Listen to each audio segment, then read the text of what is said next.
If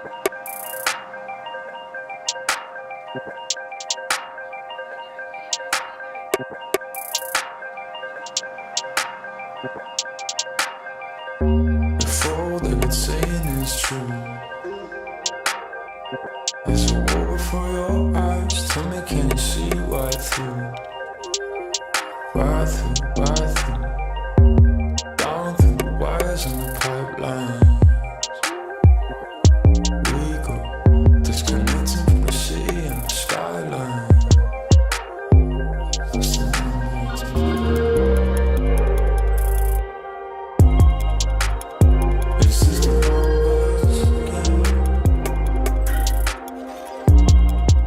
The fights, the fear, the fear. This is the numbers again.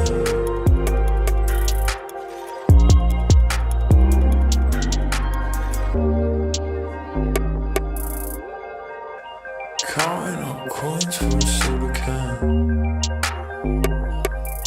And there's nothing going on. As an individual player, obviously in Ents you had such high levels of performance. You were used to playing and like getting to the playoffs, getting to the finals. Obviously with Falcons it was not necessarily the same. So how much of a frustrating end of the year last year was it for you as an individual player? Like, I don't know. I think with Falcons it just didn't click, but I'm back. I'm happy to be back, and I'm just really happy to work with this team right now on Heroic.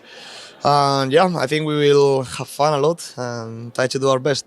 And obviously you're a player, one of the best AWPers you've got in the world. So getting back to that form, what's your goal for 2025? Where do you want to try and place in the? Do you want to get into the top 20, for example? Like, do you see that as a great expectation for you this year? No, that is not my goal. My goal is to be back on the top level as a team. I don't care too much about individually, and obviously I want to play good. But I will do my best to help the team to be in a consistent top 10 team in the world. Yeah. And obviously with Movistar going into Ents, it was a lot of like positive upswings, and then you go for Falcons is a little bit more disappointing, obviously. But did you learn something from that period of time, like something you can take into your future squads, even if the results weren't good? Yeah, always like these kind of things. You learned a lot, right? So yeah, I think I got some experience. Someone's better than others, but yeah, I learned a lot, and I think this year is gonna be good. Awesome. Well, I'm looking forward to seeing Heroic here at Katowice. Thank you very much. Great run out and blast, and really impressive performance. But one of the things you said in one of the interviews was you had like a curse last year. You couldn't beat like tier 1 teams, but you finally beat FaZe. Yeah. What has that done for your confidence? I think it means a lot because I think when we beat the first team, I think the next step gonna be easier, the next maps and match. But against Navi, I think the curse was back. Was a super close game. We had 2 match points, I think. Not sure, but it was difficult to close the game. So. And what did you learn from that game? Like, what was something you picked up to learn against the game against Navi? Sorry, what? What was something you learned in that loss against Navi? I think we have to be more calm in some situations on these final maps. I think when we got the map point, we don't have to be hero. Just play safe and play more calm than usual, and that's all. Now we have your new player, Zavadeus, coming into the team. How do you see yourself using him in the future? Like, how do you want to get the best out of him for your squad? I think all the time shooting, all the time that is possible. Putting him in all these kind of positions that he just need to shoot and kill because is what he does best. So yeah, he has an insane name. So I have to use it. And what is the goal for Katowice? Obviously, a lot of big teams coming to this event, some of the world's best. So where do you guys want to place at this tournament? I like to think in step by step. So right now, go to playing, then playoffs, and then champion if it's possible. But always that my thought is in be champion. Okay. Well, best of luck, because thanks very much. Good luck with the rest of the media day. See you. You rejoined FlyQuest. You were in Europe for quite some time. Were you living in Europe when you were playing for Fnatic, obviously? Yeah. I was living in Germany for the last 3 years. and now you're back to your normal life, I guess. Do you enjoy being back in Australia and doing the back and forth as you are now? Yeah, personally I like it because the benefit of all the European teams and players that they don't really know about is they have all their family and friends to to talk to after they lose a match. So it's different, and it's nicer to be able to go back to Australia. Of course, and you coming back to FlyQuest, personally, big fan of that. I think you're a great in-game leader. I think you're a great individual. You've been able to elevate the team a little bit, dare I say it. I'm not saying that these guys are not good, but you maybe a little bit better, So how do you how do you feel coming back to the Australian scene? Do you feel a difference from when you left to now you're coming back? Is it in a better place? Are you guys a better team than you were? Yeah, I'll say so. I think everyone's a lot more professional and more understanding of the deep mechanics within the game. And just hopefully we can develop it more as a unit, and that's all we could ask for. Yeah, I spoke to this boy down here as well. You did play Donk, that boy. You did play Donk in that game at Blast. I guess there's not much you could do. But overall, how was the feeling, boot camping in Serbia, coming into Blast? You had a good game against MIBR as well. You were satisfied with your performances despite getting shit on? Definitely not, but at the same time, it was like, we had 7 days of practice before versing the #1 team in the world, so we're a bit, not like down, but we're just a bit, it is what it is. We're just going to play what we have with bare minimum strats and then go from there, kind of thing. What's the expectations here then? Like, you're coming into a tournament that is stacked with good teams. It's Katowice, you've been there before, it's a big tournament. Do you think you can make an upset or two? Definitely know we can make upsets. It's about just how consistent we can play, and that's what we're after ourselves, just being as consistent on the same level as much as possible. Grim, new season, new team, new motivation. How are you feeling? Feeling good with the new guys. They're all putting a lot of work, and the fresh start's always good. Obviously we had our ups and downs last year, but fresh start, new opportunities to grow, and we'll see what happens. I feel like that's the story of Complexity, ups and downs, throughout the entire season. Do you think that there's a world where you become a little bit more consistent throughout this year? Like, is that a goal of yours? Definitely, ideally, we should be a little more consistent. But last year, one event we make the semis, one event we bomb out, another event we make the quarters, another event, we make like top 12. So definitely consistency is what we're looking for this year. You made my job a freaking nightmare. I swear to God, whenever you had to predict what you guys were doing, I had no idea. Now, speaking of you as a player in Complexity, you obviously lost John from the team. Elise is no longer around, which I think I spoke to you during Blast as well, saying that probably puts a bit more pressure on your shoulder. Is that a pressure that you like carrying, and is that something you're looking forward to? I don't mind carrying that because I have a lot of confidence in my individual abilities, and now, I'd say definitely more pressures on me now that John left. And I just gotta, step up to the task and do what I know how to do best. All right, the guy next to you, new guy, how is he? He's something else. He's been great. Danny as well. We're fitting really well with each other, and they're all pretty they're American, so it helps me. Yeah, yeah, it's been pretty good. All right. Well, I'm excited to see them play, and I'm excited to see how you guys are going to conduct yourself. JT, you being the big brain of the team. Hope you're not brain dead. What's the expectations for this tournament? I don't want to put too high expectations for us. Obviously, I want to do well and make the playoffs. All that. Every team does, but we're still in like a learning phase, and I don't want to jump the gun and say like, we're going to be like the best team in the world, whatever. But we're still learning, so hopefully it goes well. We need to get some wins under our belt because our ranking is dropping pretty quickly. Yeah. So just get a few wins, at least show a good face, and I think we'll be happy. That's a good point. This whole new ranking system, I think a lot of people in the community, including myself and probably you guys too, it can be a little bit difficult to navigate and find out, exactly how many points do you get for winning this game, prize money, you name it. Is that something you're putting a lot of focus on now, just to establish yourself as a team to get those invites? I think it's interesting. It's not like the biggest focus. The focus is just to practice and get better. And the wins will come eventually. Sure. But it is also a worry. For all of us that if we don't get wins now, we won't get some invites that we want, obviously. But we'll have to see what happens with the rankings and stuff like that. Also, a lot of events are getting cancelled, so that's also a big issue that we thought maybe there would be more events for us to play. But we'll have to see. You started with Blast, you're now coming into Katowice. If I'm not mistaken, you're also going to Bucharest or Cluj-Napoca for PGL. It's a hectic beginning to the season. Practice-wise, has everything been going according to plan, or do you still feel like you need a bit more time to get up to speed? I think I'm actually getting better faster than I thought we would. The first week, I think Nick said, was kind of bad for us. I think we had 2 days where we didn't win a single scrum. So, that was pretty bad look for us. But then, the past few weeks, I can tell that we're more on the same page. Everyone's listening to each other, and we're kind of just coming together. And I think that we can show a pretty good face because of what we showed in the last few days in practice. All right, that sounds exciting to me. Obviously, losing John is a big talking point for all of us, but please make us forget it. No one wants to continue to talk about that. Best of luck with the tournament, guys, and have fun. We're back at Katowice. We're back in the gym. You've been there many, many times before. Does it give you a good feeling to be back? Yeah, definitely. Great to be here. I was just telling the boys that many, many years ago, we used to play right here. The computers were sitting on this court. So yeah, very good to be here. It's a legendary place, the gym at Katowice. I know that's where the group stage used to be played. Obviously, you were good enough also to get inside the arena. The environment inside that arena, is that something you have found memories of?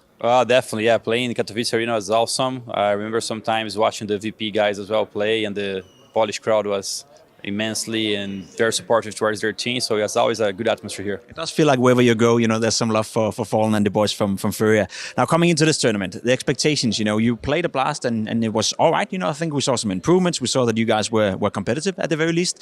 Is the feeling good within the camp right now coming into Katowice? Yeah, we want to do better than we did last tournament. Felt like we could have gone through the playoffs on the last tournament and kind of slip it away from our hands. So this time we want to make sure that we get there.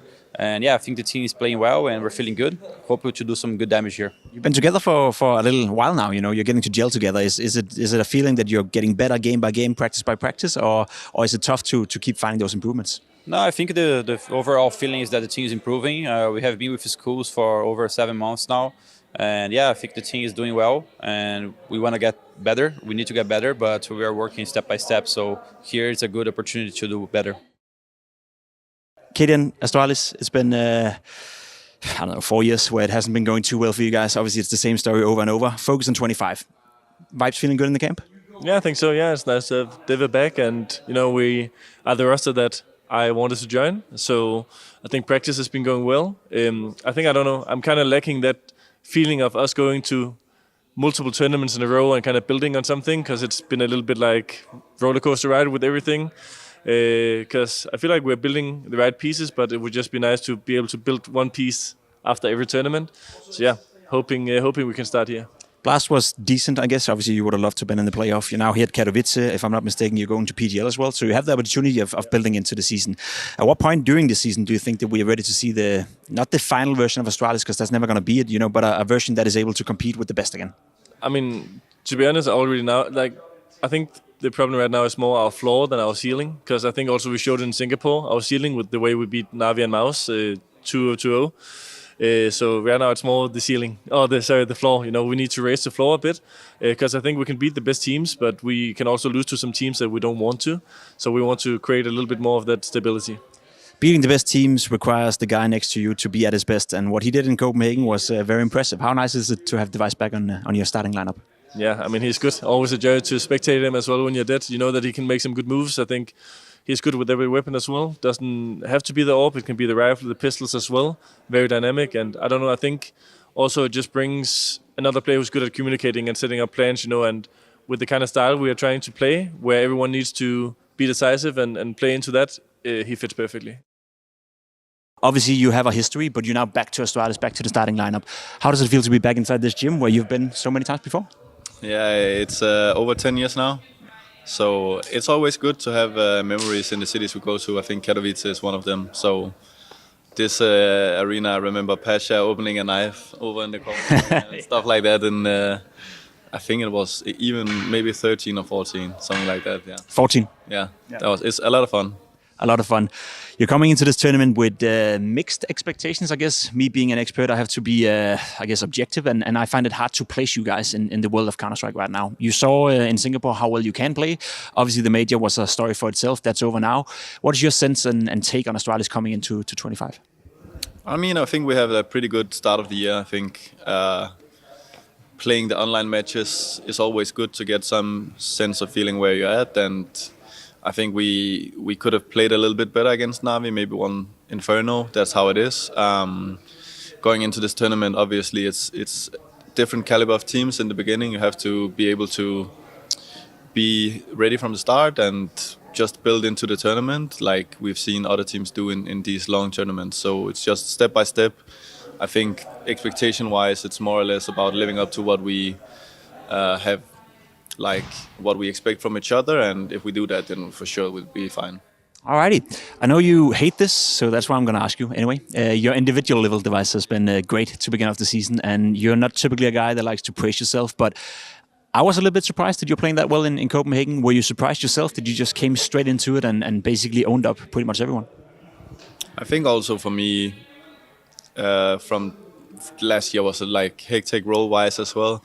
When Kasper joined, it was about finding back to that, and yeah, we can mention like a good result in Singapore, which I think also was a good start to how we should work together as a team. And I think this year also I'm doing stuff a little bit different in regards to the individual things. So hopefully it works out. I think it's also for me, it's been like two best of threes. It's always really hard to take anything from. We love to do that, right? We know we have to jump the gun and just devices back. Yeah, exactly. But for me, it's just like it's a long season, and you have to be here for Kato. It's one of the big tournaments, and you have to perform if you want to be a top player in the world, and I expect that from myself. Katowice 2025, and you've already been in a grand finals this year. How does that feel? How good of a start is that? Because we know how Kato went last year, pretty success, kind of put yourself on the radar for some, but you've already been in a BO5. So you rolling forward with momentum? So hello everyone, first of all, and yeah, obviously the start is good, but I think what is important for us is to keep that what we did in the first event. But if we like saying like we are in the final, we play good, and we have this mentality here, I think we're gonna crush here. So we need to be focused, and it will be against good opponent here, and we will do our best to keep the track, the start that we did. Yeah. When you come here after Bounty, do you have do you set goals, or are you just kind of coming in play open? I just want to know, like, philosophically, do you believe in setting a minimum bar before an event starts? I think Counter-Strike is sometimes nowadays like very dangerous. Like I have a goal. Obviously, my goal is always to go the highest possible. So the goal is to go to playoff, to do playoff here, to play on the arena. But it's gonna be a tough one. We need to play the good Counter-Strike, and we will see. Like we did the final against Spirit, and the next day we fly here. We did Insta Media Day. We didn't practice, but let's see. Tomorrow is the match, and we will do our best for that. Just kind of living that rock star life, from a grand finals to a travel to another land. Do you? I know obviously missing practice can hurt, can be complicated. But do you soak up this environment when it does kind of feel like, well, yes, we have less time to practice, but it's because we're in a good place already? Does it feel like that to you and to the team? Yeah, like we're in a good place because we did a final in the S tournament, and we came here to play against. But I had so many things to fix after the lose of Spirit, or winning against G2 or something. Vitality, we had some mistakes I have on my mind, and not somewhere that we have a lot of fix, maybe 20 fix to do. But we don't have time to fix that, so I will do it like hot fix, on the server in official. So we will see. But sometimes practice is important for me, in my eyes, but we play for that. I think we are a player for that. I like competitive, so I will not flame like I have a tournament. I will play official, so I like that. I love what I do, and hopefully tomorrow we can win. One word answer: is 2025 the year that Eternal Fire lift a trophy? Hopefully, One word. One word. Hopefully. Yes. Yeah, that's what I like to see. If I not fail in final. All right, brother. Thank you for your time, man. See you. ESL presents the Intel Extreme Masters in partnership with Intel, Acer Predator, DHL, Kadia, 1xBet, and Zowie.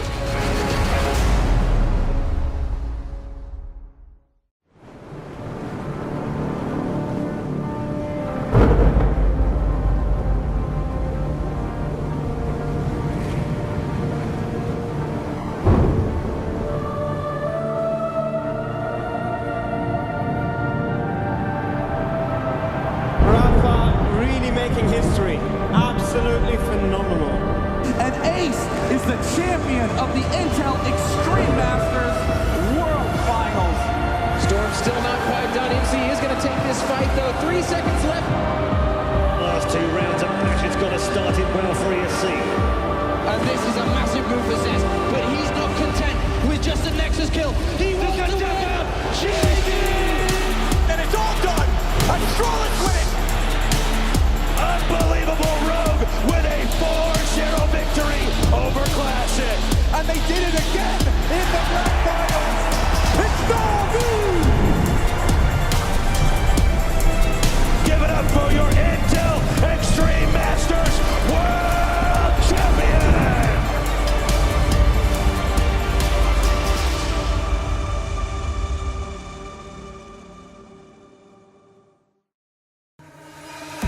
Welcome to the Intel Extreme Masters Katowice 2025. It's our winter championship, and once again, we're in the Hall of Heroes with many legends to the side of us. Many legends who have lifted this prestigious trophy, one of the most prestigious trophies in the game that so many players want to put their hands on, but not many have had the opportunity to do so, despite how long this tournament has been running for.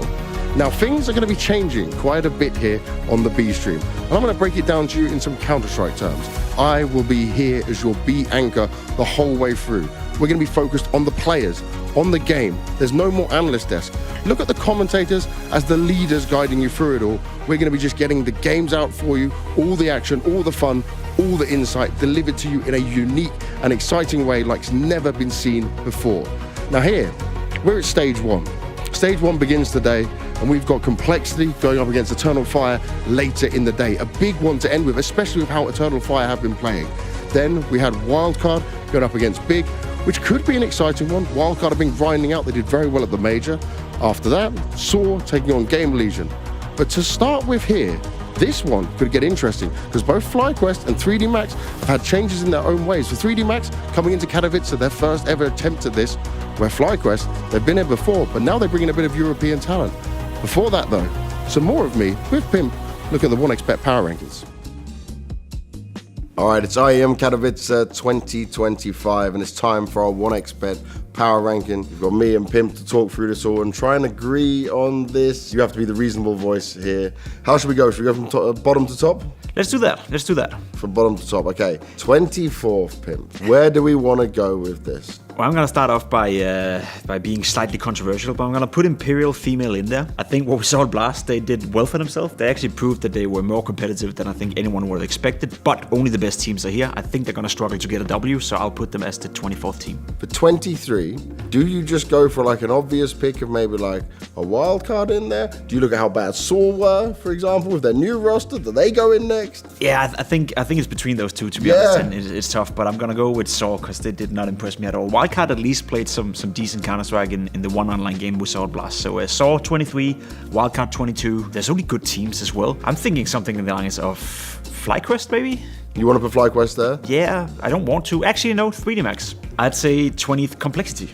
Damn! Yeah. You were not happy with what you saw from them? Not at all. Not at all. I think them losing Elish, them losing that identity, and then replacing them with, arguably, yes, I've been speaking to some of the Americans, and they say, there's potential in that, but potential is usually a word for we are not ready, or we are not good enough right now. So I'll say Complexity 20th, and then move up FlyQuest to Grim was 19th. playing better. Sure.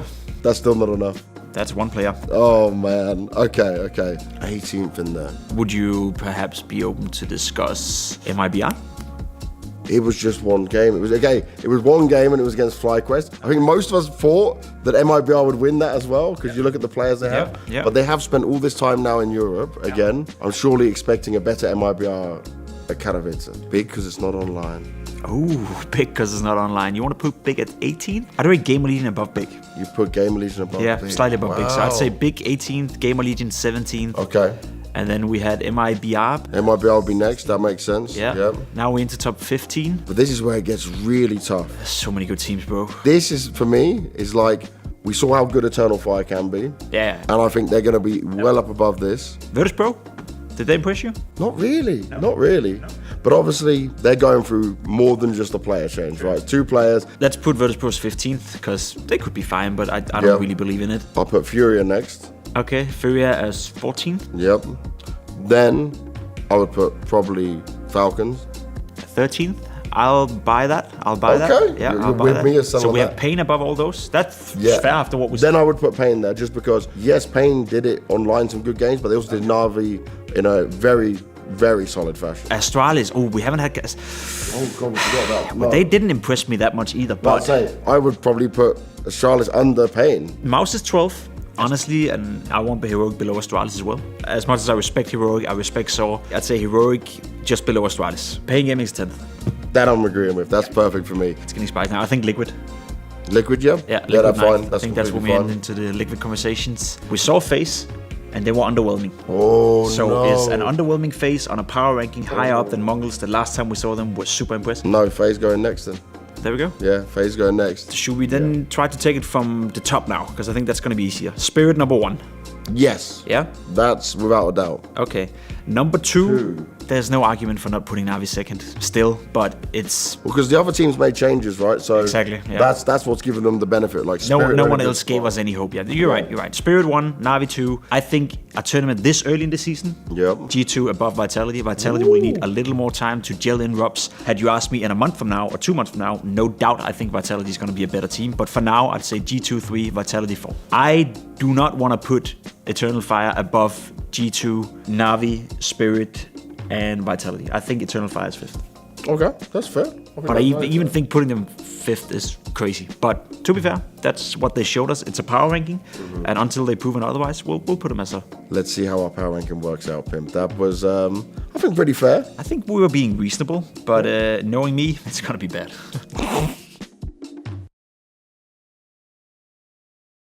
Well, there you have our power rankings, and we did put FlyQuest above 3D Max, so let's find out what Urkas thinks ahead of this game. FlyQuest are going into their opening game of Katowice, but they've already played one tournament this year. We've got Urkas with me, and the first thing I want to ask you, you're already on boot camp before, so did you guys just spend all of the beginning part of the year on boot camp? How many days practice did you get with Regali? We boot camp about 3 weeks in Serbia. And it's a good amount of time, and also it's we try to discover a lot of things from Yuli, because in the server communication wise, he has a lot of voice in it. He wants to do things, and so of course we don't want to be like the old FlyQuest where all Dexter and he's doing the mid rounds and calling. We want to have also different perspective in the game, different strength in the game. So we wanted to apply that during the 3-week bootcamp, and yeah, it's still on the process, but let's see how it goes. This sounds very good, though. And when you said he's got a voice in the team, how much is he calling what he wants and how he wants to play? Basically, we talked about that dynamic too. If you want to go for a pick, we don't want you to just go for a pick. We want to actually make it into a round, so we can have a setup around you, because it gets confusing when people go for a pick and then there's no afterwards there's nothing to do. So we worked a lot on that. So yeah, and then he just calls it every time he feels it, basically. Nice, yeah. Nice. And how are you finding him in terms of what you wanted from him as a player? Are you getting what you expected, more than what you expected? For me, it's for me it feels more than expected, because he is very good with rifle as well. Nice. Another thing we previously didn't have, unfortunately, is a strong rifle. And then he's we had it, but as an opera, we didn't have the strong rifle. Ali I don't think he was strong with rifle. So Regali, he's strong with rifle. So if he's not feeling with top, he just pick a rifle and then just goes entering Vexed pretty much. This sounds like a big win so far for FlyQuest. Let's see how they get on against 3D Max. Well, the 2025 season is truly underway. We've got 3D Max versus FlyQuest for our opening game here on the B stream of IEM Katowice 2025. Jay. Yeah, it's a classic French versus Australia clash. Everyone loves it. Kick off Katowice. It's historical. It's been going back generations. It's going to be beautiful. Yeah, it absolutely is. And we will have Sponge also over on the A stream. He'll he's not talk here. About some of those traditional matches that he's had here in Katowice. But I'm excited to get back into this, and it was great to hear from Urkas about the fact that, Alistair, sure, he started to see improvements with the AWP. I think a lot of people were questioning, why are we getting rid of him now? He is starting to get better.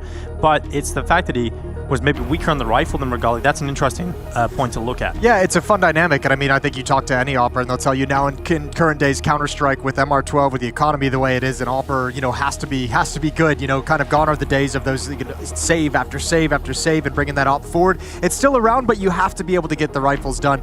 Going to be a very interesting affair because, as you kind of alluded to, FlyQuest had kind of a cool end to the year with Alistair stepping up in the major. They had that beautiful start to the elimination stage that ended in utter collapse, but it was great seeing that life out of them, taking on some big teams. 3D Max as well, some good tournament win last year, good tournament runs as well throughout it at Pro League, at the major itself. So they've got some positivity behind them also, and both these teams kind of feel like, look, we might not get any crazy deep runs, you wouldn't say, but these are upset teams. These are teams that can spoil events for other teams, and right now they're going to try and spoil the start to the IEM Katowice for each other. 3D Max and FlyQuest kicking things off in this best of 3. Opening map, Train. That's exactly what we wanted, Jason. Straight away, we get a chance to get into Train. And so, straight away, it's fast for Vexite to get out. It's going to be Exercise with that first kill. Liaz taken out, and Vexite's got a lot of space to play with. Oh, he's got tons, actually. Exercise, he's not going to realize how close up they are. Surely turn around that corner. There's a smoke in his face, and Exercise just going to hold on to Ivy. So bomb site is lost, essentially, but Joko with this flank can delay. There's an off T-Con. Dexter going back on in. And now Maka waiting to move his way out of Econ. It's going to be Ins with that first headshot. Gravity comes back in. Through connector, Vexite taken out. 3v3, and Regali with a headshot back onto Gravity. 3v2 now as that bomb tapped. Moving back into it. In swings out from Con. Good headshot from Lucky. And now Dexter having to come back from T-Con down to the 1v1, but time is the problem here, and Dexter knows he can just work with it. It's on his side, and he'll play around those ladders perfectly, and Dexter has picked up this pistol round here for FlyQuest. He actually did a great round overall for the whole way through. Just stayed tucked in towards Team Main and just waited for his perfect time. Now, you will notice here in the pistol round, we have a new updated HUD here in 2025 coming into the ESL events, the Intel Extreme Masters. Got some cool new features coming on. Grenade icons are a little bit different. There's some cool radar stuff. I'm not going to spoil everything. So just keep your eyes peeled, check out the HUD from time to time, and experience the pleasures of something new. That's all. We just want new, Jason. It's all you At the can end of ask the day, for. novelty is everything we look for.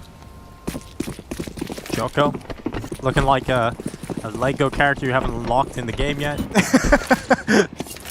But we're going to get there. Yeah, we will. We're going to grind it out. We'll eventually get to that level. We're going to be 100%ers, and we're going to get that skin. All right, well, Gravity's got the smoke down in A main. Instant smoke blocks off Dexter's information. I mean, this is going to be so much fun watching this new Train kind of evolve in terms of the meta. I think, still you look at some of the games that were played during the initial portion of Blast just a week or two ago. Ivy still is a part of the map that doesn't get too much love at the moment. Certain teams kind of enjoy challenging into it. Obviously, the big clash is going to be towards that inside, the way that Pop Dog and the ladder room has changed to create and motivate a fight from the CT side. There's some cool aggressive plays that CTs can make now, which is going to be fun to watch evolve as teams learn how to counter everything. Well, CT aggression at the moment, they've pushed all the way up into T-Con. Gravity and Exercise playing together. Yeah, and if you're FlyQuest at this point, you know you have to clear this out. The question is how much utility they're going to dedicate towards gaining this back. Gravity gets clear, but not expecting the second player, and Exercise makes the most of that with his MP9. He goes again and sees the third. Worried about Pop Dog, and should be, but In's still able to come out on top of that with the AK, so right now, FlyQuest still looking better, but 3D Max have inflicted quite a bit of damage, and I think Lucky could be the player to unravel this, because he's still waiting with that better rifle just at the corner, and here comes Regali. Oh, looking past hell, it's Lucky, catching Regali looking the wrong way.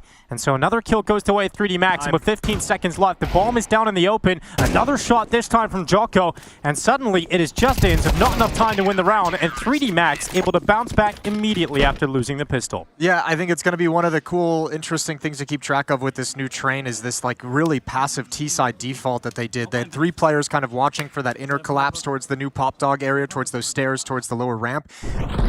You have a very passive mid player smoked off, you have a very passive Ivy player, and all of a sudden you don't have any control of the map. You haven't gained anything. And that's why I had the question, how much utility are they going to use to regain that team mid? They use nothing. And they go, you know what, 1 kill for 2 deaths that they have to take for it, where they could have used a flashbang to swing around that corner. So you just give too much space over to the CTs, who are happy to take control of it. And now all the utility swings in the other direction. Oh, that's ridiculous from Mac. It is come charged through the smoke. Great skill to handle too. Looks nice, but easy. And now 2-1 start here for 3D Max. Decent major run for 3D Max, wasn't it? Top 16. I think going into the major, it was a question of whether they would even make it out of the RMR, but really impressive run from them. Yeah, especially because most of what we saw throughout the year, at least on a Tier 1 level, was kind of their run at Pro League, which felt like they had some really fortunate upsets and wins, and you can't take it away from them, but they got to skip a few stages in the playoffs. So yeah, going into that major kind of was like, all right, are they the real deal or not? And had a pretty good showing. Same for FlyQuest.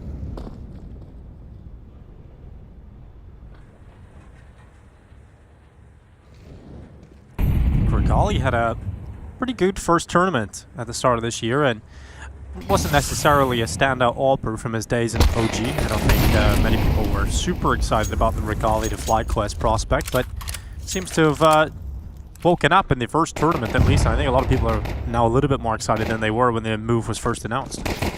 Yeah, he's been a journeyman player, hasn't he? It's kind of he hasn't really felt like he's had like a good situation to kind of get settled in and really kind of develop as a player.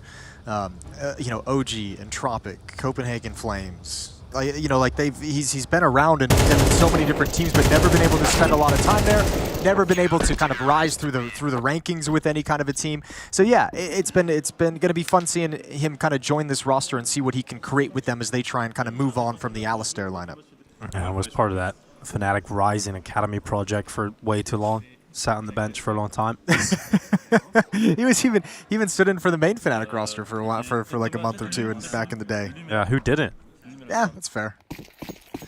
All right, 3-1. Good start for 3D Max, rebounding after the pistol round loss. 3 Galils on the board for FlyQuest.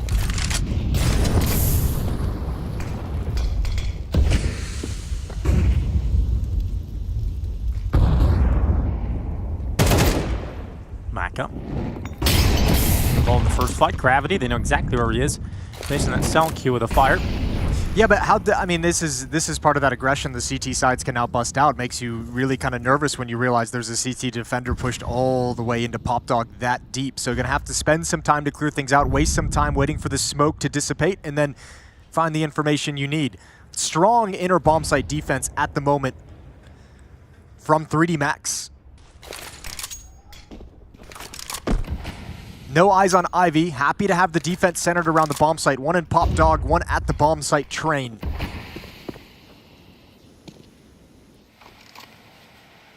And this almost looks like FlyQuest want to turn this into a split. See if you can get Liaz and Dexter to make their way through Ivy, wrap all the way around through CT spawn, and put a lot of pressure on that defense. But 3D Max is even well prepared for that.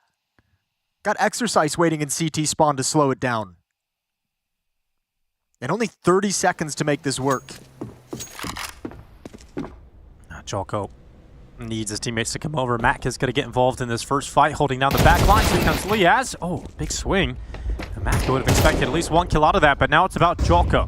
His teammates taking the initial attention. Lucky will turn back. Exercise and Lucky combine, but Jocko's still waiting for his time to strike off the top, and he'll do so effectively and close the round with Lucky. Took really long to come to fruition. That kind of execute. I think that play was called at like the 50-second mark, and they don't really exit Ivy until 30 seconds, and then they're just kind of shut down by 20 seconds. And you could already see that 3D Max had a feel that the inner bomb site was going to be the point of attack. 3 defenders kind of leaning in that direction, so they were so well prepared for it. The trickery from FlyQuest gets them absolutely nothing. A pretty tough start to the T-side here from FlyQuest. Once again, having to go back down to weaker weapons. It's just Deagles out at the moment. Probably a 5-1 lead here for 3D Max to kick things off.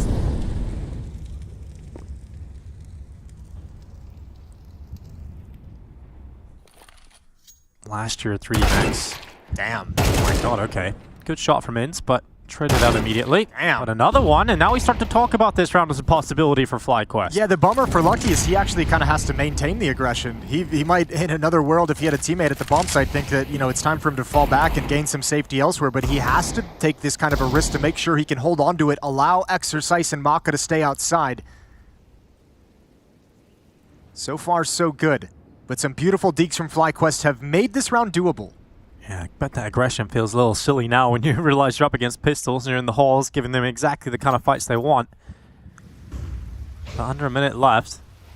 It's still recoverable here for 3D Max, and I think with Lucky staying alive, that is kind of like the stopper that prevents the flood of FlyQuest players into the B bomb site.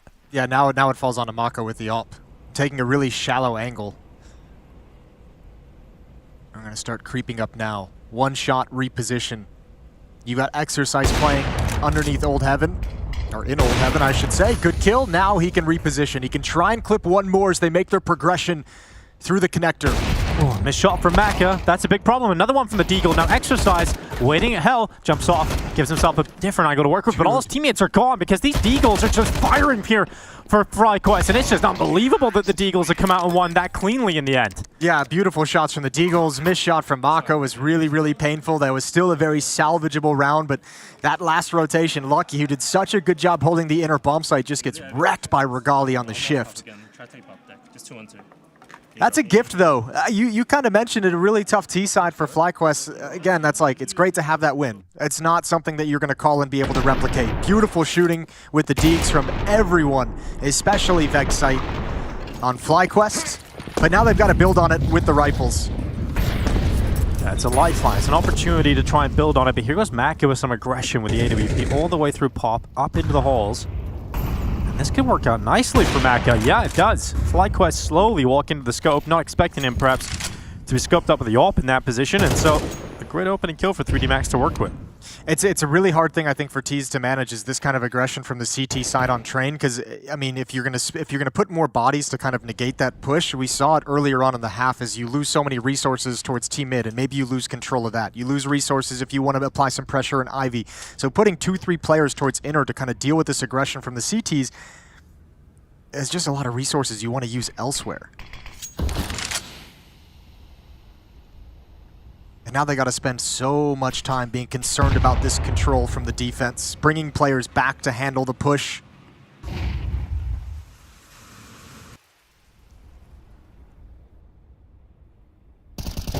like the game plan right now from 3D Max. It's going to be really difficult to play your own game here if you're FlyQuest. You're just kind of being suffocated and having to deal with the problem of aggression in the brown halls immediately. And with 35 seconds left, there's not a whole lot of time here for FlyQuest, and they still have so much ground to make up. So at the moment, 3D Max in a far better position. And they can just play passive now that they've dealt with that initial aggression. And time again is an issue. Like, look at where Regali is with the AWP over towards Ivy. There's 20. I don't even know if you go for this if you're FlyQuest. You got 15 seconds to get into the bomb site. They've got control of Team Main as well. This is brutal. Maka can just end your day, and he will. There goes Dexter.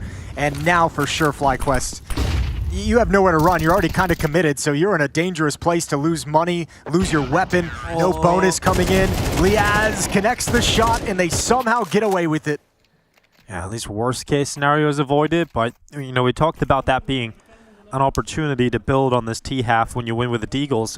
The fact that you lose the follow-up round, just kind of getting stalled out right to the end. It's such an unfortunate follow-up round for FlyQuest that just isn't really allowing this T side to get going. Yeah, not at all. And I mean, you know, at some point it's going to be kind of, can we scrape together just enough, right? 4, can you just get enough bogus, you know, BS rounds that come out of nowhere that you know, because you're not putting together a full-sided T side half quite yet that's looking smooth. This is FlyQuest map pick as well, important to be said. Having some struggles on it. And a lot of it feels it's been an inability to negate the aggressive crunch towards the B halls. Yeah. The passive defaults that have allowed A main control, especially on the second round after winning the pistol. Really late rounds, these kind of calls being put together are coming in with 40 seconds, and by the time you're actually moving, there's no time to make something happen. Just to reiterate that video as well, because I think it was slightly wrong this morning in the initial graphic, but it's Train up first, FlyQuest map pick, Inferno 3D Max's map pick, and if we need it, Anubis is a third. Anubis as a third? All right, Dexter, you got yourself an opening. This time you step into A main, prevent any of the aggression, any of the pushes. Deep Molotovs and Nade's going to force him back, but Dexter's got his team of 5-on-4. Yeah, finally a chance for FlyQuest to work with a good start into these rounds. They've often had to just deal with aggression in the B halls, often losing the opening player. So let's see how they play. With a minute 10 seconds left, Maka has again positioned himself looking down Ivy. This is where FlyQuest is coming. This is a tough angle to deal with for the T's, who walk right in towards Maka, gets away with one and tosses utility to prevent any follow-up trade attempt. All right, man advantage has been equalized and taken right back. Maka, ooh, okay, spots Regali, good shot. Or good flashbang, I could say, to force out the shot. And 3DMAX still looking like they're pretty much in control of this. Just now, A main being attacked, but the open sight lines with the AWP is so deadly, and it doubles up. And it's gotten so much worse for FlyQuest. Yeah, you've seen that coming. You've seen them just sort of eclipsing one another, and you knew Mac had a chance. And he's just been roaming. He's been devastating so far for FlyQuest. He can't really do too much wrong at the moment. Jocko waiting inside of the pop dodge smoke. This is such a great timing for him to come around the back as well, because they're distracted with limited time. And so Jocko comes around the backside. Good kill from Regali, but needs both kills in the next few seconds here. So just running high. And they walk right towards him. Exercise able to close it. And another round as 3DMAX back to winning ways. FlyQuest seem very tentative in these kind of mid-rounds, kind of walking places and in coming out very quietly and very slowly. There hasn't really felt like there's really been pressure applied to the bomb site. Like, that bomb site was never in danger of actually being lost.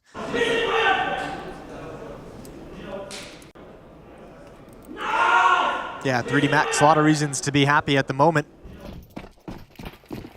6-2. Gun rounds have been no real issue for him.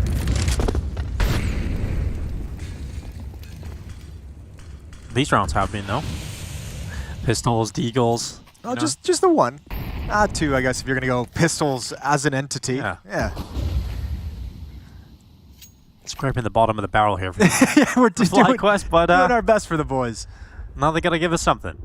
Well, this time 3DMAX maybe have a better read of what they're up against, because there's no one aggressive in the brown holes. Well, I'll say too, this is you're going up against this AWPer, one missed shot from Maka or a blown fight from Joko, right? And all of a sudden you don't have the rifler to keep space. So utility is deployed as he realizes he's about to be pushed from ramp, and they haven't gotten rid of him. So he even goes to the sidearm and able to get the job done. But 3D kills come in quickly. Nice shot from Mac inside of the site. Now Leah's left alone, trying to do all that he can with his little deeg. There's not much left on the table unless he can get a quick headshot here on Mac. And this shot's could be the opening, and he's unable to take out Exercise at that kind of range. So a 7th round for 3DMAX. This CT side is looking quite pretty. Yeah, I mean, it's kind of an interesting point too, because they've had some aggression on those pistol rounds, but really that aggression is coming in on most of the gun rounds. You know, I'm for sure FlyQuest would love to have kind of the freedom to execute the way that they just did when they have AK-47s, but when they've gone there, they've dealt with so many different crossfires. They've gotten obliterated. They've gotten slowed down and delayed by smoke and utility. Yeah, there's definitely going to be a feeling at the end of this half that FlyQuest just haven't really been able to execute perhaps the game plan that they have. Haven't been able to create any really strong opportunities for themselves. One thing we haven't really seen them do at all is try and get anyone out A main. We saw the fight from Dexter deep into it previously. Good flash from the outside yard. Good flash in rebuttal, in response for a trade. Utility activating players into a 4-on-4.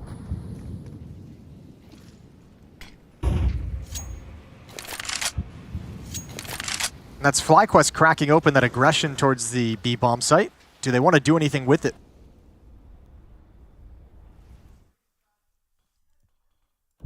Here comes Lucky. In towards T-Con. Dexter on the other side of the wall. Now, oh my god, okay. Well, not the fight that Lucky would have liked, but certainly a great shot from Dexter on that second peek out. Gravity waiting on top of the bomb train.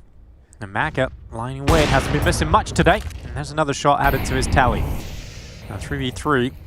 That smoke as it fades away. Exercise catches Lias just on the edge of it. And so now an advantage once again with 3DMAX, as Dexter is the player that has to make something happen here, and he gets caught. So bomb down, and Regali so far away. Actually, he has the bomb on his back, so he's going to be making his way down into the bottom of the B ramp and try and get into the site here. And there's a chance that he can get into the site because Maka is a little bit too far away to spot him just now. I think they were really trying to improvise something really cool in that round. Doesn't pan out in their favor. Good job from Regali to find the kill. 100 HP, bomb being planted, 1 versus 2. I mentioned maybe they can squeak out enough rounds. This is another that they could steal away. Regali has to clutch it, and he's so close to getting the lineup of both players coming through the connector, but so far away from it. And FlyQuest desperately need those kind of rounds to go their way, but that's another one gone to the wind. Yeah, 3D Max just having all the answers. This was a nice opening from both sides, trading back and forth, but good positioning advanced. Exercise catches Liaz lurk in the smoke. Dexter can't get his outside lurk to have any impact at the bomb train. They were trying to find ways from Ivy and from mid to kind of work their way towards that inner bomb site, and just so hard to make that passage. 6-round lead now for 3D Max. We're gonna get a timeout from FlyQuest to talk things over. Yeah. Second use so far.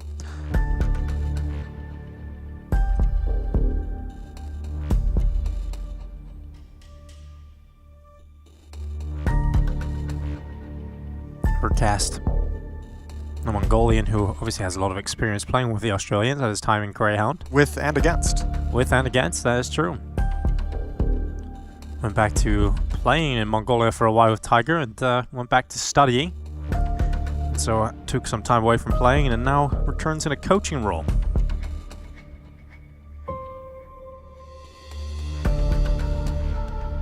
Obviously, you'd assume by them picking Train, it's a map they want to put into their pool. A lot of teams are going to be jockeying to have that kind of early dominance on Train. Being adept at the new maps has always been a huge benefit. Tons of utility in towards T-Main from 3D Max, and yet again, that aggression is rewarded in a good piece of map control taken over. Regali is stuck behind the smoke with nothing to do in T-Mid. One spotted out towards Ivy, that's Liaz. And 3D Max in complete control with no pressure being applied, and now a Pop Dog push as well. Oh, they're about to meet each other head on. 2 push through Pop, 2 coming from the brown halls.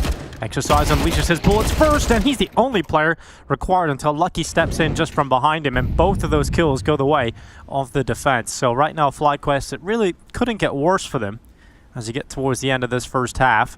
Another round that feels dead, and there's still just under a minute left on the clock. That's just been an issue throughout this entire half that they've never really been able to deal with. They've never been able to outright win that fight with the aggressive play inside. They've gone even once or twice, but they've never been able to control it from the T side, which has been rough.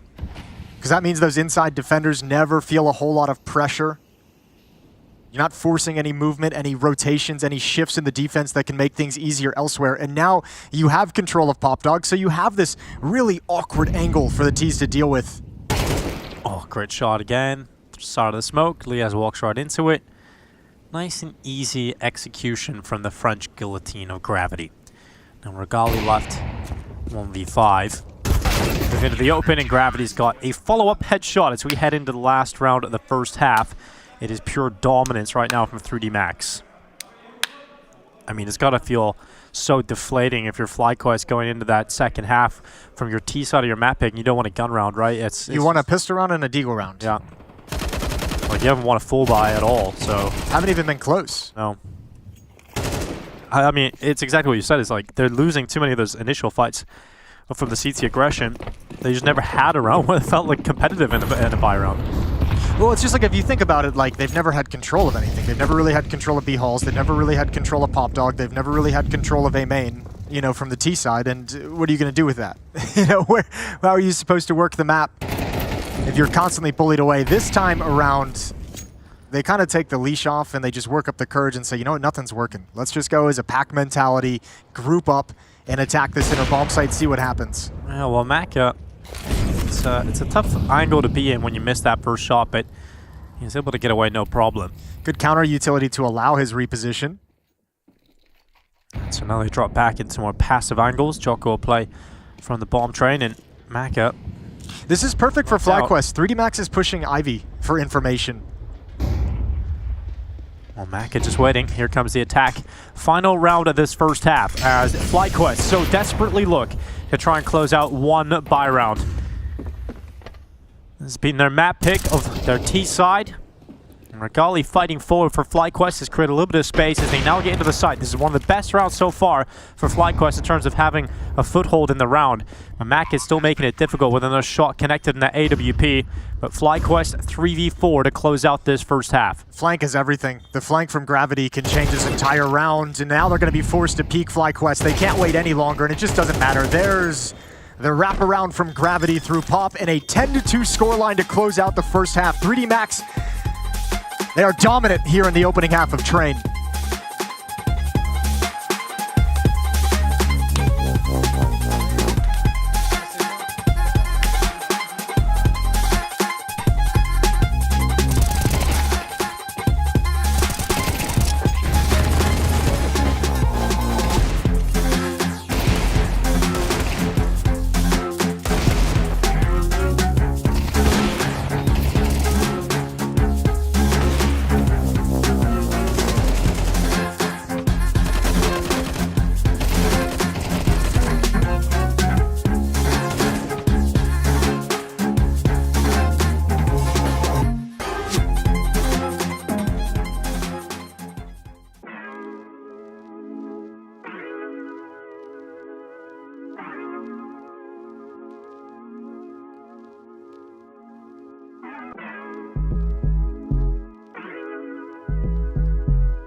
Anybody else? Anybody else but you? Anybody else but you? Anybody else but you? I don't want anybody else but you. Anybody else but you? Anybody else but you? Anybody else but you? Anybody else but you? I need anybody else but you. Anybody else but you. But you. I don't want anybody else but you. I need anybody else but you.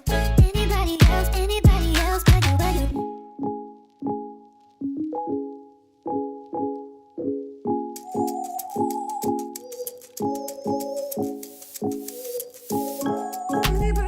but you? Anybody else but you? I need anybody else but you. Anybody else but you. Anybody else but you. Anybody else but you. I need anybody else but you. Anybody else but you. But you. I don't want anybody else but you. I need anybody else but you. Anybody else but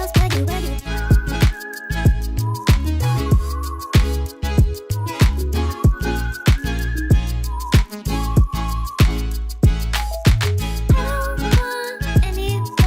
But you. Anybody else but you.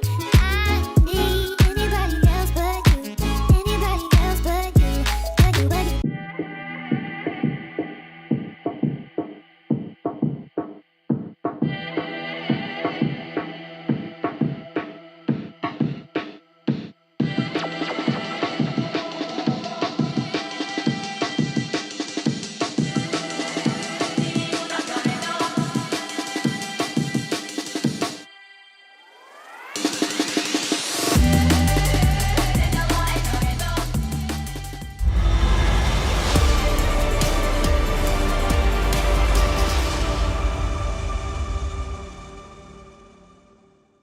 Disappointing first half from FlyQuest on their map pick, but 3D Max are looking at the finish line already, Jason. It would be one hell of a way to kick off Katowice 25. All they need is that pistol, but yeah, like you said, they've been having issues against the pistol. They lost both their rounds in the pistol round in the first half, against Eagles later on in the first half, but the rifles have been just fine. But let's see. I mean, Train, new map. You can easily run into obstacles as we saw FlyQuest do. If they have new old map. Yeah. The question is, does FlyQuest on the CT side have a little bit more comfort to exert their will on the map to make 3D Max's T side uncomfortable? That'll be the question. Let's see how aggressive they decide to be in the rifle rounds, if we can get there. No, first fight going down. Joel Paredes ready to rattle away. And Joko running away. He doesn't want to get involved in that. He's like, I don't like any of that, really. No, too many guns. I don't want to be involved. Well, here comes the fights down in Icon. It's going to be lucky with the first headshot. Joko to follow up in response.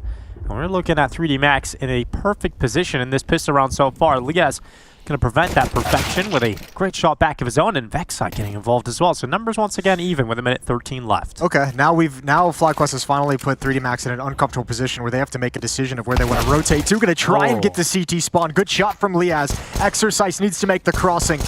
And he's forced Liaz back with that P250. Now it's up to Joko, but he's flanked out by Vexite. Agush, but can't complete the kill. And it's all on this P250, 1v3. Dooley's inside the bomb site, and Exercise going to pick it up. Sees the rotation coming in, but they've swarmed him. And no clean options. It's a pistol round for the Australians, and they stay alive. They're good at those, Jason. They're pretty good at those, you have to say. Another one for FlyQuest to play with, but now that there's no other option. You got to use this as the first step of a huge walk back into this game.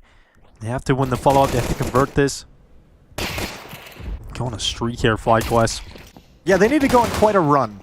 Like a momentum-building, yeah, it has to be something special. 5-round streak before, they need to get a decent amount before 3D Max convert.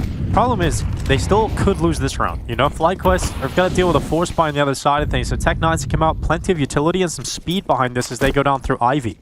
Yeah, I think they heard that aggression in towards A main and wanted to pick up the pace towards Ivy 3D Max, and it hasn't panned out. Good opening kills for FlyQuest, and Liaz going to take one down with the pistol. Nice and easy. It's 10-4 and a save coming in for 3D Max. So a chance for FlyQuest to build into this game. Only dealt with that pretty easily, didn't they? So another round should be coming right up.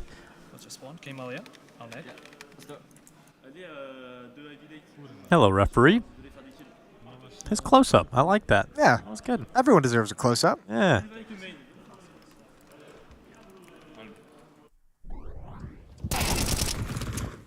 Liaz, savior of the pistol, and then also most of the heavy lifting in that previous round win. So good work from Liaz so far at the start of the second half, and he'll continue to frag out. Another kill for him as Jocko goes down. Ins alongside of him with utility this time. And they've got T-Con control, and they've got the round. Yeah, FlyQuest has moved into this in rounds 2 and now round 3, and obviously we all know they're up against pistols. They'll know that as well, so the question is, will they be doing it during the gun rounds also? When it's AK-47s and Galils on the other side of the map, do they still want to take over that control of Team A? And Exercise, this might drag on a bit. Smoked out for the moment, just a deagle in a 1v5. Yeah, just singing in the rain. How have you liked Train so far? You get some matchmaking in, some games in over the break? Yeah, I mean, I think Train is... I think the old version, I prefer the old version. I like all the long linear angles. Sure. They were fun, but it plays differently. But Yeah. it's still kind of familiar, if that makes sense. And I think in matchmaking, it's mainly just rush outside. Just do the instant. That's true. It does kind of suck in matchmaking when it's like the outside rush simulator. Although I imagine that would have changed with some of the spawn adaptions that they've done. No, not really. No? Not a matchmaking, Jason. But maybe I don't play a lot of matchmaking. I'm going to these 2 weeks. Yeah. Katowice, I'm gonna bang out a chunk of matchmaking. That's a good idea. Now that season 2's really began as figure well. out the meta. Exactly. Yeah. Premier's dead now, though. For a while until they reset it, and we'll come back with season 2. I'm coming back in. I'm gonna revitalize it. Yeah. Well, the rank reset probably revitalized it, but I'll take some credit here and there.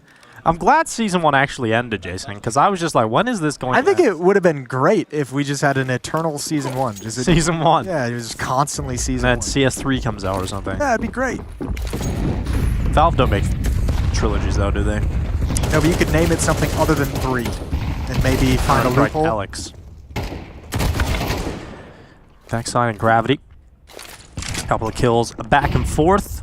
And we were sort of wondering how FlyQuest are going to play this CT side in their first gun round. Maintaining some of that aggression, this time not towards Team A, and have the pop dog push to go 1-for-1 from Vexite.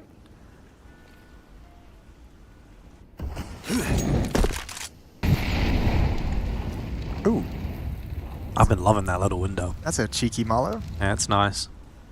It's a good flash you can throw out of there, too. And Lucky just waiting inside of T-Con. Ins just biding his time. And Lucky's not going to walk around that corner, so Ins is able to maintain control of T-Con for as long as he likes. He could even get aggressive at a certain point. But 3D Max going to be gathering outside of B. And Dexter is the player close by waiting for this. He's just jiggling. He's got a Molotov and an HE grenade. Yes, he does. Excuse me, an incendiary, I should say. Yeah, that's true. Oh, and he's got no face. Yeah, he's got nothing left there. All his brain matter splattered over Thomas. And 30 seconds left, and that's not an episode of Thomas the Tank Engine I'd recommend to show the kids. Isn't that show like wildly crazy in retrospect, like in hindsight? I think all of that. It's like, I can't believe we were even allowed to watch kids shows, you know? Yeah. Like, so much of it is just so barbaric. All right, Liaz. Exit kills. Low impact. Get them garbage frags. Yeah. These are my favorite kind. I know. Yeah. Well, Leah's just going to hold on. And another round win for 3D Max. I mean, they'll be okay losing pistol rounds if they win every gun round, Jason. Yeah, right? It just has seemingly worked out in that fashion. Well, 11-5. Another buy coming in for FlyQuest. They got plenty of cash after converting in rounds 2 and 3. Op will be out. M4's utility for this CT side. It's going to be all good. The only issue is the scoreboard. Yeah, it's a pretty big issue. It is a pretty big issue.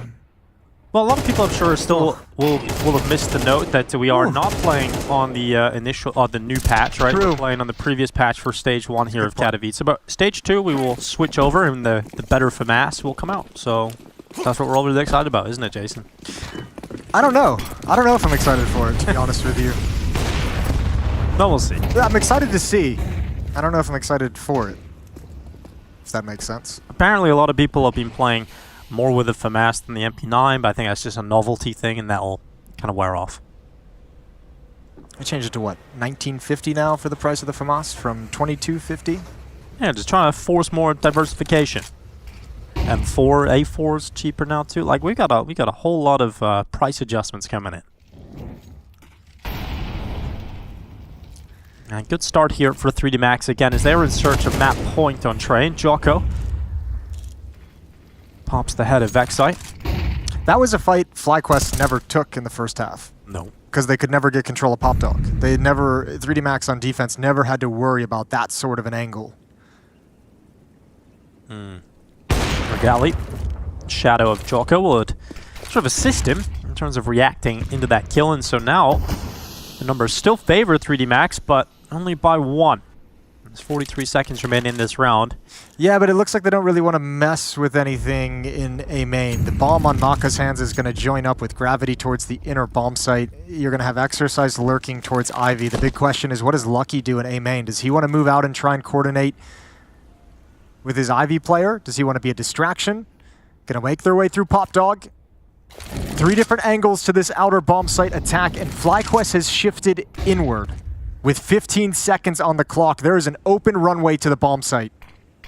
Regali going to try and disrupt this smoke. And a little bit too late to peek into it, so the bomb has made it across. And if you go for this and lose the round, you don't have the AWP. You don't have all these rifles and all the extra utility that you want. So this is a tough situation to be in for FlyQuest. I think they might have actually just risked it and gone for it, or fought for it at the very least, if they'd had some kind of presence outside in that yard. But they had just shifted inside. They were like, okay, round's been so quiet for so long, you know, let's go inner. Everyone's kind of reconvening. The Ivy player's taking his time walking all the way back. Same with Team Main players. They were just a little bit wrong, or very wrong. It's all gone wrong, really. It's all gone wrong. 7-round lead, 7 chances to close out the opening map in this series. If you're 3D Max, it's going to be 12-5.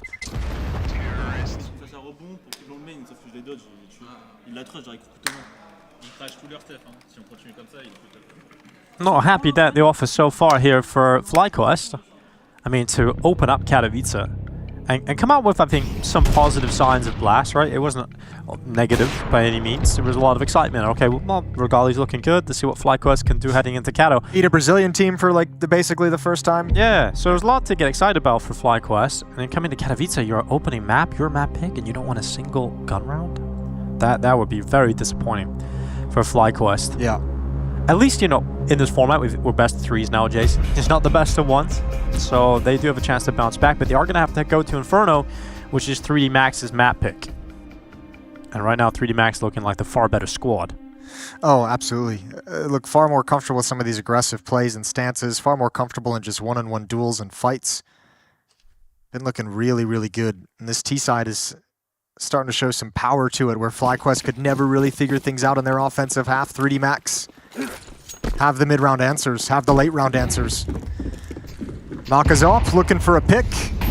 No one peeks before the smoke plumes. Takes a closer angle, but he's smoked off as well.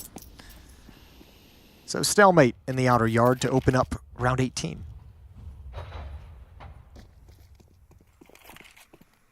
I like the vibe of Train, you know? Yeah, the rain. I think that's one of the best things, you know? Dark. Like, when have we had a cool map with rain before? We haven't. Yeah. Sticks to the skins nicely. Just really beautiful stuff. I was perusing the HLTV article about Train earlier this morning. Perusing, you like that? Yeah. One thing that they noted was the online portion of the Blast tournament, the Train was played 4 times, and every team that picked it lost.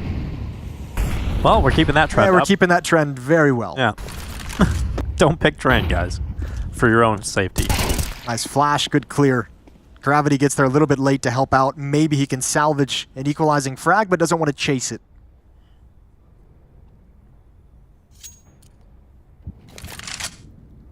Well, we didn't really get to see much of a CT side from FlyQuest, but maybe if they win this round, they can sort of start to build back into it. But first kill is good. Got a little bit more than that to get, though. And Regali's got eyes down in towards T-Con. No wide peek into him just yet, so... No, but that smoke to create some space out A main is going to make the defenders pretty nervous. Molotov will delay the Pop Dog player, which keeps his eyes trained on the flank, which sets Dexter up for failure. Yeah, that kind of works against them. 10 seconds, that's all they've got here for the T side to get into the bomb site. Gravity Grid, headshot, follow-up, and they are about to close it in the final 5 seconds. Vexite just needs to stay alive, but that plant is coming in. It looks like he just about got it. Bomb goes down just in time. Final second of it. Now Vexite with a 1v2 and a defuse to try and tee up, and it just is not going to happen. 3D Max blank the side of FlyQuest on their own map pick. They struggled to win a single gun round. Yeah, first half was real rough for FlyQuest. That T side could never get going. They were just completely caught by all the aggression, and 3D Max just played a solid game of Counter-Strike with confidence from start to finish, and that's all they really needed. So Train in the books. The team picking Train still winless on Train as everyone finishes out and figures up the map. Either way, opening map in the series goes to 3D Max. Inferno is next for FlyQuest to bounce back into it.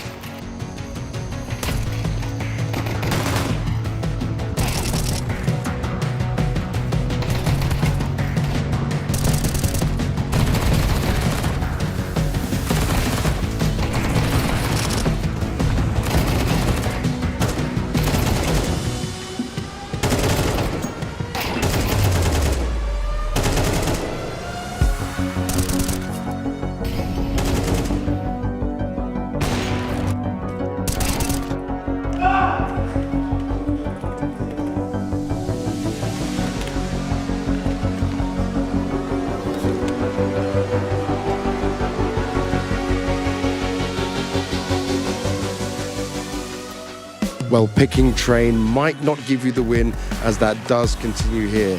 But 3D Max, they looked damn impressive. They looked ready to fight, and those rifle rounds were oh so good. Next up, we're moving to Inferno.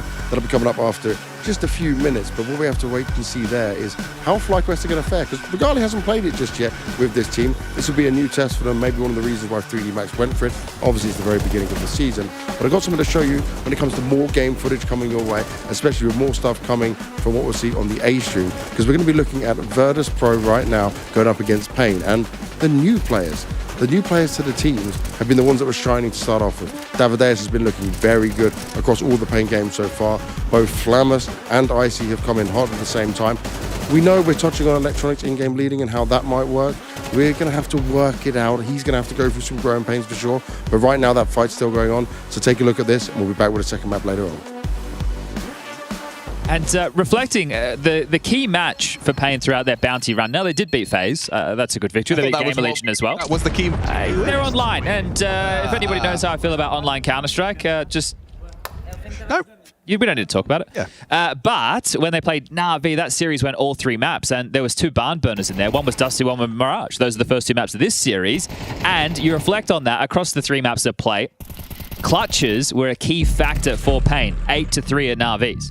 So it's definitely been a factor within this map as well. So having their players being able to convert the rounds at the very tail end, important stuff to give them what now is a 2-round lead, likely the 3rd. Yeah, well, I mean, just reflecting on that last round, I think that the Flammus death is going to be yeah, haunting them a little bit. I mean, that's the right call. And what was the read of the situation that you didn't think after the modded top box? You just have, I mean, you have to in Counter-Strike presume some things are clear. Always right? You have to. has to be an assumption here. They are everywhere.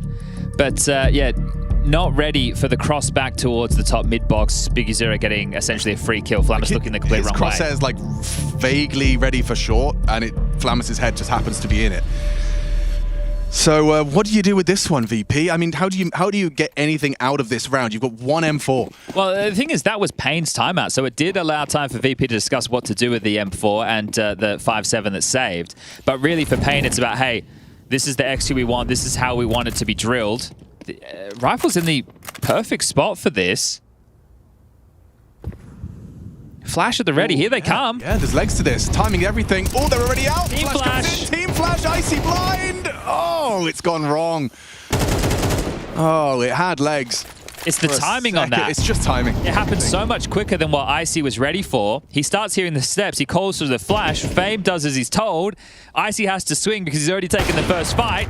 Completely blind by his teammate. Dead. And they're already out window. Like, they must have perfectly managed their sound cues. No time to react. No time to get that flash out. And no time to do anything more than die. That's a verbose James Bond episode right there. Okay, you get your rifles out. After what was a lovely sequence to start. Here it comes. There's the flash. And, oh, they're out window, peek, back. Hello. That's fantastic from our replay team right there, highlighting exactly what we just discussed. Yeah. Oh, this is a pretty tough rifle round for VP. Definitely lacking key pieces of util for the defense. Payne looking to punish that, going straight into an A execute. Biggie Zero feigning mid presence. Oh, what a perfect call for this. There's no one home. Oh, Fame's just rotated away. Yep. It's wide open. Hello, Fame. He gets his knife out. So the guys, A. A is a letter. It's important. And the bomb site's lost. Great opening again. Davideus continues. He's up to 21 frags. Great impact to start off his Katowice. Fame blinded off. They've got so many more nades where that came from as well. You can see there's still a full belt on Snow.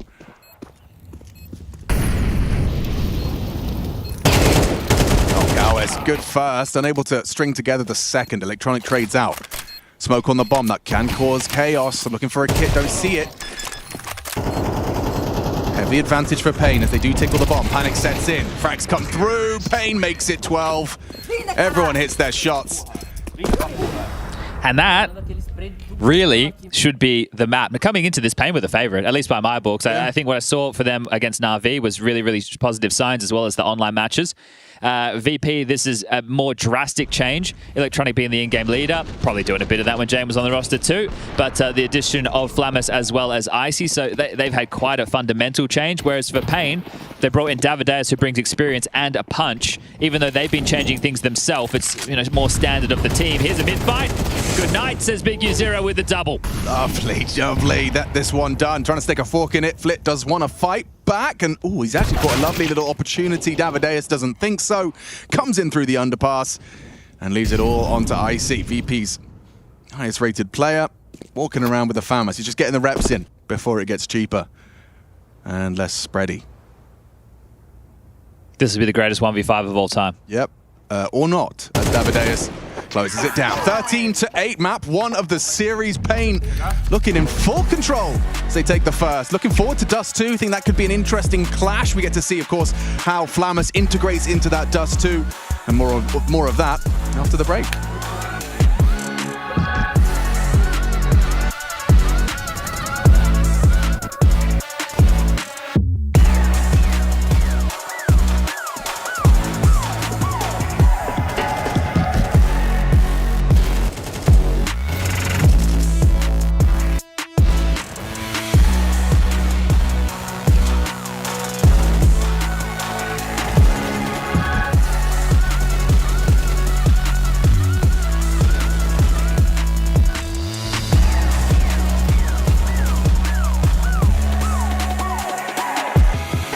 Biggie Zara, thank you so much for taking the time to catch up with me. We're going to do something a little bit more fun this morning ahead of your game. We're going to rank South American teams. Obviously, it's sort of majority Brazil rosters, but there are other kind of South American players in there, particularly your team.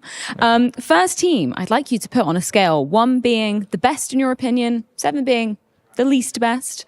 Imperial. Where would you put Imperial right now? The female one or the male one? The male one, yes, Okay. yeah. So the male one right now, I would put like maybe 6. Okay. 6. We can lock that in. Number 6, we'll put Imperial there. I think that's a fair assessment. You know, they haven't been showing Yeah. their best Counter-Strike as of late. Yeah. What about Fluxo? Oh, Fluxo. Let's see. We have 3 things. I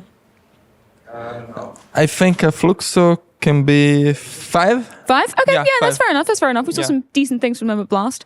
Next up is yourselves, Pain Gaming. Yeah, have to put ourselves in first. Yeah, of course you do. Got to have that full confidence. Do you feel like you're a step above the rest? No.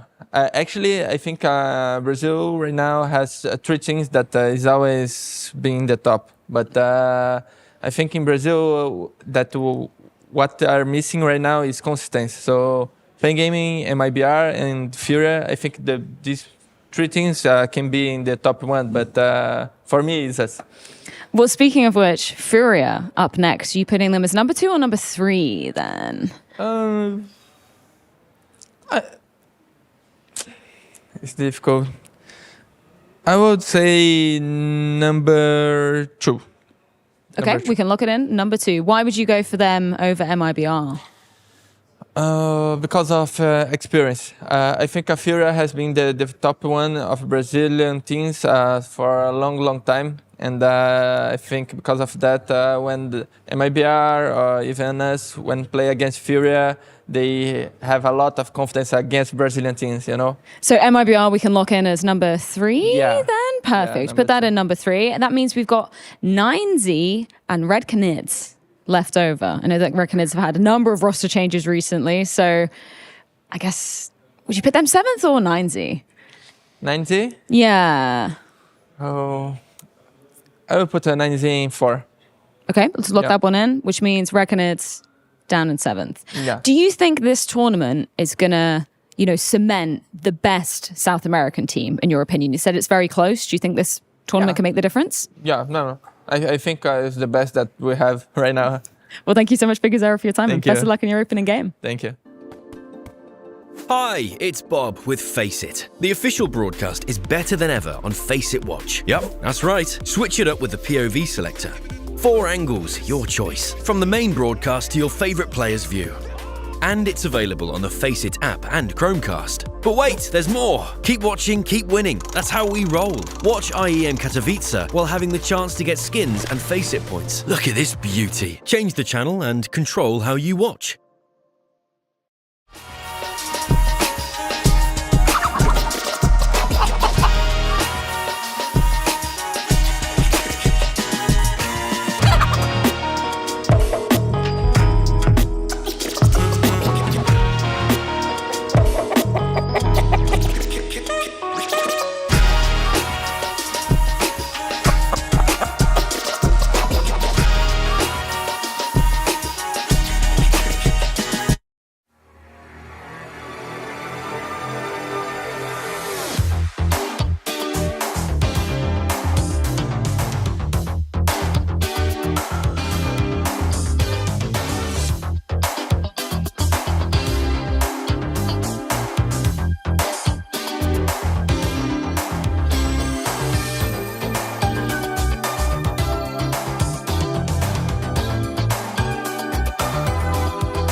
Coming into the 2025 season, there is a lot of change, and some of that positive change goes the way of 3D Max as they get to come to Katowice for your first time, Maka. How does that feel? It feels pretty good. Katowice is like the biggest tournament with Cologne, beside the major, so it feels pretty nice. And for you guys, right, you've gained a lot of points. You're now seeing some more invites come in for you guys. What does that change as a whole for you guys? Because normally you're used to fighting online through so many qualifiers. Must be a nice feeling. I think it's like some stress relief to not be fighting for qualifiers and be directly invited. So now we gotta fight for the practices and just come be the toughest opponent possible. Looking at you guys and how you now can prepare for things, though, do you have some more time to work on yourselves as a team and improve things compared to before? Yeah, totally. We worked a lot during that month since the New Year's break, and I think like we had like one match in Blast, and we couldn't show because it was too early in the year. So now we are much more prepared than 2 weeks ago. Now, back at Blast, you were playing online at that point. Have you guys done a boot camp? Is that something 3D Max like to do? No, we didn't do any boot camps. Yeah, because we had like we expected a lot of travels for the early year, so we kind of like didn't do boot camps. So. When you say a lot of travel, though, is this where I'm expecting to see 3D Max accept everything, go all out, and this be like the year where you can really show yourselves? Yeah, we gotta do our best for the early years, like 4 or 5 tournaments, and if we can like do good results, we're gonna get invited in the next upcoming tournaments. And how confident do you feel for that? Pretty much confident. Yeah. I like what I'm hearing. I like what I'm seeing. 3D Max now getting their first chance at Katowice. Let's see how it goes.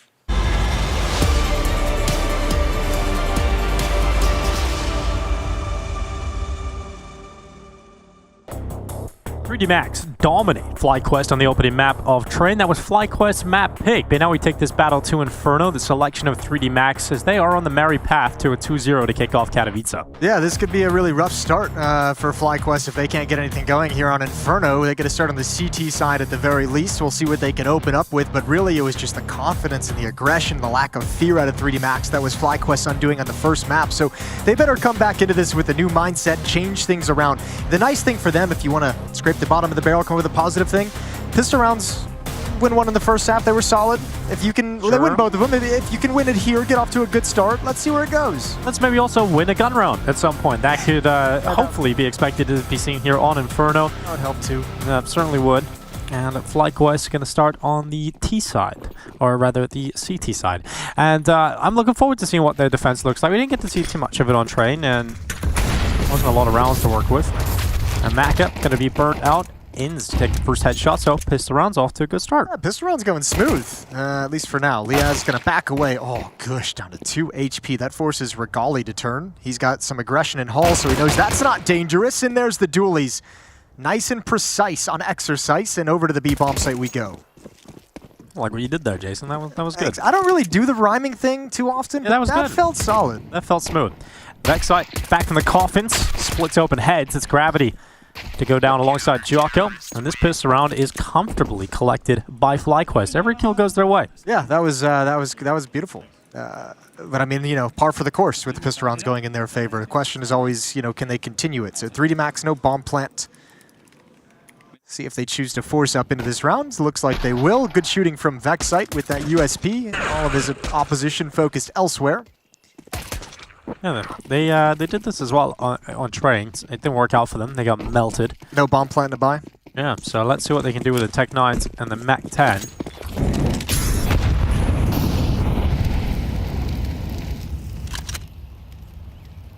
Well, Lucky living up to his name. That molly does not spread anywhere near him. And Vexite just jump spotting, looking to get great info. Because that jumping MP9 can be very accurate. He actually gets a dink off on Lucky as well on that jump up. So banana control taken for 3D Max, but not living up to his name, taking a dink in the air. Yeah, true. Definitely not. All right, utility being dropped over. Oh, good time for a piece of utility, but Inz is so blind. That's going to come in a little bit late. Might still help. Vexite's got an issue. Running out of ammunition, he's going to go down, so should at least be a bomb plant. And despite some of the struggles on this initial thrust of the attack, FlyQuest should be in a solid position to retake this. They're waiting on Liaz to come back over from A. He's got a decent amount of utility still available to him. This is a smoke out. Flash molly left. Real nervous about a smoke push. Yeah. It's worked out there for Dexter. And a 4v3. 3D Max And the bomb site bombed down. It's a small win already, but looking to hold on as time starts to tick. They still have a chance of pulling this one in their favor, especially if this fight goes the way of Exercise. But he's taken out by Inns. Dexter to follow up, and all three remaining 3D Max players taken out. So FlyQuest back in with the retake, 2 rounds in a row. Yeah. But at the end of the day, bomb plant and a kill are 2, not the worst for 3D Max. Patient and composed on the retake, waiting out all the utility, not trying to force any fights, coming in as a team, well handled from FlyQuest despite some shakiness on the initial attack. Vexite just living as long as possible, grabbing his 1 kill. Everyone else just kind of saying, sorry bro, you're going to be left to dead, but we'll pick up the pieces when all is said and done. 2-0. With the plant, there is a Galil picked up on Joko, Armor and Tech 9s on a couple other players, so some things to soften up the economy of FlyQuest, but no reason to think this will turn into a victory for 3D Max.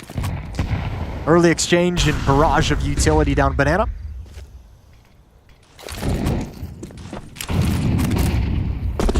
They want to get some delayed control deep with a double Molotov and a push from Vexite's MP9.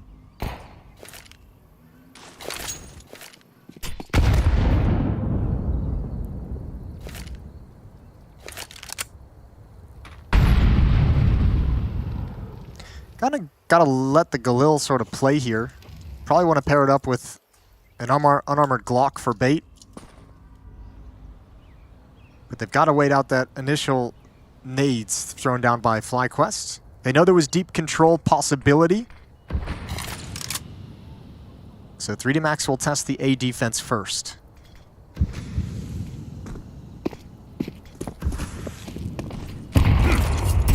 A defense, rather passive. One player Graveyard. One in Pit. Vexite waiting in the speedway to catch them if they come through CT. Oh, he's screwed. And he's in a real tough spot. Yeah, screwed is the right word. And Gravity has taken him out very swiftly with that Tech 9, putting pressure on Inns, back of the site. Spots out 3 players approaching his position. Tech 9 eradicates him, opens up that B bomb site, and FlyQuest have kind of capitulated here. It has to be another retake. But for 3D Max, this is an opening they just didn't really expect to get so easily. And so now Dexter coming through CT, he's got to deal with a crossfire. I don't know if you go for this. It doesn't seem likely, right? It doesn't seem like it's going to net any reward. Dexter doesn't make this. I mean, he's dead regardless of what happens. I'm just surprised that they're even kind of posturing as if they even wanted to test it. 3-on-5 retake when you're coming in very, very late. Clean kills on the entrance into the B bomb site. Nice round from 3D Max. That's the last thing I think FlyQuest expected. And much like we felt on Train, no resistance from the FlyQuest defense. You know, 3D Max got to walk up middle, walk up wrap side, walk into CT spawn, and the first contact was at that truck over on CT spawn. No one even spotted them. So they had a lot of room to work with in the round and take complete advantage.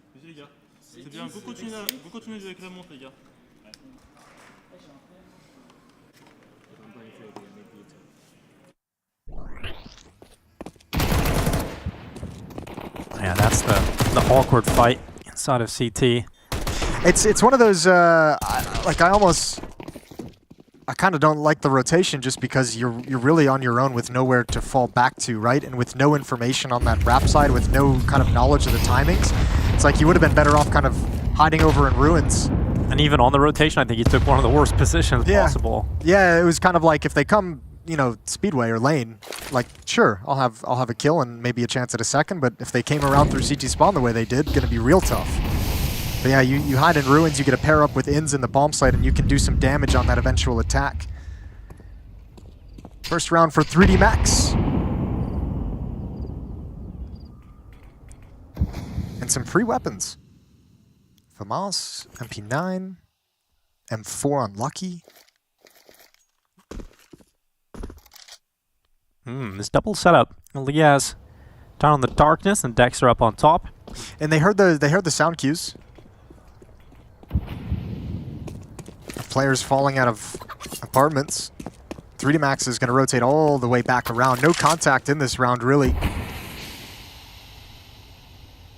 Lurk utility for Exercise to see if he can be a nuisance, to see if he can be a distraction. He's been spotted. Oh, here comes the util. He executed into the B site. And this time, it's not just one player on the B defense. There's 2 players within the site, and third now rotating over. 24 seconds left. Utility gets to work, and it's lucky to drop backside with the fire. In swings through the CT smoke, and not enough done from the initial B defense. Again here for FlyQuest, not a single kill, and this has to be a save. There's no way back into this. It is going to be a round for 3D Max to tie up the scoreline. Yeah, man, the Molotovs forced, I think, the FlyQuest defenders to kind of take that aggressive angle to take the fight as they come through the smoke, but 3D Max was so patient behind that defensive utility. And oh, man. Oh, no. Oh, it's all gone wrong. You really needed to win that one. But hey, Regali, no kit. Well, now they know where he is. And he's got to deal with multiple players. They're not going to let him get away with this. Surely he's going to have to fight tooth and nail, and unfortunately they've ripped all of those out of him. So it is another round win for 3D Max, and more importantly, another gun round, another situation where we're just watching these buys keep take on for 3D Max, and for FlyQuest it's been impossible to win one. Yeah, I mean, that one, just due to the utility usage, you know, FlyQuest had 3 defenders of that B bomb site, but the Molotov forces, you know, the first player inside the bomb site to commit to the attack, to the spray, into the smoke, can't really back up into the fire. You have 2 players stuck behind the CT spawn smoke. So, I mean, the utility that 3D Max throws out just makes that defense disorganized and taking fights at different points and different philosophies. And now there's nothing for FlyQuest to use to mount any kind of resistance. Already kind of challenging and peering into the B bomb site. Joko's going to lead the way. Spots the first oranges.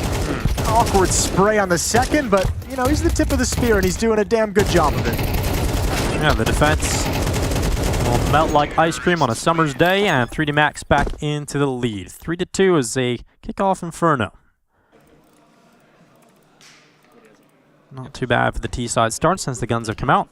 Well, now it can be the real punishing situation. We'll see what kind of a cycle FlyQuest kind of gets stuck into. If they can't convert this round, then you're kind of in that weird CT zone where, you know, your buys are not nearly as strong as you'd like them to be. You might miss a couple things, but you still have enough to go for it. I think they're kind of in that situation already to an extent, right? You've got FAMAS already having to come out on 2 players just to get all the util that you need. At least they've got Regali on the AWP, but we've got to start seeing some good performances here now as soon as this AWP has come out for him on the CT side. Problem is, without armor, it's like some of the positive things you love to see from an AWPer on CT side in front of the mobility, maybe a couple aggressive peeks in towards alt mid. Not going to be too motivated without armor to do that. Joko finds the opening. Vexite taken down afterwards. All this through smoke. Well, that's disastrous. Yeah, it is. I think, honestly, we're now looking at probably a safe call for those 2 A players. Dexter doesn't really have a choice. Unless Dexter gets like 2 or 3 kills here. Like, there's no reason for the A players to budge quite yet. And he's got no utility. He feels like he probably has no safety to fall back into the B bomb site itself. So as long as he doesn't go unchecked, as long as 3D Max clear their angles and don't forget the details, they should be all good. And indeed, they'll boost up to clear sandbags. And that's the last piece of danger really on the map.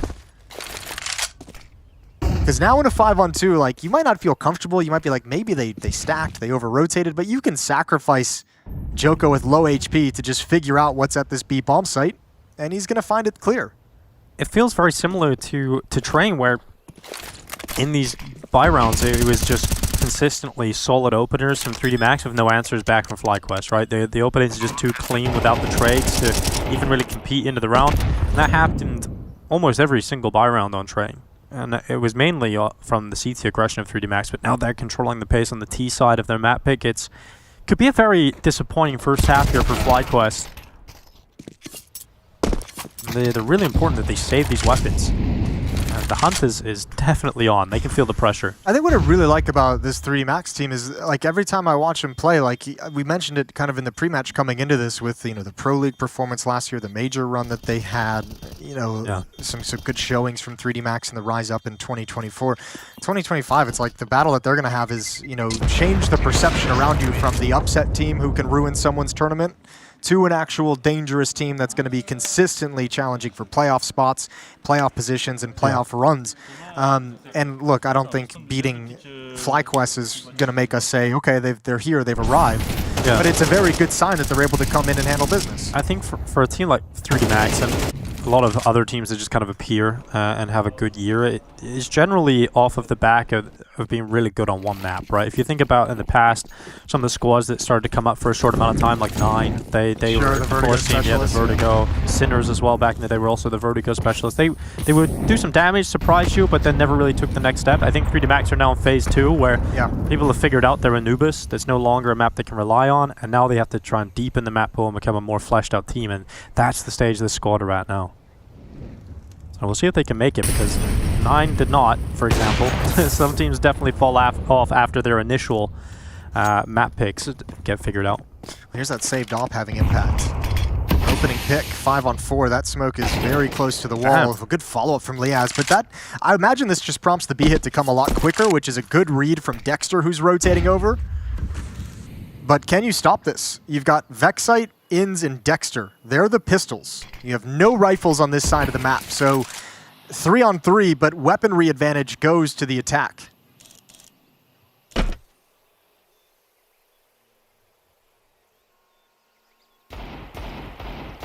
They'll just wait out this utility. A flash could make things a little uncomfortable for the T's. If that flash connects, then the pistols might have an opportunity here, but he's come out now, so Vexite sends it. Unfortunately, Dexter peeks just before the flash. Lucky helping out, though, by taking his own teammate out, and Inns inside of the fountain is doing great work with his pistol. He's still alive, leaving it all on Maka with 20 seconds left. Damn. He's got to pull off a 1v3. All right, take it away, Maka. Good shot. Op picked up. 15 seconds. Gonna take the fight. That's a nice quick one as well. One-on-one. Maka on the verge of doing it all. 10 seconds. There's the shot. The jiggle peek, and Regali nails him. That's the saved op coming in to win the day, and it's 4-3. Nice try from Maka, but I mean, that team kill from Lucky and the absolute chaos is going to be wishing he could get that back, because it would have been a far better situation for 3D Max in that position. But great round to pick up here for FlyQuest. Yeah, but this is what I mean by playing like good Counter-Strike. 3D Max almost win this round. 3v5, like, yeah, and Maka had to have some nice shots in the clutch, but that was a very winnable round down the stretch, despite the disadvantage early for 3D Max. I know. If he's able to bait out that shot from Regali and cross, that gets real interesting. High fives all around. 3D Max, even with that loss, not feeling like they're out of the fight, still in the lead with 1 round, separating the 2 teams, and obviously looking like the better squad at the moment. Yeah, I mean, if you even remember back to Train, they lost one of these kind of low buy rounds as well, where there was only upgraded pistols available for FlyQuest, and they bounced back immediately. So that's just going to be the same conversation going on now for 3D Max. Just, oh, we still got rifles. Everybody's got an AK. Let's just win this follow-up round and not worry about the previous round loss. So Lucky straight into the top banana smoke. He's going to drop further back, and Regali's going to get a chance to strike in the opening kill here. Oh, he should do it. This should be a shot he nails. Ooh, and he just takes away the angle right as Joko slides into it. He's going to be aggressive through the smoke. This is the bomb as well. Now they have to be committed to come chase it down. Dexter, big step up for FlyQuest, and a chance to add more onto it, but now he's just a problem to deal with. I'll smoke, blast it open. Maka comes charging through. Bomb is down, though, and that's a big problem at the moment that they have to figure out. With 1 minute 7 seconds left, smoke fades away, and Lucky needed to win that fight if there was any shot at picking this one up for 3D Max. So FlyQuest winning a buy round here unless Exercise can unravel everything. It'll be quite a long journey to do so. He's got the first kill, and 3 more to collect, and that bomb down at long. Problem is, going all the way around through halls is just like, even if you think he's going to get a kill over in pit, it's just so much time it's taken to pull this off. This is now 10 seconds into this 1v4, 1v3. Yeah, he probably has now realized. Yeah, you still got to go chase down the bomb on Rap side. Got 2 defenders there to deal with, so this is just out of reach. Oh, tight game then, 4-4. Just a matter of time. Oh my god, no way! No. 20 seconds, that's a pathway straight to B, Jason. Can you believe that he's found a way out of this? He can get caught, though. Oh no, Laz, if he hurries up, he might be able to get the deep angle, and he's going to pause. He's going to pause and wait. Exercise, this 1v3 might almost be coming together. That's really awkward. A bold plant spot, and Exercise just going to take the swing, surely. Hard swing to the right. Do it. Liaz takes the headshot and saves the day. Back-to-back big-time 1v4 clutches, just barely edge in the favor of FlyQuest. Like, you know it's a possibility, but you think it's such a small percentage that he wins both those long fights. Yep. he makes it look so easy. He has such a, I mean, he has such a good read of what the setup's going to be, right? Makes that educated guess. You know, like you've Molotov towards the cubby, assuming there's going to be an off angle. You know where the follow-up peak is likely to come to. Beautiful, beautiful attempt. And just crazy instant headshots. Instant looked like he was even staring in the right direction. I know. He thought he was far wider than he really was, but... Oh, my goodness, that would have been something special for Exercise to kick things off here. I think that might have broken FlyQuest's mental nice and early. Back-to-back rounds, it comes into a 1v1, so a ton of economic damage. Because 2 rounds ago, it was like pistols and some saved weapons. It's not as brutal as it could be, but still, FlyQuest is looking at their economy like, well, we lose this one. We got nothing to play with moving forward. So big round for this opening half, a swing round, an opportunity for 3D Max to gain control from the T side, or for FlyQuest to build up more momentum on this defense after 2 in a row.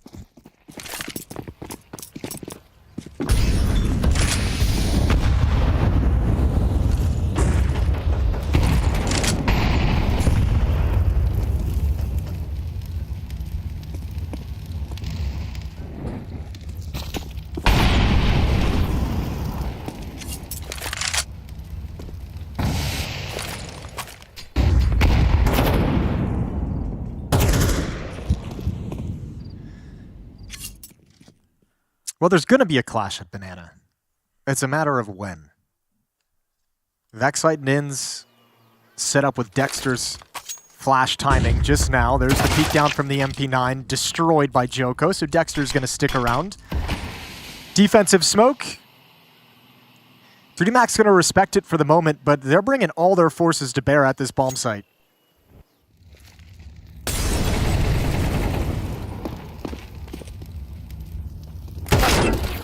Oh, dink on towards Jocko. He's down to 4 HP. Vexite gets cleared out off of the site. Maka also taking one of his own. So now the B-bomb site is completely gone, and the round victory already confirmed here for 3D Max. I don't know if this would be something in terms of like preparation, very possible for the 3D Max side, or if it's just working out really damn well, but this is like the second time so far in this half that first orange Molotov has forced the fight at the front of the bomb site, the swing from the defender, and 3D Max is so ready for that. And it's such a nice, easy kill to set up with a singular Molotov. Got to start seeing FlyQuest maybe forced into a different setup. Can't keep deploying a player to that spot if they're constantly going to be forced into that fight.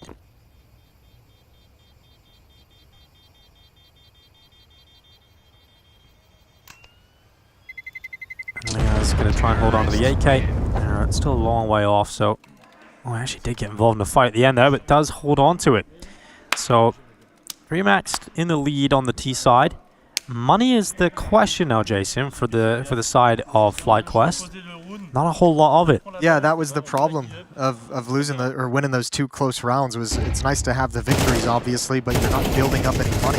3D Max is still making all these wins so costly, and now taking the AWP away at the end as well. 1 saved AK-47. Outside of that, it's utility picked up. Utility to delay as much as possible and desperately try and funnel the fights towards the saved rifle in the hands of Liaz. That's going to be positioned by Boiler up at mid.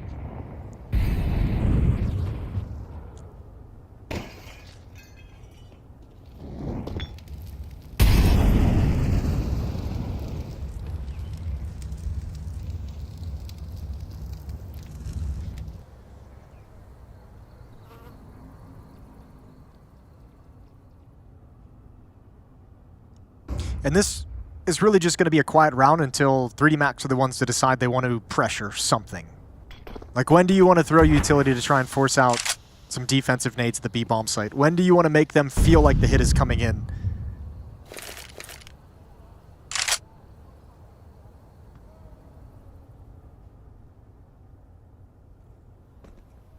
Yes. Goes for a peek around the corner. Oh, actually picks that one up on gravity. The trade is instant, though, from Jock, who is confident to peek up at the top mid. Confident with the bomb on his back as well. Yep. Wait, which, I mean, I'm just saying that's a lot of confidence. That's a big risk to take. Liaz converts that one. Bomb drops and tumbles in towards middle. It gets really awkward. And that kind of assertiveness from Joko with the bomb on his back is what kind of screwed him. when they attempted to make that wrap side play a couple rounds back. Exercise drops out of halls. However, a nice reposition from Dexter inside the smoke that gave Exercise the safety is going to be the last thing he expects. They're going elsewhere, and this boost up, nice dink, but you know the setup now. And Vexite, you're screwed.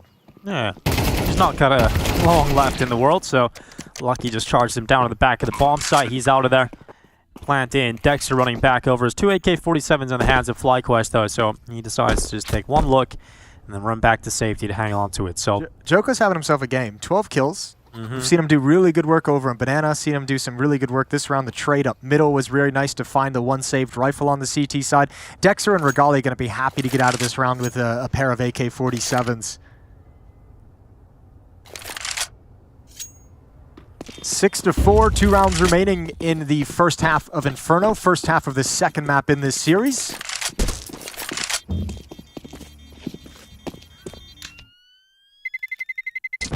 Terrorists win.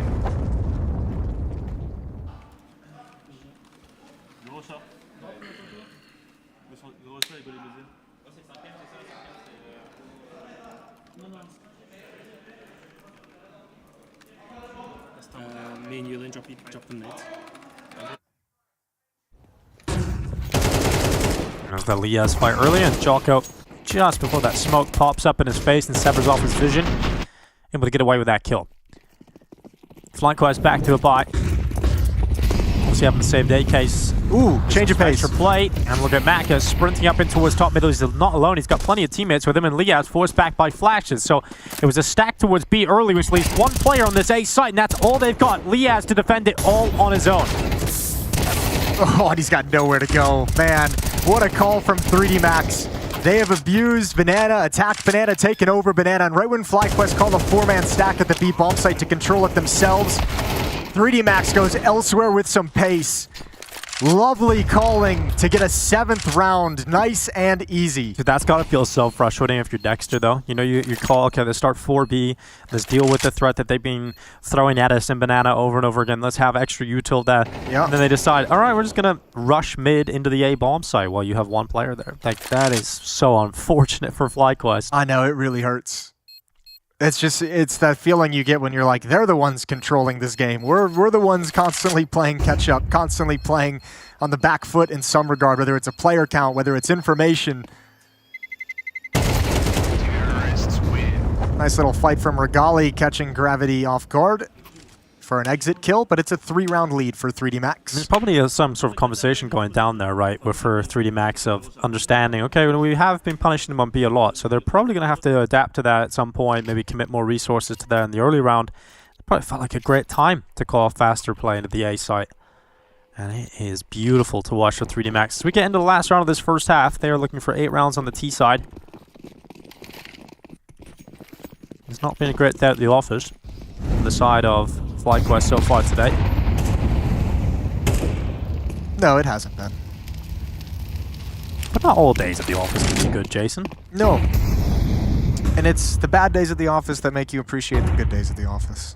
Yeah, something like that. You know, there's the yin and yang of the existence that we all live in.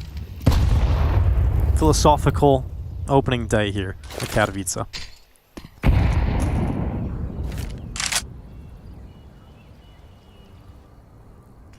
All right, smoke towards wrap side. Blocking off Dexter and Regali.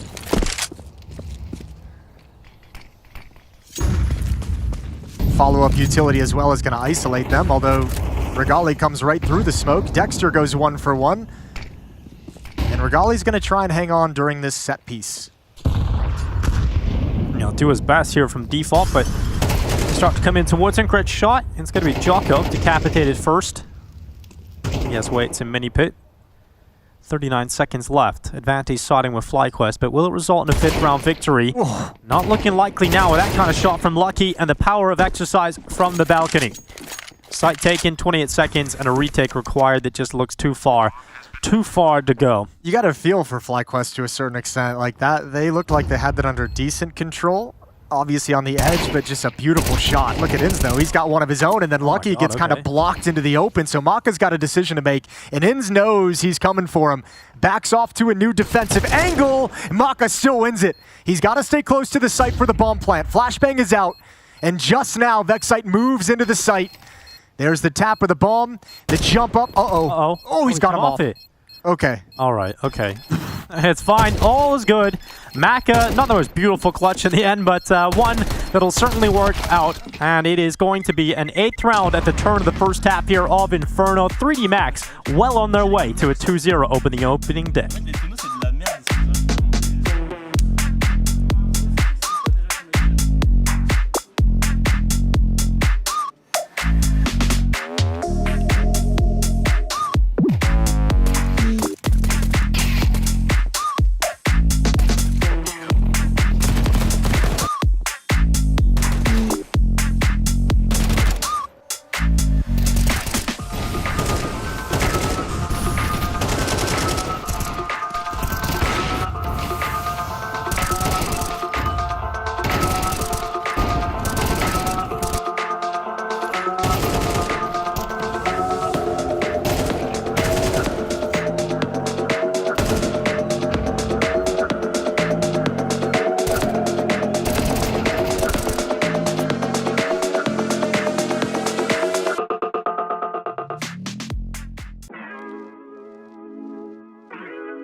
Anybody else? Anybody else but you? Anybody else but you? Anybody else but you? I don't want anybody else but you. Anybody else but you? Anybody else but you? Anybody else but you? Anybody else but you? I need anybody else but you. Anybody else but you. I don't want anybody else but you. I need anybody else but you. Anybody else but you. Anybody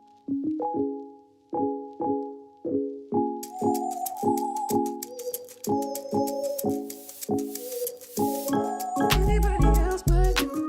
Anybody else but you. I need anybody else but you. Anybody else but you. Anybody else but you. Anybody else but you. I need anybody else but you. Anybody else but you. I don't want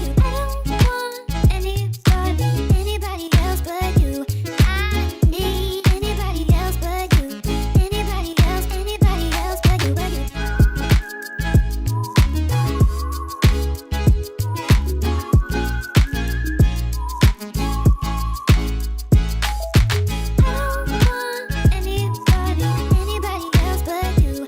I need anybody else but you. Anybody else but you.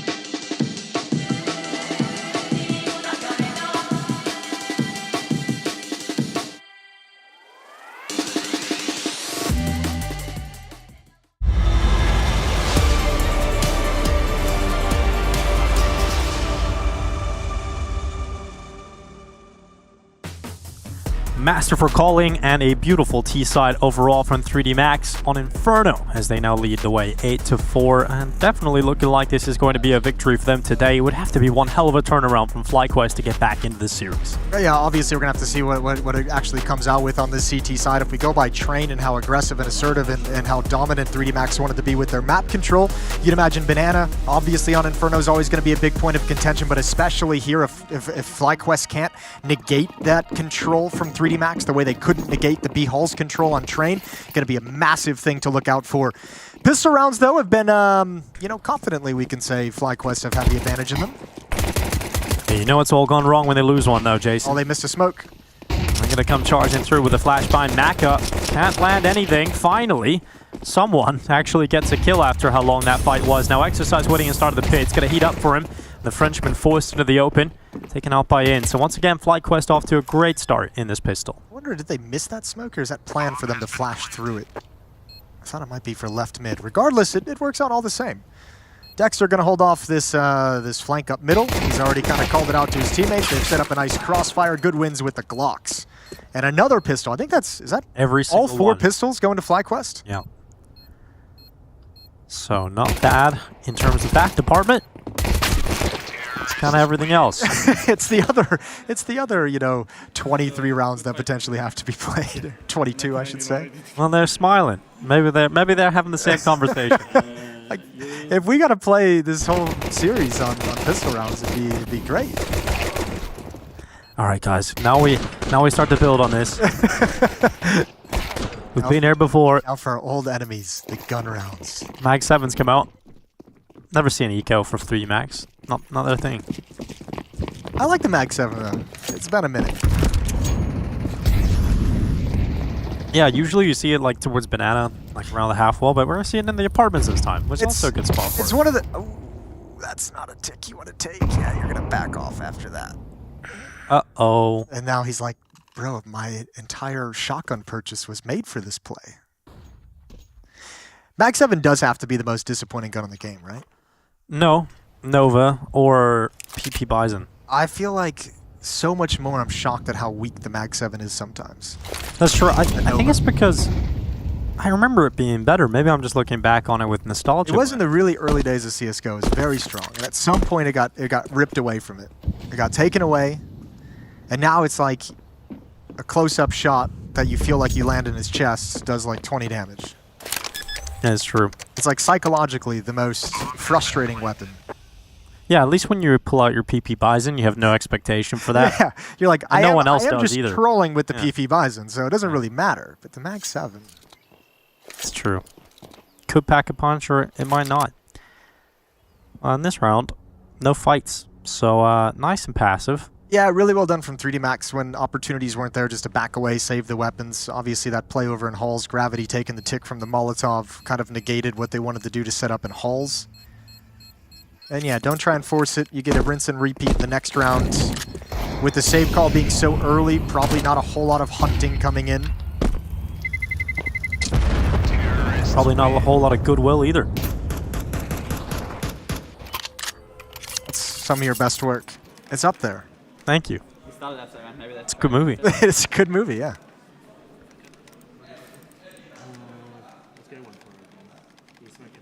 Well, the lead is cut to 2.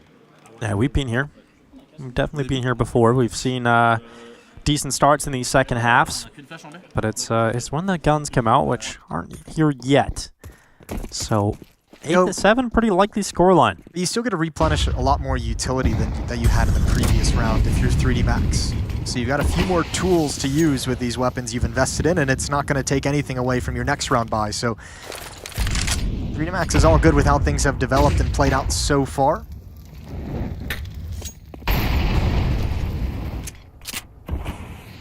Here goes the Mag 7. Oh no. Well, you did have an opportunity, but the grenades have forced it around the corner.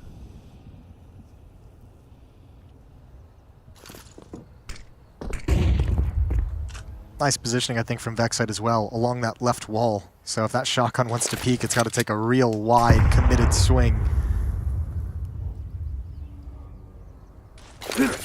Utility up mid.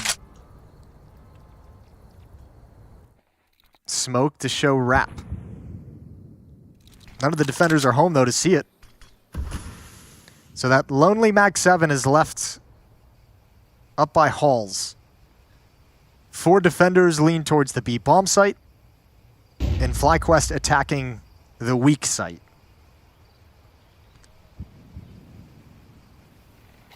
Exercise, here we go. Yeah, biggest disappointment, Jason, you're right. That Mag 7 does not do anything. Liaz getting rid of him, no issues whatsoever in another round where 3D Max have stacked B and FlyQuest have gone the opposite direction. So 8-7 coming right up. Be careful, Dexter. Don't give away the Galil. You don't want to do that. It's not the strongest weapon in the game, but happily, I think a CT defender would use it for the economic savings.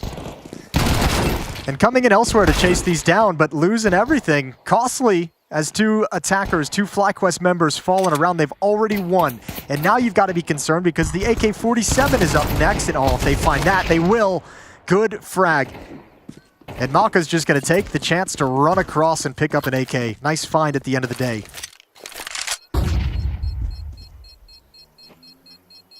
Yeah, great steal away from Maka. Can be able to just have a lot more residual cash left over for that big old AWP. And he can drop over to his teammates. So plenty of cash flowing through 3D Max now as they get into the first buy round of the second half. Joko's cooled off. I remember touching on him in the first half, like 6-7 rounds in. He was like 12-4. It was like, oh, he's having a great game. It's 13-9. Struggling to find the same impact he opened up this map with. We'll see if that can change. AWP is going to start towards the B bomb site in the hands of Maka. Supportive utility to get Lucky and Joko out towards sandbags. And the FlyQuest attack in Banana has been held at bay by deep Molotovs for the moment, giving time to 3D Max to set up this defense. Flash up into the sky. Lucky for going for a peek down into Banana. He's got his teammate in behind him in Joko, who could once again light up the scoreboard. Here comes Inns. A little bit of awkward nature here around the corner, and eventually Joko able to get away with one, and that is more like it. Joko to be taken down by Vexite, though, in response to the smoke. And a 4v3 for 3D Max. I think they'll be happy about that, and full Banana control. I thought that was going to backfire entirely. I don't think they realized how close that player was over at half wall. That could have gone south, but good kills from Joko, good conversion onto the second frag, and now the AWP gets to shift back. After supporting the B element and controlling Banana, the AWP moves over towards Rap side, which allows Gravity to slide into the site and set up a crossfire with Exercise. So the A defense is looking very strong. Regali, oh my god, didn't even have a second to live as he walked around that corner. Instant headshot from Exercise. Yeah, he did not see that coming. No, it did not. Gravity waits on default, just every now and then having a little bit of a look up towards the balcony to see if anybody's up there, and Liaz eventually will be spotted. 20 seconds. It's on FlyQuest to make the move. Exercise heating up in the pit, eventually does some damage to the apartment's play, but it's Gravity who's tasked with closing it out, and he'll do so. Not without issue, though. Shout out to the A4. Yeah. A lot of bullets to recover. A lot of bullets. You know, it's a lot of room for error, and eventually you got your reward. 9-7, 2-round lead.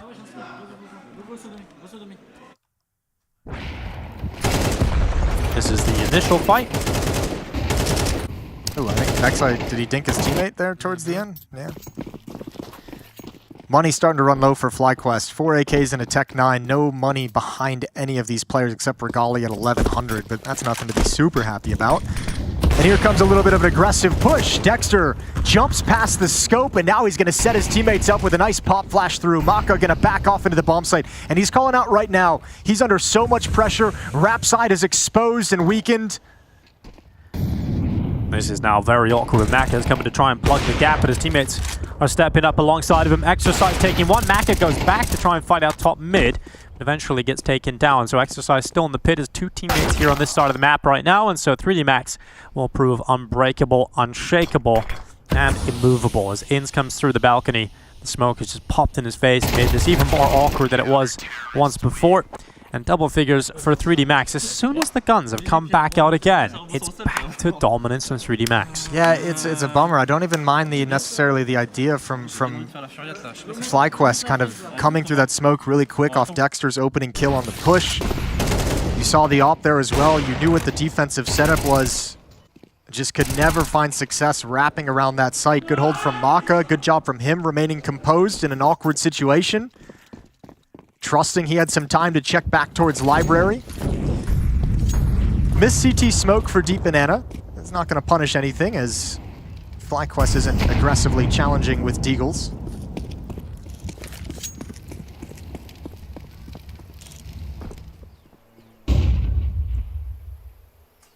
Well, if anything, these are the rounds that FlyQuest actually were able to win. You know? We believe in the Glocks? Definitely not. No. Maka, he's got rid of Dexter. And that's going to be 11-7 in just a mere moment. And, you know, looking down the line, I think you set the expectations for these two teams that, you know, we don't expect them to do anything crazy at Katowice, right? They're not going to be teams you even expect to be contending in Stage 2. But it's these are the rosters that can cause upsets, right? The spoiler teams. And I think it's pretty exciting to see the level that 3D Max are playing at right now. Obviously, we have to wait, because it does feel like FlyQuest have had a very bad day. So we have to wait and see how good 3D Max really are. But so far today, it's been exciting to watch them. Yeah, it's been really solid. Some good individual prowess being shown, some good tactical calls. Confidence that has to be born out of preparation and practice. So yeah, let's see what 3D Max can do here at Katowice. 11-7. 2 more rounds. They close out the series nice and quick for an easy first day.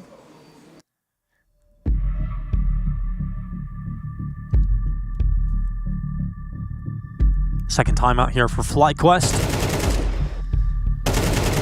The winner of this match goes on to play the winner of Astralis versus MIBR, which will be happening later today. The loser goes on to play either Astralis or MIBR. Okay. The loser off or the winner off? Yeah. It's quite easy. I expected it to be more complicated. No, we keep it simple, Jason. Yeah. We don't have the butthole system here. You know, we don't need a separate website. You didn't even try and make that subtle in any way, did you? No, I did not.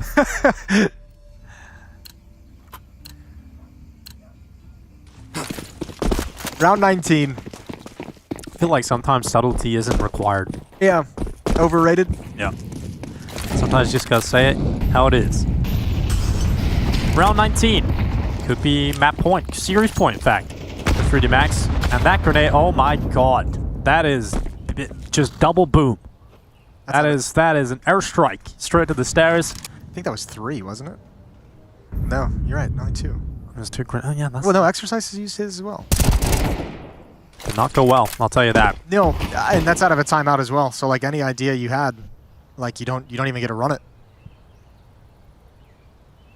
Nice little change up. That's something 3D Max hadn't shown FlyQuest throughout this whole half. Lucky, a little ambitious as that smoke fades, staying out in the open for that nade. Not worth.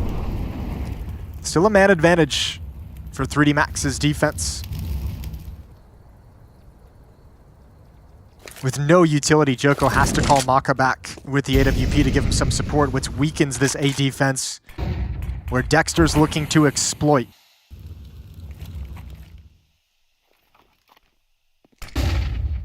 I'm assuming B-split here, as the bomb is solo at the base of Banana on the back of Dexter. Or is he going to come join up and have them wrap around the site? This is a very unforgiving position for Gravity. Oh, you can see what kind of pull he has as he waits. All he has eventually to round that corner. 15 seconds left. It's on FlyQuest to make their move now, and Liaz goes down. Exercise inside of the site. Might just be closing on that 12th round, and it certainly will be a closing moment. It's starting to just feel like FlyQuest never showed up today, and it's quite a comfortable victory at the end of the day for 3D Max. It's a combination of the French playing some great Counter-Strike, and also we know FlyQuest can do better than what we're seeing. They've really struggled throughout both maps to make 3D Max uncomfortable in mid-rounds. You know, like, there's really been no mid-round moment, like, you know, where you can see 3D Max is like trying to figure out what decision they want to make. Everyone's just kind of very quickly and comfortably making a call based off what they've seen on the map and sticking to it. And it's turned out to be the right call more often than not. Yeah, 3D Max have just been so good at the opening stages of rounds. Like, what can you do if you lose 2 players on T-stars instantly? You know, like, that's such a tough position to be put in if you're FlyQuest. And they've lost the opening again here. And you don't really have the weaponry to overcome that advantage. Ooh, the jump up, holding down the trigger. Joko's got another one, that's ins. And yet again, another 3v5. Well, I mean, if you want to call both teams kind of like the upset dangerous team to the spoiler teams, 3D Max look like they have a leg to kind of impress us even more and build upon that reputation. They're going to take this opening series 2-0. It's 13-7 on Inferno. Start to finish, 3D Max, absolute beasts. Yeah, 3D Max, one of the teams coming into this season keeping their previous roster they did all the hard work with last year, whereas this is a new look FlyQuest. They replaced Alistair, they brought in a new Alper. I think what we've seen from them in the online stage of Blast was a lot better than what we've seen so far today in Katowice. A lot of work to do for FlyQuest, and clearly just a very poor day in terms of performance from FlyQuest. One that we hopefully should see improve in the later matchups. Look, maybe it does come down to that. You mentioned 3D Max, one of the few teams who's kept their lineup. Obviously, only one player changed on FlyQuest, Regali coming in, but maybe it is a matter because they just more than anything today, not so much like preparation or playbook or anything like that. More than they didn't look like they had any assertiveness to them. They didn't really want to fight for map control on Train. They gave a lot over to 3D Max's defense on Train. And it was just tough from start to finish that they weren't really making moves that made 3D Max ever uncomfortable. So a nice, easy series, I think, for 3D Max when they're going to look back on it at the end of the day. And it certainly won't be an easy series in the next game for FlyQuest, no matter who they go up against, right? Whether it be Astralis or MIPR in that losers game. You would say 3D Max might even be an easier opponent than either of those two squads. So it does feel like FlyQuest have really got to step it up. And we're going to go down to the sidelines of Banks to hear if Dexter has any ideas on how to do that. Well, we'll try and see if there's any answers to this. Dexter, this was a tough series for you guys for sure. I want to take your mind back to Train. Obviously, you pick into it. You're trying to maybe surprise them with it. What was kind of the reasoning behind the map pick? I don't think there was too much of a reason for like surprising them with it. I think it was just we felt comfortable in practice, but I think when we came up today, I think a lot of like small details, maybe due to nerves, whatever, was missing, and then we just lost key kills. And when that's happening, we're just playing 4v5. They played like really good on CT as well, so we'll probably have to steal some stuff from them. But overall, like those details matter. These details, can you tell me what it was that wasn't happening? Because you said like nerves. I can't imagine you guys being nervous. Just things like when we have start rounds, like certain flashes that we always want, or certain smokes that we all want, but then we didn't do it like this one time, or just shit like that. So once it's missing, then like the whole flow of the game becomes missing. So just simple. Your pistols are very positive, but the guns round not so much as well. Was this a bit of confidence that got knocked down as well? It was hard to pick back up? Yeah, it sucks to win pistols because, sucks to win pistols, yeah, it does actually, because usually our best games have been the games where we lost every pistol, but yeah, it is what it is. I think we did well with working with pistols, but yeah, just a lot of the new stuff that we've added and all that key details didn't really work out. I need to ask as well, just how is the energy? Because I know you've been on boot camp for a long time, you've already been in Serbia for a few weeks, then you're coming here. Is that okay? Yeah, it's fine. I think everyone's pretty excited to play. I think we were very calm today, but yeah, we just need to always fire up a lot more. But it wasn't like the losing or winning factor, so it's just what it is. All right, well, thank you very much for your time. I'll let you pack away. I'm going to keep moving and running around on this one, as I will try and get myself over to the 3D Max side. We'll see what we're going for over here. They're very happy. They're laughing. They're smiling with it. Lucky, come join me over here. That was a pretty solid game from you guys, man. Looked like you had full control. Felt good? Yeah, of course it felt good. It really feels good to start the tournament this way. Now we have to win another one, and it's going to be perfect. It's going to be perfect. Well, I can see the confidence you guys had. You definitely saw it in the game as well. Did the Train pick surprise you from FlyQuest at all? No, we were expecting either this or Anubis. Okay. So, like, we knew they had a card. Like, they could have prepared it a lot. So, we were ready on it anyways. So, yeah. Dex was just telling me he was going to maybe steal some of the stuff you guys were doing on your CT side. Where have you got your inspiration from on just how well you played on this map? Which other teams were you looking at? Was it all just your own stuff? A lot of this was probably our own stuff. And we've been just stealing nades from YouTube videos, things like this, working our own stuff. And we were like, we just build our own game, and it works in the end, it seems. So. And how confident and excited are you just for this whole 2025 season? Because this is way different than last year for you guys already.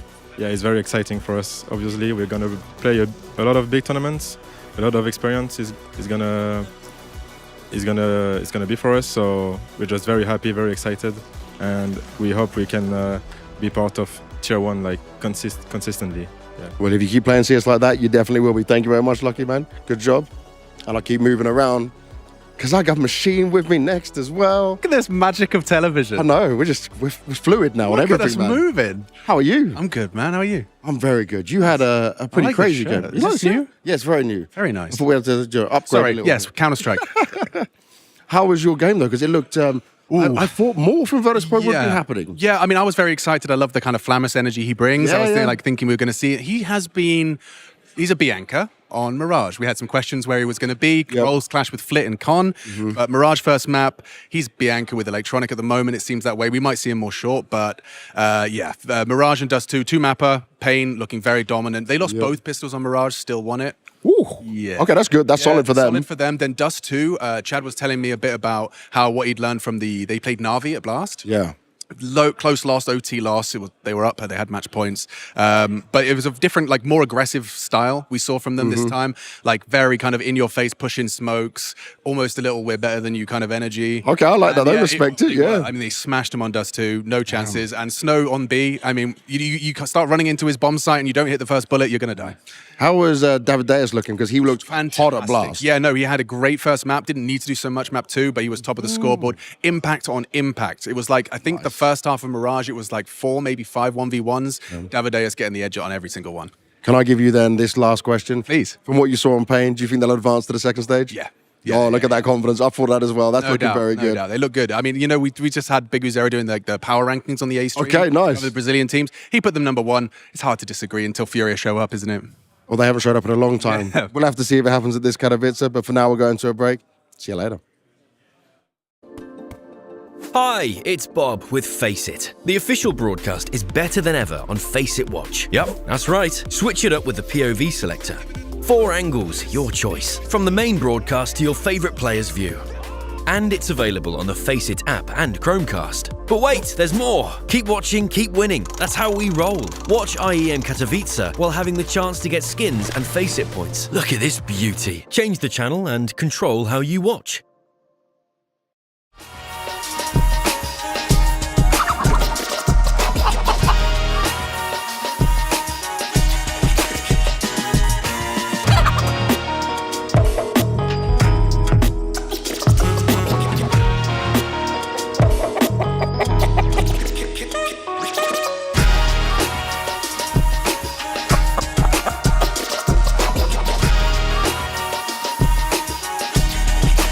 Great run out in Blast, and a really impressive performance. But one of the things you said in one of the interviews was you had like a curse last year. You couldn't beat like tier 1 teams, but you finally beat FaZe. Yeah. What has that done for your confidence? I think it means a lot because I think when we beat the first team, I think the next step gonna be easier, the next maps and match. But I guess Na'Vi, I think the curse was back. Was a super close game. We had 2 match points, I think. Not sure, but it was difficult to close the game. So. And what did you learn from that game? Like, what was something you picked up to learn against the game against Na'Vi? Sorry, what? What was something you learned again in that loss against Na'Vi? I think we have to be more calm in some situations on these final maps. I think when we got the map point, we don't have to be a hero. Just play safe and play more calm than usual, and that's all. Now we have your new player, Davideus, coming into the team. How do you see yourself using him in the future? Like, how do you want to get the best out of him for your squad? I think all the time shooting, all the time, that is possible. Putting him in all these kind of positions that he just need to shoot and kill because is what he does best. So yeah, he has an insane name. So I have to use it. And what is the goal for Katowice? Obviously, a lot of big teams coming to this event, so the world's best. So where do you guys want to place at this tournament? I like to think in step by step. So right now, go to playing, then playoffs, and then champion if it's possible. But always that my thought is in be champion. Okay. Well, best of luck, because thanks very much. Good luck with the rest of the media day. See you. You had a great run in Copenhagen. That must be a pretty good feeling after a good first tournament of the year. How do you feel about Copenhagen? Copenhagen, it's a very good tournament for us and very difficult tournament. And this tournament means to us a lot because we learn most things were against Navi, so it's a very close match, and we take good things to this match and to us improve a lot. So it was good. Yeah, speaking of improving and learning, obviously it was your first big year last year playing against the top teams for the first time. What was the biggest thing you learned out of last year coming into this year? What's the biggest thing you've made as an improvement as a professional player? I think the biggest thing is to improve most fast, improve fast myself. So this year I'm dedication a lot. I'm dedication a lot in the game. So I'm playing a lot Counter-Strike. So yeah, it's to become better in the clutch situations against the tier 1 teams, and yeah, that's it. For you as an individual player, obviously in ENCE you had such high levels of performance. You were used to playing and like getting to the playoffs, getting to the finals. Obviously with Falcons it was not necessarily the same. So how much of a frustrating end of the year last year was it for you as an individual player? Like, I don't know. I think with Falcons it just didn't click, but I'm back. I'm happy to be back, and I'm just really happy to work with this team right now on Heroic. And yeah, I think we will have fun a lot and try to do our best. And obviously you are one of the best AWPers we've got in the world. So getting back to that form, what's your goal for 2025? Where do you want to try and place in the? Do you want to get into the top 20, for example? Like, do you see that as a great expectation for you this year? No, that is not my goal. My goal is to be back on the top level as a team. I don't care too much about individually, and obviously I want to play good. But I will do my best to help the team to be in a consistent top 10 team in the world. And obviously with Movistar going into ENCE, it was a lot of like positive upswings, and then you go for Falcons is a little bit more disappointing, obviously. But did you learn something from that period of time, like something you can take into your future squads, even if the results weren't good? Yeah, always like these kind of things. You learned a lot, right? So yeah, I think I got some experience.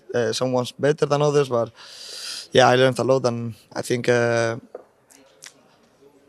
year is gonna be good. Awesome. Well, I'm looking forward to seeing Heroic here at Katowice. Thank you very much. Thank you. First event of the year was mind-blowing from Heroic, really. So great performance.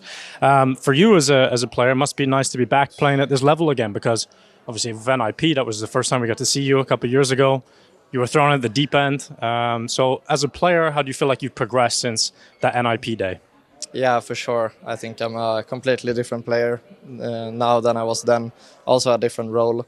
And I think I wasn't experienced at all in NIP, and I wouldn't say I'm experienced in Tier 1 now either, but I've got more experience with the game at least, so it feels good to be here. Yeah. And are you feeling more and more comfortable with your new role every day that goes on?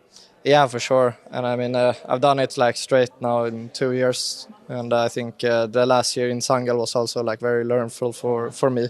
I got a lot of experience with the coach I had, but also just playing the better teams and better tournaments. Now, I think with CS2 especially, we've seen sort of the rise of these young stars that maybe, young stars as well, but we've seen a lot of the younger players coming up that maybe we haven't heard of, and suddenly they're playing very, very well at the top level. Do you think we're going to get to see more and more of that from that sort of Tier 2 level coming up? Yeah, for sure. I think CS2 kind of changed the game a bit, compared to CSGO. I think you don't really need that experience that you were talking about in Go as much as you do now in CS2. I think now if you have the individual level and you're just a bit smart, I think you can go really far. But it's also about the work ethic and this kind of stuff, which I think in Tier 2 you need to have that, because otherwise you won't be better than the other ones. Now, we had a great result for Heroic at the first tournament of the year, but do you think that's going to continue into Katowice? Or have you learned something that might even improve it? It's hard to say. I think we're playing with Tenir, we only played 2 best of 3s, so it's still very early, and it's our first LAN tournament together. But I'm very positive that we can do some damage, and I think we have a great team behind us as well, coaching staff that supports us. So I think this year will be a good one for Heroic. Perfect. Thank you so much, and good luck here in Kato. Thank you. Thank you. I heard rumors that you guys have been in Serbia for 3 weeks boot camping. How's that? Yeah, it was really good. Obviously, we just got Regali, and yeah, we're just trying to integrate him into the team and see what he's like as a person. And yeah, so far he's pretty weird. So it's always, you're from Australia. Obviously, you're far away from home. Dare I say it? Is it hard to be away for that long, or do you enjoy the process? It's a bit difficult. It's definitely harder when there's no tournaments. But when you have tournaments to look forward to, I'm sure our passion and our drive just like keeps us motivated. So it's good. Have you guys ever like considered relocating to Europe as a stable, or do you like the back and forth? I wouldn't say we like the back and forth, but I don't know. We haven't really had many conversations about it. It has never really been an option previously. But yeah, who knows? We never know what's going to happen in the next year or two. All right, you already played one tournament so far. It went okay, I'd say. I think you played some decent Counter-Strike. Now, obviously, playing against Dunk is never fun, but what was the vibe, playing at Blast? It was fun. Practice has been really fun as well. It was online CS, so it was sort of random. That's why Dunk beat us, obviously, because it was online CS. It's the only thing that makes sense. But yeah, we had a good win against MIBR, and not really upset about it. Just keen to play LAN and see what happens. Speaking of Dunk, you have first-hand experience playing against him. Like, how good is this kid? Yeah, he's pretty fucked. He's a very lucky player, obviously, so it's not that it makes sense. But yeah, he's super sharp, very good individually, and the whole team's like, they just have a good system. So that's fair enough. Dunk is kind of fucked. I agree with that. Anyway, I won't disturb you anymore. I do want to speak to the big brain of the team, though. You rejoined FlyQuest. You were in Europe for quite some time. Were you living in Europe when you were playing for Fnatic, obviously? Yeah. I was living in Germany for the last 3 years. and now you're back to your normal life, I guess. Do you enjoy being back in Australia and doing the back and forth as you are now? Yeah, personally, I like it because the benefit of all the European teams and players that they don't really know about is they have all their family and friends to talk to after they lose a match. So it's different, and it's nicer to be able to go back to Australia. Of course, and you coming back to FlyQuest, personally, big fan of that. I think you're a great in-game leader. I think you're a great individual. You've been able to elevate the team a little bit, dare I say it. I'm not saying that these guys are not good, but you maybe a little bit better, So how do you? So how do you feel coming back to the Australian scene? Do you feel a difference from when you left to now you're coming back? Is it in a better place? Are you guys a better team than you were? Yeah, I'll say so. I think everyone's a lot more professional and more understanding of the deep mechanics within the game. And just hopefully we can develop it more as a unit, and that's all we could ask for. Yeah, I spoke to this boy down here as well. You did play Dunk, that boy. You did play Dunk in that game at Blast. I guess there's not much you could do. But overall, how was the feeling, boot camping in Serbia, coming into Blast? You had a good game against MIBR as well. You were satisfied with your performances despite getting shit on? Definitely not, but at the same time, it was like, we had 7 days of practice before versing the number one team in the world, so we're a bit, not like down, but we're just a bit, it is what it is. We're just going to play what we have with bare minimum strats and then go from there, kind of thing. What's the expectations here then? Like, you're coming into a tournament that is stacked with good teams. It's Katowice, you've been there before, it's a big tournament. Do you think you can make an upset or two? Definitely know we can make upsets. It's about just how consistent we can play, and that's what we're after ourselves, just being as consistent on the same level as much as possible. Rigali, you and I, we don't go back, but I've been following you for quite some time, back when you played at the WePlay Academy League. Now you find yourself in the pro circuit. How's that? I'm really happy that I finally can play more tournaments, S-tier tournaments, and I'm happy I have great guys around me. So you now find yourself in FlyQuest, obviously a team that's been around for quite some time. I was a little bit surprised when I saw you guys when you joined the team. How has it been so far for you in FlyQuest? I really liked it. In the bootcamp, I think I have some bonds now with the teammates, also outside the game. And I don't know, I'm keen to play even more. Speaking of getting to know your teammates, who would you say is the funniest guy on your team? Funniest guy in the team? Besides me? Shit. Maybe Vexite, maybe. Maybe Vexite, yeah? Yeah, maybe. The boy. You think he's... It's the boy. It's better than what Thorin calls you, so I feel like that works. So he's the funniest. Who's the least funny then? Who's the most boring dude on the team? I don't really know. Maybe Chris, maybe Dexter. Because, I mean, not so many jokes we can do around him because we are Gen Z. Is like, I don't know. Okay, many others. Is that an issue? You got some issues with your stomach, or? In Serbia, the food is interesting. The least I can say, interesting food. All right, I think we had enough. Keep it in you just for a little more. Before I leave you. Grim, new season, new team, new motivation. How are you feeling? Feeling good. The new guys, they're all putting a lot of work, and the fresh start's always good. Obviously we had our ups and downs last year, but fresh start, new opportunities to grow, and we'll see what happens. I feel like that's the story of Complexity, ups and downs, throughout the entire season. Do you think that there's a world where you become a little bit more consistent throughout this year? Like, is that a goal of yours? Definitely, ideally, yeah. We should be a little more consistent, but yeah, last year, like one event we make the semis, one event we bomb out, another event we make the quarters, another event, we make like top 12. So So yeah, definitely consistency is what we're looking for this year. You made my job a freaking nightmare. I swear to God, whenever you had to predict what you guys were doing, I had no idea. Now, speaking of you as a player in Complexity, you obviously lost John from the team. Elise is no longer around, which I think I spoke to you during Blast as well, saying that probably puts a bit more pressure on your shoulder. Is that a pressure that you like carrying, and is that something you're looking forward to? I don't mind carrying that because I have a lot of confidence in my individual abilities, and now, I'd say definitely more pressure is on me now that John left. And I just gotta, step up to the task and do what I know how to do best. All right, the guy next to you, new guy, how is he? He's something else. He's been great. Danny as well. We're fitting really well with each other, and they're all pretty they're American, so it helps me. Yeah, yeah, it's been pretty good. All right, well, let's talk to the new guy, Nix. You're joining Complexity. You're part of the Tier 1 Counter-Strike scene now for the first time. How is that as an American player coming into this environment? I mean, the level of practice and the amount of practice is something that you never get in America, or the team environment is also something you never get in America. Everything about the way, how much time you play the game and who you're playing game against is completely different. Everything from practice to officials to how you conduct yourself. Yeah, is that a change you like, or do you miss the running around, turning your brain off and just doing whatever you wanted to? Why is your in-game leader laughing right now? I enjoy. I love the style. I love everything that we're doing now. But it is nice to sometimes turn your brain off.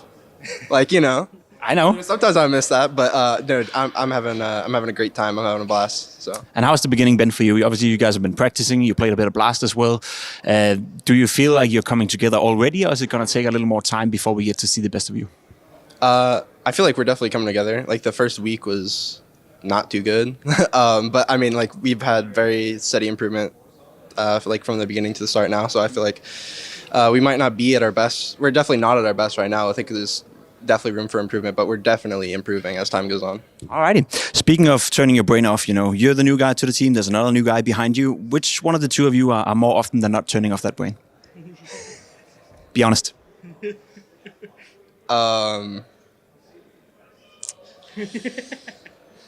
Say Danny. Yeah, Danny. All right. He's in more spots to do those kinds of things. Are you going to take that? Yeah, I definitely get a little bit too loose sometimes. But you like that, huh? Yeah, I like it. It's all fighting. It's instead of it's flight or flight, and I need to stop. I need to stop fighting sometimes. That's fair enough. You'll learn by time, trust me. Now, coming into Complexity, obviously, it's a big chance for both you and Nix, integrating yourself into a Tier 1 team. How has it been for you so far to join, I guess, what is, professional world of Counter-Strike? It's definitely been a big change. Like Nick said, the practice and all that stuff was definitely a huge difference from NA to here. But I think after playing here for a little bit now and having that month almost of playing here, it's the improvements unreal. You can just tell in the games and practice that how everything's just been going up in a upward trend for a while now. What is the biggest surprise to you, dare I say, joining Tier 1 Counter-Strike? Is there something that stood out to you? I think watching the games, watching some of the top teams playing and then scrimming them or practicing against them, it's not as crazy as I always thought it was. Maybe I would feel like I would get insta killed a lot, and it's not like that. It's everybody's human. Yeah. So I think that's the biggest one. So perhaps a bit more about how you approach the game tactically, decision making, you name it, and not necessarily about the aim. Do you feel like you can hold up to yourself at this level as well? Yeah, for sure. Yeah. I think over the last couple of weeks, it's proven to myself that I can. That's a great feeling. Well, welcome to the world of Counter-Strike. Holzerk, you've been around for quite some time, and maybe I'm offending you a little bit here, but I feel like you're smaller than you used to be. You lost a lot of weight, haven't you? A few kilos here and there, yeah. You look good. Thank you, I appreciate that. Are you playing good? I've been playing a little bit, yeah. Yeah. How's the environment in the new team? Obviously, losing John is a big loss from an individual point of view, but it does feel like you guys are having a lot of fun. Oh yeah, for sure. It's always nice with the new team sometimes, get a new environment in the team, and it's been feeling nice so far, and hopefully we keep growing that. Does it give extra motivation as well to prove to the world that, John, who cares? We can still do it? For sure. We lost, in my opinion, top 5 players, so we want to show that, and we can do it with other players as well. Now, they spoke about themselves, a little bit here. Now you get to speak about them. Who is, in fact, the most brain dead of the two? Did you say brain dead? Brain dead. That's my way of turning off the brain. No, Danny sometimes has his moments, but I mean, both of them are most of the time it's fine, but sometimes there's some moments here and there. And how do you think they've been integrating into the team so far? I remember when you took in new guys, it took some time before they got the team environment and the team play of Counter-Strike, but seems like they understand it already. Oh yeah, for sure. They're doing well, and as we've been saying, like the improvements day by day, it's you can tell, especially like from 3 weeks ago to now, like it's been a big difference. All right. Well, I'm excited to see them play, and I'm excited to see how you guys are going to conduct yourself. JT, you being the big brain of the team, hope you're not brain dead. What's the expectations for this tournament? I don't want to put too high expectations for us. Obviously, I want to do well and make the playoffs. All that. I mean, every team does, but we're still in like a learning phase, and I don't want to jump the gun and say like, yo, we're going to be like the best team in the world, whatever. But yeah, we're still learning, so hopefully it goes well. We need to get some wins under our belt because our ranking is dropping pretty quickly. Yeah. So just get a few wins, at least show a good face, and yeah, I think we'll be happy. That's a good point. You know, this whole new ranking system, I think a lot of people in the community, including myself and probably you guys too, it can be a little bit difficult to navigate and find out, you know, exactly how many points do you get for winning this game, prize money, you name it. Is that something you're putting a lot of focus on now, just to establish yourself as a team to get those invites? I mean, I think it's interesting. It's not like the biggest focus. The focus is just to practice and get better. And I mean, the wins will come eventually. Sure. But it is also a worry. I mean, for all of us that like if we don't get wins now, like we won't get some invites that we want, obviously. But yeah, we'll have to see what happens with the rankings and stuff like that. Also, a lot of events are like getting cancelled, so that's also a big issue that we thought maybe there would be more events for us to play. But yeah, we'll have to see. You started with Blast, you're now coming into Katowice. If I'm not mistaken, you're also going to Bucharest or Cluj-Napoca for PGL. It's a hectic beginning to the season. Practice-wise, has everything been going according to plan, or do you still feel like you need a bit more time to get up to speed? I think we're actually getting better faster than I thought we would. The first week, like I think Nick said, was kind of bad for us. We weren't. I think we had like 2 days where we didn't win a single scrim. So I mean that was pretty bad look for us. But then I mean the past few weeks, I can tell that we're more on the same page. Everyone's listening to each other, and we're kind of just like coming together. And I think that we can show a pretty good face because of what we showed in the last few days in practice. All right, that sounds exciting to me. Obviously, losing John is a big talking point for all of us, but please make us forget it. You know, no one wants to continue to talk about that. Best of luck with the tournament, guys, and have fun. Thank you. Thank you. We're back at Katowice. We're back in the gym. You've been here many times before. Does it give you a good feeling to be back? Yeah, definitely. Great to be here. I was just telling the boys that many years ago we used to play right here. The computers were sitting on this court. So yeah, very good to be here. It's a legendary place, you know, the gym at Katowice. I know that's where the group stage used to be played. Obviously, you were good enough also to get inside the arena. The environment inside that arena, is that something you have found memories of? Definitely, yeah. Playing in Katowice Arena was awesome. I remember sometimes watching the VP guys as well play, and the Polish crowd was immensely and very supportive towards their team. So it's always a good atmosphere here. It does feel like wherever you go, you know, there's some love for Fallen and the boys from Furia. Now, coming into this tournament, the expectations, you know, you played a Blast and it was all right. You know, I think we saw some improvements. We saw that you guys were competitive at the very least. Is the feeling good within the camp right now coming into Katowice? Yeah, we want to do better than we did last tournament. Felt like we could have gone through the playoffs on the last tournament and kind of slip it away from our hands. So this time we want to make sure that we get there. And yeah, I think the team is playing well and we're feeling good. Hopefully to do some good damage here. You've been together for a little while now. You know, you're getting to gel together. Is it a feeling that you're getting better game by game, practice by practice, or is it tough to keep finding those improvements? No, I think the overall feeling is that the team is improving. We have been with the schools for over 7 months now. And yeah, I think the team is doing well and we want to get better. We need to get better, but we are working step by step. So here it's a good opportunity to do better. Gotcha. Skulls, you played a Blast and spoke to Fallen about it as well. Obviously, there were good moments, there were bad moments. You were very close qualifying for the playoff, but it kind of slipped out of your hands. Was that a disappointment for you guys? Yeah, for sure. It was a little bit. I mean, we were playing a really very good level of CS, and we were all expecting to go through the playoffs and who knows, like getting the trophy. We were really confident, and it didn't happen, unfortunately, but now we have another shot. Yeah. You're not new to Furia. You've been there for, is it 6-7 months now? You've been part of the guys 6 months, yeah. You get to play with Kesarado, Yuri, Fallen. You know, for a guy like you and dare say you're still relatively new to the top tier echelon of Counter-Strike, is that a nice feeling being surrounded by these Brazilian legends as they are? Of course, it's always nice to like meet the guys that you always looked up for when you were younger, and Fallen and Kesarado is like 2 of my biggest inspirations in Counter-Strike. So it's very nice to like be sharing the practicing routine and everything with them. So it means a lot to me for sure. People say it's dangerous to meet your legends. You know, they could disappoint in a way. Have they disappointed you in any way? Or is it just a nice experience? I would say that in the past I had some really really hard disappointments, but yeah, with them, Liquid. yeah, with them I didn't have any. Okay, that's cool. Now you spoke a little bit about, you obviously came from Liquid, not the most successful stay, but I guess as a player and for people at home watching, when you have a rough moment like that in career, it also makes it so much easier to deal with adversity, I guess, moving on. So do you feel like the time in Liquid, obviously not successful, but it helped you to mature, helped you to become a stronger player and a stronger personality maybe? Definitely. As soon as I got the offer from Liquid, I knew it was going to be like a very tough challenge for me, and it was very far from my comfort zone. But I took it because it felt like an amazing experience, and I mean, I got the experience. It wasn't really amazing, but I mean, I'm a very more mature player now, and coming into Furia, I can see that I can bring a lot more stuff to the team for sure. I think we see that from the outside as well. I've been impressed with your play, and as Fallen said, you're like a mission player for the team. You do whatever you're being told to do, and you do it to a high level. Now, final question before I let you go. I know people don't like to set expectations for tournaments, but for you personally, coming into Katowice, how big would it be for you to qualify for the arena and qualify to go inside the Spodek? It would mean the world to me, because playing the Spodek arena it's been my dream since I started to play Counter-Strike. I've been in some arenas by now, and I think Spodek is the main achievement for me. Of course, this and playing major playoffs, but for sure I will do my best, and I think everyone is having the same mentality as me, and we're going to do our best here. And you think it's realistic? Yes. Awesome. Best of luck with it, man. Is it going to be a second time for you guys here? Are the vibes good in the Astralis camp? Yeah, I feel like it. We've been doing good in the start of the year here, and the practice days up to has been good. So yeah, we're looking forward.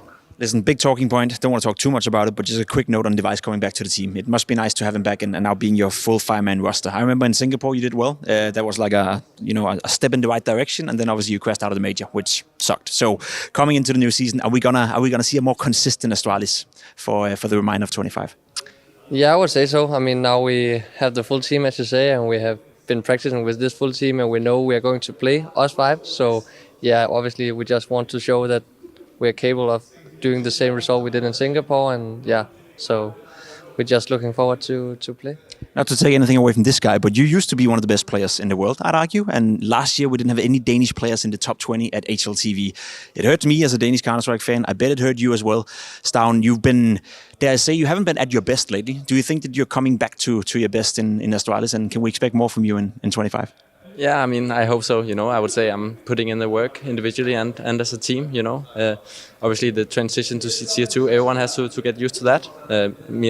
Myself as well.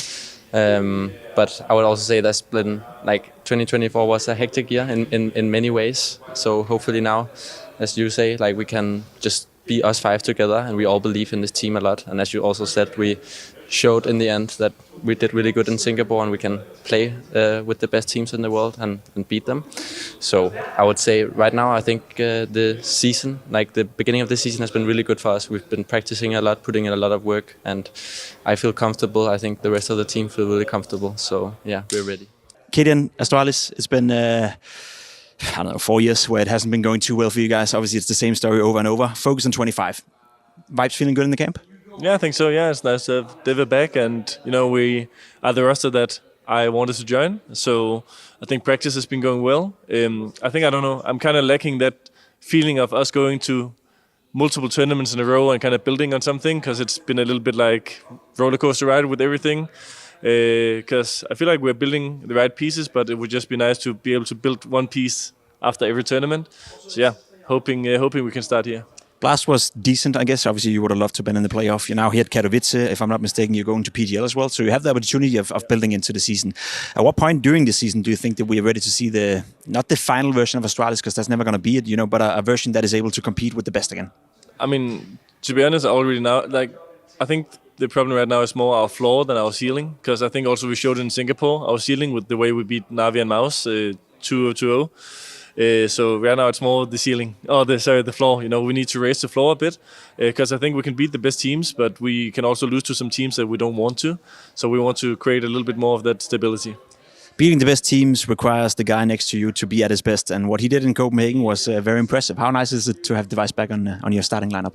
Yeah, I mean, he's good. Always a joy to spectate him as well when you're dead. You know that he can make some good moves. I think he's good with every weapon as well. Doesn't have to be the AWP. It can be the rifle, the pistols as well. Very dynamic. And I don't know, I think also it just brings another player who's good at communicating and setting up plans, and with the kind of style we are trying to play, where everyone needs to be decisive and play into that, he fits perfectly. Device, you do well in the heat of the moment. We've been watching you for many, many years play Counter-Strike at an incredible high level. Obviously, you have a history, but you're now back to Astralis, back to the starting lineup. How does it feel to be back inside this gym where you've been so many times before? Yeah, it's over 10 years now. So it's always good to have memories in the cities we go to. I think Katowice is one of them. So this arena, I remember Pasha opening a knife over in the corner and stuff like that. And I think it was even maybe 13 or 14, something like that. Yeah. 14. Yeah. It's a lot of fun. A lot of fun.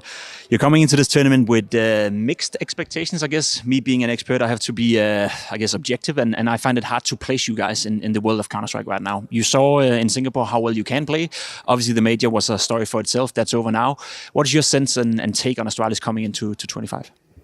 I mean, I think we have a pretty good start of the year. I think playing the online matches is always good to get some sense of feeling where you're at, and I think we could have played a little bit better against Navi, maybe won Inferno. That's how it is. Going into this tournament, obviously, it's different caliber of teams in the beginning. You have to be able to be ready from the start and just build into the tournament like we've seen other teams do in these long tournaments. So it's just step by step.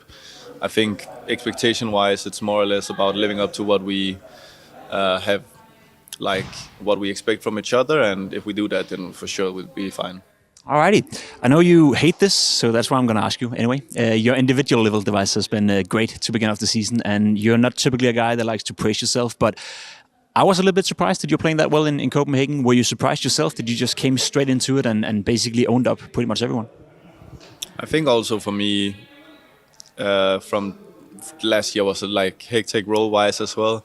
When Kasper joined, it was about finding back to that, and yeah, we can mention like a good result in Singapore, which I think also was a good start to how we should work together as a team. And I think this year also I'm doing stuff a little bit different in regards to the individual things. So hopefully it works out. I think it's also for me, it's been like two best of threes. It's always really hard to take anything from. We love to do that, right? We have to jump the gun and just Device is back. Yeah, exactly. But for me, it's just like it's a long season, and you have to be here for Kato. It's one of the big tournaments, and you have to perform if you want to be a top player in the world, and I expect that from myself. Yeah, because I think that's to me that's an interesting conversation. We didn't have any Danish players in the top 20 for 2024 for the first time in forever. Can we expect to see you? Can we expect to see anyone from Astralis back in that list for 25? For sure, I think it requires consistency on a team level and on a personal level, and I think that is why we've had a lot of Danes before. I think we are a country that can produce consistency within teams and from players. So I think if we just manage to build a good system and have the foundation now and not change players and coaches and everything throughout the year. I think that's what you see with some of the other teams like Eternal Fire and Mongols and stuff. It takes time. 3D Max is a good example. If you have time as a roster and you work productively, I think it'll be good for Danish CS, and hopefully at least some of the guys in the team will be on the list. It means that we've done something right this year. Kat, I gotta ask, what's it like having potentially the Deagle clip of the year? I hope it's gonna be. I hope no one else is gonna play Deagle from now on. Yeah, I mean, we peaked early in 2025 with that one. You gotta talk us through it. The inspect into the 1D. Where do the style points come from? I don't know. I just was in the moment in that clutch. I don't know. I cannot explain. Just vibing. Yeah. Yeah. Just that easy. I mean, I was just really enjoying the whole game, so I guess it shows. I like that answer. Zaz back in Katowice. It's been a while. When was the last time? I cannot remember. 2019? Okay. All right. I don't know. I don't know, 18 maybe. Doesn't matter because you're back, right? That's all that really matters. You're back. You had, I thought, one of the sickest interviews post your match last week at Bounty. I was curious, did anybody take you up on that invite to practice? We actually haven't had any time really to practice because it's been a lot. We have a lot of matches going on, but no, not yet. Okay. Yes. All right, well, the invitation's still out there. If you're not afraid of Cat Steeg, invitation's there. Get your practice in. One more to speak with kind of the best. Anna, how you doing? I'm fine, how are you? I'm good, thank you for asking. What's it like setting up in Kato at the moment? Is it all kind of hitting you? I mean, since I arrived here and I saw every pictures, the moment is special for me because we are the only female team who are sitting here right now. So it's an honor at first, and it's very nice to be here. Does it feel like everybody's cheering for you? I hope so. I think.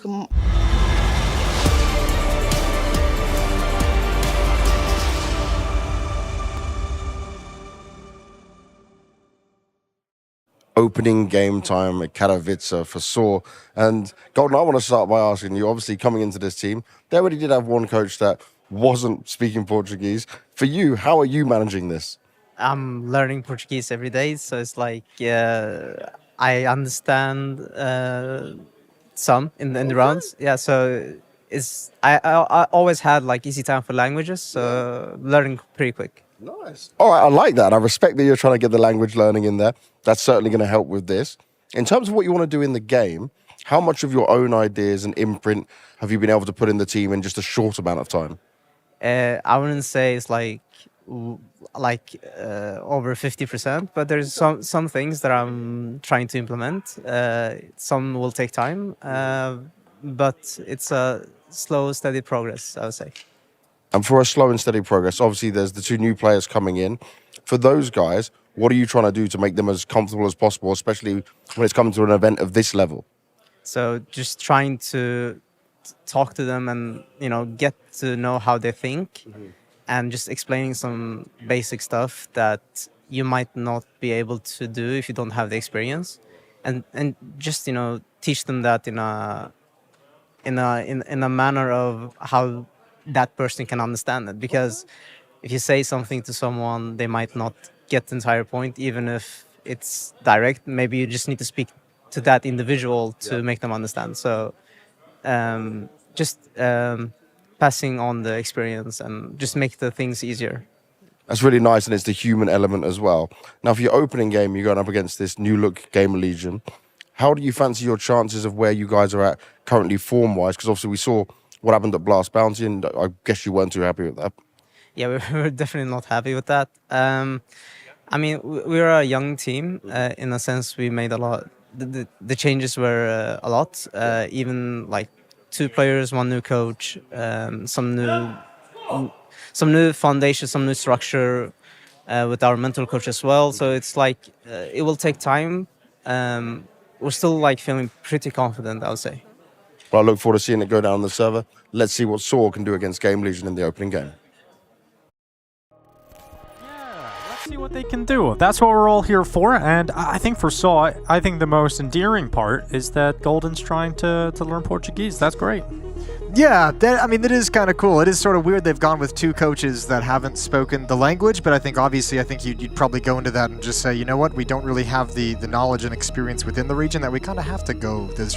Look, SOAR, I think that the beginning of this season is to settle down SOAR from a big picture organizational perspective. They've been on a weird roller coaster since September, when Eras Dosh was dropped in very odd, sudden fashion from the outside.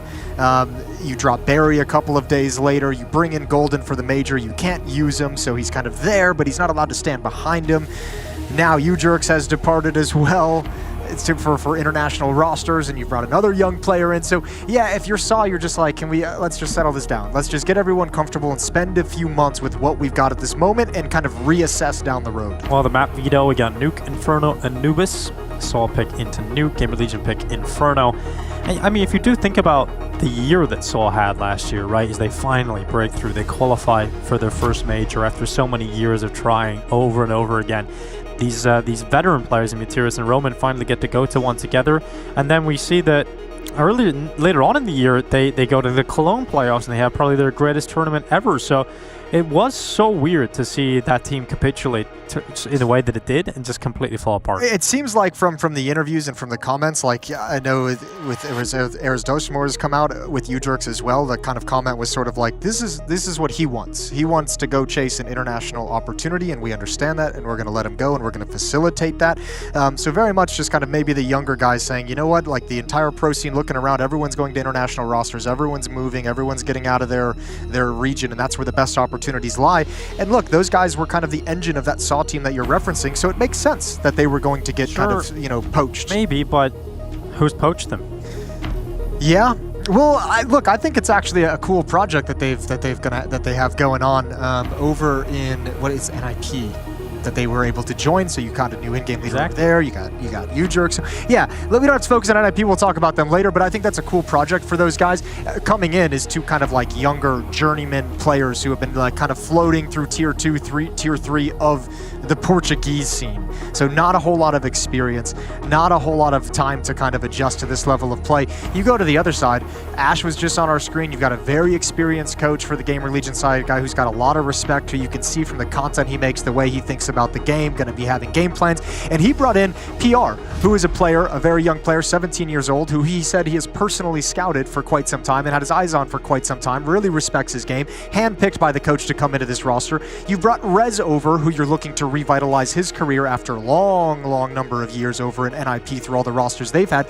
There's some positive things in this Gamer Legion team, and with Ash behind them, you got to give them so much credit because they've been able to make competitive lineups when it didn't seem possible. When you have players that you're just looking at the lineup by name and you're like, they're not going to do anything. Yeah, it's true. And they consistently done that. And I mean, you look at Rez in a different jersey and it just feels weird. It is strange. It just feels very We're going to have weird. to get used to that. But I like it because it's like, look, all the fun jokes about Rez in Oakland 2017 or 18 or whenever it was aside, his MVP performance there and his long stature in NIP, I think a change of scenery might do really good for him because it's clear the skills are there. It never truly came to fruition and shined in NIP the way they would have liked, but the talent is there, and it's going to be fun to see him kind of try and kind of, I guess, put himself on a different path in this sort of second breath of his career. Yeah, I'm looking forward to seeing it because, like you said, it's clear that talent is there. It's just maybe a change in environment can reinvigorate him, and we get to see more of Rez at the top of Counter-Strike. I really like Slend as well. Slend is a fun player to watch. He can have huge impact for Gamer Legion. So,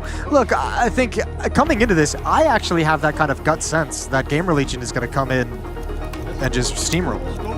I don't know. I don't necessarily know. Like, so if they don't, though, I think there's a possible problem, and it's the fact that it seems like they've lost a lot of the energy in the team when they lost Flamus. Right? We heard so often about how he was the driving force of the energy to hype up the squad, to get momentum on their side. And I don't really know if they've found the replacement personality-wise to fit into the squad from what we know. And I'm interested to see if Gamer Legion will have that same ability to come back like they were able to do at the likes of the RMR and the Major. So that's something I'm definitely going to keep an eye on for this Gamer Legion squad. But let's get into it. Nuke. Well, they might not have to come from behind in this against this opposition of inexperienced SAW players, the Portuguese players. 4 of them outside, going to cross towards Secret, but they're doing it dry. They want the fight up towards Heaven. Rez happily going to take that. So is PR. Good headshot. Another one for Rez as well. He's cleaned out 2 at range, and all of a sudden there's PR caught out in transition. T-Risk getting rid of it. I see a Char at range with that Glock trying to win out the Heaven fight, but it hasn't gone his way. No, not at all. And that's going to make Rez have to be more aggressive to find something. I don't know how he's still alive in these engagements. Finally gone down. ZTR has the rebuttal. But again, that low HP on his teammate is going to make him a little bit nervous about committing. Towson really needs to win this eventually on the last bullet, able to get the headshot onto Mattias, leaving Roman alone inside of the A bomb site. Now, the bomb is not in his possession. He would love that to get a plant, but it's not going to happen for him. And he's going to have to fight his way out of this one. So, kill onto Slend. Still plenty of time for Roman, and they're separated. They're not playing together here on the CT side. It's okay for now. They have the bomb outside, so they know he's going to have to come to this direction. So set up a really tough crossfire. Just think of all the angles Roman has to consider. Like, you have to take a risk somewhere and just not clear something. Comes out. There's the first fight. Felt like he needed the instant headshot to have a chance at winning that in the 1v2, so taken out by ZTR And we got Gamer Legion 1 round up. Yeah, a labored pissed around. Good kills from Rez outside. It felt like there was a world in which Saw turned that on its head and actually converted it. But really well done to hold on for Gamer Legion. 1-0. MP9's come out. FAMAS comes out. M4 as well. No plant. Saw likely to just save up in this next round. Should be an easy mop up, an easy way to gain some money for this defense.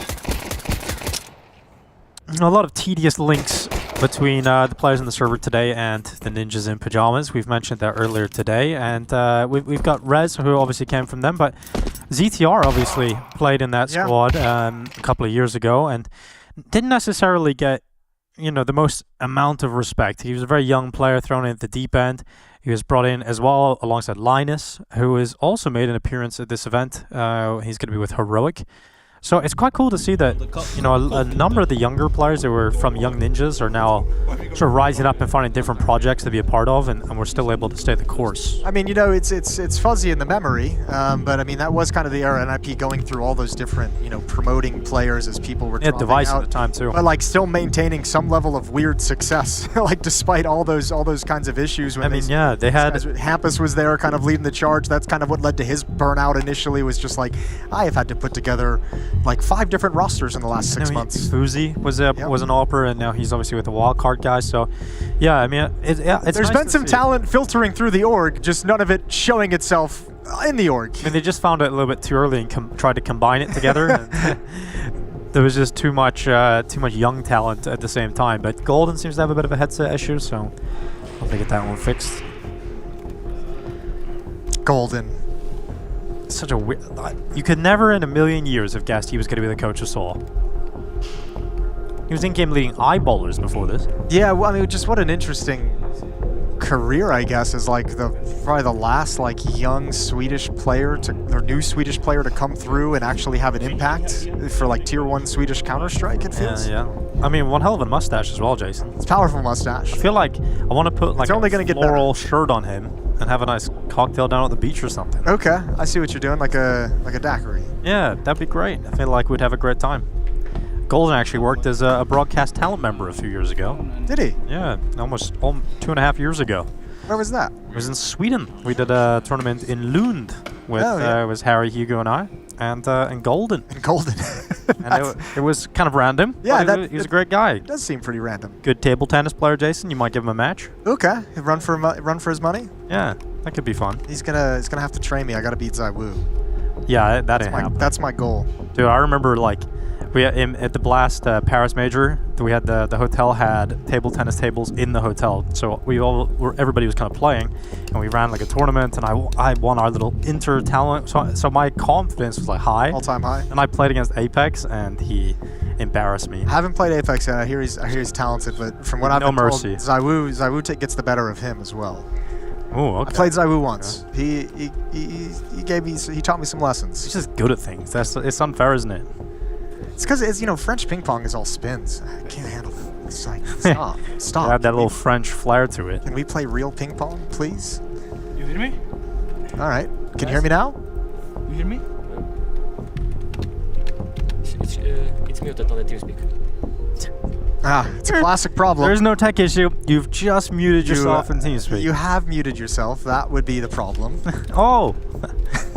It's like when you're playing with your friends at home. I'm sure we've all had this experience, but you know, you play like 5 rounds in, you realize this person hasn't spoke. You're like, "Are you muted?" Yeah. Oh man, I've been calling the whole this game. Time. Yeah.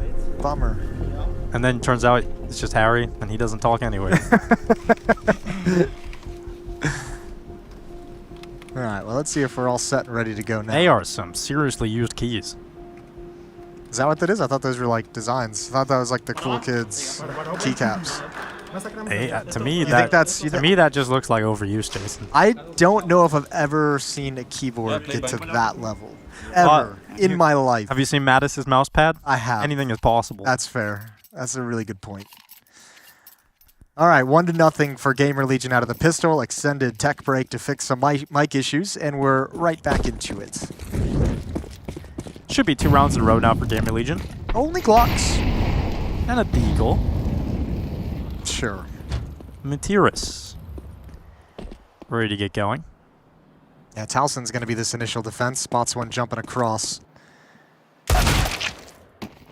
Rip. Peace.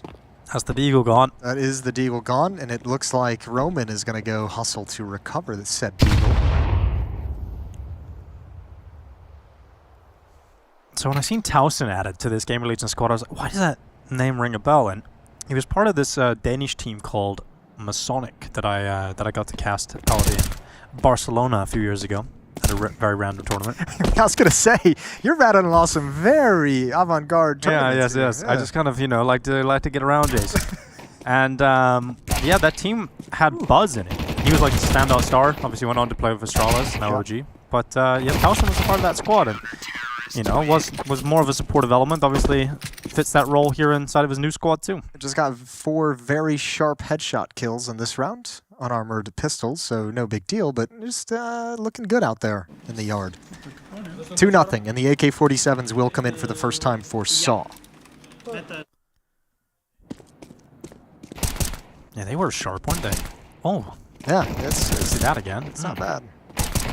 Tasty shots from Towson.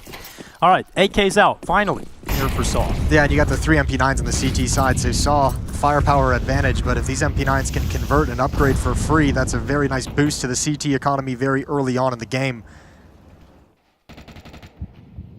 4 attackers outside coming through the smoke. Smoke wall is currently up. 1 defender is dropped into secret already. That's Towson. Big T. He's got ZTR joining up with him as well, just coming into the control window, and he's going to get here at a perfect time to have this crossfire set up. You want Towson to take contact and ZTR to grab him as they cross over.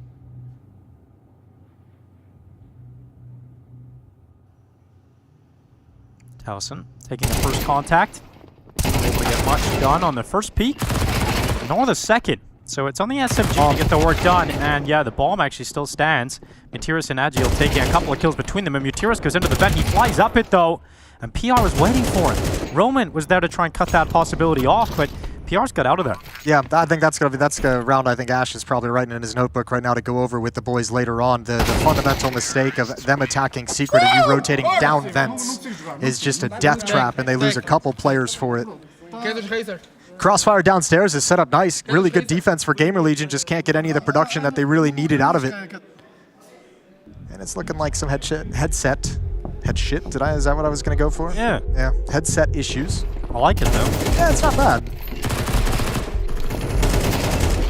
There's the first, and here's the second. The timing that they had to get down the vents if they wanted to support that defense was very well missed. Gotta stop muting in TeamSpeak. It's the other team now, though, so maybe this one is a real issue. Small headset issue that will hopefully get fixed. It was good. I think you mentioned a lot about Ash's sort of YouTube channel and the content he's been creating over there. I've really enjoyed watching it as well. But he released one after the major, discussing their run and some of the experiences that they had, and he's talking about how some of the players were very ill at the start, and some of them were even going through the entire tournament with sickness. So it was quite cool to kind of listen to all of that information after the tournament. They didn't want to use it as an excuse or put any of that information forward, but it's really nice to see their mentality around how Ash is going to make this team function. And that's why you can lose players, but you can still have faith in Gamer Legion because you know it's kind of Ash's project. You know that, okay, he's got an idea of how he wants this to run. And so as long as they don't lose him, you can kind of expect to see some level of success for Gamer Legion. Yeah, he's kind of been like not too many coaches get to be tenured through multiple different lineups. So, you bring people in and you keep 3 players and you can start easily working the other 2 up to speed on the kind of system that you're running with the squad. And because you've had to do a rebuild already. He's been through this already a number of times. He's like learned the process, you can streamline it. The building blocks. Exactly. Foundations are there. Gaming in a hoodie with sleeves. Yeah, that's aggressive. They're slightly up, so it's maybe acceptable. Yeah, I like the rolled sleeves. Sweatshirt is a bit bulky though, I think, for a gaming session. Yeah, not great temperature regulation.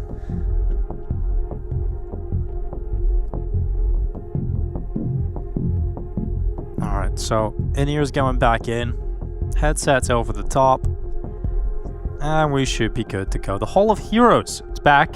It's always good to see the Hall of Heroes. It's like a nice reminder as you walk down it of all of the previous champions and all the legendary moments that have happened in this city of Katowice. And it was good hearing from, it was Anna earlier today in the lobby with Scrawny saying, you know, we sit here and we look around and you see all the champions and they're going to be the first women's team, so they'll be playing later today as well. We'll see how that goes, because they don't have their in-game leader, and that's a little unfortunate. Yeah, already kind of fighting on the back foot, aren't they, with that one? Yeah. That's unfortunate. But still, cool experience. I just want to see Anna going head-to-head with Fallen in that match. Yeah, I would like toe-to-toe. I'd like to see her have a good game, because sure, the Na'Vi game was rough. Didn't necessarily play the best against Na'Vi, so it would be great to see her get a second chance at that. But we have got a headset issue that's now being resolved, so they're just switching it out. We're now testing it, see if it works, Jason, and then we're good to go. That's a classic. Yeah, a little bit of aimbots to test things out, make sure the sound is functioning, the microphone is working. Referee, I think, received a thumbs up. All right, ref.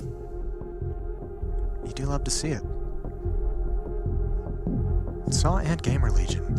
Well, this is obviously during this opening stage 1 of Katowice. These matchups kind of dictate where you're gonna fall and who you're gonna play next, obviously. And we have here Saw Gamer Legion. Winner of this takes on Pain, and the loser of this takes on Virtus Pro. I think the VP situation, I mean, I think that's a project that's going to take some time to figure out, but I am kind of excited about it. I think some of the players look really cool. I think Flammus, obviously from Gamer Legion previously, and Icy from Cloud9. Those are two players that I think do have a lot of potential moving forward. I just don't know how the leadership is going to be in that team, so we'll get to wait and see how that pans out here in Kato. But I heard we are live, and I can see that we're seeing some movement, Jason. But it doesn't necessarily look like it's a real round of Counter-Strike. You know, the movement initially looked solid. Yeah. It changed really quick. So, yeah, we're going to go back. So maybe just a medic situation, and we'll rock and roll into round 4. But these two teams getting a lot of time to do some breathing exercises. What's your favorite breathing exercise? I don't do breathing exercises. You just breathe? Yeah, I do just kind of breathe. I hear they're good for you, though. I've been reading a book called Breath. Breath? Yeah. It's an easy title to remember. Or Breathe, I guess it might. I guess not. It's so easy to remember. Yeah, something like that. But yeah, it's all about breathing exercises and how different styles of breathing can. How far into the book are you, things. Jason? Maybe like the first chapter. Okay. So I was gonna say, if you're beyond the first chapter and it hasn't even sparked a curiosity in you to start a breathing exercise, I'm wondering, like, is this book worth it? No, it's a very interesting book. I am very interested. It's just I haven't actually sat down and taken a chunk out of it. I've had some other books I've put some work into, but at the moment it's just that stage of the book that's like outlining the concept. You know? Yeah. Well, let us know what you're reading over on social media. Tell us. I'm sure there's a lot of book reading going on over the break. Yeah. I'm reading a book about sleep. That's pretty fun. Okay, cool. I've been practicing some sleep. Yeah, we're getting all the. Sometimes you can combine breathing and sleeping together. Very important. Sometimes, of course. All right, well, enough of that. Enough of the book club here at IEM Katowice. We're back into a live game scenario. We're told once again things have been fixed, so let's find out together. Round 4, 2-1 for Gamer Legion. AWP is out in the hands of Slend. And this time Saul's going to send just a sole body outside. That's Mutiris, who baits out the shot from the AWP inside. 4 players at lobby, couple players huddled behind the ramp smoke. Double smoke and squeak door from the CT side, so that's a wasted piece of utility.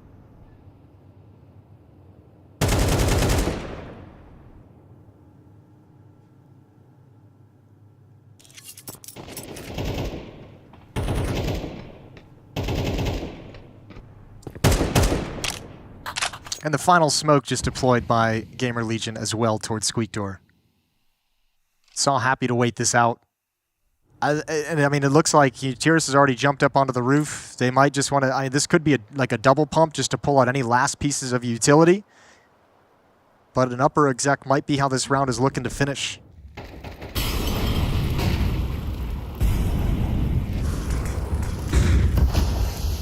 PR waiting, and the PR department is open for business. There'll be 1 kill coming in. Res off the rafters. second frag for the CT side, but numbers even until Rez changes that completely. Mateera's having to fight his way out of the hut. He still hasn't got out of hut. Trying to use a flash. Miss shot from Slan gives Mateera's all the confidence he needs to move into it, and now this could be a 1v2 total for Mateera's. Yeah, but he's dropping into vents, and that's exactly where ZTR is, and he still almost converts it. Almost lands one of those shots. ZTR saves the day in a backs-against-the-wall situation with very little economy. Gamer Legion get to continue fighting, but Money's still very busted out of that victory.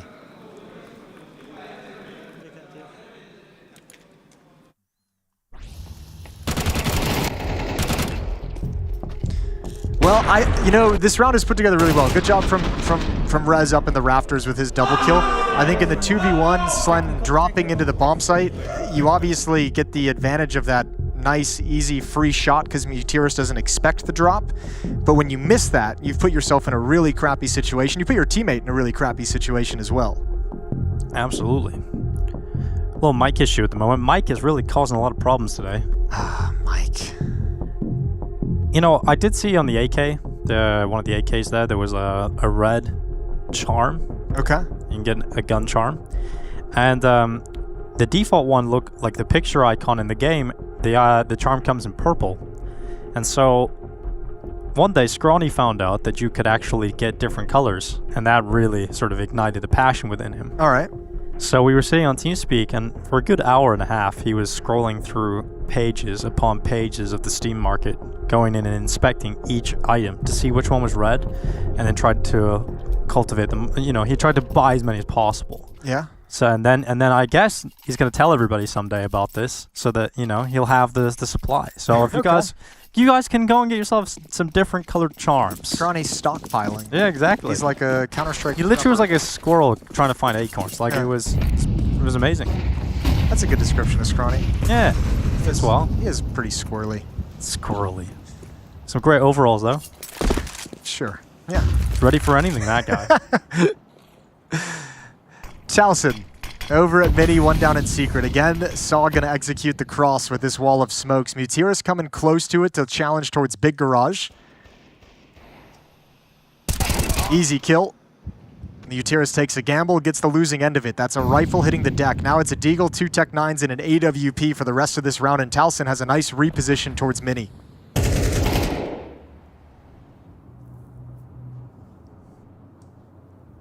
All on Slend, and they have no one in ramp room to rotate to this lower bomb site if he goes down. ZTR kind of watching ramp. They're going to try, I guess, to drop vents, but they saw how bad that went the first time around, so instead going to try and push out to flank secret. You have Roman watching this with a Deagle, and they just take their eyes off that angle. So lower bomb site is being encroached upon by Saw, and they've got some space in a bomb plant to work with and a 3-on-3 post plant to try and convert. Story's still got the big green. PR, very scary situation to go down the vent, so not looking good here for Gamer Legion until the move through ramp comes in. Now, if that is successful, then that perhaps they call PR to come down, but Story, with his quill, is able to take ZTR out completely, and so the back away has been called. Gamer Legion going to save onto the 2 weapons, and Saw fight their way into the lower bomb site, come out with a second round victory. If I'm Saw, I'm going to continue leaning on this idea of attacking through secret to get to that lower bomb site. You know, you've handled a 2-man stack, towards decon and towards control stairs. Now you've been able to come down and just take the clean fight against Slend and get down there without any rotation that's going to slow your progress. So I think if you're Saw, you might start putting together an inkling of an idea that your ability to get into the lower bomb site is going to be very effective against a team that struggled to rotate and hold on to space downstairs.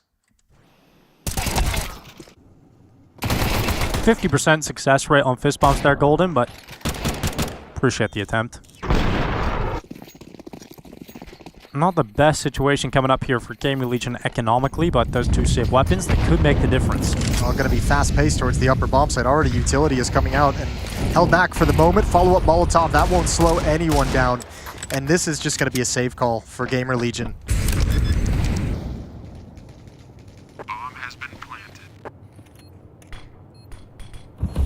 Well, that round's pretty quick. This is a ratty, I like ratty it. angle. Look at this. Of course you. Yeah, Oh. and even worse, the MP9. PR hates him. Yeah, well, get better. That's fair. Here's Mutiris, his turn. MP9 drops out to the corner. Now there's nowhere to run. No way. No way. He's got away with another one. Finally dealt with by the Eagle of Towson. Did a little bit too much there, didn't he? Some good kills at the end of the day. They might take away everything. One final player to find, and he's evacuating the bomb blast. It goes off. Towson, pistol in hand, he's got it. All 5 players of Saw hit the deck in a victory. He actually got the AWP as well at the end. It's not bad, but there's no money around it. So it's kind of like, cool. We can't really do anything. Let's see what you can do with it, though. Alone. You know, never underestimate a couple of 5.7s. If you get those around the AWP, who knows, but yeah. There's no way you come around that corner waiting for a T on the pipe. There's just never going to be something you check. No. No, you never will. Well, Slen's up. Is the big piece that could change this round, and it's already taken away. Beautiful shot with the MAC-10.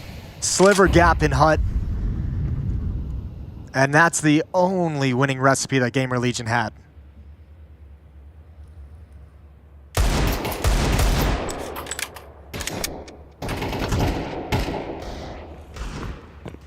I like this from Saw. You've got control, you've got relative safety, pump the brakes, let them peek into you a little bit. And allow them to make the mistakes.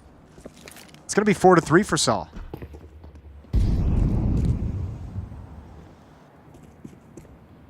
And Nuke was a map last year when obviously they had Udrix and DOS that they were very deadly on. A difficult team to put away.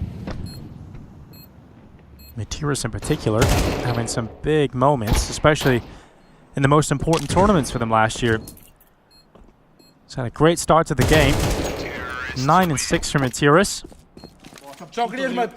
And I think Saw are going to be pretty happy about the start here on Nuke. Seems pretty calm and composed over there right now as well. And for Gamer Legion, for the first time, there's a timeout required. And they'll be looking at the notes and turn their heads back to Ash.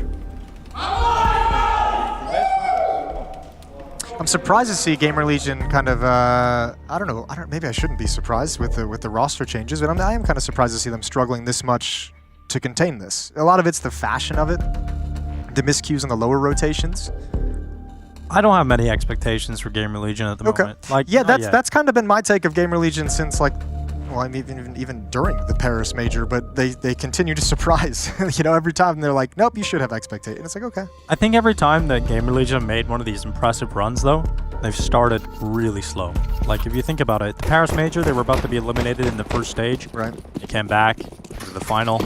That's unbelievable. And then at the RMRs, it was the same story. So it does. They are a team that sometimes take a little bit to get going, or at least they need to see elimination in sight. You know? For the motivation, you know. Right. Well, Story's got some clear lines of sight, and I don't believe he's been spotted by Slend whatsoever. So yeah, Towson caught completely off guard. He figured there'd at least be some information if someone was that far progressed. And again, as I mentioned, keep leaning on this kind of secret to the lower bomb site because Gamer Legion's having a hard time containing it, and they're having a hard time rotating to stop it, although this time it's Rez. A Herculean individual effort has saved the day.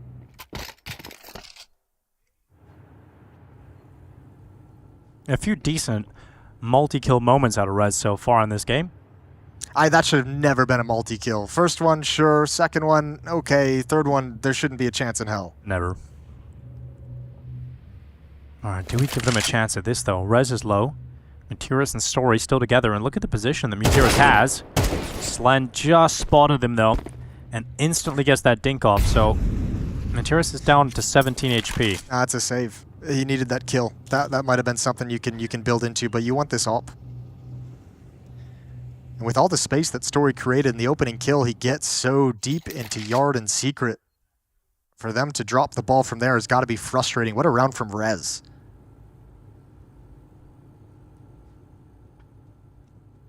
Good time if you're Gamer Legion to have someone step up. And it's tied up 4-4. Nice and even, little smiles coming out even from the Gamer Legion camp, and that's after a timeout. So it's not necessarily, like you said, something that's beautiful to watch systematically, but it's an individual stepping up, giving you a chance to start to build something now. Yeah, that one makes sense.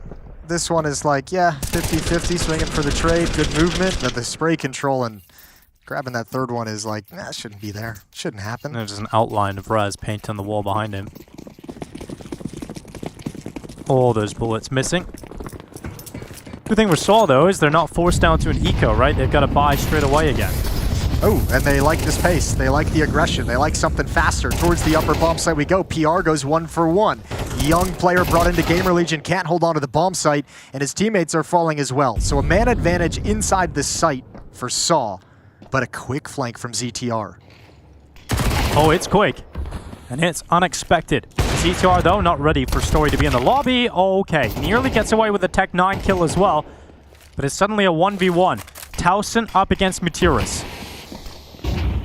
Does he even know? Oh, yeah, he does. That nade trajectory might have actually misplayed for Towson.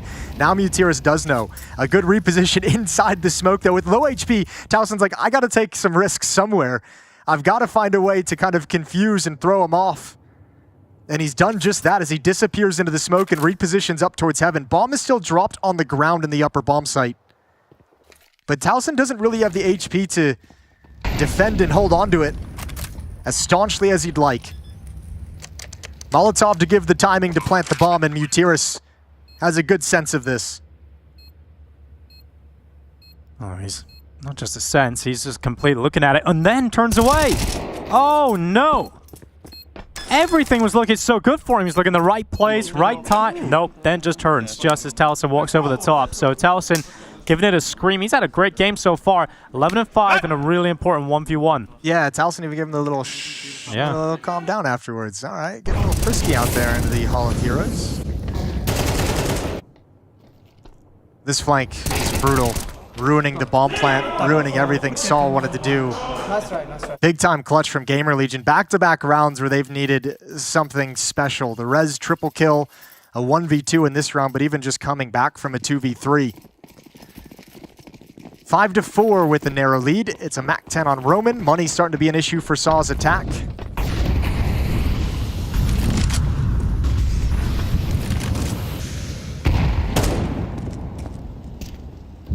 Gamer Legion have got to sense that. A 1v1 win in the previous round could prove pivotal. But again, we're going back to where they've had that weakness towards Secret. Slend has struggled at times. This time he's got the op, though. He should be able to grab at least one. He's got no utility to block or delay after the fact. It's just going to be the kill that he needs to grab. Here comes the boost. Good luck. Oh, he reacted to that one easily and got a second out of it as well.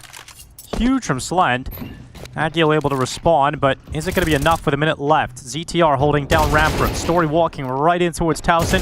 And a 2v3 quickly made a 3v1 thanks to PR. So Gamer Legion about to break the cash here of Saw. And it's all on Agil to try and pull it back alone. He's done well with that first kill. Second just in behind. Yeah, very small headshot angle as well. Oh, nice off angle though from ZTR. Agil's going to look towards ramp, but he's not going to have any idea. Control windows is his place of death. Good frag from ZTR, and Gamer Legion, despite some struggles, mounting a comeback here with 3 rounds straight to take a 2-round lead. 6-4, and money is gone for Saw.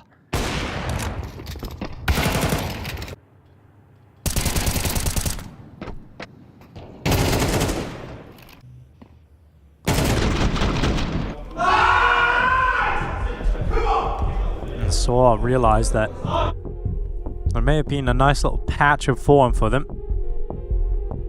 But that 1v1 that Mutiris has lost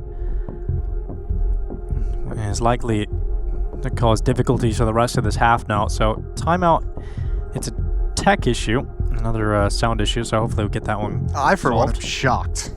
Really? Mike has just been... Mike has been a real screwing nuisance, things man. up today, hasn't he? But we'll get back into this first half in just a minute. That's just me, being optimistic, Jason. I don't really know if that is the number of... No, but I like it. I like that you look at it from a positive angle. What's the other game going on right now? The other game going on the A stream is Astralis taking on MIBR. Quite a spicy matchup, if I do say so myself. Dev is back. He's back, yeah. He's back, yeah. Had a nice chat with him yesterday. Did a little podcast recording with him and Fallen. So that was a fun conversation to get a pick the brain and go down memory lane with two of the greatest. That is a pretty cool conversation. Yeah. So I don't know. I'm probably optimistic for Astralis in Katowice, but I mean they are one of the rosters that have actually been together for the most amount of time. We didn't see them at the major, obviously. Well, Devitt wasn't there. So yeah, they've been together for an okay amount of time, but they got maybe like a month or two jump on some of these new rosters, but haven't exactly played together. But but what I'm saying is that, like, because they didn't make it through to the major, they've at least got extra practice under their belt, because it didn't seem like Device was out for long. Sure. I mean, they did announce that they were back to practicing like pretty quickly. Yeah, so. that's fair. I'll see. I'll wait and see what the Straws look like. Oh, look, I think it's a cool matchup because MIVR is no joke. No, they're not. Teams. They're one of the teams I think you could put contending to be the best in the region. I mean, they were really the team that started off the negative downturn for Navi at the major, right? With that upset win when Insani had an incredible game. Inferno, yeah. Yeah, on Inferno, yeah. So, when you have a player who's that good, the ceiling is always a little higher than usual. So maybe if Insani has a good game, that could be a really tough game for Astralis.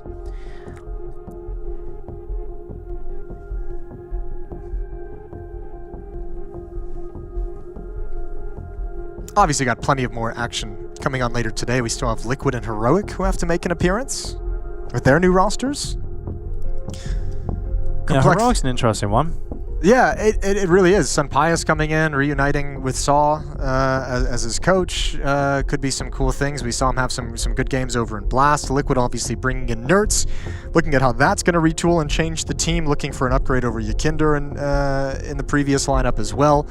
What else we got? Complexity, missing a Liege obviously as he's departed for FaZe, is going to be playing later on against Eternal Fire. Tough draw against a hot Eternal Fire team that just is coming out of a Grand Finals appearance. Wildcard is going to try and continue their success in Shanghai. They're going up against Big in the initial round. And then Imperial FE, the women's team from Imperial, playing against Furia. Couple of very exciting games, for sure. But that Liquid Heroic one's going to be spicy. I think that's the one I'm most looking forward to again. Yeah, that's the one you put in your phone as like the alert.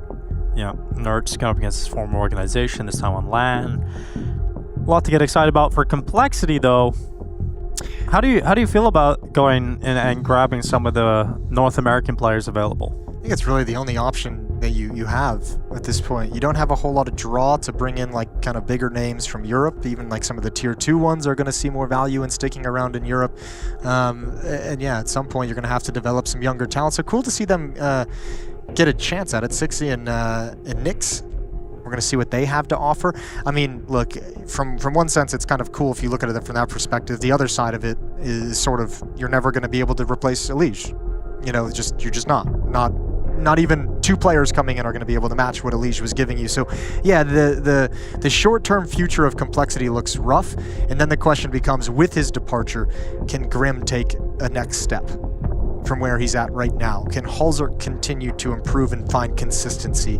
Those are kind of the two pieces you look to and be like, during this like period in this transition as we have this new lineup, you two are going to have to carry a lot of the weight to get us going. Look, I don't know Grim well personally at all, but we all know people, and we've maybe even experienced it ourselves, where you feel like more of a confident person in environments where you don't feel like there's a huge leadership figure, and you can kind of move up that hierarchy almost. And I think what Grim was able to do in his previous teams like Triumph, etc., like with these level of players, it felt like he was more comfortable to be the star.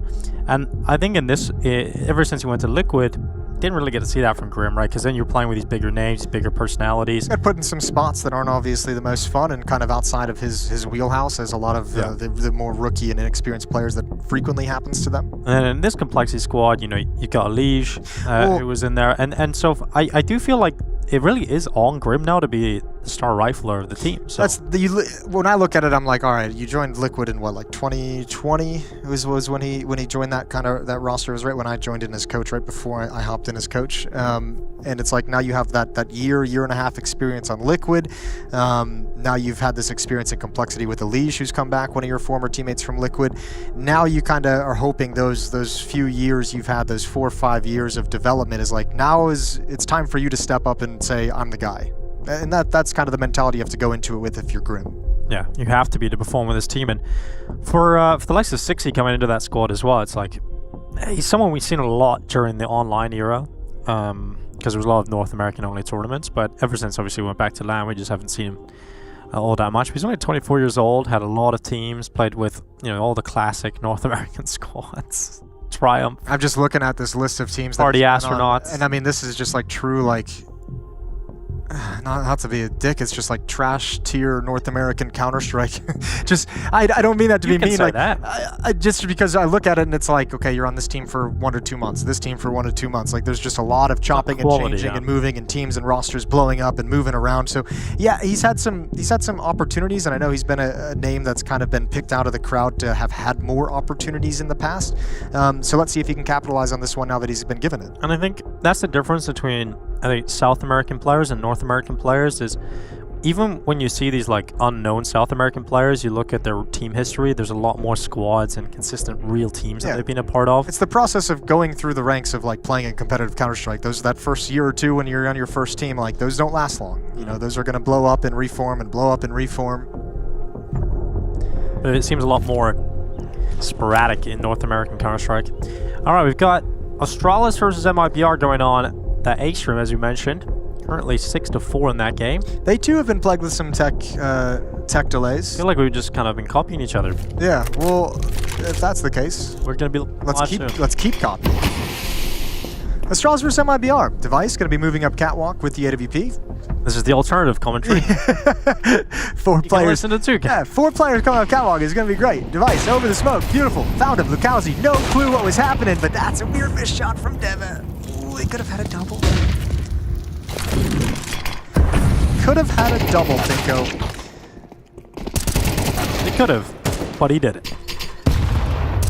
We're waiting on in-ears being fixed, by the way. So that's what it's the information for you guys at home. We're getting in-ears switched out, and once those are fixed or switched, I don't know. Do we have to go to the shop and buy some more, Jason, or?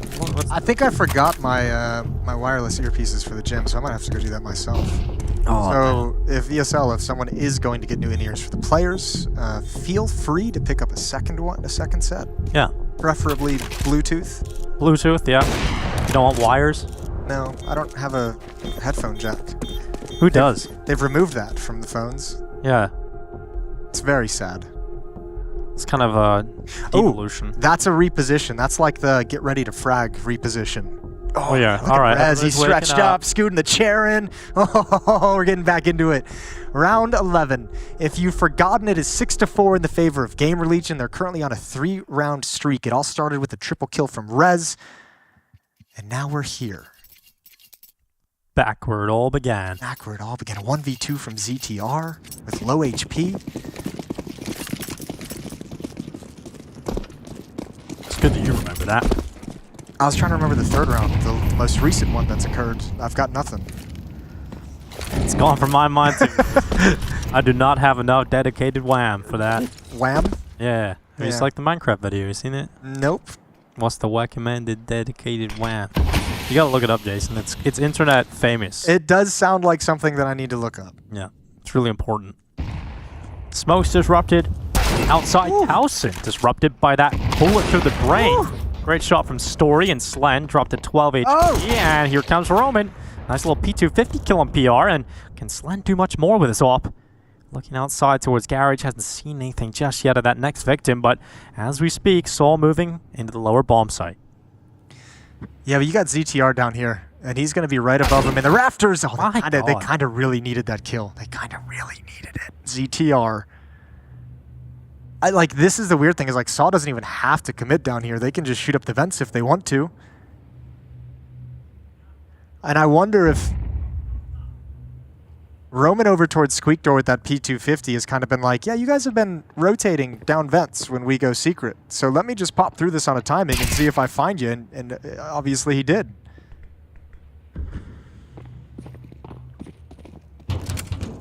Back up we go to the A site. So Saw having a bit of a tour of the whole of Nuke. Yeah, they were just buying time for Roman to clear out the site, and he's like, "Yep, come on back. It's wide open. It's clear." And that's a train wreck of a round for Gamer Legion to lose after 3 rounds in a row. After an extended tech break, you probably feel like all the wind's taken out of your sail. The energy has kind of gone down. The momentum is dissipated, and you come out here and you just get destroyed by Deagles. Yeah, a rude awakening out of the timeout for sure. Ugh, hate to see it. Well, money's not great for the CT side of Gamer Legion, so it's not like they can even really bounce back immediately with a buy. So yeah. Actually, keeping these guns is very important. These are some critical kills down the stretch. Close up is one. Yeah. Thank God for Rez on the AWP. To do a little bit of AWPing in his time in IP as well. There was a period where he became the main AWPer. He did it all over there in that NIP jersey. Apart from, win. Yeah, but, can't have everything. Why you gotta take it there? I don't know. It's just right there, the lowest hanging fruit possible. It was on the floor. Yeah, it was. It was staring you in the face. All right. Well, this is the music for a real timeout. Oh. And this is the kind no of surprises that brings the intensity into your jimmies. Mm-hmm. My jimmies are definitely intense. And we have got a timeout for Gamer Legion. So Ash not looking too happy. No, I think he's got plenty of things written down that he has to go over with the boys here on Nuke early on. Trying to get his team into the second half with a 2-round lead. This is Saw's map pick. Gamer Legion trying to steal it away. Final round of the first half. AK-47 on Towson. Slend has the alt pass back over from Rez, who's gone down to a FAMAS. 5.7 and MP9 to round out that defense. All rifles for Saw on the attack with an AWP in the hands of Story.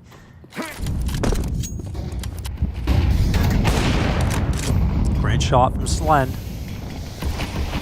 Vatira's taken out. Gamer Legion out of the timeout, straight into the opening kill. Good round for them to get an aggressive pick up from the CT side from their op. Playing with 2 pistols, with FAMAS, with an MP9, he alleviates some of that pressure early. Unfortunately, it's been given right back over the smoke. It's Story with a quick shot to heaven.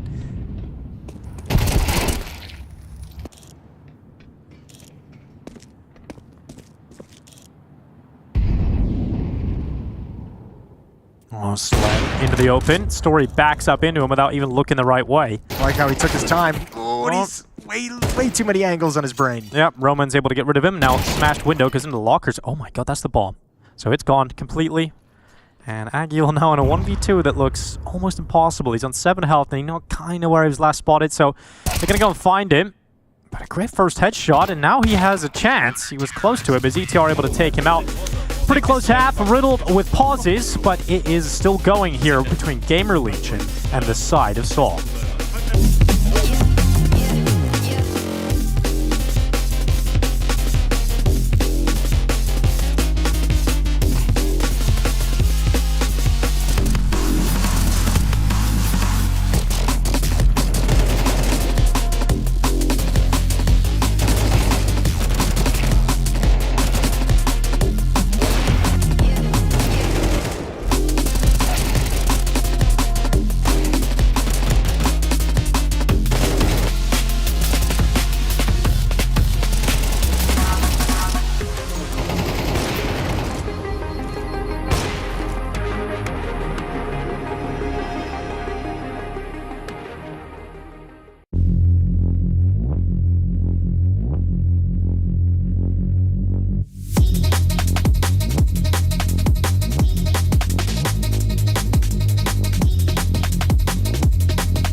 versus Gamer Legion, Jason. This is exactly what we're here for here at Katowice. This is the kind of game we all settle in, get comfortable for, because we know that the second half is going to deliver. The chains will be unleashed, and I'm looking forward to seeing who's going to come out on top, because so far, Gamer Legion have looked pretty decent, but for Saw, a decent patch of form in the first half. I want to see something more consistent in the second. Those constant tech pauses really messed up the flow of the game. It might be weird. It kind of feels a little bit weird, but this has been a really back and forth kind of brawly affair, right? Like neither team has gone on any kind of crazy streak. Neither team really established any kind of dominance in the first half that the other one had to recover from. It was just kind of back and forth, both teams delivering some good performances. And now on the T side, we get to see Gamer Legion and the game plan that they've brought into this affair. This is beautiful from Towson. Oh, you're getting so horny if you're Towson right now. You're like, no one spotted me. I've wrapped all the way around. It's a minute and 20 seconds. The whole map is my oyster. Well, let's hope he doesn't make some bad decisions, Jason. Let's see what he can do. He's going to chill. Take a nice little chill. And then start to move forward. ZTR. Oh, no. Not the timing he would have liked there to get onto the ladder, get spotted. Yeah, but he's going to get a lot of information. 2 pushing lobby. He spotted 1 outside as well. As long as they can dodge the damage from SHR, he's got 1. Beautiful shot, but bomb will be planted downstairs. PR, awkward fights, but he's going to come out on top of them and then decides to reload, swings open the door, and just tries to fake it out. He's gone back in there. Meteoros isn't going to fall for that. He's been around long enough to learn all the tricks of the trade. So the headshots come in. It's now a 2v2 as the retake is being set up, but Towson denying that possibility. Meteoros forcing his way forward, but Rez preventing any success. And Gamer Legion fired up with a pistol win in the second half. You said Ash looked a little bit concerned earlier. Oh, he's looking happy after that pistol. That's both pistols now won by Gamer Legion on this map, and obviously winning the T-side one is a huge help to being able to close out the map from the offensive side. Good job from PR. Can't win that final engagement with Meteoros. And Towson, I mean, he's put into play. This is a nice kill story. As soon as he looks left, he's going to find the player on top of Silo, but Towson is able to take that early positioning he gained outside and put it to good work at the end of the round. Second round buy from Saw. So if Gamer Legion can convert this, you're looking at 10-5. You're almost home.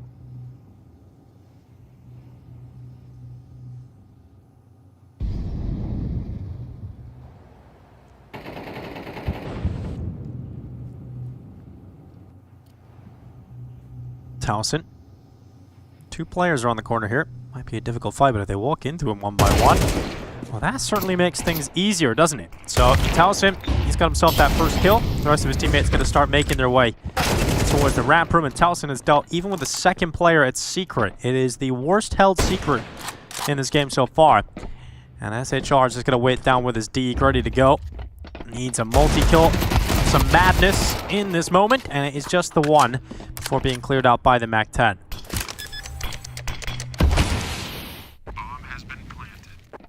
And it's safe call. Low HP on 1. Meteoros happy to upgrade to the AK, but 9-5. Towson really has had a great game here, Jason. 16-8, really sharp shooting. He's up there with Rez at the moment, obviously a little bit further ahead than him, but great game so far from Towson. He hasn't necessarily always been one of the fragging players in the squad. No, but he did a good job outside in the first half. You know, a lot of the attention outside was going towards Secret as well, so he wasn't in any kind of sketchy engagements, really being challenged a whole lot, just able to find his 1 or 2 kills here or there. So yeah, putting together a very good map. Looking to help them close out Nuke, take the first map of this series. Inferno will be the second map. Picked by Gamer Legion, 9-5. So busted economy for Saw's CT side. But 2 saved rifles, an AK-47 and a FAMAS. You could hear Gamer Legion saying that. They saved 2.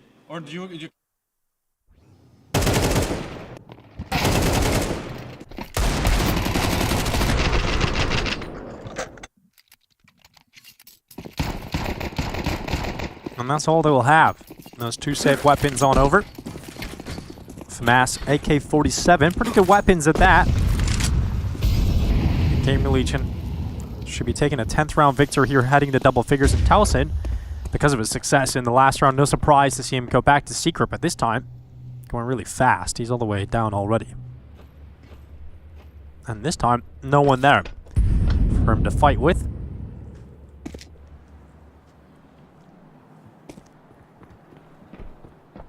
So they boost up a couple of players back into the rafters here.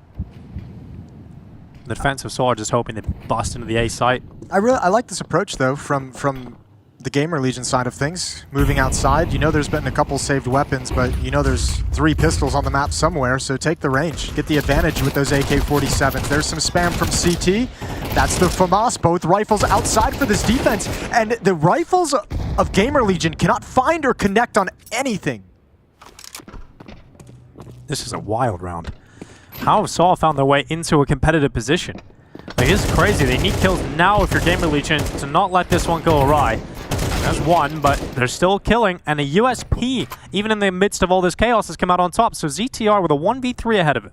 Oh, this has gone so south. ZTR, you're going to go down to the first hurdle. Story at the off angle, and Gamer Legion just gets stalled out outside. Smokes to give them cover, and it all backfires. They couldn't find a clean fight, a clean engagement, and Saw's defensive stack works wonders.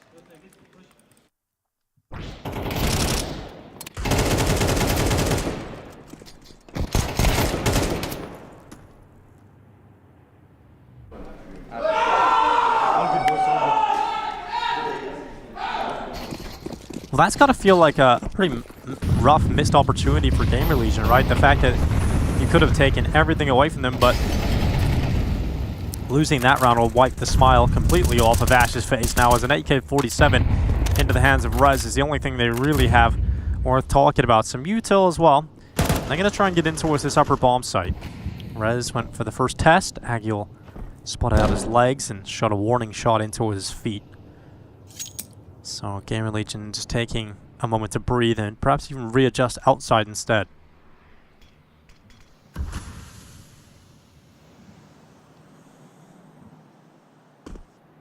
Yeah, that AK is...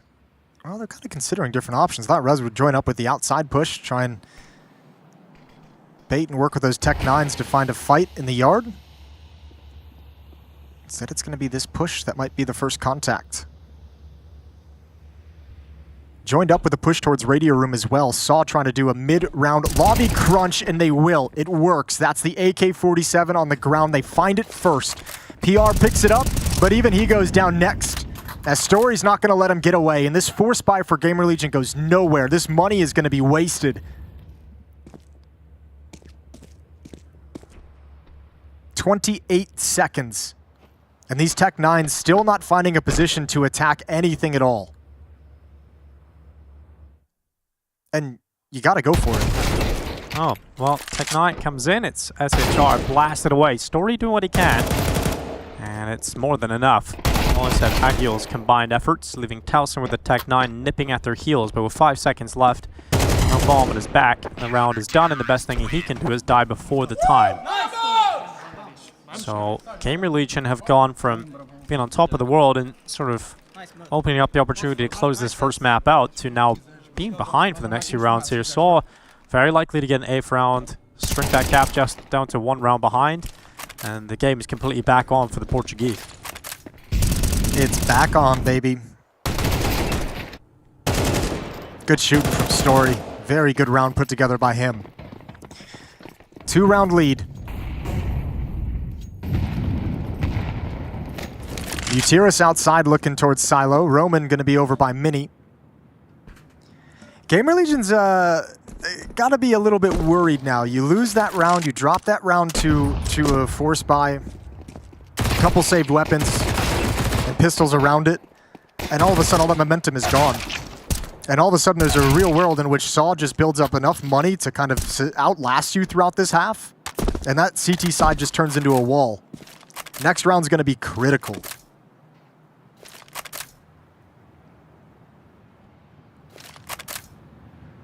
Roman at Red. Ooh. Great shot up towards Rez. That was a nice shot. And it's over. So, Roman to take PR out, close out the round, and now a gap, of just 1. And if you are a Gamer Legion, I think it's not necessarily panic stations, but certainly worrisome moments. I think the problem is, like, winning that pistol round is great, right? Like, we all know that. But when you can't convert the second and the third round, or when you lose that third round to some of those saved weapons, it's like your T side has like those first like 4 or 5 rounds of the half. You get that economic advantage to try and build that momentum, kind of steamroll, get yourself as close to victory as possible, and then it makes, you know, clawing that last 1 or 2 rounds much easier. You don't have that luxury anymore. You didn't get to snowball all the way to 10 or 11 round scoreline. Yeah, it's now you got to do it the dirty way, the old-fashioned way, the blue-collar way. You know, you love old-fashioned, Jason. Rez just waiting inside of the lobby. Story moving up with him.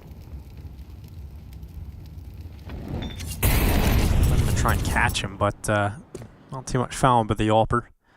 He doesn't want to go into a dangerous way by pushing too far into the lobby.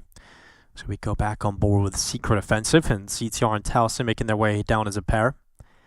There's no one here, close by at least. Materis is the closest defender. He'll play out towards the stairs of Decon, and he's about to catch himself the opening opportunity, and oh my god, he just caught a mouthful of lead. Yeah, that's a beautiful shot from ZTR. They want to pick up the pace as well. Know there's likely to be an AWP or some kind of presence over towards ramp room. Drop the smoke, force the response from the defender. 2 players rotated down low for Saw, but the attack is going to come right back up the vents, and it's only Roman here, and he's got a long time to wait for reinforcements. Story's on his way with the AWP, but if Roman goes down now, there's no chance. First kill, wonderful. Can't find the second, and now Story has to go way too wide. Good shots from Rez, and he should get Gamer Legion their double digits. Man, another 3K round from Rez. Yeah, and very critical rounds, both of them. Like this one to stop the Tides, to stop the comeback from Saw closing the gap, to get them to extend that lead in the first half. It was the triple kill to start them on a 3-round streak to kind of recover the half. He's been solid. Our boy Rez. Really has been.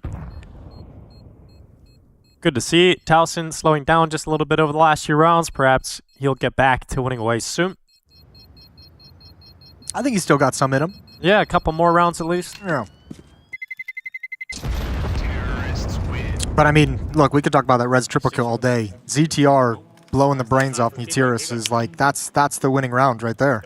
Yeah, that was a crazy shot. That's what forces the rotations, gives all the space to the upper bomb site, gives you access to the lower site. That's the kill that actually forces the shift, that gives Rez the opportunity to put together a triple kill. So credit to ZTR for that banger of a shot.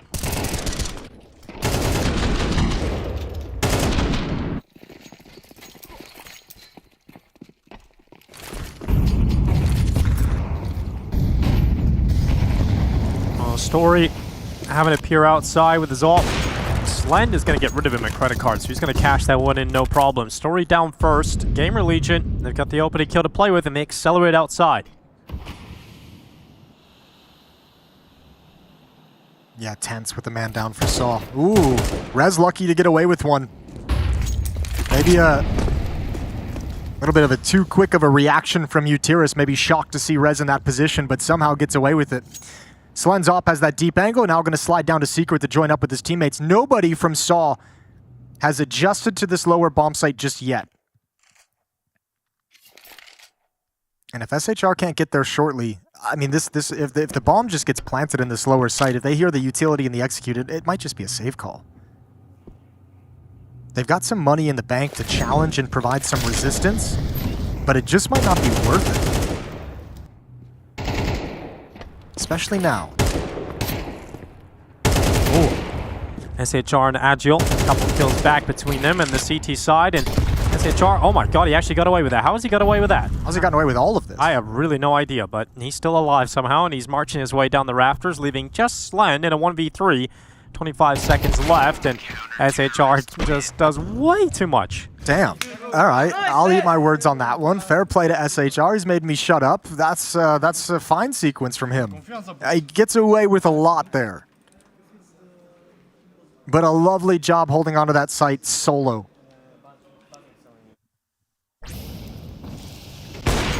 And I mean, if you're Gamer Legion again, that's got to be frustrating. You had the opening pick. You even got a really timely kill with Rez just as you're starting to shift into the attack.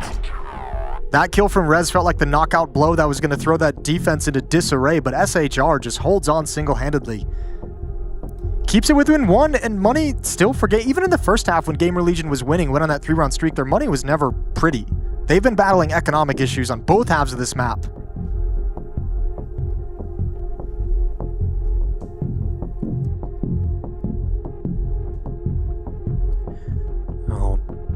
just a little headset issue again, just keep you informed. So we'll get that one fixed. This one seems to not be as big of a deal, so we're gonna get that one fixed. Oh yeah? How do you know that? It's, I've been told it's just a slight buzzing. Oh, okay. And it's fixed. There Okay. Well, shout out. You got some proper information there. Yeah. I'm not just gonna make stuff up, Jason. Just a slight buzzing in his ear. Yeah, you can exactly. fix that, no problem. But maybe a fly got in there. Who knows? Yeah.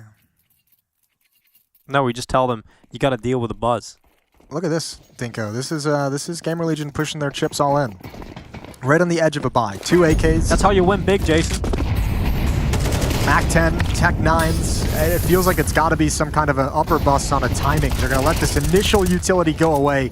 Roman brought down to 1. That's going to be frustrating for Rez to watch back and see just how close he got. Towson will be a freebie. Oh, he somehow gets one frag coming through the smoke.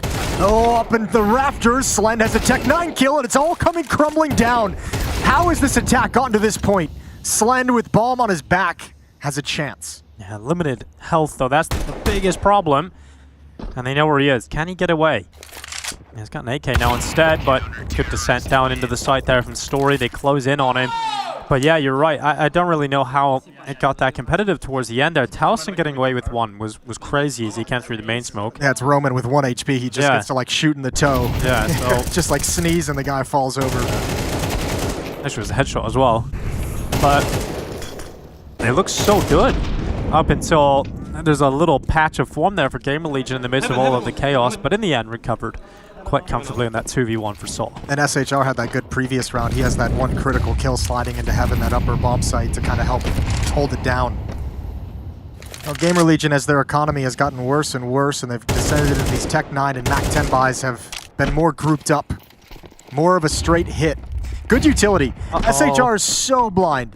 He manages to get away and drop the Molotov. No motivation to chase if you're Gamer Legion. They're just going to be happy taking ramp control. Problem is they've got no more utility for the next step, whatever it is that they want to do next. You can't go back and do an upper exec. You can come down and just see what you get here.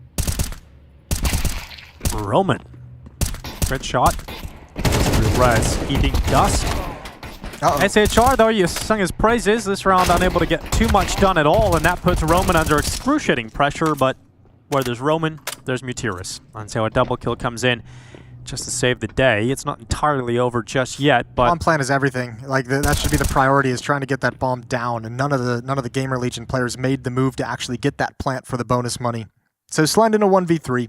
Well, for the time being, he actually has a chance to get in behind. Yeah, timing could be cool on this. Well, there's one headshot.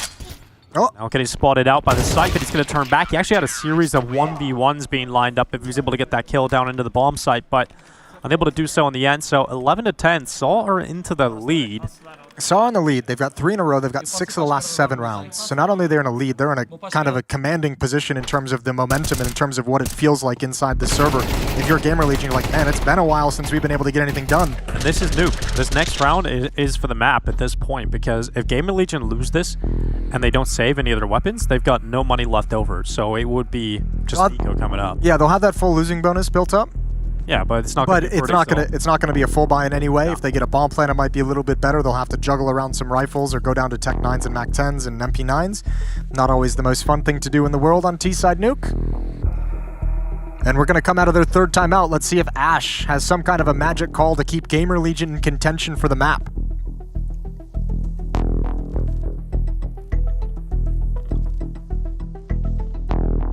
This is Saw's map pick.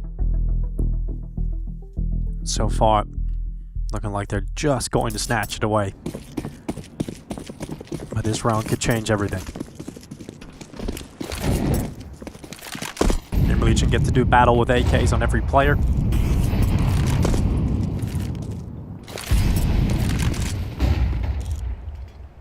Outside play for Story. Oh, smoke blasted open in ramp room. I love this. CT aggression, but it only goes for 1. Yeah, I was able to trade it. He thought that was going to be clear after the smoke broke open, so goes for a little bit of a cheeky cheese play, and punished, obviously, by Rez. So trying to turn that advantage into something more. Rez, the solo man holding down lobby, going to bide his time towards Squeak Door, towards Hut. See what his teammates find outside, and that'll inform his next decision. Positioning himself to watch for a drop-down vents, a rotation to secret. But with that smoke up, he cannot stop Roman as he's gone down now.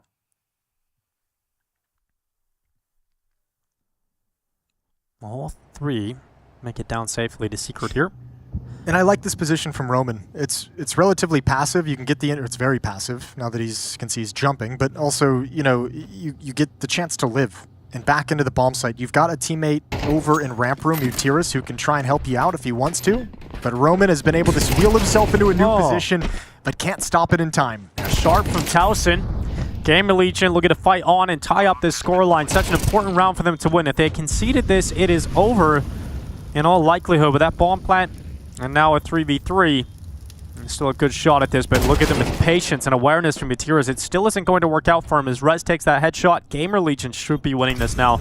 With that kill from Rez, it's going to call off the entire attempt here, so they're going to save into the next. And that's an 11-11 scoreline. Gamer Legion win the must-win round. Yeah, and Saul's just thinking we need to prioritize economy in this kind of a scenario. You know, Story can still have his AWP, he can drop plenty of rifles over to the team, but let's not get to like 11-11 or 12-11, whichever way it goes, and not have the money to fight for the final round.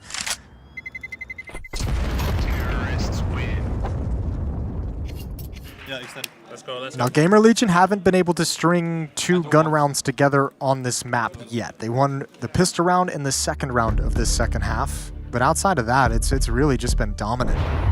First half was back and forth, responding to each other. This has mostly just been the defensive Saw looking strong, and Gamer Legion punctuating it with a couple wins here or there.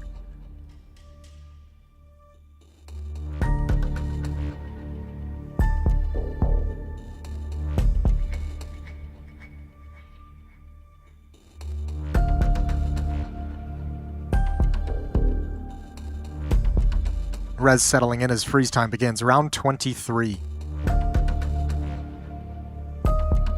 Opening match for both of these teams at IEM Katowice.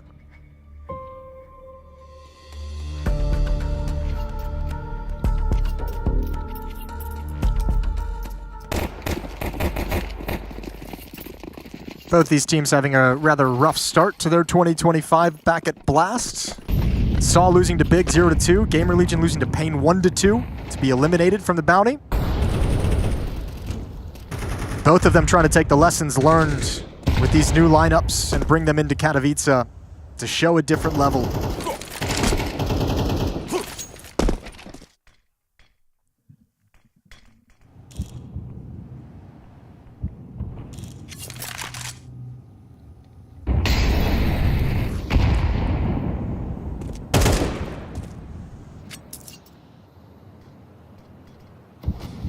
On the outside smokes deployed, but no one from the T side electing to use them. Story was picking that information up, so they gotta get ready for what is going to be a likely A play. Stance of Saw is now set. Rez comes through. It's going to be Akil with a double kill before cleared out by PR, Slend, and ZTR. Great kills on the T side, but numbers are still even. Remaining 2 CTs are locked out of the site, and they're actually going to go down to B. 1 through the vent, 1 through ramp, and this is where they'll try to finish the round. So ZTR is going to make his way down the ramp in just a moment here. And there's some space and some time now to play with for Gamer Legion.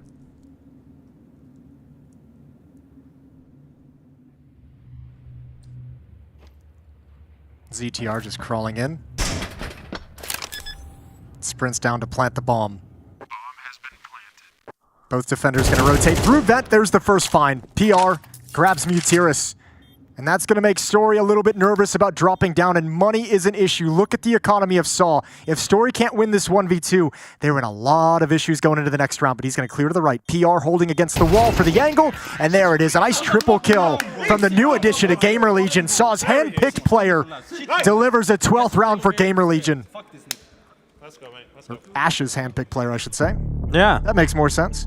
But is Gamer Legion Ash, or is Ash Gamer Legion? Now that's a great question.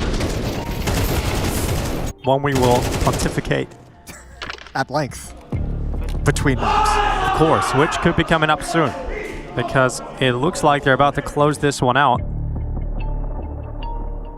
and steal away Saw's map pick right at the end. I mean, the Portuguese, they had many opportunities, many chances to close it out there towards the end. Well, I wouldn't say many. Actually, we'll drop that. But they had a couple of chances to close out this map. And now that all of his best case scenarios are gone, all the perfect conditions have left him, they've got to fight for overtime with a mixture of SMGs, rifles, and pistols. Yeah, money problems abound for Saw. It's not pretty. Let's see what they can create. I mean, I don't know. I'm kind of curious. This is a team that in the past on Nuke has loved those lobby crunches. We've seen them execute a couple aggressive lobby plays in this half. This might be another one of those rounds where you want to pull something off if you can find an opportunity in the mid-round. Oh, smoke broken open. Towson can't find his fight. He knew it was coming, but couldn't stop it. Good opening find from Mutiris. So yeah, weaker weapons, but you got a man advantage. Staying alive is SHR for the moment, and that actually stalls out the attack towards ramp room. They wanted to take advantage of that, but that smoke is perfectly timed. They might just come back to it though.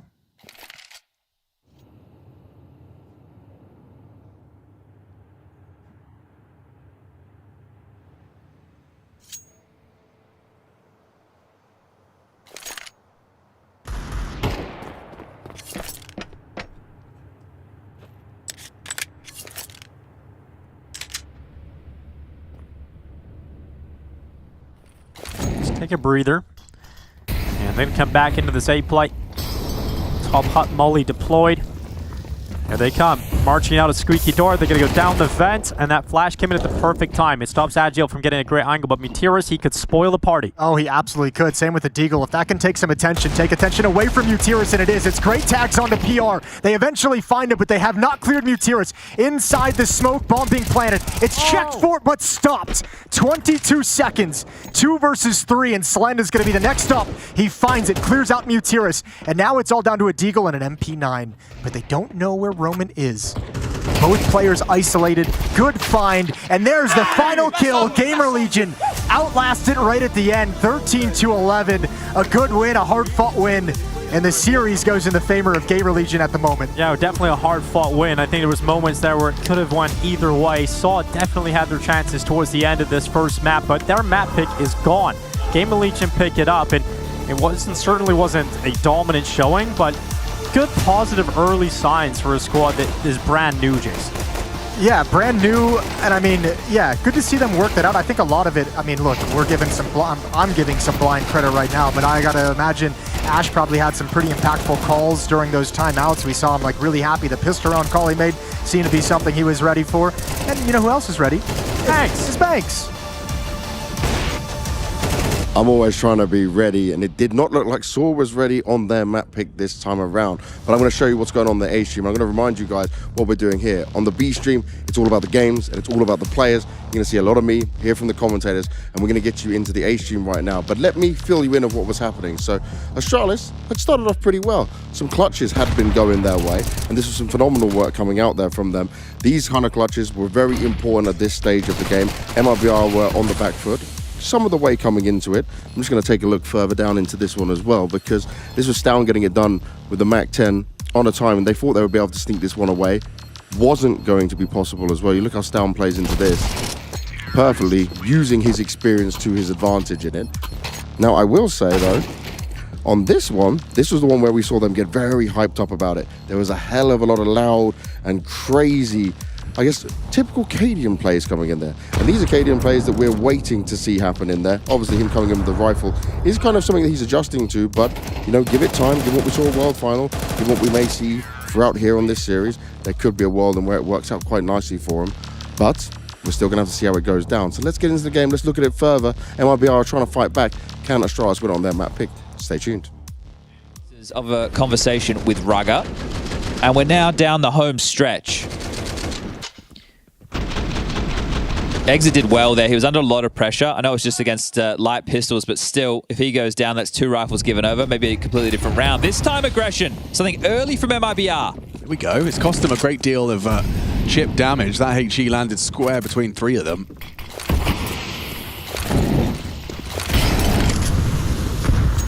It's definitely much more moving pieces early here. Mikauzi into the con smoke. Into the con smoke, straight presents the back of his head, a gamble into Yabi. Yabi receives him comfortably. The setup looks potent. Little less so now. Insani, great tap, removes Stare. Device is the unknown entity here. You may not be expecting another player already tucked dark. Especially because you've taken down the A anchor of Stare. So Device should be the window player, contributing over towards middle alongside of Stown and Yabi. He's staying active as well. No fear. I guess it got very quiet and they need some form of information or room in this 4v4. So Burrow's in deeper. Can help inform Cadian's calls within this mid-round. 48 seconds left on the clock. Bomb to be scooped. And after what was a more aggressive, staunch start from MIBR, now turns into another one of these crawls that will be a late finish. The key position is drop in vent room. He's going to be calling them into a B split now. He will likely activate as the second piece once the information comes through from his B defenders. But we'll have to worry about getting caught on Cat in the back by Yabi.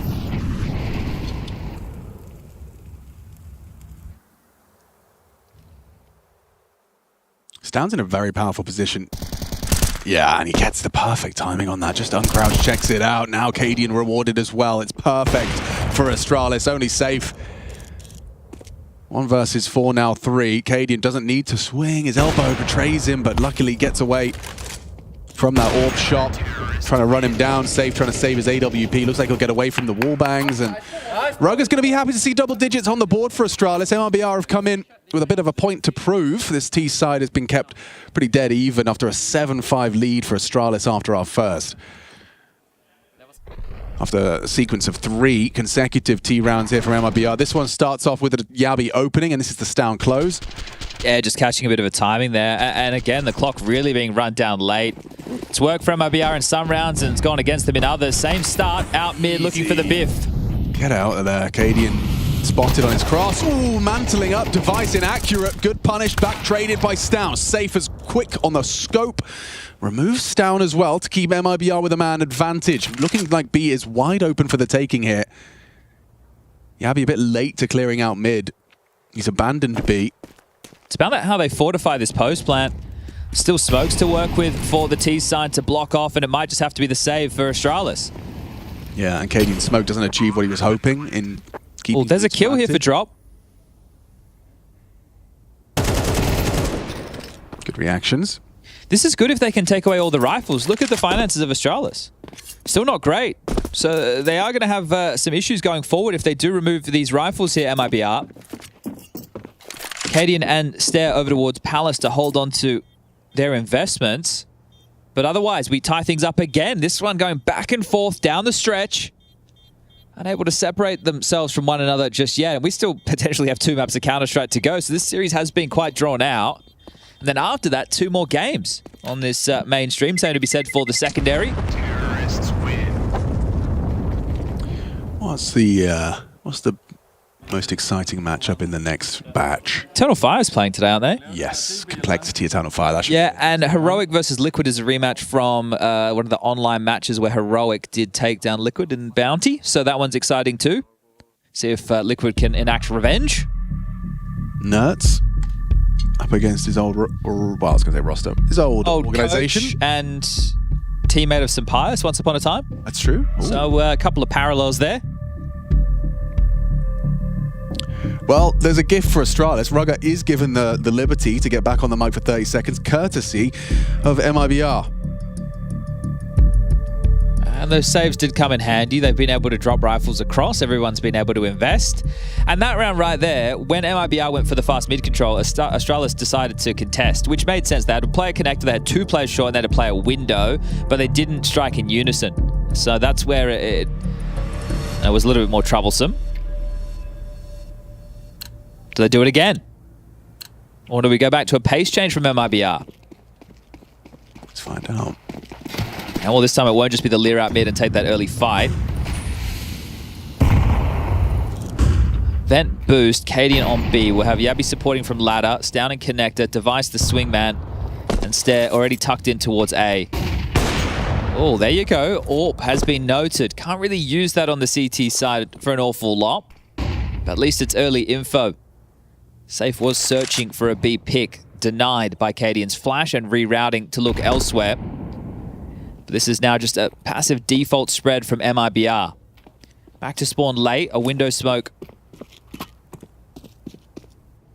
lined up. Maybe connect. Oh, we missed the window. Oh, the connector one landed. 1 out of 2 ain't bad. Just let the window smoke go a little early. Still, you know, drawn eyes. Everywhere safe is gone. There's been a utility. First a flash, now a smoke blocks his setup. Insani smoked off Palace. It won't last forever. 40 seconds though, the clock again becoming a factor in these MIBRT rounds. They're going to have to try and pull it off again, right down to the wire. Into a 3-man stacked site, Chad. This is looking, despite the man disadvantage, favorable for Astralis if they hit the first. Oh, he can't. Insani, just a crouch peek, a crab with a Kalashnikov. Fine step. Oh, that sounded good. That sounded real good. Down with an insta-deletion, drop down, and just a flurry of frags across the map. Cadian found the lurker as well at the same time. Missed shot, awkward. Need exit to hit something, and does what his teammate couldn't. Down, bomb open and denied. It's gonna be a very comfortable ride. Astralis make it 11. Safe didn't have the help or the chance to close the gap on Cadian in that 1 second window.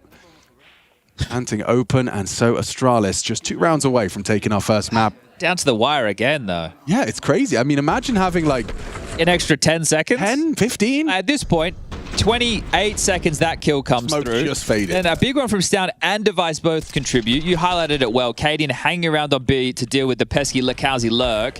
In that moment, you have to go for the plant. You don't have another choice because of the clock situation. But who's got the better buy? There we go. Insani's been given a bit of freedom, and look how good it looks on him. Opens up, takes down the A anchor once more, and is given it by Stound. Quick plant, though. This is a lot quicker. Oh, drop saves himself. Really great decision-making and aim there. Catches Cadian attempting to punish the fast plant, gets off it, gets his crosshair. Bang on the money. Ooh, wow, great work from Stound. He's having a great game, isn't he? Good form so far in 25. 22 frags and counting. You should be dead, Lakowski. This should be your kill. You've already snuck through in towards window. You're right. He is the unknown entity here, but Device. First victim. Hi, it's Bob with Face It. The official broadcast is better than ever on Face It Watch. Yep, that's right. Switch it up with the POV selector. 4 angles, your choice. From the main broadcast to your favourite player's view. And it's available on the Face It app and Chromecast. But wait, there's more! Keep watching, keep winning. That's how we roll. Watch IEM Katowice while having the chance to get skins and Face It points. Look at this beauty. Change the channel and control how you watch.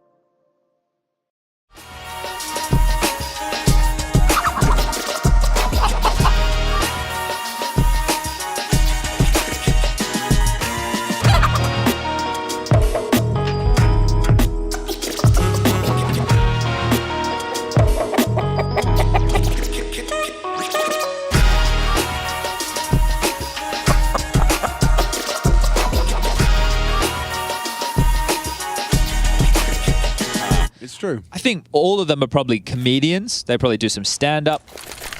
It is true. I mean, I think that's just the power of, you know, community. Is if you're all... The hive mind, collectively creating... You're all on the same wavelength. And we're all on the same wavelength. This is the 12th for MIBR, right? That's cool. It's quite difficult to manufacture a scenario where that wouldn't be the case. No. I've got nothing. I've got nothing. Yeah. Neither does Cadian.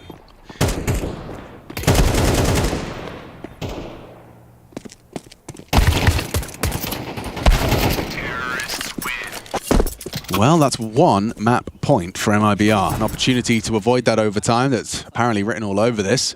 But looking at Astralis' buy, Chad, regardless of the full eco, it's still going to have compromises. There's some huge worries here. I think contextually speaking, the fact that this is Astralis' map choice. Yeah, that's true. Problematic. Next is Ancient. Still a map Astralis like, but could be getting done 2-0 for MIBR. So the fact they've been able to dig deep, put themselves in this lead. As I said, it's got overtime written all over it. These are the type of rounds that are scrappy, messy. See if Drop can call like an inspired round as well. So early info for Stack. The mastermind behind Game Legion is Ash right now. And you're also the mastermind of rebuilding teams, which is probably not something you want to be doing for this. I want to kind of talk through how you process all of this? Like, how you start the rebuild process? It must be exhausting, mate. It's fun as well, you know. It's tiring, but it's fun as well. The process, I mean, we just look at what we're missing, what we think we need, and try and take it one step at a time, see what's available, and talk with people. And I think the hardest part is you know kind of what you want, but then when you talk with them, will they fit as well? You don't know, and then is it even possible? So it's like a jigsaw a little bit. A jigsaw, and you're just trying to make these pieces fit together sometimes because it doesn't quite get in there. When you're looking at players, is it just stats to start off with? How do you scout them?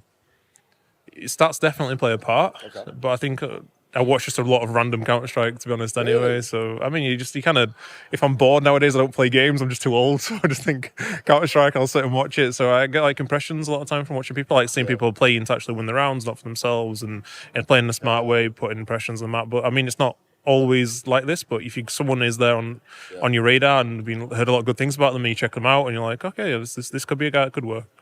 And then is there a point where you like, not just in-game, but you talk to them outside of the game as well, like do an interview with them? Yeah, but this is after we've had permission, obviously, with the organisation. So this is like quite deep into the process, and then we'll go talk with them. And I have things on my mind that I'd like to ask them and see how I think they would fit in, and then from there try and make a judgment call, and hopefully it works. How confident are you with this version of Game Legion? Because Rez, for me, was a pick I didn't expect. No, I'm really confident. The only thing I can say I'm not confident about is the preparation we've had, which has been disaster, to be honest. So barely any practice time. Oh, no. PR was sick for a long time as well, so that's not been good. We missed a lot of days out. So this tournament, I've said to the guys, it's too soon for us, to be honest, but we're going to give ourselves the best chance we can, give a lot of effort, and if we get some momentum behind us, I think there's no reason why we can't do quite well. But for the team, like overall, I'm very happy about it. I like the process he goes through. I like the honesty. Let's see what Game Legion can do in this game and across the whole of IEM Katowice.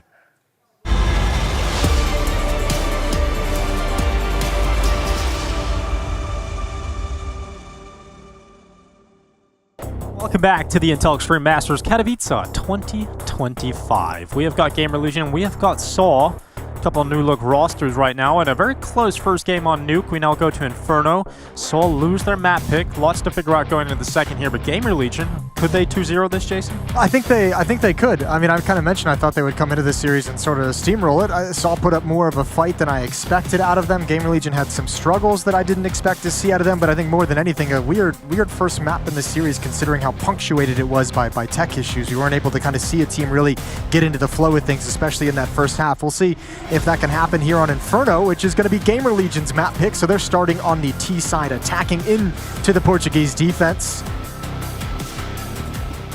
And looking to close this series out 2-0 to start their IEM Katowice campaign.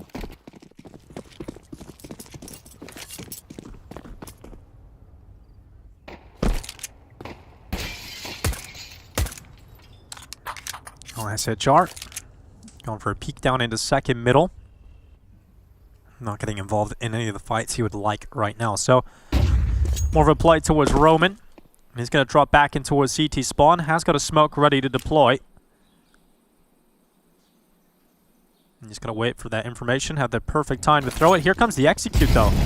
Pistol execution thrown in for Gamer Legion at this B bomb site, and they're going to come charging through that CT smoke. Towson with some confidence. I'm actually surprised to see him come charging through that smoke. Seemed like it wasn't necessary. Same with that late jump onto the half wall, because ZTR is now has to give up the map control. So you can see Gamer Legion pushing in towards Ruin and saying, you know what, we'll deal with the half of the retake that's coming from CT spawn. We'll force the Banana guys to actually come into the bomb site. They've got so many crossfires. 5-on-4, a very, very tough retake, especially without a kit in hand. Slend, first contact. Towson tucked into the corner. They've doubled up. Good job. Beautiful work on this T-pistol, and Gamer Legion going to get off to a great start. That is a very decisive pistol round in terms of... Oh, everybody was clearly understanding what they needed to do, and everyone just hit their shots as well. So everything went super well for Gamer Legion to kick things off, and yeah, that deserves a couple of high fives. And obviously for a new roster coming to this as well, picking Inferno, and obviously even picking Nuke if you're the Saw side of things, obviously going to be the maps that you feel the most comfortable on early in this new lineup. So Gamer Legion being able to outlast Nuke and take that map away from Saw, now going into their kind of comfort pick where they've said, yeah, these few weeks of practice we've had with a couple new players, this is the one we feel the best on. This is when we feel like we have the most ideas down pat, the best synergy, the best teamwork. Now they just got to prove it inside the server. Up against a Force Buy, 5-7s and an MP9.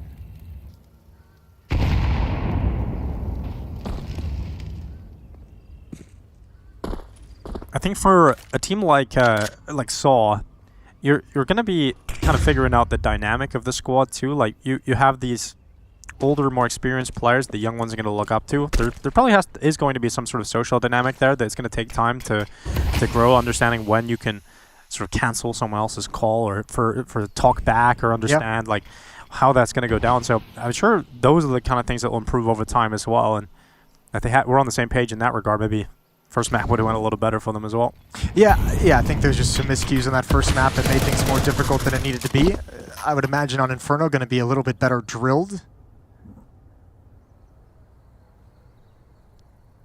Pretty passive setup from the Saw pistols. Part of that is to be able to stay passive and conserve as much utility as possible, which they've done a fantastic job of. Mutiris and Story both have smokes, both at the A bomb site where this final play is coming in. And if they deploy those with 30 seconds left, it's a real issue.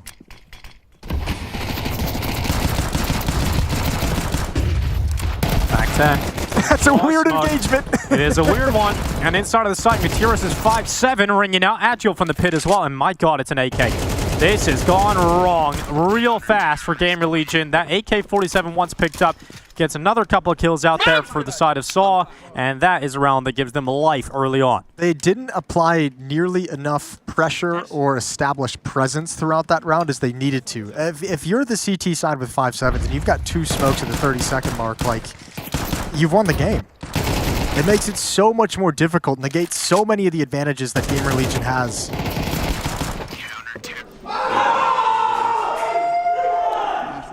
And another miscue from the Gamer Legion side. Ties things up at 1. And they pick up Tech 9s in return.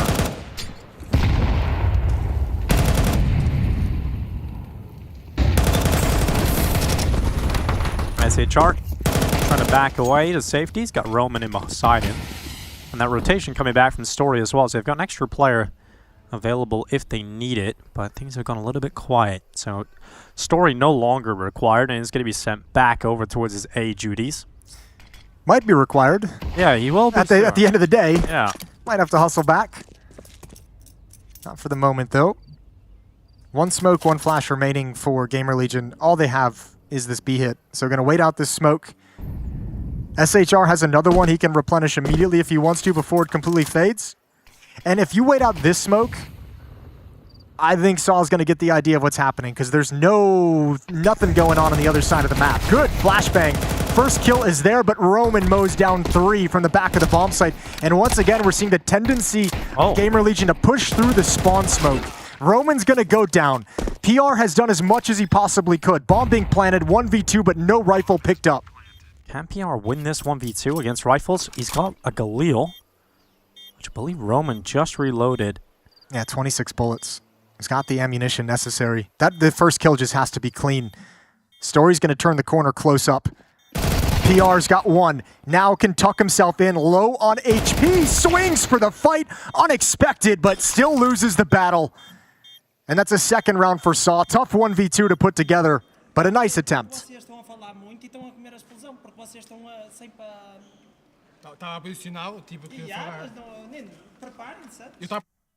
Experienced guys exchanging words, exchanging conversation. Don't know what they said, but maybe I should join the Duolingo lessons with Golden. It's probably it's probably discussing a perceived mistake made to allow that round to get so close, right? It's like a conversation of what needs to be done, what went wrong, what needs to happen faster. Maybe trying to pick calms up in the early going. So 4 kills in a plant is going to make Gamer Legion very happy. They picked up an AK-47 to try and do some extra economic damage. Missed the opening attempt, the wide swing in mid in the early going. And now Banana control firmly in the favor of Saw.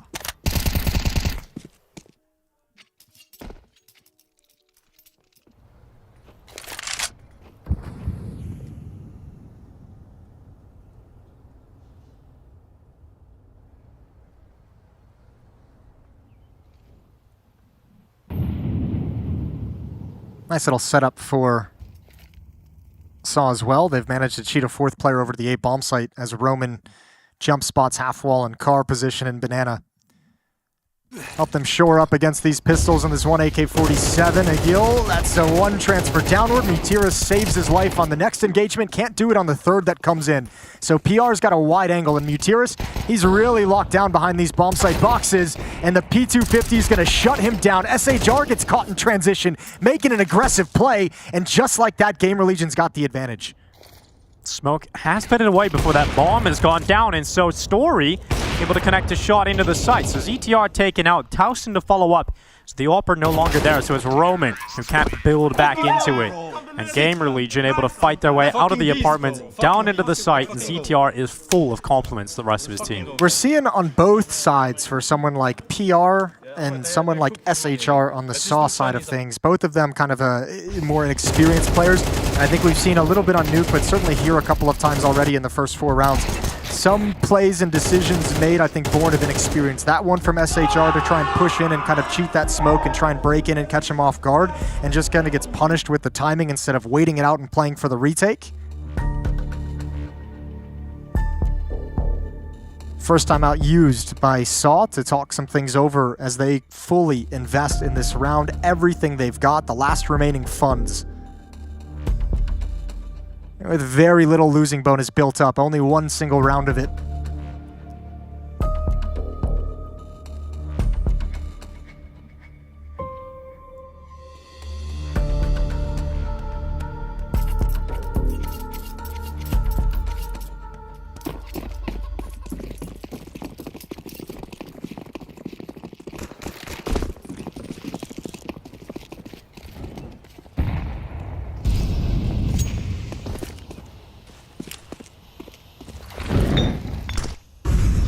Yikes. That's not a great Molotov. Negates anything they want to do at Banana. They've spotted the mid push from Story, and they handle business. Same with the follow-up. 5 on 3. PR.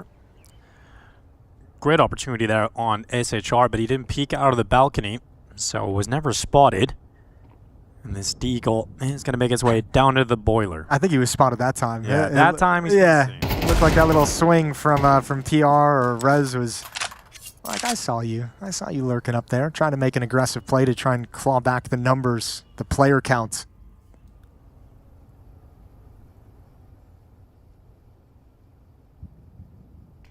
So ZTR throwing a little bit of a fake over at this B bomb site. CT spawn smoke, gonna break the smoke. This is all to just keep 2 defenders here. He doesn't need to be aggressive. Just let him know he's still in this side of the map. PR has the engagement on SHR, and good win with the Deagle. The rest of Gamer Legion not yet wrapping around the bomb site, but it feels like SHR thinks that's just a lone lurker. And he'd be correct now as Gamer Legion called the audible to shift into a B split. 20 seconds. This can still go wrong. Mutiris with the first shot fired off. 5-7. Blind players. 10 seconds. 2 defenders to find. They need that kill and they'll get it. And now they can definitely hold Mutiris at bay. So just in the nick of time, Gamer Legion find the safety and comfort to plant the bomb and take a round win, because SHR is just going to keep this AK-47, drop it for his teammate, collect another one, hopefully. If Mutiris can get out of there, SHR finds an M4. Yeah, but Mutiris ain't backing up for that AK. Not yet, at least. I don't even think he can make it back now. So, yeah, he's just committed to this. This is his life now. I'm kind of surprised. Like that, he had a smoke to drop to give himself an extra blanket of safety to go get that AK-47, and now it just turns out SHR's dropped the AK-47 to pick up an M4, so you don't get the benefit there either. Yeah, a little bit curious. Missed value on the map, I guess, that they're just leaving out there in the wild. Yeah, not playing every percentage. Not maximizing. We'll see if it comes back to bite them, but currently Gamer Legion in the lead of their map pick. ZTR got this round off to the races with a good double. That got sketchy though, man. They shouldn't have got that sketchy, right? That felt really sketchy there for a time. 3-2 for Gamer Legion, and mostly pistols behind that one M4 that was brought over. Spots Towson getting over to Logs, can do nothing about it. They back away.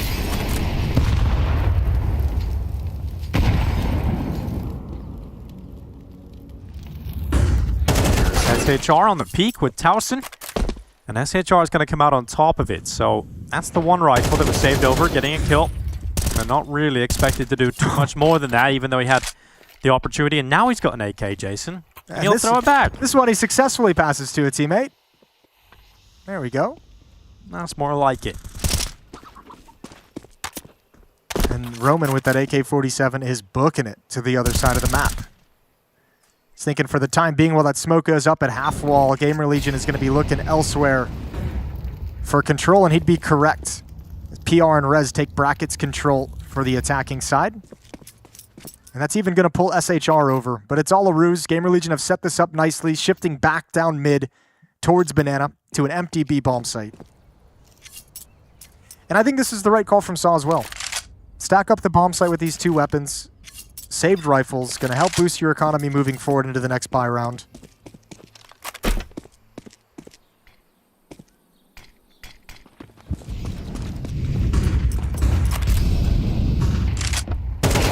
Oh, nice shot from Roman. Well, now we go for it. Smoke, and PR not expecting that. And yeah, that's created an opportunity to get back into this. The two rifles, one of them being used already, and SHR just devastating effect, nearly gets away with a third kill, but ZTR able to fight back, but it's all on ZTR alone. Yeah, and he's got nowhere to go. Good kill. But now they know his position. He needs this one as well. Gotta push forward into Roman, who swings wide. He knew Mutiris was wrapping around. The only option for ZTR. And man, Saw snatch one away. That is a ridiculous round, considering what they came in with, right? You have one saved rifle, a single M4 that was picked up and saved over in the next round. And SHR, man, the new kid on the block doing exactly what he's needed. And he stays alive. He throws an AK back. Obviously, it's the rifle they pick up on this AK-47 that's able to help out with that M4. But the fact that SHR is able to get back to safety again and play his life into another impactful moment for his team, it's so impressive. Missed detail as well from Gamer Legion, right? You knew SHR was there at the beginning of the round because he gets that kill at half wall outside of the B bomb site. But then you kind of lose track and don't expect him to slide through that smoke. That AK kills out from Roman, and you just think it's open from there. And now SHR is going to build upon that good round and find an opening kill on Towson here to establish banana control for the CT side. So Gamer Legion on the back foot early in round 7.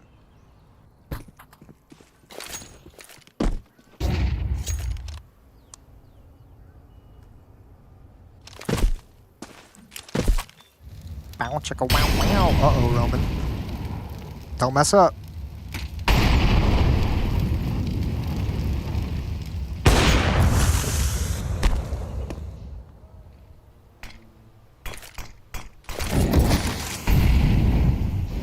What you gonna do about it if he does, Jason? I was gonna do nothing personally. I figured Slend might do something about it. Ah, okay.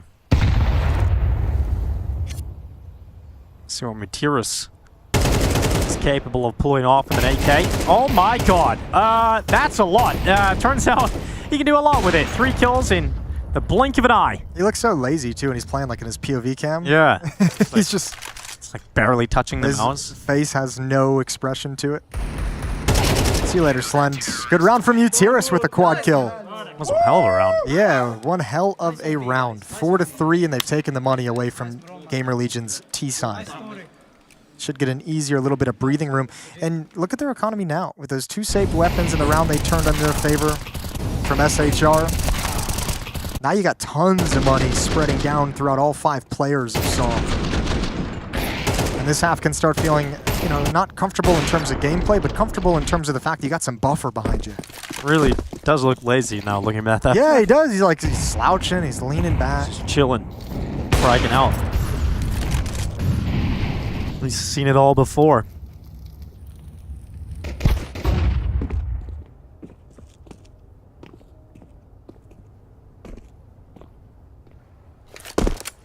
I mean, it is pretty crazy when, you know, last year there was a lot of cool storylines.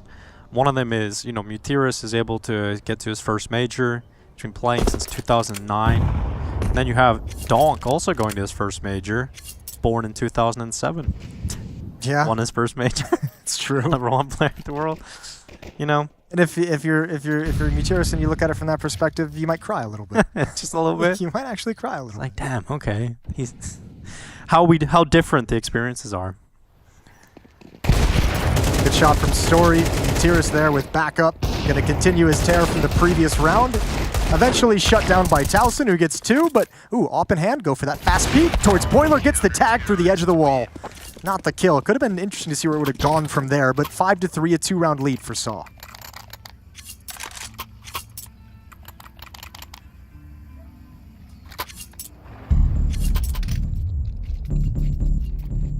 And timeout for that of Gamer Legion.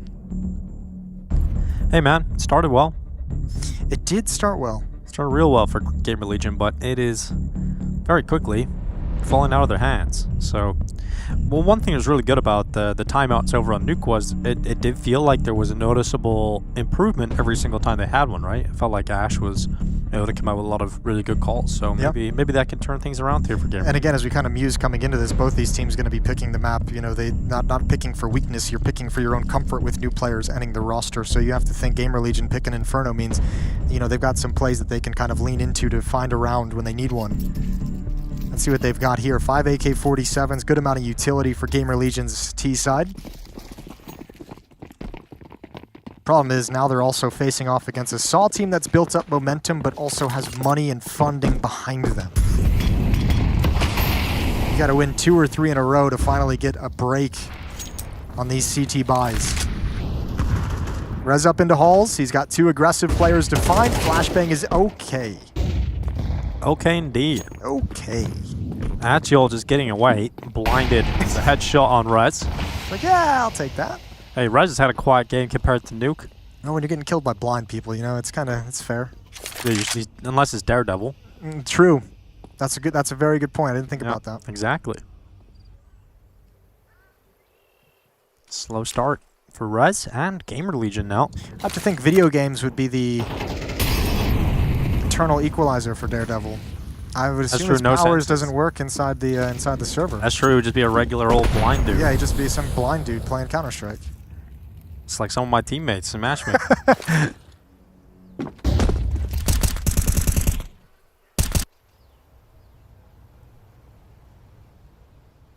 40 seconds left. And Gamer Legion starting a position outside of the A site. Currently got Story alongside of Agile. I like this shot. Yeah, it is a nice one with the open pathway on the outside. Agile. This is kind of, if they can take on Agile, like they have this wraparound on the lane player, right? This is a perfect call for Story's position. The problem is they couldn't find the first kill clean, and that's a good hold. And now Story, with the op, just gets to take off Towson's knee. 6-3. It feels like Saw have leveled up. Like, they look way better than they ever did on Nuke. 4 in a row for Saw now. This CT side is looking strong. Like, everybody's had a little moment. SHR was probably the most impactful player in terms because his big round obviously led to this streak. But, you know, Agile, he's starting to become confident. Story's going for those top mid peaks. Mathias had his quad kill. Yeah. Everyone's kind of had a big moment here so far for Saw, and great to see that depth across the team. I'm sure they're going to be much happier with their current performance. It's left Gamer Legion in a situation, again, where they're just down Tech 9s and a Deagle here. So, realistically, we're looking at 7-3 in the next minute or so. Oh, they're coming through this. You know it. There's the flashbang drops. Again, like half blind this time for SHR. Eventually runs out of ammunition. Happy to have the information that he can pass over to the team. The deep control gives them an early rotation as Story slides over with the op just to make sure nothing crazy's happening. Slend has the recovered rifle. Well, he did. He did. That's a bit unfortunate for him, but the time he boosts up is just as Story begins to glance upon the top of the half wall, and now his AWP positioned at CT spawn instead. Under a minute left on this clock. And a moment to breathe for Gamer Legion as they slow down and reposition. Mathias is left B, no longer feeling like his services are required. They play a 2-2 setup. They've got enough defense to deal with both bomb sites against the 2 players left in Gamer Legion. Rez spotted, trying to poke and prod with his Deagle towards top mid. It's not successful, so they recommit back into the B bomb site, and Story should take this kill easily. Ooh, wasn't easy, but it was taking it regardless. Yeah. Story gets dinked. We take those, though. I'll take that trade. Dink for a frag. any day. All right, Rez. This would be something special. Nope. Bang. Nice job from Story. 7-3, and starting to look like a very commanding lead. Gamer Legion, these last two are pretty critically important. Now, on Nuke, they were able to just kind of scratch and claw enough to keep them close for when they eventually turned online, to when they eventually kind of turned that switch and gained control of the last few rounds. Can't say the same here about Inferno. They're getting spanked. Yeah, it was looking good early, but Saw's just hit another gear.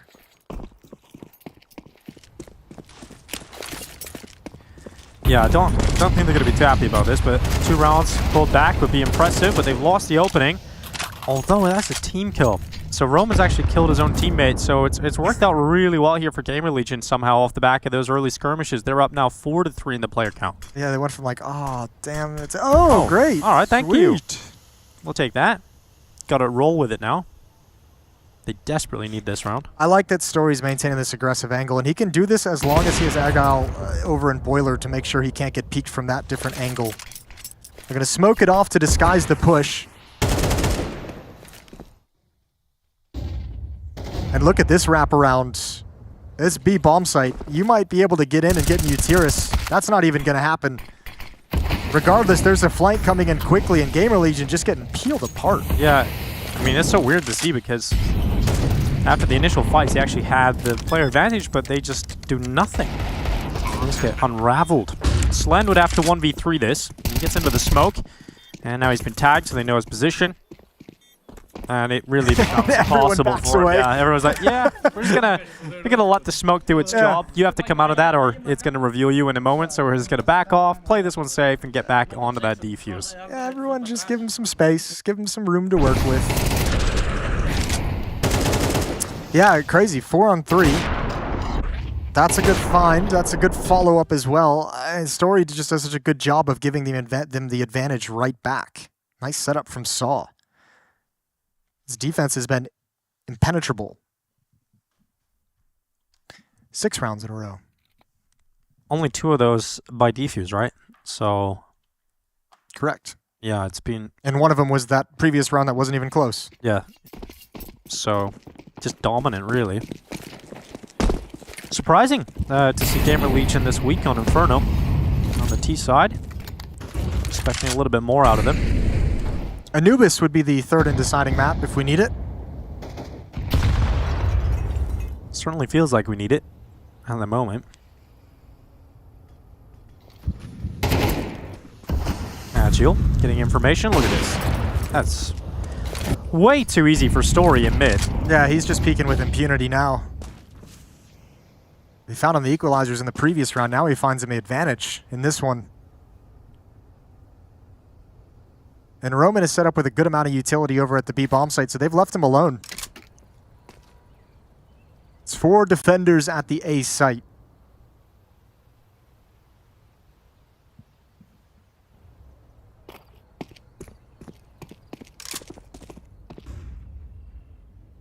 Problem for Gamer Legion 2 is like you almost can't really throw a fake. You have no smokes.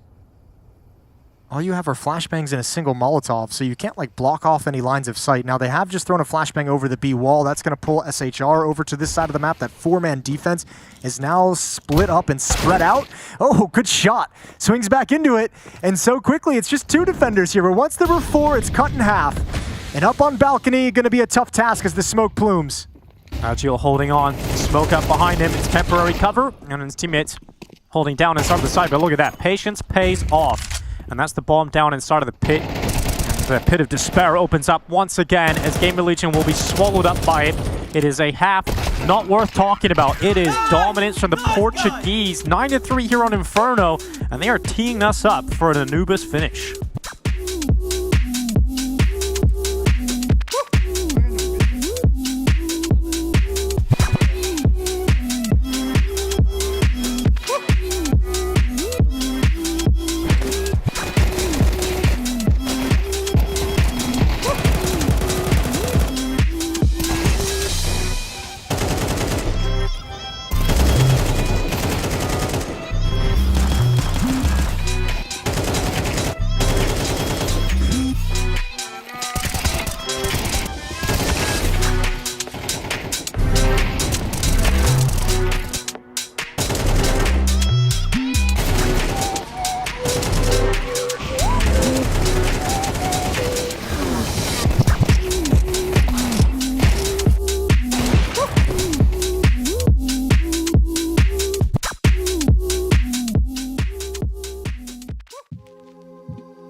Welcome back to Katowice, Poland. Currently, we've got Saw in the lead versus Gamer Legion on Inferno. They're one map down, but they certainly look like they're going to be tying up the map count in just a few moments. It was a really solid defensive half from Saw, and we'll see if they've got the same level of strength on the T side. Incredible defensive half from Saw. You kind of touched on it as well. Some of the good things that Gamer Legion had going for him on Nuke. You had that great game out of Towson, who had 16, 17 kills. Rez was at 16 or 17 as well. Those guys, I mean, everyone kind of quiet on the Gamer Legion side. They couldn't find anything successful on the T side, so let's see what they can bring to the table now that they switch over to defense. It's a mid push in the pistol. Towson and Slend. Even have PR coming in to check towards alt mid, but they're missing the information of the Hall's play.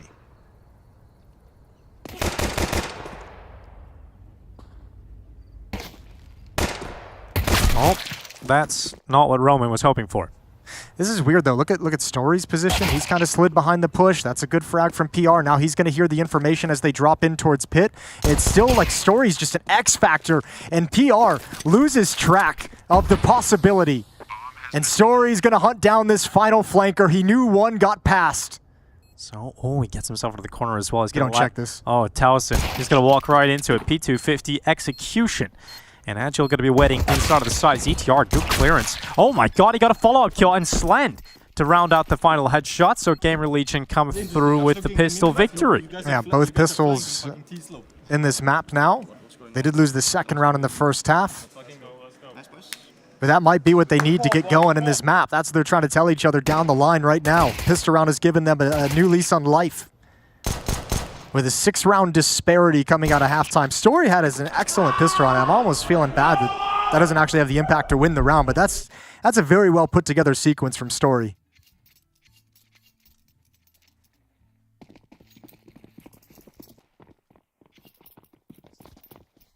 Saw come back into it though with a bye. And Story's had a really good game so far. 15-9. He'll have a Galil to play with, and his op started to heat up at the end of the first half as well. Started getting real frisky with those mid picks. Let's see what they're able to do with this kind of buy for Saw. If Gamer Legion get rid of this, you are giving yourself the best runway possible at the start of the second half. Well, you can't if you're Gamer Legion. Like it's just that simple. You cannot give this round up because this is what destroyed you in the first half, right? Losing that second round to pistols. Imagine if you convert that second round, maybe even the third round, instead of 9-3, you're looking at 6-6. Could have been completely different. Slam gonna add 2 kills, but there's the rebuttal. Mac 10 and Galil. So now PR's in a situation, the inexperienced player, where he has to make a move, make a play, expose from multiple angles. They're jumping, looking for him. Good frag. And through the smoke, he can't connect with another one, but that'll delay things. And it leaves Roman susceptible to ZTR. And a 1v2 attempt. Agility going to be paramount as he gets out of the sight. He's going to be looking for short swings first, and Agile's got that. Down to a 1v1 against ZTR, who comes in over the top of the box and his head spotted, but unable to close out the clutch. ZTR will be the man on top. And you said they can't afford to lose it, so they don't, but they almost do. God bless. He even had the read on ZTR's jump up onto the box. He knew that smoke was still up, and that was the likeliest of plays to be made. Almost a fantastic round from Saw. But Gamer Legion survive. But with the plant and 4 kills, Saw's coming right back up into it. And if you're Gamer Legion, that's probably the first thing said when that round is. Nice, good job. They're buying this next round, so everyone focus up.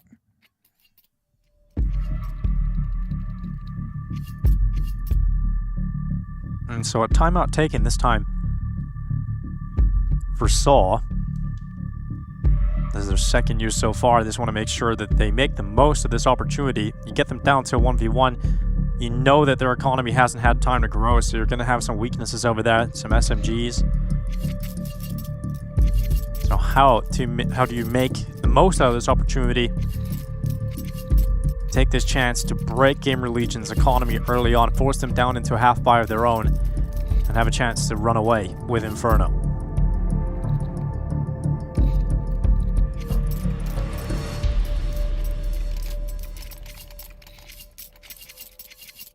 This timeout brought to you by the chicken.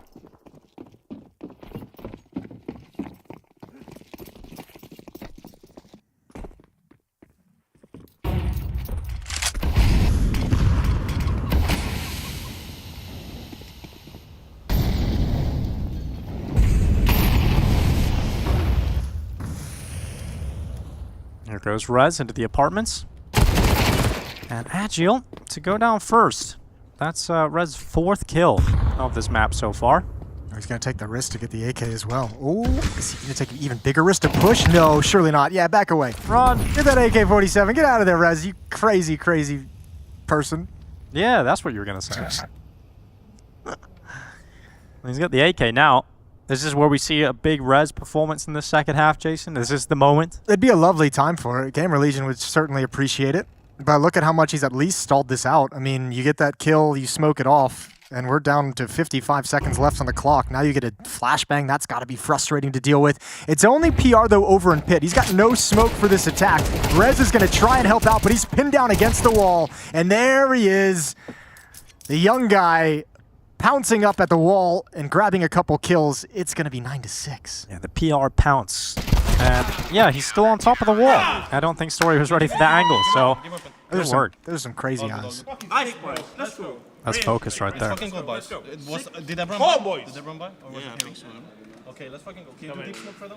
Alright, just trying to figure out what Saw did. Did they all buy? Did they go all in? And the answer to that was, in fact, yes. So, nothing really to play with going into the next round here, but they're going to fire together what they can, and that does result in a couple of Tech 9s, and we know that they can be deadly. I think Gamer Legion's got to be looking at this saying, like, we need like a clean win. 4 or 5 players surviving. Saul's doing a really good job of doing economic damage and keeping the pressure up with these buys and Tech 9s, but 1 clean win from Gamer Legion could ruin all that. This is chaotic. A little bit hectic with utility inside the smokes, bouncing off walls, and Saul's going to follow it up with pressure. Overwhelming, unrelenting pressure. 5 Tech 9s. 3 Tech 9s and 2 P250s. Charge up. It's ZTR trying to get away. He's going to back his way towards first oranges. He's not alone. He's got Rez, who swings out of CT spawn, and a couple of kills picked up for Rez. He is finally starting to find the impact that he would desire. And now Story left, trying his best inside a barbecue, but here comes Slen to stop that. So 7 rounds. That is relatively clean. They lose a couple of players, sure, but yeah, they deal with the Tech 9s. Yeah, not as clean as they'd like, but overall positive, and obviously you're exactly right. Deal with the Tech 9s, don't lose the bomb sites, don't allow a plant to come through. Still going to be a full buy for Saw as the losing bonus is maxed out. Good flash from Rez as he rotates over. Allows ZTR to activate, allows him to activate through the CT choke point. It's 7-9. Gamer Legion have brought this back within 2. 4 in a row to start the second half.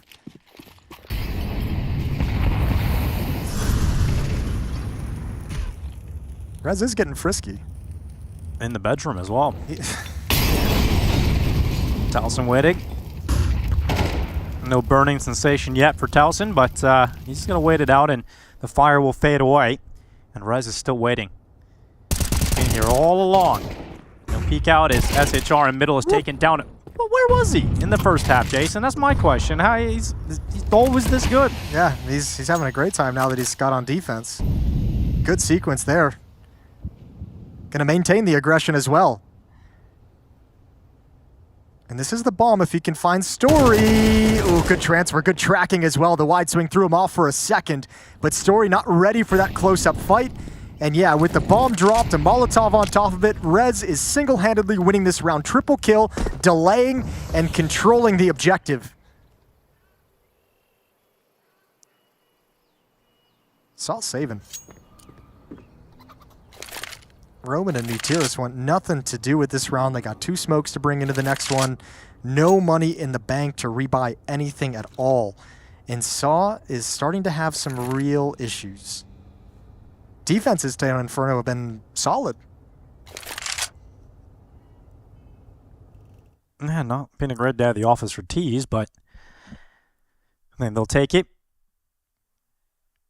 And we were starting to get ready to take a trip to Egypt, to the shores of Anubis.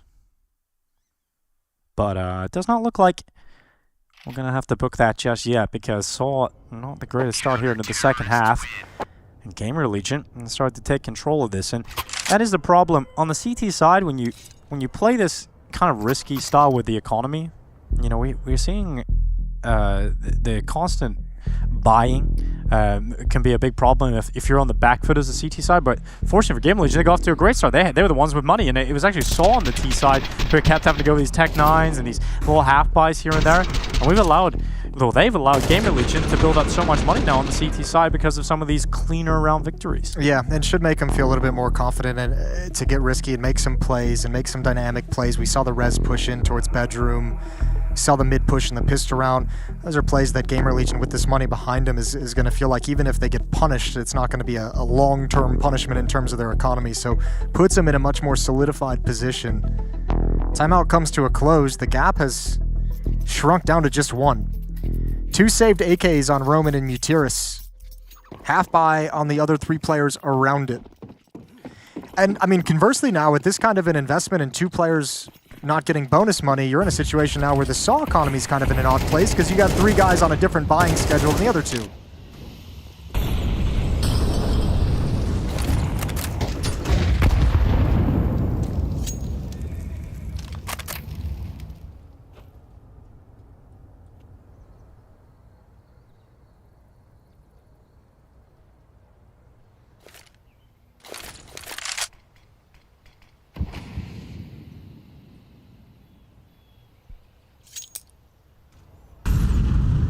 Now the tables have sadly turned here for Saw, but Utility ready to go in towards top flash and towards top mid, and they're going to go straight through that smoke.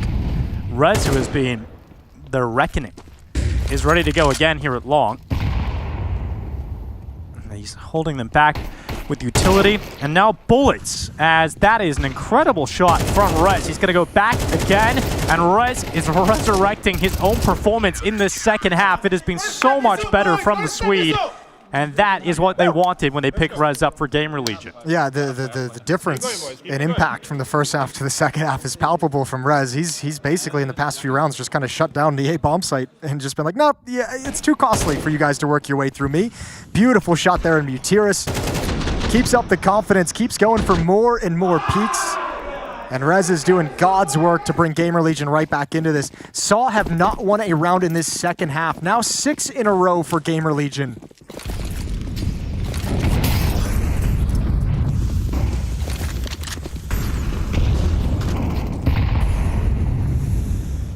Rez, yeah, you're right. He's shut down the A bomb site, but it feels like in so many different locations as well, right? It's been the apartments, the site, out long. Now he's challenging top middle.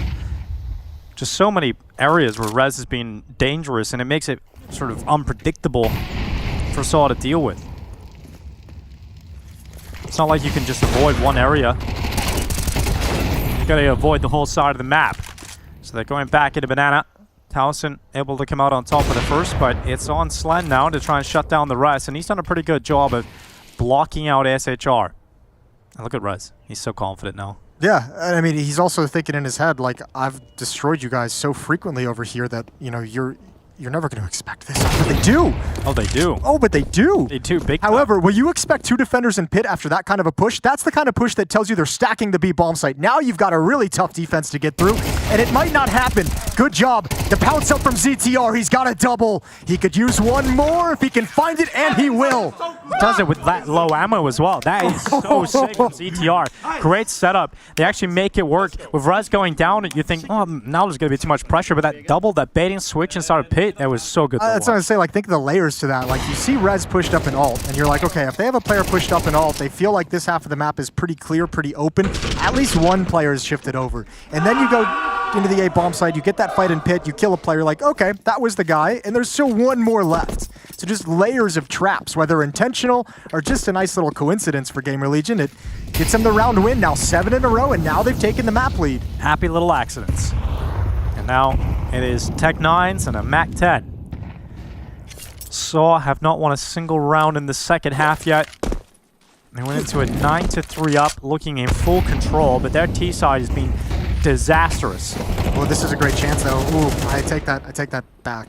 It's not a great chance. I didn't realize the smoke had missed. The gap closed pretty quick on that one. To that extent, that is basically a CT smoke. It's not what you want to see. It's like, we'll help you out. Here's, you guys want to throw a smoke yet? We'll throw it for you. Ooh, PR's made this push. That's free. That's kind of funny. He never knew that Rez made the push in the previous round. He could have almost been punished for it. Well, Slend goes back into the mid-peak. This time, Agile, the player to go down. Blast open the smoke at top mid, and clearance is there for PR to hold down mid. He knows there's a player coming close, so able to get away with that pick. Just story left now, 1v5, and Saw disappeared. Yeah, I mean, I think that's whichever way you want to frame it. Both CT sides really, really strong, or both T sides having issues. Whichever way you want to look at it, but really both squads having a tough time finding openings on their T side. But defense has been really rock solid, and again, maybe new lineups, maybe a whole lot of plan Bs for these offensive halves, maybe unsure of how to capitalize on situations with these new players coming into the lineups. Strangely enough, like just the good start of this first half for Gamer Legion, where they won the first couple of rounds, like that might be the moment that wins this game for them. It's crazy to think about, but that's just how poor both teams have been in getting some functionality out of their attacking side. Tell you what though, like if you're Gamer Legion, you're not going to be very happy about your T side on this map, but it's a lot better than getting 0 rounds and getting blanked, you know? Yeah, true. It's always going to be something ours is like, better than theirs. What the hell? You're the best T side on the server today. Oh. Fourth player shifted over, so Gamer Legion has to get someone into the bomb site. 3 players watching for this with this boost up is a lot of resources here. So all smoke as Slend grabs an angle towards short. And still this defense has seen nothing.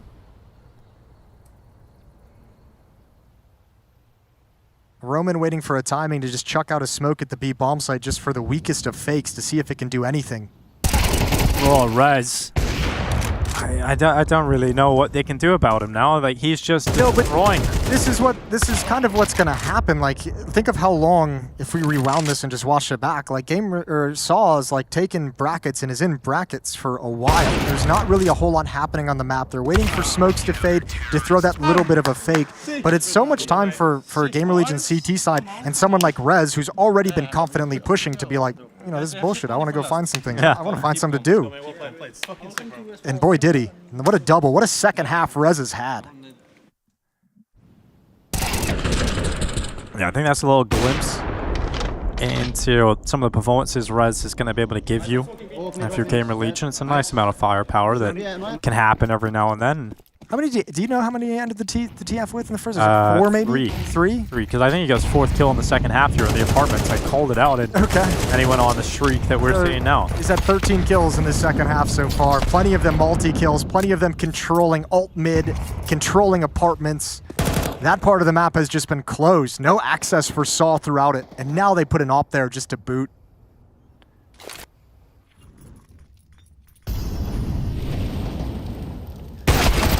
Oh no, Slend's op should have got more done, but PR fortunately was behind him, so now he's got the op shadow advantage. It's going to come out and work very well for him, as Gamer Legion are about to close out this series. 2-0 today versus Saw. First map of Nuke was close. Could have went to overtime. Could have went the other way. I don't like this. I don't like this at all. They're giving up the bomb site. They're giving up information over lane. Back. Swapping positions with the op. Rez is fortunate he's not caught in transition, but now an awkward fight. Doesn't know which way they're going to slide. Still somehow gets 1 kill and puts Mutiris in a 1v3 to save the series. A mountain to climb for the Portuguese man, but they come right through.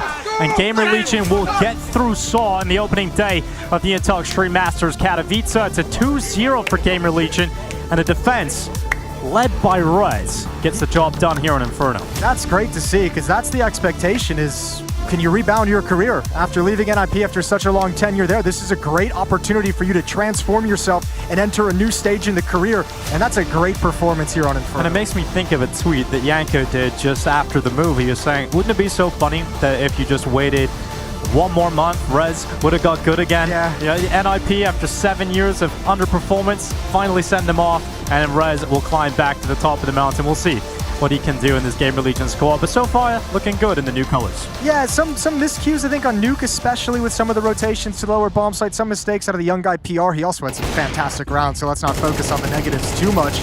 But overall, I think showing great tenacity, staying in this map, switching sides at 3-9, and just running it back. 13-9 victory, blanking Saw in the second half. Good performance out of Rez. Good performance, I mean, just lovely out of Gamer Legion. We'll see how far they can go. We've got Banks ready. Gamer Legion grab the win and they make one hell of a fight possible here on Inferno. But I'm still getting used to this, man. Is it something strange for you to get used to? It's strange. I'm still not used to it, to be honest. Yeah. On Inferno, it was looking maybe dire for you guys at one point, but then you turned up and you were everywhere on A. You were just shutting it down. You just thought, okay, I'm not going to go down like this. No, it's like I gave it all like the F-it mentality, kind of. Like, yeah. I didn't care about my stats or anything. I was just going to do my role and do my part in the team, and that's what I did. Like, I just did some very stupid pushes in some situations. Like, I don't care mentality, you know. And sometimes you have to bring this out when you're having a bad game, you know, and just send it. But when you got these young players behind you, right, you can make pushes like that and they can pick up the pieces? You know, they're all very talented, and yeah, super happy to be here, honestly. Like, they're all very motivated and hungry. So yeah, it's fresh and it's nice. With it being fresh and nice, how is it to fit in with these guys as well? Has it been quite a smooth transition? Honestly, yeah, it's been kind of quick. I think Ash as well is doing a very great job, like implementing me into their system and all. And like, we're trying to keep it like very simple now in the beginning, because like, everything is so new. So yeah, we, like I said, like trying to keep it basic, and that's what makes it easy then. Now I'm going to be cheeky here. I know it's only been a few games, but you feel like Rez is back? Rez is back. Rez is back. That's what we like to hear. Thank you very much, man. We'll see you later on. I'm going to keep things moving as we wake our way over to have a look at what's going over on the A stream. I got Stunner over here. How you doing, man? Hey, everybody. How's it going? Yeah, A stream, a lot of action, as per expected. You can take a look right here. It's going to give you that short, quick synopsis of what happened in that first map over Mirage. Did go all the distance, did go into overtime, and ultimately it was MIBR, who now find themselves in a pretty good driving position in the second map of the series too. So all in all, could be a lot worse, but I don't know for who. You going for MIBR 2-0? Yeah, at this rate. Like, you know, so that first map did have quite a few delays, and that's okay. Part of it. That's Counter-Strike in a nutshell. Yeah. In this notion, it seems like MIBR are just riding the wave. They've got it. Their momentum is carrying them forward. Let's see what happens. Enjoy the game.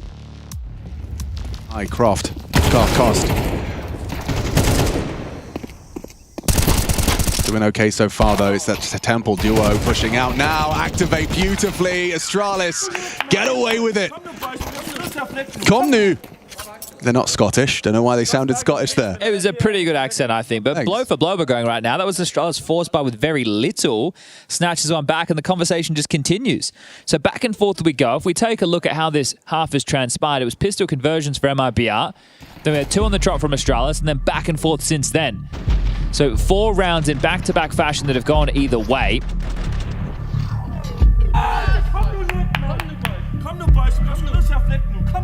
And there's the Cadian that we know and love, the one who's trying to bring the energy for his team. Second tactical timeout from MIBR. Money for them, also hodgepodge. So their force buy starting to take shape. Bit will have called what type of round. Now it's up to them to work out who's buying what and how they can facilitate said call. Exit's been able to get into this AK Kevlar again. He loves it. Hi, it's Bob with Face It. The official broadcast is better than ever on Face It Watch. Yep, that's right. Switch it up with the POV selector. 4 angles, your choice. From the main broadcast to your favourite player's view. And it's available on the Face It app and Chromecast. But wait, there's more! Keep watching, keep winning. That's how we roll. Watch IEM Katowice while having the chance to get skins and Face It points. Look at this beauty. Change the channel and control how you watch.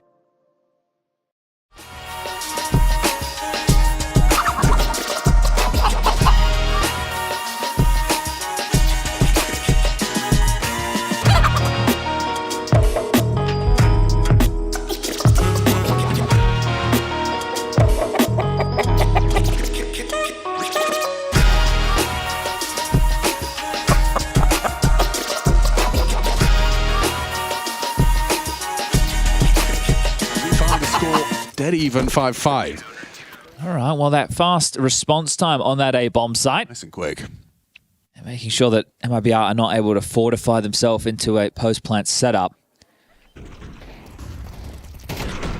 It's a good shot there from Drop, but still, that's all it really was. Peeling them apart with these rifles, and bomb goes down, but it will now have to be the eco. So Astralis could be walking away with another 7-5 half in their favor.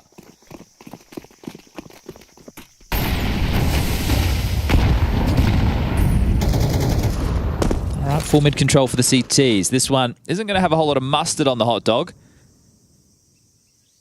Maybe you prefer ketchup. I'd like some crunchy onions and some mayo. Crunchy onions? Yeah, those little crunchy things. Yeah, when I used to live in Las Vegas, there was a place that was like, I forget the name of it, but it was a container park, right? Ooh. So it was all these different venues made out of sea containers. Mm-hmm. And they had this praying mantis thing that was also made out of, it used to blow fire. Ooh. It was in downtown Vegas. And then it had a lot of different food stalls. And one of them was like a gourmet hot dog place. And I think they put like crushed up crisps or chips. Yeah. For those of you who might be American on the hot dog. You could probably still find it. Container Park, downtown Las Vegas. What? That was a quick reaction out of Cadian. And this is going the way we expected it, right? A nice 3v3 with a recovered AK and nearly killing Stone. Wildcard looking to continue the form of last year here in Katowice. We've got Stanislaw with me. He's got a smile on his face. And a little birdie told me you guys spending a bit more time in Europe right now. So can you tell me what's going on? Yeah, with the new ranking system and the way things are going in the Counter-Strike scene, we'll be spending a lot more time in Europe. So it just makes sense. You know, we want to be as comfortable as possible. Wildcard has gotten us an apartment in Poland. Nice. So that's going to be our main hub throughout the year. Anytime we're in Europe, we're going to be there. And it's made things a lot more convenient. All we had to do was take a train here. That makes a nice change. So you're definitely acclimated and ready into this all. I want to also look at your playbook because obviously at the major, things were looking very good. You were catching a lot of teams not ready for how you were playing things. How much of that have you had to change and develop coming into this season? We've had to change quite a bit, do a lot of work and preparation. That's what we've been doing over the last few weeks. We went into that first tournament of the year, which was an online tournament, a little bit rusty. But after that, I felt like it was needed to make a few changes and tweaks to the system. And I feel like so far it's paying off in practice. This is our first tournament against tier 1 opponents where it's going to have to really be tested to the best of its ability. So I hope I made the right call, and I'm confident that I did. But yeah, it's going to be an interesting tournament for us. In terms of that, you did have the Blast Bounty tournament as well, which was online, but it was struggles a bit against Astralis. How much were you able to learn from that on kind of saying, okay, this wasn't working, this is what we need to change? Yeah, I think that's what kind of sparked the change in my head. That's what kind of I needed the whole system to change, because I didn't want to go into this year with this gut feeling in my gut, thinking like, you know, we're playing tier 1 opponents and it's just like something's not clicking the way it should be. And so, like I said, we made a lot of changes and did a lot of extra work, and hopefully now, you know, things and people are in the right positions and we'll be clicking a lot more efficiently. All right, well, I'm looking forward to seeing it done.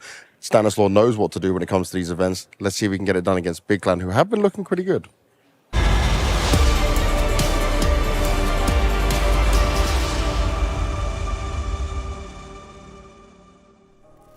Stanislaw in the server. Canadians all over the place here, Launders, as we take over the B stream from one Dinko and Moses. That's right. It is IEM Katowice 2025, Stage 1. And we are wasting no time with this map, Vito. We've got the ancient pick of Big, the Inferno selection from Wildcard, and it's all whittled down to Drain! Oh my gosh. If we need it. That's partially because Wildcard were so good at Vertigo, they started playing a bit of Train, so that's opened up. Big are also a team that like to entertain a variety of maps in their veto, so that's very fun. And this is definitely a series that can go all three. I think if we look at this based on recent performances, Big are looking very promising. I'm pretty sure they were very excited to be practicing for Katowice this year. Wildcard, after their major run, they have been living in Europe, and they have been boot camping in Europe and scrimming against all the tier 1 teams and picking up a lot of good practice. This is a roster that a lot of people didn't rate because they're kind of a pretty random team on paper. But after their major run, and Stanislaw is the IGL we know who has done really deep runs in big tournaments in the past, we realize, okay, maybe there's actually a chance. They're really here to grind back to the top. At least Stanislaw is here to grind back to the top and showing that he can still do it. He's put his best foot forward down, man, in terms of going down, you know, out of the top tier 1 teams, not playing for EG when they were at their best or Optic, and then just going right into tier 2 NA, where like everyone forgets about you, and just consistently doing officials, practicing, helping to build a new roster, and now Wildcard is now that team. I felt like he built up some of the pieces that he had found down there as well, right? It just totally stems from his own self-belief in order to build back stronger. Obviously, we talk about some European injection alongside him now, but he also has kept his hands on Jeba, right? This is a young, aspiring North American player who I had a chance to speak with yesterday. He actually started to play some of his better Counter-Strike at the most previous Shanghai major. And when I asked him yesterday, I said, you know, what did you learn most about that? He just said, to be honest, it's one of the first times I've felt truly confident. Like, I can look at an accolade, an achievement, and I'm starting a new season of Counter-Strike with that so fresh in my mind that my biggest chance at continuing my Shanghai form is here in Katowice. So we'll see what they can do up against, as you mentioned, a strong Big. Speaking to Crimbo yesterday, he said this is the best version of Big he has ever seen or ever been a part of. Yeah, I mean, you got to say that when you're on the team, right? But I felt the same way at Blast. This is my favorite iteration of Big, for sure. And I think, yeah, this could be a real hard game for Wildcard. That's no doubt. Boozy in with Berettas, and that's an easy double on the cave. We're still going to get the puncture out, or so I thought. Susp going to hold him back from the corner. So 2 pairs of Berettas from 2 different positions, and it is unfortunately Big that come down to a grinding halt.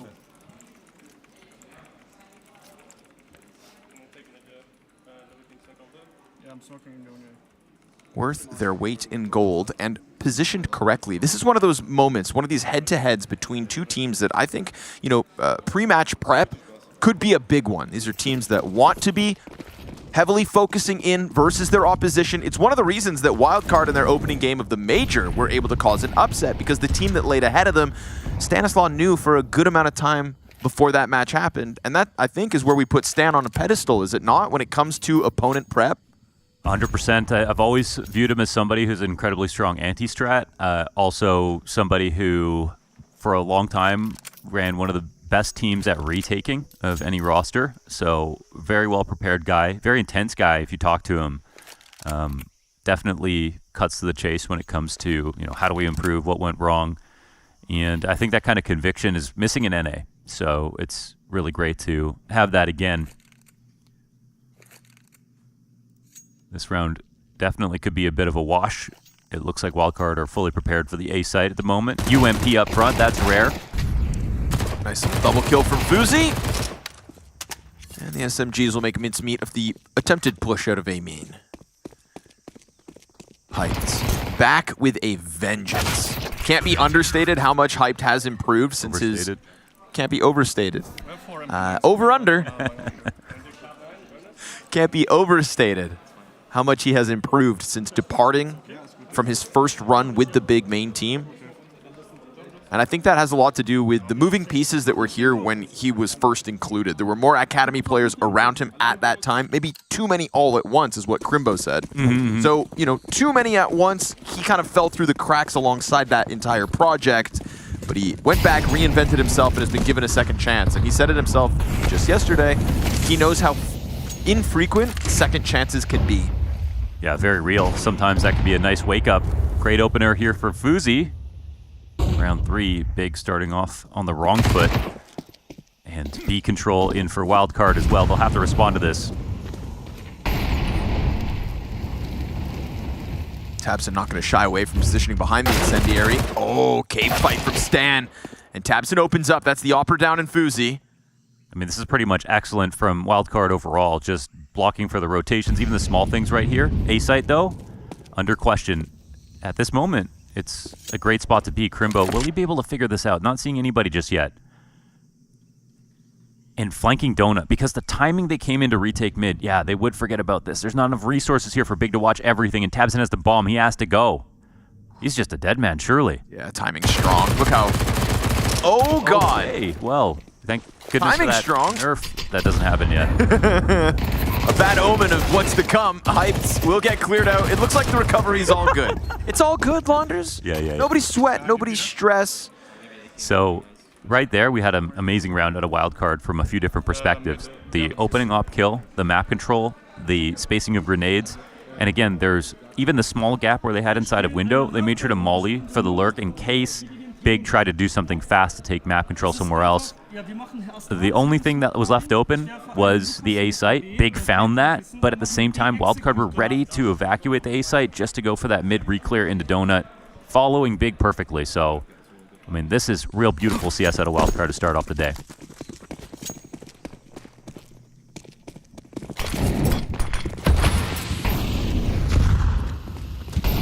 The nades and the timings are 10 out of 10 so far.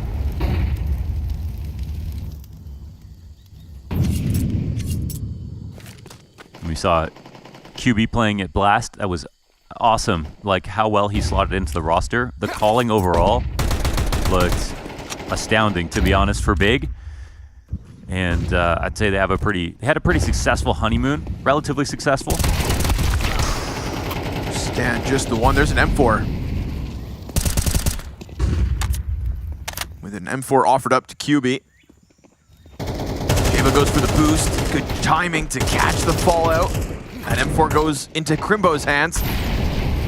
But we're still waiting to see if that ramp cross can happen. Bomb gets dropped in the process as the cave smoke come up. And they missed that window of timing. What could have been. But again, just nice timing by Wildcard. I think applying pressure at the right moments so far throughout this. That's whether it's a donut flank into the A bomb site or this boost here over smoke. Yeah. Just not letting Big get away with some of their easier, more simple moments. Yeah, but you saw that smoke and the right side of it, obviously. It wasn't plumped here, so this is just a perfect place to do this. I don't know if they free-handed it coming in, but it's a great opportunity found for Wildcard. It's a quick start. And again, it's not just about fragging. Every piece of utility is in the right spot.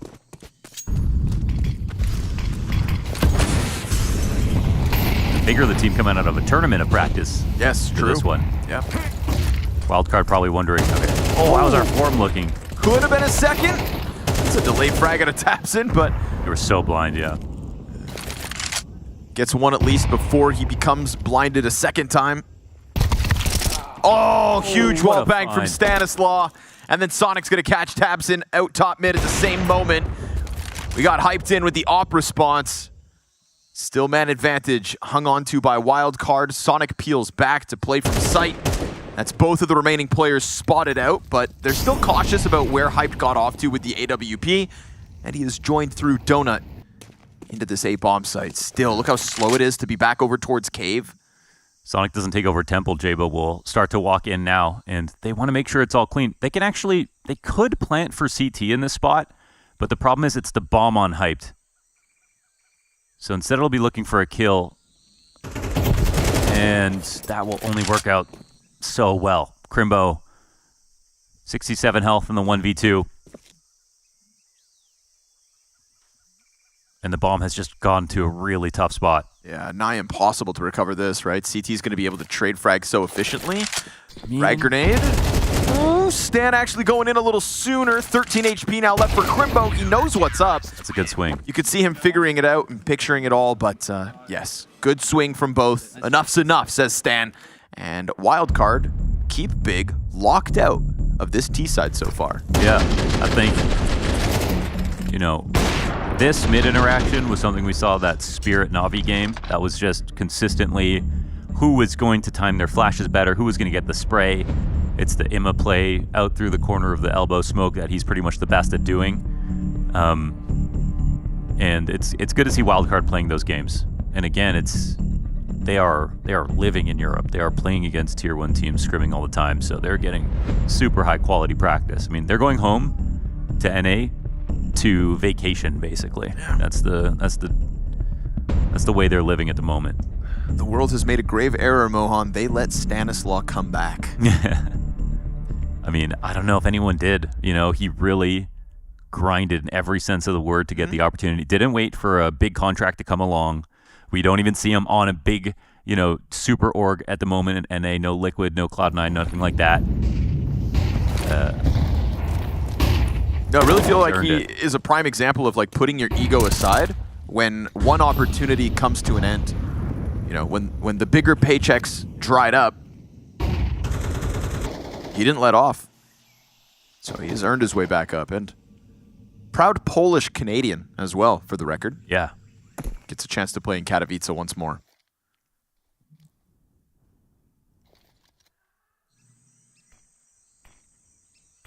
Sonic awaiting some pressure out top middle. T-side smoke towards the B site. That'll cut off some rotator.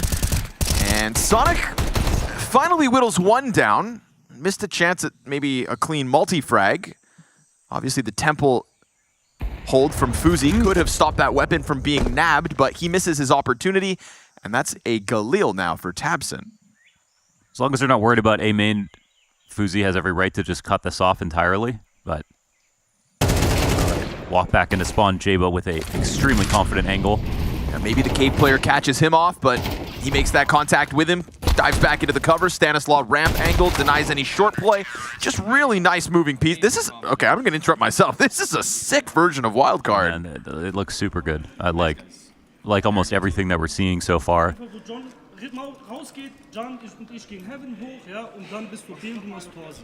I think some people watching might be a little surprised with the first splash of Wildcard really is in Shanghai. And if you just watch the first tournament of the year, you think, okay, Big are definitely going to be able to like really make this game competitive. But you know, just like before Shanghai, before we started really talking about them, they were getting better. And after Shanghai, they're even more motivated than ever. Here comes Stan, keeping the aggression up. Oh, gets a dink at the last second. That cues Jaba's frag. He's low too. Oh, what a sneak here from Sonic. Love that. But he did it loudly, so... But they just... If he's in cave now... What do they do about it, right? Yeah. Yeah. He kind of throws caution to the wind for control instead. And I'll take control over caution. We'll see how Big try to squirm their way back into the round. At the moment, it is low health for 3 of the 4 remaining players of Wildcard. The 2 key spots for early information are cave and donut to start off the window timing and to defend against any kind of A-plant. So it kills the clock a lot for Big, who now are responding to the footsteps.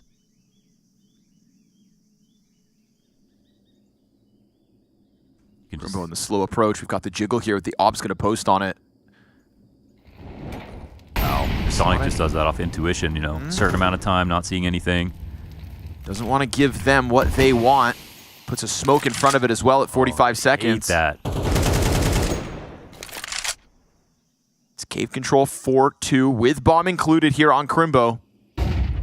3 players pretty damn low here for Wildcard. But they move one of them back into position. That's Jaba coming to join again. Fuzi's op is freed up to go over towards longside his fully healthed AWP, need I add. Oh, but they find Sonic backside. Good response from Jaba. What? Young Gun's got a double. Clean headshot on Crimbo, puts the bomb on the ground, and then peeks in only for Fuzi to take up the same angle. Yeah. Wildcards tethering off of one another is great. Yeah. Some of it's communication, some of it is clearly just experience at this point. That's a round that couldn't have been better played. Again from Wildcard, considering the HP, they could have lost this. But Jaba getting a second frag with the headshot on like 20-something health, that's what makes a world of difference. Runs in front of the third guy, make sure that Fuzi can get that perfect angle, risk-free. And Bigger sitting here frustrated. Trying to get this damn thing online, but 7 rounds straight. 2 timeouts deep. And still not a comfortable amount of money to jump into this next one. Taking a timeout here to vent, but yeah, they don't have a lot of money. It almost feels like that timeout is just to talk about what went wrong, you know, for that last round, for the round after this. However, Crimbo will have a Galil.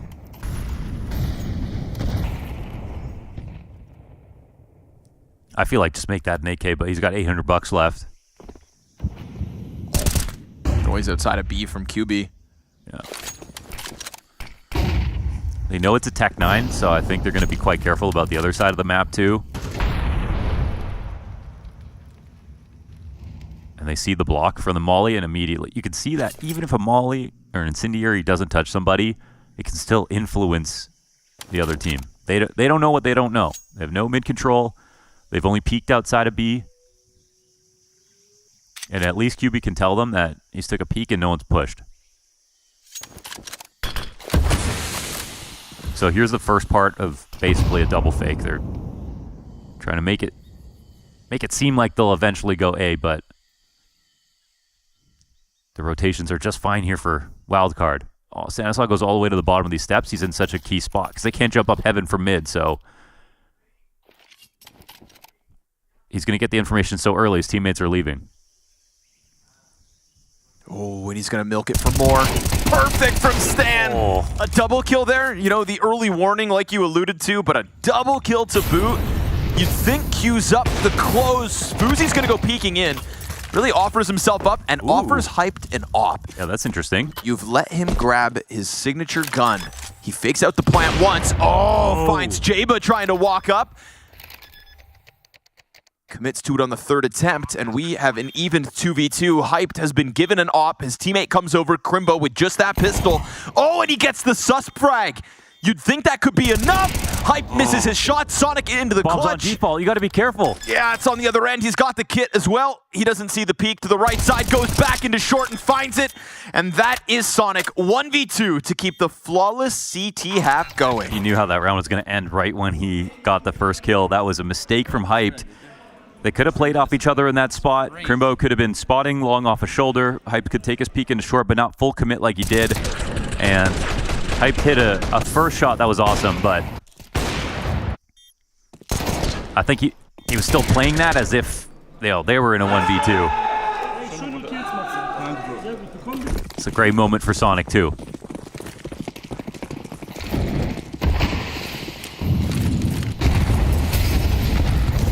Fight bottom middle with two. Ooh, looked like they were going for that run boost we've been seeing lately.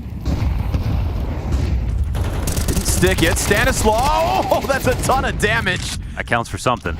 That is two players outside of the B site, barely standing, and on top of that, CTs win the mid duel by shutting down the solo elbow play, and all of Big goes scrambling back to spawn. Wildcard slightly ahead in HP for what it's worth. And JDC, man, this is his best map. He's 0-9. Ouch.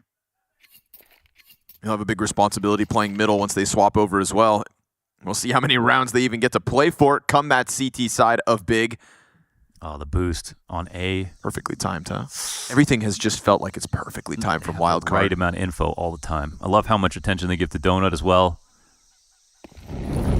Great moment to turn off X-Ray here. Shadows, ominous. Oh, that was his team Molly as well. They could just delay so long. Oh, that's beautiful. Hype dies fast. They're coming out trying to find him. Oh, it's almost sus with all four. You've got one player left. Down to 21 health is Crimbo. He will go running away, but the flank has already been covered off by Fuzi. And that is now Crimbo even closer to death's doorstep. Not enough time to make it to the B site and plant, so he'll look to save the AWP, but again, just the right decision at the right moment. Susp on the brink of an ace this round. You know, he shut down that one elbow kill at the start. We saw that back and forth, but Wildcard call him out, boost appropriately, and go 9-0 on this defensive half. It's just straight earned, man. If this is going to be a game, we look at some of the kills on the other team and think, okay, that kind of tells the story they didn't frag. But also, they've got outdone in like multiple dimensions here. Not just the output of firepower, the clutch. They've been outdone on the utility, the map control, the rotations, the timing. It's just all been Wildcard. It's hard to tell the big story right now. I never look at the map and go, ooh, this is a huge hole, right? Like when the one round, and I think round 2, where Big go A through Donut and find that gap, that's like the biggest gap they found all game. Yeah. And that was even Wildcard knowing they're leaving it open just to reclaim mid. So they're thinking about everything. This is brutal.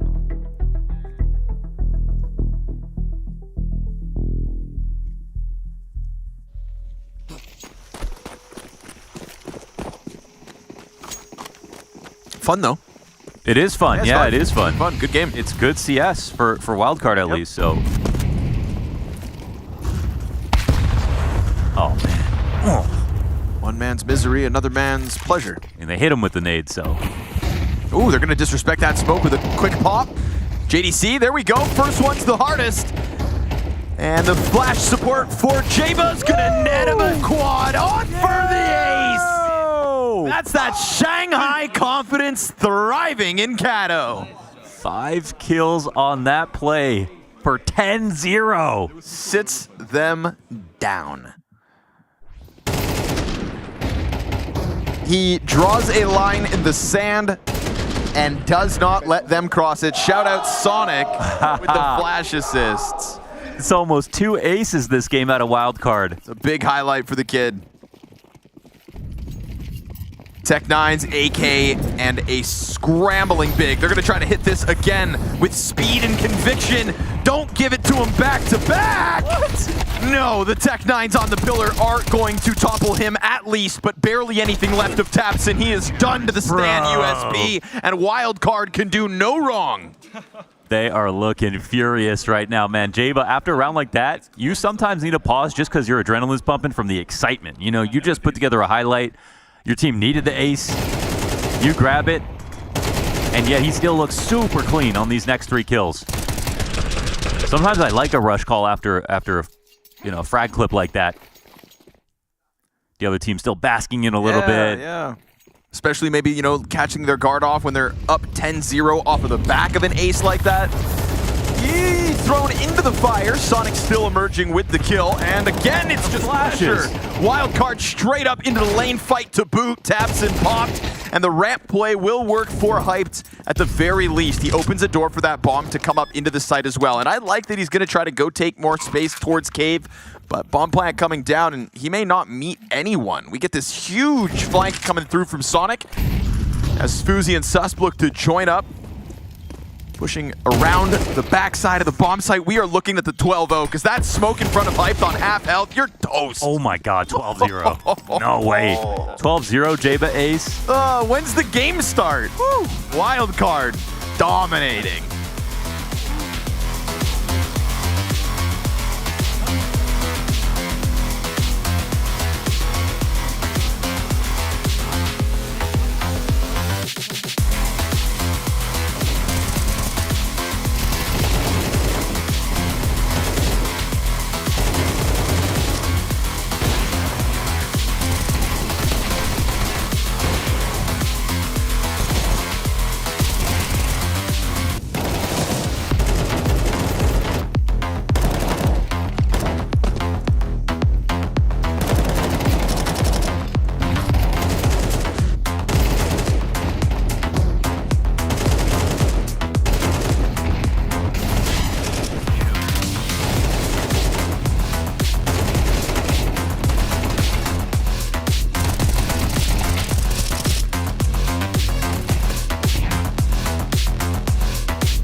Clan probably feeling real small at the moment. 12-0 CT run on their opponent's map pick. Goddamn, Wildcard meant to give them a chance, but taking no prisoners at the start of their Katowice run. Yeah, looking for the egg.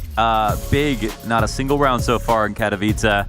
The question is, will Wildcard be able to complete this? But even if they don't make this a 13-0, what a half that was. Starting from round 2, there was nothing but good things to say. Incredible vision that they have on this roster. Certainly feels like they figured out Ancient, and this is a place Big absolutely wanted to go. Sonic into the B site. A couple flashes come out, not too disruptive. QB's got the first, and it's boding well in the pistol.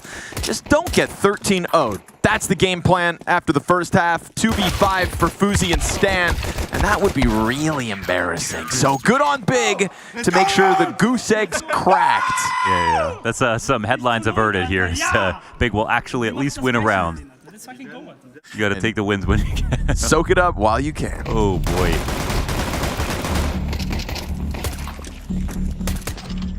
No doubt Jaba the showstopper in the first 12 of Ancient. 20-5 is how he finished that first half, Launders. My goodness, man.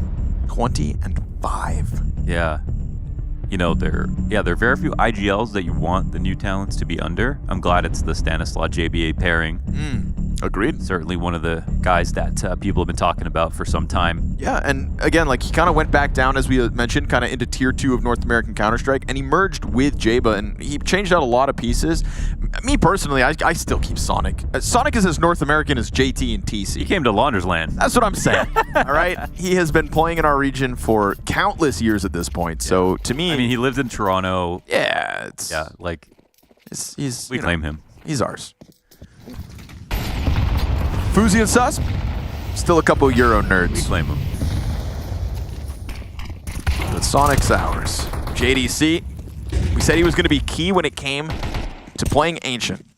He is the statistical anomaly of Big when it comes to this map. He told me yesterday that he was starting this year looking to reinvent the way that middle is played on Ancient. Okay. And Tapson said he is the best mid-Ancient player in the world. Okay, but he didn't say which side. That's fair. So maybe it's just CT. Whatever, yeah, because whatever was going on. That's kind of crazy statement, considering I just watched Donk and Imma go into triple overtime playing mid-Ancient. Yep. Yep. I thought so too, but I wasn't going to tell him to his face. Figured I could bring it up here instead. You do see those JDC games, though. He does. Yeah, absolutely. He normally likes the map. Yep. Hey, everybody has an off day. And maybe just an off half. True. Just quick work with the climb up to convert into the save round from Stanislaw and Co. Tech pause. Hate when they forget to plug it in.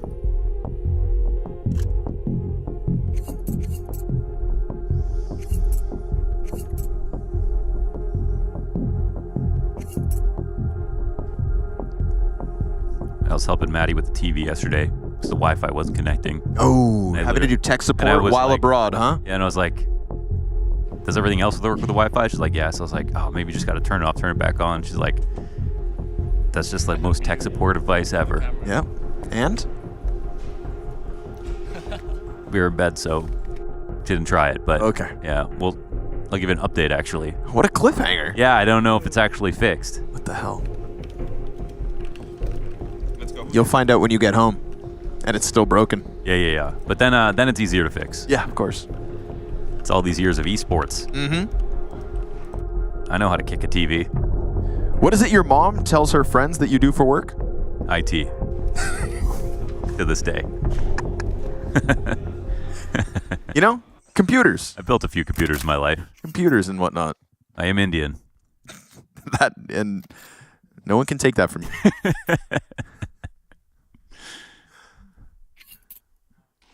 Hugo might try. Again, there's something to it, man. I've definitely been into technology my whole life. Into the B rush, perhaps. Already got the fast exec nades going through. And around where they're working with little, the fire at the top of the ramp really turns them back and will make quick work. Oh, yeah, okay. JDC ain't going down to a Glock. He will hold on. 2 more kills rallied up by JDC. I was going to say tacked on the board. JDC tacking frags on the board. 7 and 12 now. Not bad considering he had 0 kills in the first 10. The recovery, that's a key to victory, has begun. Pray on a bad game from JDC on Ancient. It's not a prayer that'll always be answered, but when it does, you gotta strike. Ooh, a little team damage. Oh, fast fight. JDC again, huh? Look at him go. Oh. You're gonna get this all half long. If you're not ready for the JDC mid play, I don't know what game tape you were watching. Oh. Tabson needs eyes in the side of his head. Jaba catching him off from the corner. Don't lose a 2v5. Because remember, you have 0 margin of error moving forward for Big.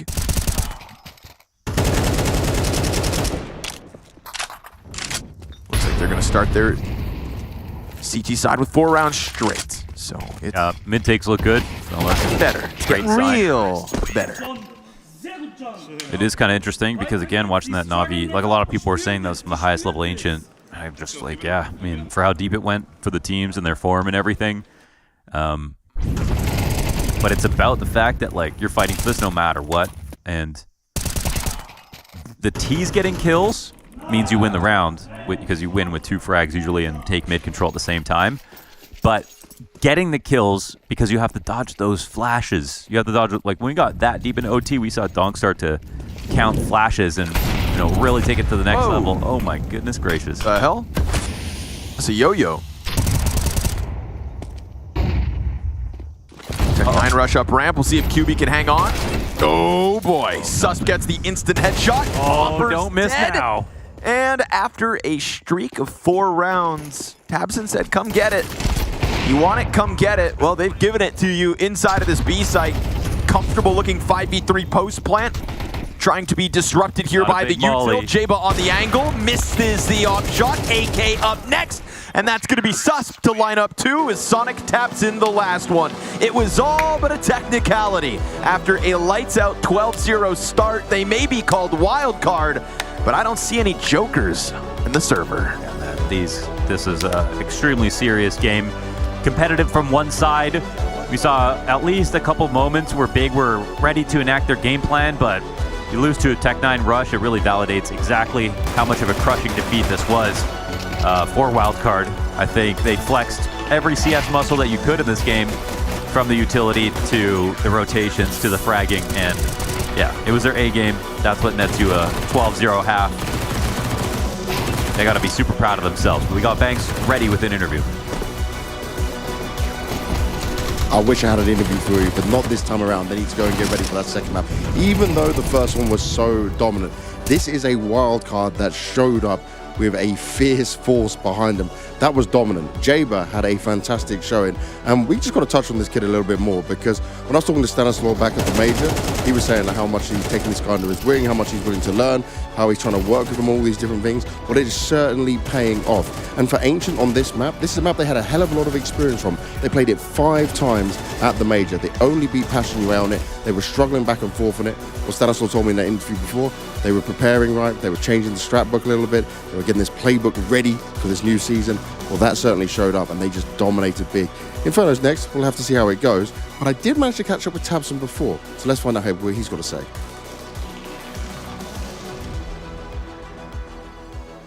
No. Oh. Ooh. Okay. Start the rebuild process. It must be exhausting.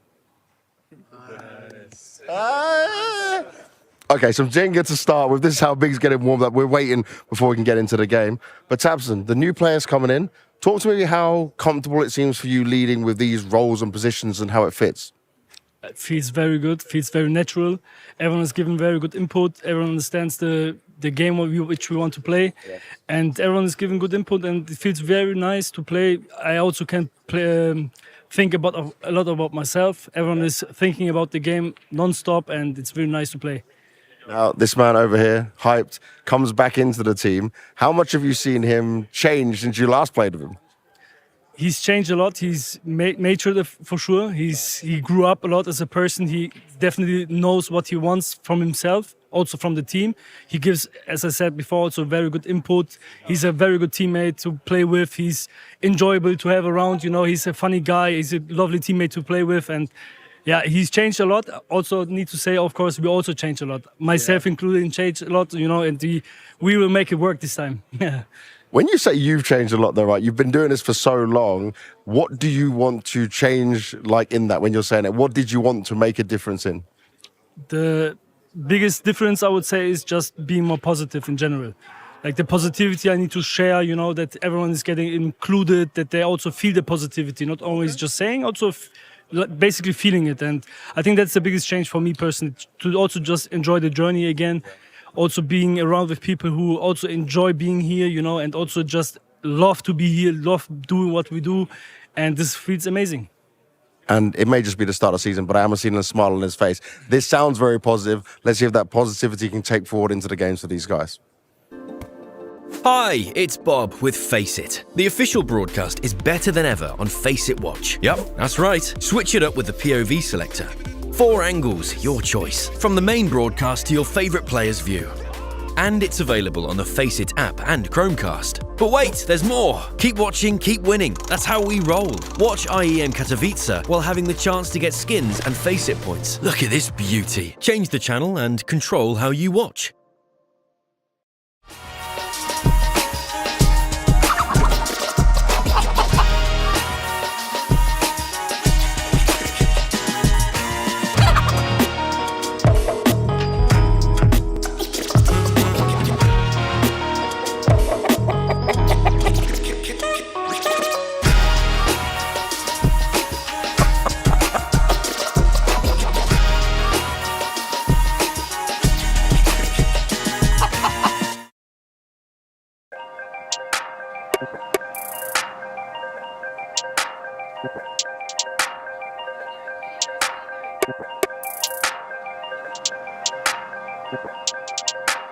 If all they've been saying is true, there's a war for your eyes. Tell me, can you see right through? Right through. Taking a look at your roster, Ash, that's come together, I think it was interesting to see Volt get let go. Yep. And then obviously you got Rez, so you're trying to resurrect him from his time at NIP doesn't count. Or maybe some of it does, the Oakland time definitely. And then PR. Yep. Right, so those are your 2 newer additions within the roster. Do you want to talk a bit about maybe them and why those choices were made, if you wouldn't mind? Yeah, we can do. So basically the issue that I had having the team was the balance of the team was just really off, because we had Flamus, who was just naturally, he just wants to go. As you put him on the lead, you try to slow him down a little bit, and he just wants to keep taking fights and doing things all the time. And that was all of our aggression was him, and we couldn't really force it any other way. And I think normally we have star players, they have that element where they know they need to impact the game, but you usually they can be a bit more passive, and then they do add this part to the game. Right? But for him, it was just all aggression, and the problem was that he was the only person naturally doing it, unless it was more forced. And then to bring someone else in, it didn't really matter who you bring in, unless it's like your Kindar or something, that nobody else is as aggressive as that. So the rest of the team then, we're going to fall back towards being too passive. And from that sense, we just have too many supportive players, too many people who want to throw a flashbang, too many people who want to die for the team, but not people who are going to say, look guys, I want to play off me this round, I want to put this pressure here, do whatever it is.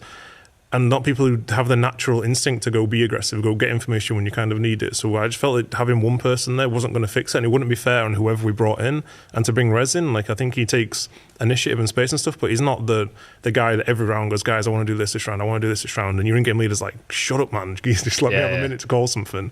And we just weren't going to have enough of that, so it felt like we have to make 2 rather than 1. If you're going to do it now, we had this exact same problem when we sold Immer and we brought one person in, we brought Volt in, and the team were just it was so hard to get anyone to naturally take any initiative ever. And you could see there was 4 people here and an AWPer, and your player's like, oh, but what if this rifle's holding me? And you're like, we can't play like this to react to the other side of the map, right? And this is always the doubts in your head, oh, I need to be more calculated. Oh, what if this happens? What if this happens? people like Flammus would just go, oh, there, I'm going to go kill this guy instead. Your other player goes, oh, what if he's holding off angle on me? He's going to kill me. So yeah, okay. we struggled really hard at the end of last year, at the start of last year. And I said, I don't want to do this again. I don't want to take this risk that Rez just fixes the same issues that we kind of had.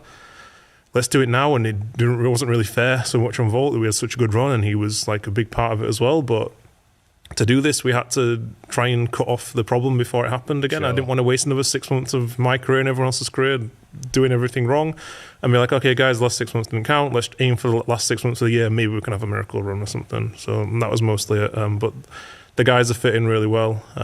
I just try and... I think we've kind of got a reputation of just picking young players and being in the academy, but I'm just literally trying to pick the best players available. And when Rez comes available, a guy I've been a fan for quite a long time, he's going to improve us a lot.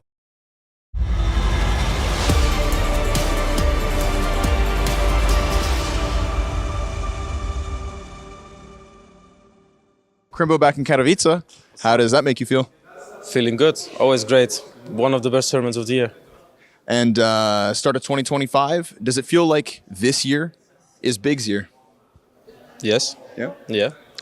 How's hyped coming back into a team with a new Opper, right? That's obviously the big change up between previous year's Big and this year's Big. He's somebody who I had the pleasure of watching back in the Academy League, but it feels like he's one of the few people who stepped away and has truly come back at another level. How does he do it, Crimbo?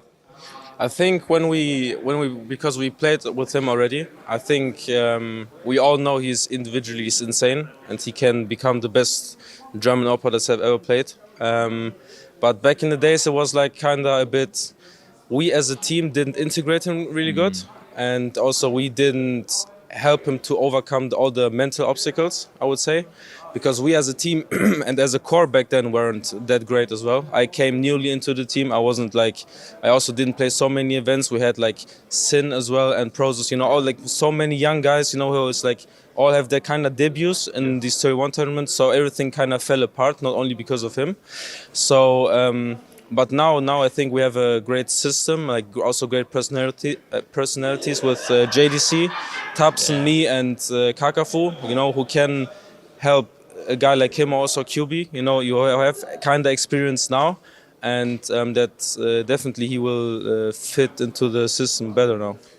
Crimbo, you're speaking with a certain swagger. It almost, it hits me like. You got the swagger, you get the bean. Yeah, well, you know what I'm saying, bro. I think it's almost like a bit of an authoritative voice when I'm speaking to you now. I've watched you. I've seen your interviews over a couple of years, man. Obviously, let's be real, right? Tabson's still the man, but it does feel like you are the second voice of this team now, and you clearly have a good assessment of everybody on an individual level. Do you feel that importance in this roster? Do you feel like you are that Tabson 2.0? I wouldn't say Tabson 2.0, but yeah, that's a big exaggeration. You're right. I know what you mean. Yeah. I know what you get to. For me personally, I think I'm the kind of glue mostly through between the Tabson, for example, and the younger players, because I kind of know what Tabson expects from them. But I'm also still a young guy, but I kind of know what he wants, but I also know how it is to be in their position. So I kind of be there, I don't know, maybe older brother, how you can say. The glue. I think glue is you're the bridge. You're the bridge between the two waves of big talent. Yeah, like the older brother, glue or the older brother or bridge, however you want to call it, to share my experience, tell them already now where I failed, so they don't have to do the same again, and then stuff like this to help them to grow faster than I did, and but also on the other side know where they have to work on, how Tabson maybe wants it or how Kakafu wants it. And in terms of second voice, I would also say definitely me and Tabson are the core for the last 2 or 3 years, and we have always been together. So in game it's more JDC because he's the room taker. But I think in terms of personalities and stuff, 100%.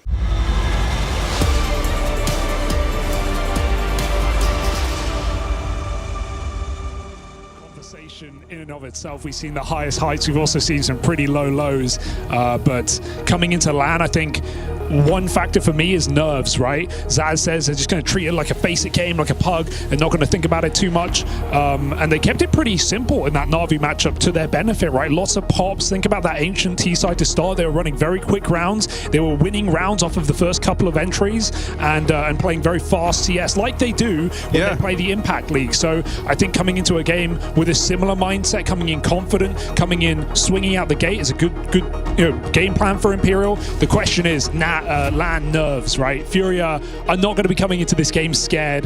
They've got some ferocious players. They've got an informed Skulls. They've got a Queserato who wants to reclaim his title as best in Brazil, as other players and other teams sneak up in the ranking and even in the results in recent time.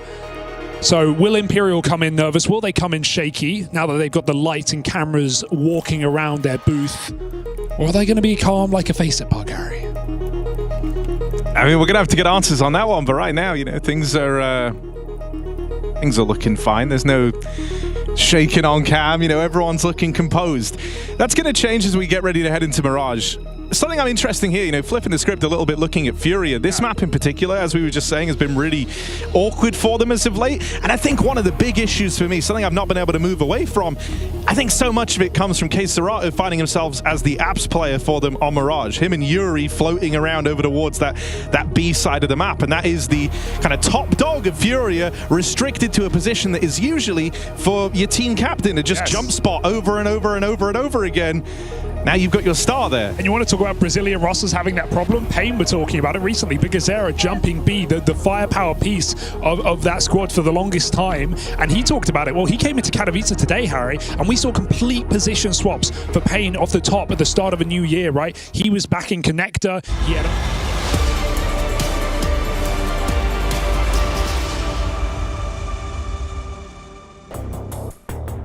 Nothing but swagger in the wildcard camp after a quick close on Ancient, and we know that they themselves love a little bit of Inferno, so as they have taken the series there now, I don't think wildcard are too intimidated about the Big that stepped into the server with them today. Yeah, I mean, they're happy to play Inferno, so Big, a lot of their maps they go back and forth on, they will play Inferno. The series is kind of interesting in that way, but I gotta give a huge edge to wildcard after what we just saw.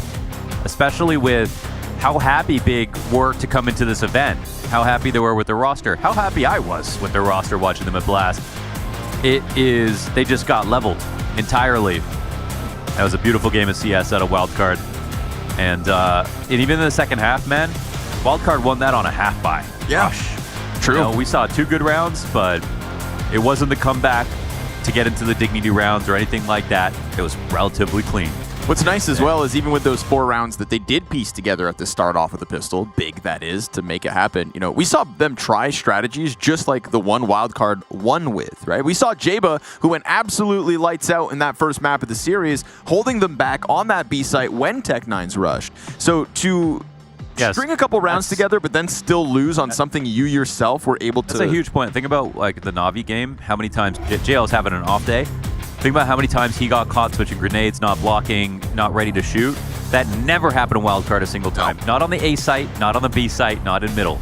They may have got outgunned once or twice, but throughout, when it came to their setups covering all the right options, early, mid, and late rounds, they never got caught off badly on a rush. They put the riflers in spots to frag.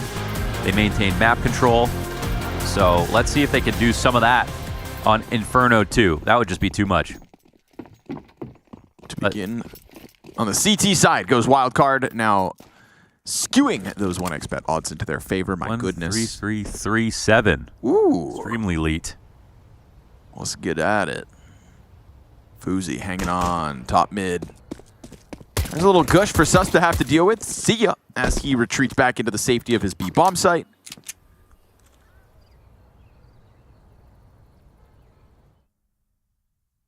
It feels like they want to catch somebody going for the mid peak. Stanislaus going to be that guy. Oh, 2 kills between him and Fuzi, and there were 4 Ts right there. Yeah. No trade until Hyped gets in with the P250. Good chance for him to find another here versus the short peak that just kept coming, but eventually falls back as well. At least he gets them to leave. That's a small win here for Big with a kill. But We've got Sonic moving over towards B slightly. He doesn't have a flash, however, for Susp, so a lot of this just comes down to accuracy. This might be a great opportunity for Big to guarantee a plant. Oh, we're talking no molly here on quad. CT coming for the rotation. Oh, and Sonic gets another one. Perfect. Peeling a player off before that commitment comes in to establish a 4 versus 2. Yes, there are 2 tag players for Wildcard, but the numbers game strong. And one of them, Susp that is, with clean execution. It is taps to close this, and Wildcard 4 up. Oh, baby. That's another... they could have killed Susp. It was super low, right? Back to the side. Super low. And with that, maybe there's a plant, but that's just scared. Perfect timings here, great shots. Looking thick and tight here, Wildcard. The double peek down mid, each player 1 headshot disengage. I mean, they don't even get punished for trying something so egregious. You're peeking into 4 players, essentially, and you get away with 2 kills, no response. Wowza. The key is mechanical. You peek into mid, you have an advantage because you're strafing right and left, they're strafing forward. And just with how most people have their keyboard set up, counter-strafing backwards is harder because you use the same finger. Simple as. Now into Banana, the challenge. MP9 in the corner. Uh-oh, not so clean anymore now, is it? Plus the M4. Well-timed incendiary, 1 jumps over. That's QB with the stolen rifle. We may have gotten ahead of ourselves if Wildcard aren't able to hang on to this bomb site with a smoke that comes down on tree. No con control. Yeah, tough place to be in here. You've got that Banana anchor. Frag grenade gets jumbled up in the corner of the cement, so doesn't deal as much damage as they would have liked. In a moment, these smokes are going to come up, and the only thing left is QB's flashbang for this post-plant hold. And again, he's the one playing with the M4, so we'll just see him try to hang back. Jayba gives himself an underhand flash into the pit. He'll dive. QB's got the M4, connecting 2 kills with it. Fuzi does not have a kit at the moment, and he barely has any health. Down to 17, he's gonna have to go peeking into Crimbo. A good old classic Crimbo clutch to take the momentum right back. Nicely done here for Big to answer back right away. This is also, running up Banana, but this time it's with guns that you don't have to stop with. Those Tech 9's doing a lot of work, and it'll be the instant tac timeout called here for Wildcard, because they have an interesting buy on their hands. I was leaving room for the idea that the retake could come in. Again, Stanislaus teams historically have always been very calm and composed in retakes with that clock ticking. But this was a 3v4, obviously.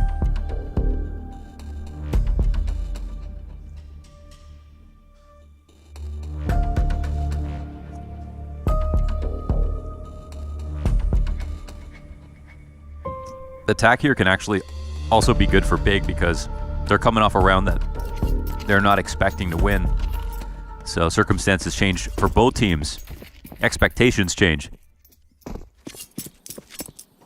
They can recenter and calm down. Who's with that damn ump again? There was like 2 weeks. Stanislaus was one of the first ump elitists in CSGO. They nerfed it after he would abuse it. He would jump out of T-halls on apartments and on Inferno. Umpa-lumpas from here. Umpa-lumpas. For here on out. Okay. That's one way to convince someone to stop playing it. Right, dude? To make fun of them. Hey, drop that, you umpa-lumpa. And if there's multiple, you call it a lumpa-umpas. You can put that in the workshop. Okay. We'll get back to it. There was like 2 a lot of oompas. My umps. There was a lot of them being played for like 2 week span. I remember Elige was on it. All of Virtus Pro were on it. This is Virtus Pro with Jame. And then it kind of fizzled out because they remember the MP9 exists. JDC and QB to test the arch side. SMG still in hand and capable. Nice double kill from Fuzi. Makes his money back. Ooh, Dink comes out of pit. Susp, it's the perfect distraction. Plus, there's still the guy down in Little Pit. He's still here. Oh, Sonic not able to finish off what he started. We'll go back. And yeah, oh man, if they run too much, Sonic is actually probably could consider just chasing them in some way. Oh, CTs are both making sound. Sonic running Arch is really interesting. Like, they know he was around here, but... Oh, he crossed paths. The thing is, both CTs made sound, and neither T did. So I think just in that moment, you know, despite the health disadvantage, you see JDC just work his way around. I was thinking the right play is for him to go lane, like to take over bracket, but to go lane. Yeah. Because then you make sure they can't come back lane. You still are on A.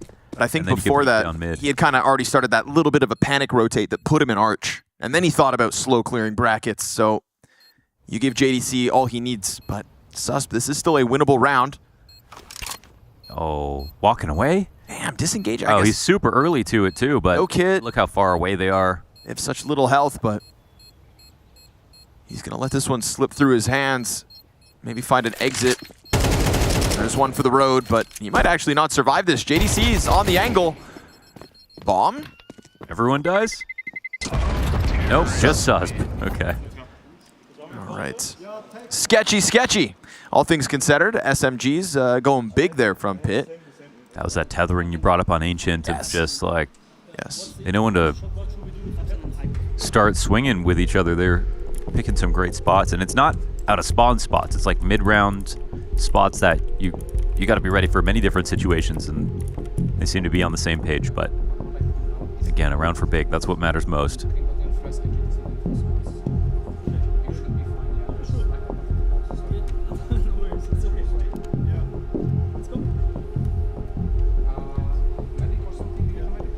It's nice to see JDC slowing down the game slightly like that when he wraps around through spawn, gets up into library, really recovers what felt like at one point, you know, wildcards round.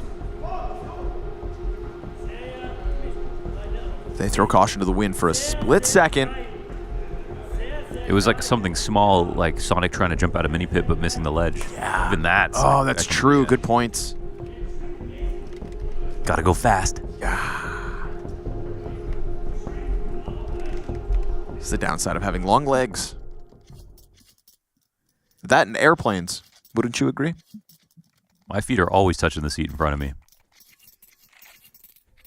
My knees. Yeah. Sucks to be one of those guys. My bare feet. We see some heinous stuff sitting on planes. Ugh. Bare feet on the back of an armrest. Yeah. In front of you. Who knows what's going on behind you when you're on a plane, man? It's my second favorite snack after pretzels. Connor's just farting in economy. No. I would never be so crude. USP stack in the bracket. You don't have any balcony control, and so with that, you'd think it's all good, but Crimbo comes back to a pack of players, catching him off guard. Ooh, greed'll get ya. Galil. Yeah, if, is it Sus? If Sus doesn't go for that Galil last round, he probably wins the retake. It's a Greek gift. Stan somehow winning a USP fight in Underground. Oh, keep it cool. Wow. It's that Kato trophy right there. Now that's a trophy. Want your name etched into history. We can do now and just peek them. Right beside Donk. I brought that up to Jaba, actually. I said, Jaba, last year, Donk showed up in Katowice and absolutely dominated. Are you going to do that this year? He said no. He's been like, he's been exceptionally honest about his emotions. And yeah. I think at Shanghai, he was like, man, I was so nervous. Yeah, I like that. I like that. That's great. I wear it, you know? It's a different type of confidence because he shows that he's aware of it, but he's not scared of it. Ooh, 2 jump over the line into Jaba's angle. Fuzi's gonna catch Tabson in the middle of all that. And Bracket's hung on to for the most part, but Crimbo has managed to sneak out from Balk. The bomb. Le Bomba. Sat right here on Arch in full vision. Or inside of a smoke now. Crimbo's gonna keep this bomb sight so that if Hype can scoop it up, they can go and plant that baddie. But you've got a minute to wait this out. You gotta walk through What's the 2 play? smokes to get that. It's tough. And this might be a moment where you take the round to, like, you know, wrap all the way through CT or something. That's it. It's like at 20 seconds, they're going to have to start checking their flank from B. Molly oh no, did it miss? Oh, he waited perfectly for that flash. 6 health he gets away with. No one doing things themselves in the server right now. That's great to see. Oh, nice high angle from Stanislaw. It's actually Sus who gets the kill. Still a nice high angle. Okay, here it is, the QB sneak.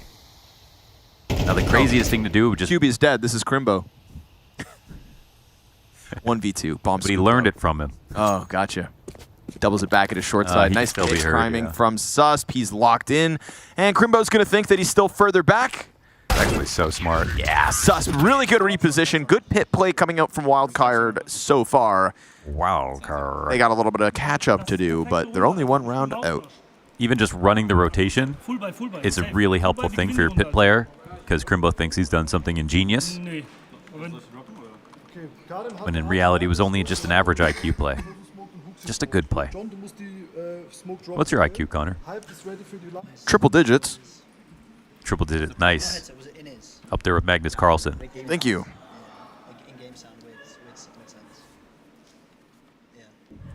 What do you think Stanislaw's IQ is? Higher than Quads. mine. It's higher than mine.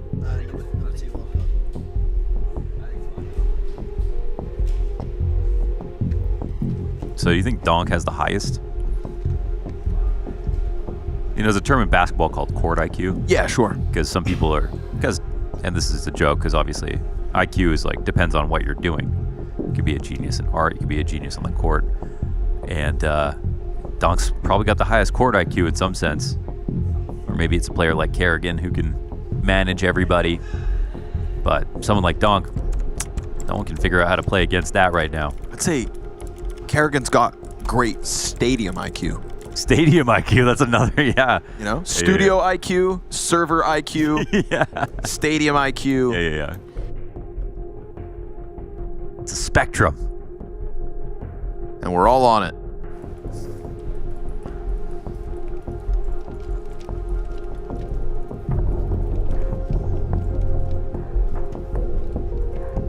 Stan is law.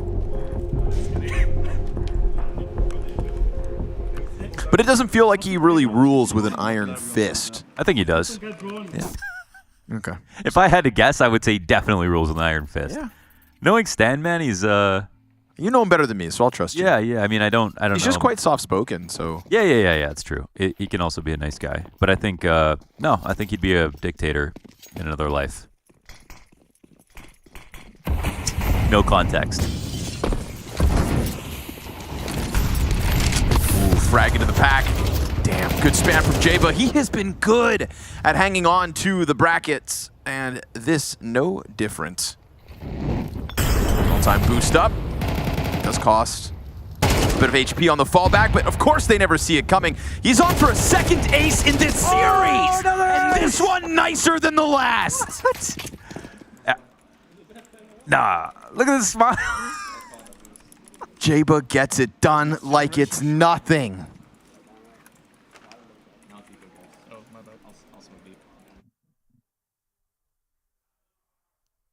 Two aces. In 2 maps versus Big. And the last one, they were just, trying to dogpile through a smoke, even more desperately than attempting to come through this one. Beautiful boost up. We praised it back on Ancient. We said that the activity from Big is so well timed, right? Their active mid-round moments have just been catching Big with their pants down, and this is another one where they could have, how many teams would have just been a little lazier and fallen back into the site after 2 kills like that?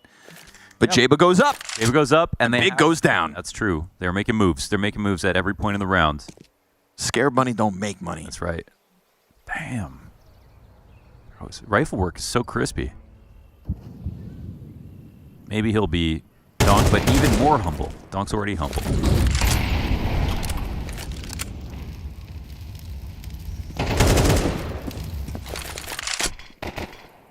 If someone goes, yeah, I was really nervous, then that means 2 things. It's over for them, or they're fine admitting it because they know eventually it'll end. Sure, yeah. It's just some new thing that they have to learn. And something's telling me that JBA thinks it's going to end.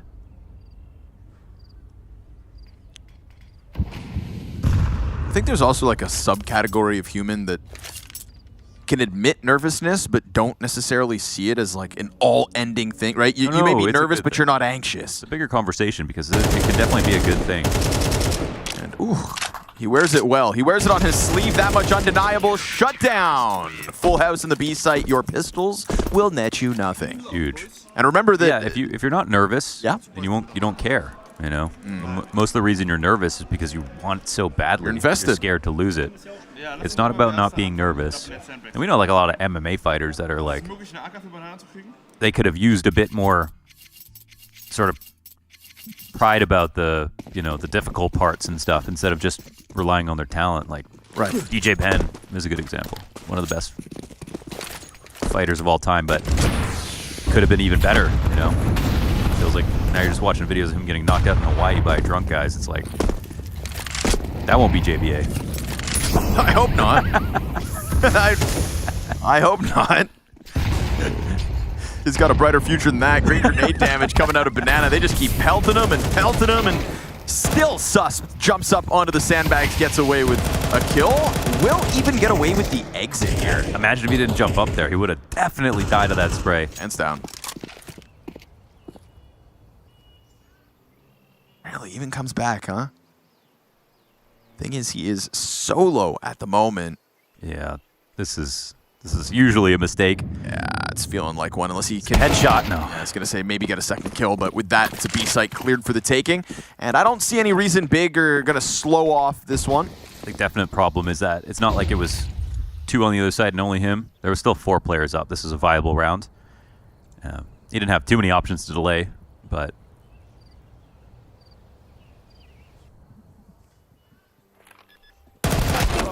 Whoa, the round's still live now, actually. Taps and dies to that long-range Bombus, and oh, be careful. No. Everybody can just disengage. Hype, you can leave. Oh, the nade! Oh, it goes past him. So they'll walk away, huh? 3 alive, and Big will tie the game back up.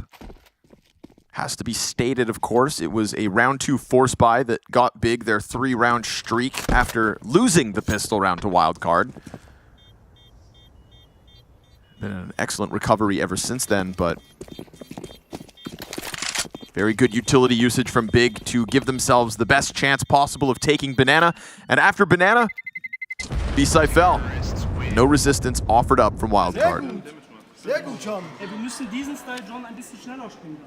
Sehr gut. Schneller kommen und die Double Nades müssen insta kommen. Jetzt möchte ich bitte. Just like great utility helped Wildcard with a dominant first half on Ancient. Big used it to put together a very clean round right here.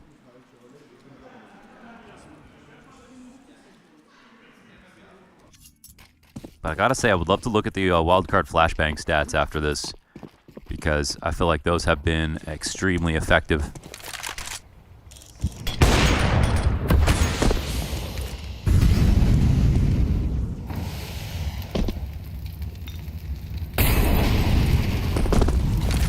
Trying to get the same output with that same utility, and they're not too far off it. Sus will go down to 10 HP.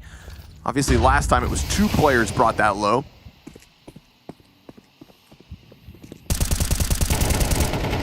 Sonic goes knocking on the smoke grenade, invites the bullets to come back.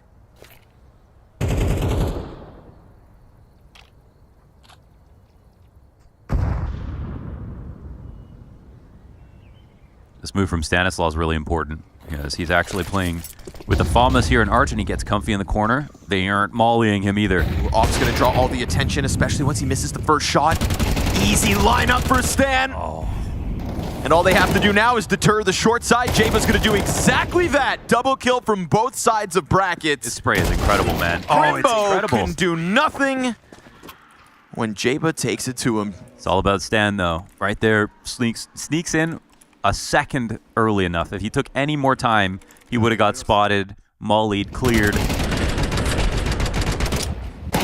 And they got so hyper fixated on that one off. And look at the spray, man. Jaba's spray is just so clean.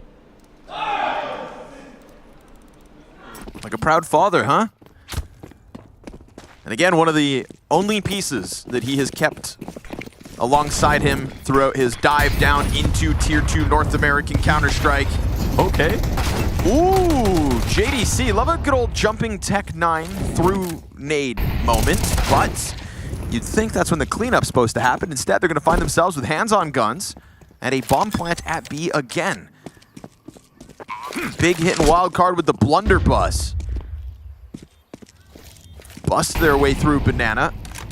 And that's going to be critical seconds shaved off this retake. Still a good amount of utility for Fuzi as we see him try to block off Crimbo, flashing into Church, where one player will commit. Offer caught as that utility, that stream of grenades was an invitation, and Tabson's going to get both kills in the 2v2. Big are making wildcard work. That didn't happen on the first map. Yeah, that's true. This round is a lot more scrappy with the full-on B rush. They just committed and committed again. It's a great post-plant moment from Tabson. They're always looking for the timing, someone throwing utility, not expecting a swing. And that's Fuzi with the op in the back that he had to be worried about. So this is Stanislaw coming in like early enough, but not throwing his molly shallow enough for that rush. So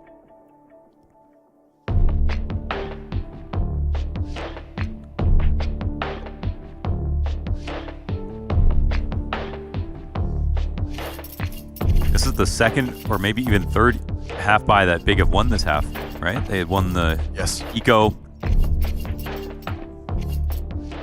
So, I mean, they're standing up against Wildcard, still playing some quality rounds, but it's a close game. That's what they're really concerned about. Again, to repeat myself, the first time they pulled it off in round 2, it net them a 3-round streak as the money from Wildcard bottomed out early, so essential moments thus far, and Hyped's gonna hold that line. Fuzi not getting away with the mid-peak this time around. Sus will keep success going for Wildcard. They're gonna test him again, and he finds that timing. It's almost a second kill off of the spray, but not quite.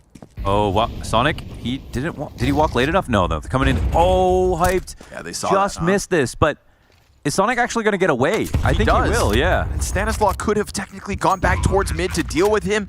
Right now, it feels like Hype's going to be preoccupied with the threat of a player being near him. Tabson surely is covering himself from this option. Well, Crimbo's holding Halls, so that'll help. Stan is watching for this. Oh, with a knife out. Not ideal, and now poor Sonic's going to have to try to retake out from Apps. Utility maybe gives him wiggle room, but Hyped has put that op behind him.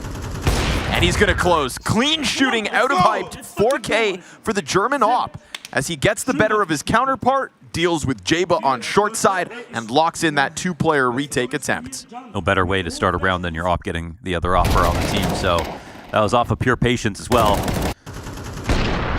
Leaving Jaba with no support. It looks like he's going to put up a multi every round. But even with that, they win on B at the same time as mid. So this will put Big in the lead. Good rifle round. Mixed buy for Wildcard. Much better than Ancient.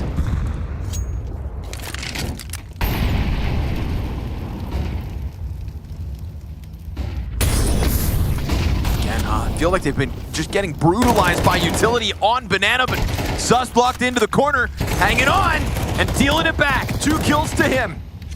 Him and Jaba have just been stars of the show on Inferno, both with 15 frags apiece.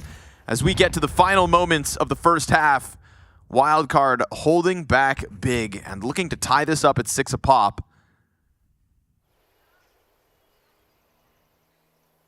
Won't be difficult to identify their faults once they review these first 12 rounds. Wildcard falling victim to pistols charging down this B bomb site.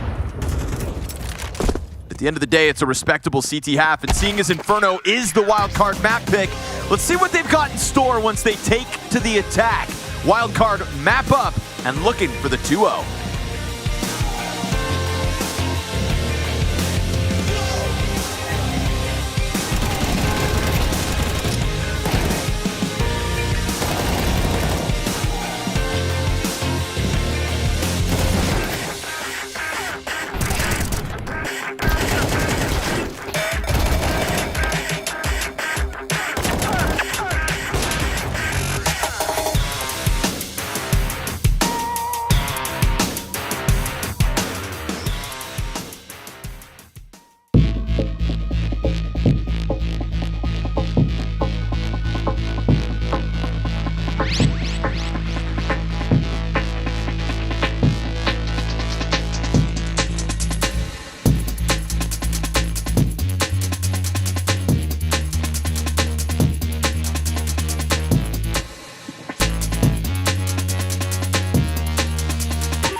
Now, this game may be tied, but Mohan, taking a look at the scoreboard, it's quite an unbelievable scene.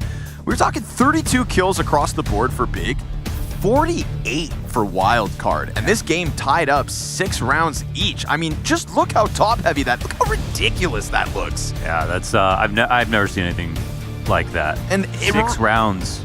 Yeah, it really hammers home that it was the eco rounds that Big kind of break through that B bomb site and put them on the board. Yeah, the Susp on B, Jaba on A, and both like top fragging by a huge margin, but you gotta win the important rounds. This will be another one. Another chance, though. The important rounds like the pistols? Counter-Strike's a game of probabilities, so obviously, you know, what you're supposed to see is over 24 rounds. If one team is killing like that, they'll eventually win in the end, but that's a rare sight. I think it's a warning sign as well. It's a rare sight for Big. See if anybody can step it up a notch. Right now, those Berettas aren't connecting as quickly as you'd hope. Sonic, a little rambunctious, jumping down into the pit, into Hyped, who won't be alone for much longer. Over towards Arch, he's got a supportive piece in Tapson, who gets gunned down instantaneously. And it is Wildcard, 4 versus 1, post-plant on A. The important rounds, we said. Well, this one, going to be the Wildcard moving forward into the lead, 7-6. Yeah, well, they did win the first pistol of the game and got eco'd. So, Facts. Yeah.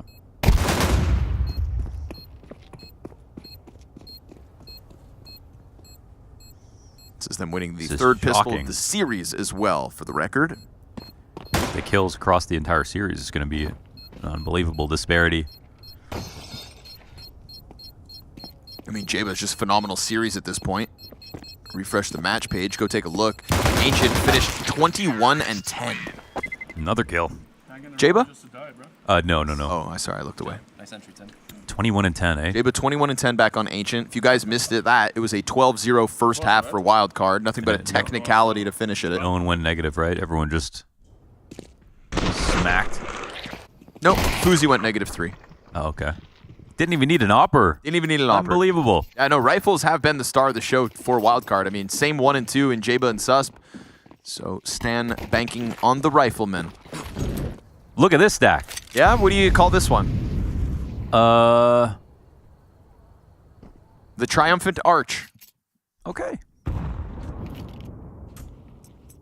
Or Hail Mary. Hail Mary. Nice, man. Thank you. I'm here all week. That's funny. I feel like Michael Scott right now. Up dog. Up dog. That's like when Andy makes one good joke, that's me. The Nard dog, no, dude, it's the Scrawn dog. E-site completely clear. Go at it. Plant that bomb. It's all yours. Unfortunately for Big, ideas... Best way to not give him more kills. Yeah. Good ideas don't always work out. Have you had any good ideas that haven't worked out? Mm. I'm putting you on the spot because you've been quite clever today. Oh, my best idea was to become a caster. I think that's working out. Yeah. Jury's still out, but I think it's going well.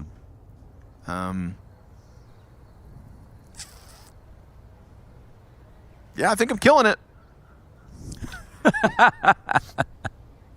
Just the key is don't come up with too many ideas because then some of them can fail. Yeah. Play it a little safe. You know? Like Big R with their saved USPs. What about the time you slid into a staircase and broke your toes? I did break 2 of my toes. Yeah, okay. Yeah. Not my best idea. Also wasn't a plan. Why'd you plan to do that? That's just living life in the moment, man. Living life in the moment. You know, on the plus side, that toe kind of grew back a little crooked, and I think it made me a better rock climber. It's more of a hook now. More unique. He doesn't wear shoes on that foot anymore. That's about as exciting as that round got, folks. That's the only replay we were able to dig up. A bomb plant on the B site for the 8th one of Wildcard. I live for that sound, though. Just so satisfying. Here we we go, straight at it. You know there's a player back behind sandbag, supportive flash. Oh, you're missing your jump. Don't miss the jump. JDC tries to jump twice, dies once instead. They can't frag at all right now, actually. And What's it happening? is empty-handed on Banana. You better hope that tabseN's element of surprise nets you more than 1 and 2. It's a great hold on his own, but it's just those 2 frags for him, and with nobody else posting one, it's the tease into the post plant instantly. Oh, and they're being hunted. Not fun at all. Stanislaus here. Do they know about his Mac 10? Maybe not. Now they'll spot it. Oh, he'll still get the kill. Double headshot. Don't. Not a third. Surely not. He's just terrorizing him. Can't even save these days. Nah. Oh, they can't hit a shot, man. Damn They it, can't Stan. buy a bullet. 3-round different off What the back happened of to the our pistol big? They started off so well last week. Yeah, they, You know, when JDC didn't dominate Ancient, I knew something was up. Yeah. That first 12-0, it broke, you know, it can break a man. Yeah. It can break a man. And I also think, you know, I mean, you're right, there's just not maybe hitting the... It's like I always... Oh, I hear Imperial having fun. Actually, what is that game at? Out of curiosity. How we doing? How we doing? Imperial won the pistol. It literally just started. Oh yeah, that's hype. And the ante. But back to this, where tabseN is trying to command his troops. Somebody's got to break through 10. I mean, the best thing I think we've seen from Big has been a couple clean ones from Hyped. You know, won that Octal versus Fuzi back in the first half. He's numerically leading the squad.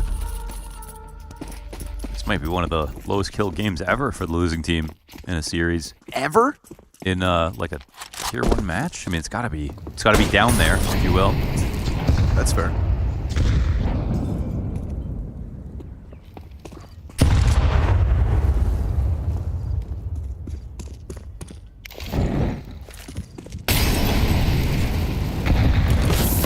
Ooh, JDC wants in on the action. Let me at him. No flashbangs to come out with that, though. But a smoke's enough to turn Sus back. And we talk so much about JBA, and Sus has just been putting up his end of the deal, like, throughout. His aim looked just as good over on B.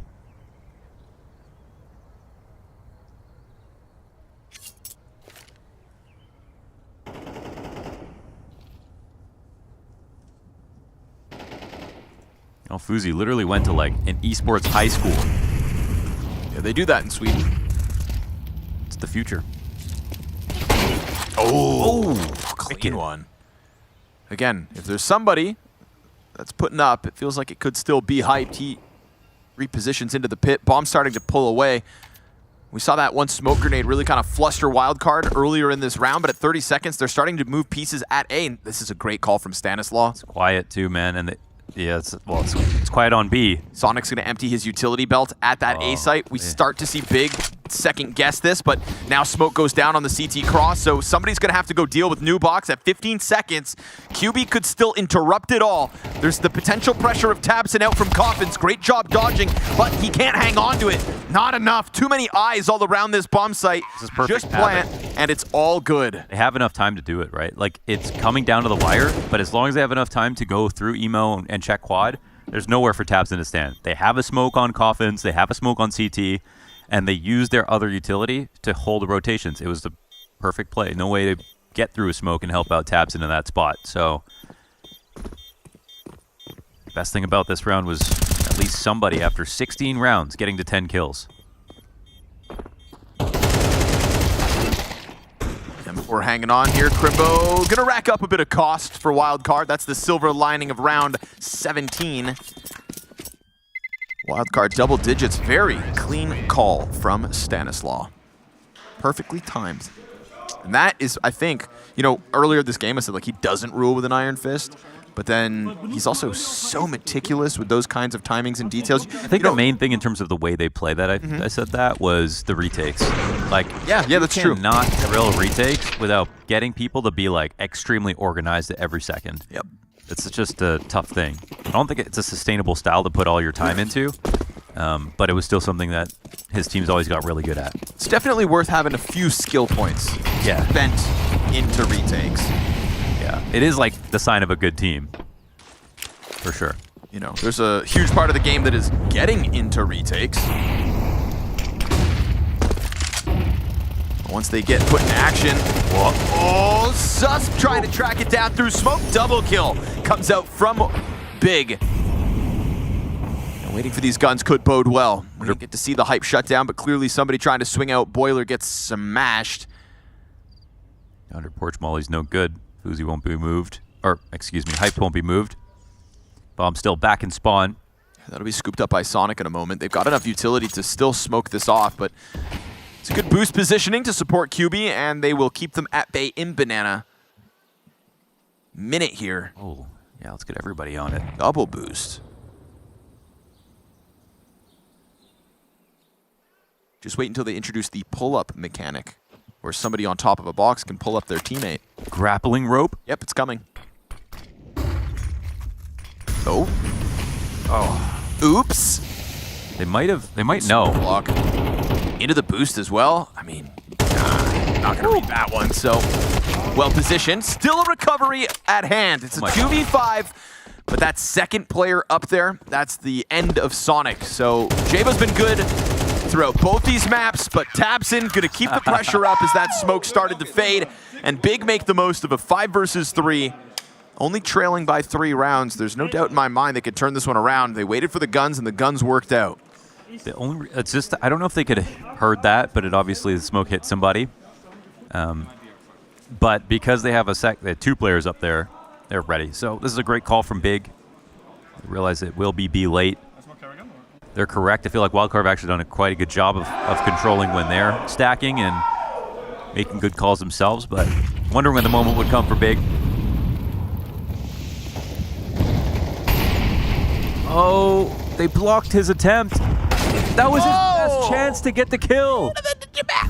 Jaba hits him with the red peak. Why'd they start him there and molly it? He didn't see him through the fire. Jaba maybe caught a vision, came swinging in with confidence, and Crimbo's going to be cleared off of the balcony before he gets a chance to hit the ground with conviction. Wildcard run rampant over this A-bomb site, all set up by the Jaba entry. He caught wind of somebody on that angle, went re-peeking with the off shot. That's actually a crazy peek by Jaba, right? Because like Hyped is scoped in, not moving, not making any noise early. And they almost run into the op shot. But Jaba saw him when he crossed back through the molly and just didn't shoot back. And then came at it with an elevated peak. Felt like Hyped was playing catch up that whole entire time. Jaba just a little too slick at the moment, going 22-7 on map 2. 43 kills deep in this series. Taking down a Big clan that showed promise only 1 week ago. 3 players hung on to here by Big, so that'll be gun saved, of course. I wonder if he was, because obviously Inferno slopes down as well. So, you know, Jaba, it would have been hard to notice, especially a scope in. You'd think you'd be able to see him. But I wonder if Hype was standing up, if that would have made the difference.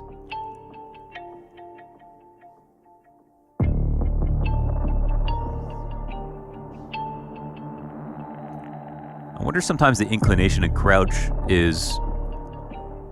So like in Smash, you can kind of crouch cancel attacks. If they hit you, if you're crouched, you don't move as much. I wonder if the inclination is if you're crouched and someone starts spamming you, you're going to experience like less recoil or something. Because like...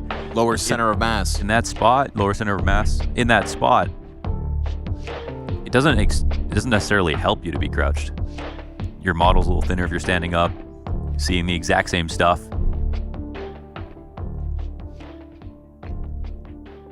Or maybe you just feel like you avoid the pre-aims.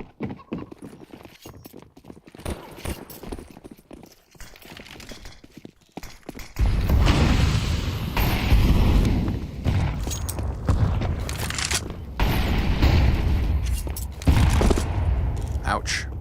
Stanislaw hit from that boiler frag grenade thrown out by Crimbo.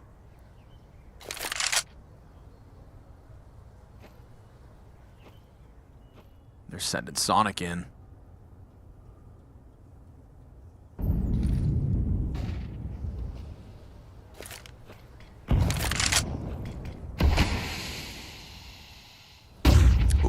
And these team flashes on Stan. Yeah, right? And then he makes sound on the approach, so Tapson doing a good job of catching him, but man, Jaba gets the better of it, and Sonic wins the fight up in apartment, so it's man advantage wildcard.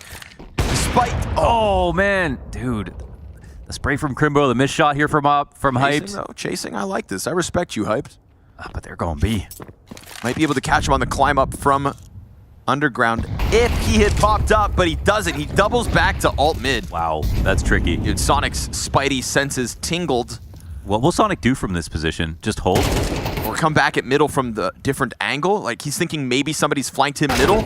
Oh, they're getting dinked over at B. Nice. Nice adjustment from Hyped. Round's actually... Okay, I was going to say. Maybe there's still a chance they can go for it. And good on Big for keeping the pressure up in both those instances. What we see at Banana to catch that attempted save is the same thing that put Hyped on an angle he's able to catch another kill with. So, Fuzi, you got 7 seconds, Chief. Oh, he's going to die if he just sits here, surely. Not after time, not after time. Oh, he's lucky. 1 second left on the clock as JDC takes the op down. Wildcard may be playing top heavy, but they're not closing just yet. 11-8. Well, he's traded back and forth now after a clean start in the second half for Wildcard. So, but these, some of the kills, Crimbo's sprays sometimes, they don't inspire too much hope. You know, he put himself in a good spot. Sometimes he's just has such critical impact for Big, but unfortunately the mechanics sometimes let him down.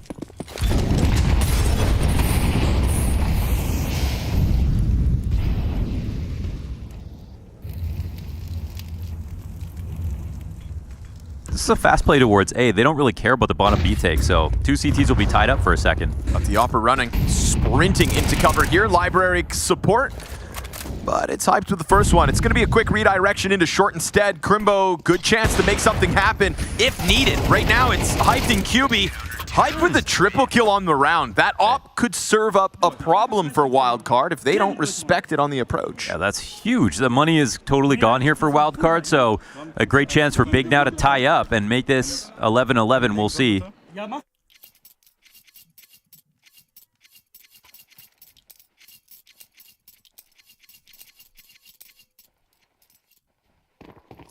But it's going to be 3 rounds lost after this, so Wildcard saving entirely. Looks like they'll have enough money to defend and try to get to map point first.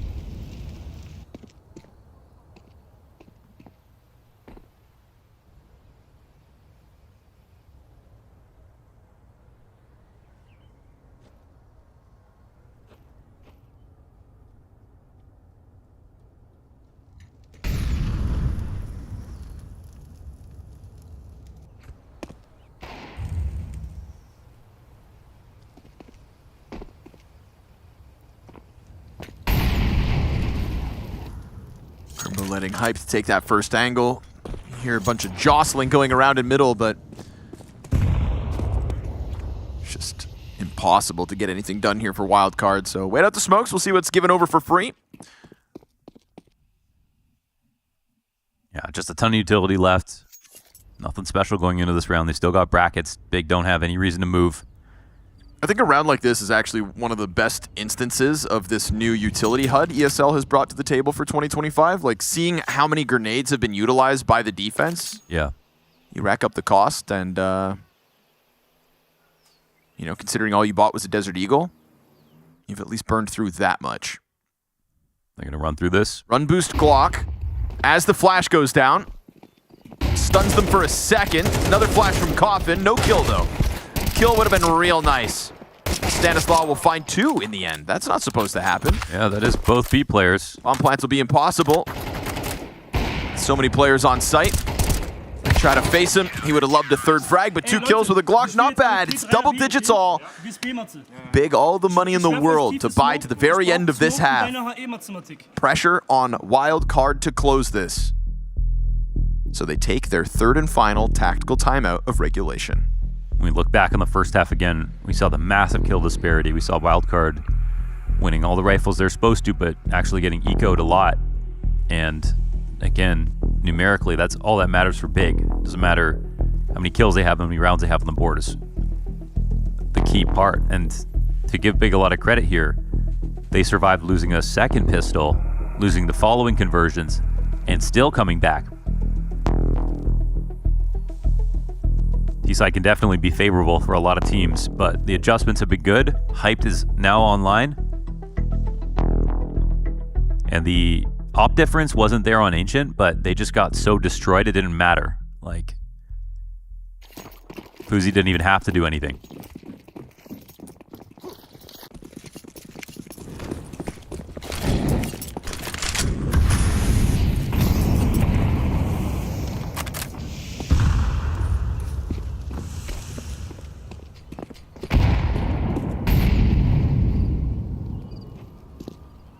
Interesting start here for Big. 3B lean, hoping for the fast play. But I think the scary part about Wildcard is they know when not to put pressure on the other side of the map sometimes when they're taking something. And so if no one rotates, then it's just 3v2 here on A. They don't have the Opera here this time, right? tabseN gonna have to pick up some of that slack, but doing a good job with the first one. Great flash from Crimbo. You see that just stopped them in their tracks. If he had more bullets, he could have been a little more wild with it. Susk's gonna get the opening short side. Fuzi's gonna move that bomb back over. Such a heavy casualty cost on Arch side, and yet still the door is open for the post plant. Just an incredible moment there for tabseN, but it does still need to be a round tied up. You see 3 deaths there on Arch, but the CTs are in a full retake here. Frag into Library. That's substantial damage, all things considered. And still they're going to try to fight out that doorway. Op knows that it's on this angle. Fuzi still just dancing with him. He loses his pit support. He's got to connect these headshots, and he's missing his chances. So many chances. So many chances. Oh my goodness. And JDC just slips up close to close it. That's big to 11, set up by tabseN. The health bar started to come down low, but yes, it's all set up by tabseN, and his pit flashes. Absolutely perfect timing. Really calm with each swing. Amazing to see a highlight like that from tabseN, just so well orchestrated. And that's a moment where it's 2-3, right? They don't have anything but these flashes and tabseN on the A side to defend against this. But when Wildcard swing for Arch, they don't swing all together. One player stops to try to take the duel, they lose. Another in the smoke.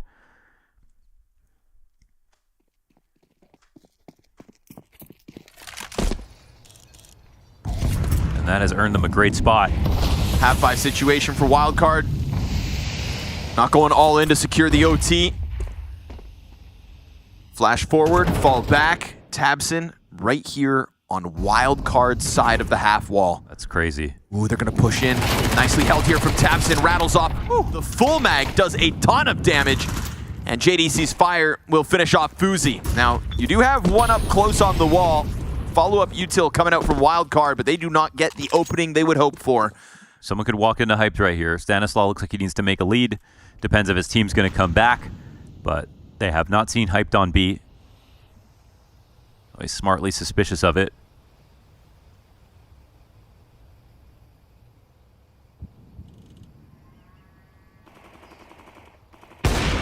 Oh. You get him to bite, he slides out. Ooh. Okay, tabseN's got it. Got damage, man. tabseN's down to 6. Scared me for a second. I thought Stan got a kill on the Arch peak. Yeah, nearly. They're going to become running in. This is full-blown brackets control. tabseN on one side. Perfect distraction. Sends Sonic pirouetting into the wall. And that is big on 12, folks. Wow, amazing. What a comeback. Huge. I mean, I would have looked at my team and just had no confidence after the first half. Oh, yeah. Even though they had all the rounds, it's like, whoa, no one's even really fragging here. Yep. But that top hezzy performance kind of fizzling out. Sonic having a rough go of it while everybody on Big has contributed to this run. It's not a map win yet. This has been a 5-round CT streak for Big.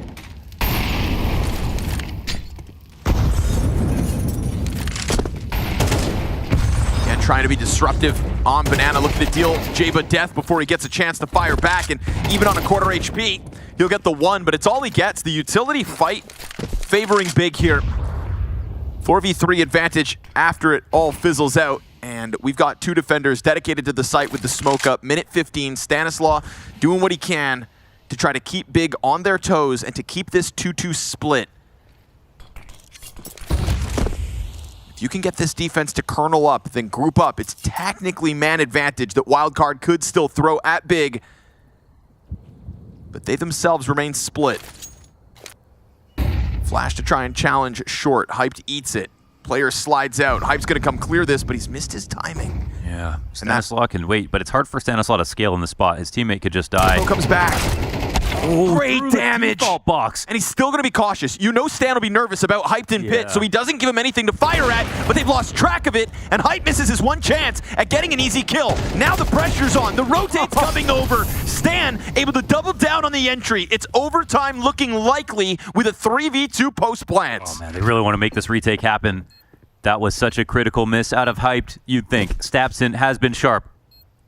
They split up as Tabson has the trajectory of the util, but he makes sound, and they get it. Wow. Stanislaw up short side calls a clean hit, and not to mention the tracking spray wallbang to best Crimbo. Now default is so wallbangable in CS2, and Stanislaw gets the first shots through the barrel. It's not a headshot. He doesn't worry about it. As soon as he sees the retreat, finishes that spray. And a huge part of this was sneaking by. But that's yeah, man. Hyped has been a little bit inconsistent with the shots. He has had some really great moments, but equally important misses. Ooh, nice blind kill though. He'll get a little bit of revenge. Fuzi finding success on QB at Banana. It looks like they needed his smoke as well. He took 49 or 51 damage and came away with the kill.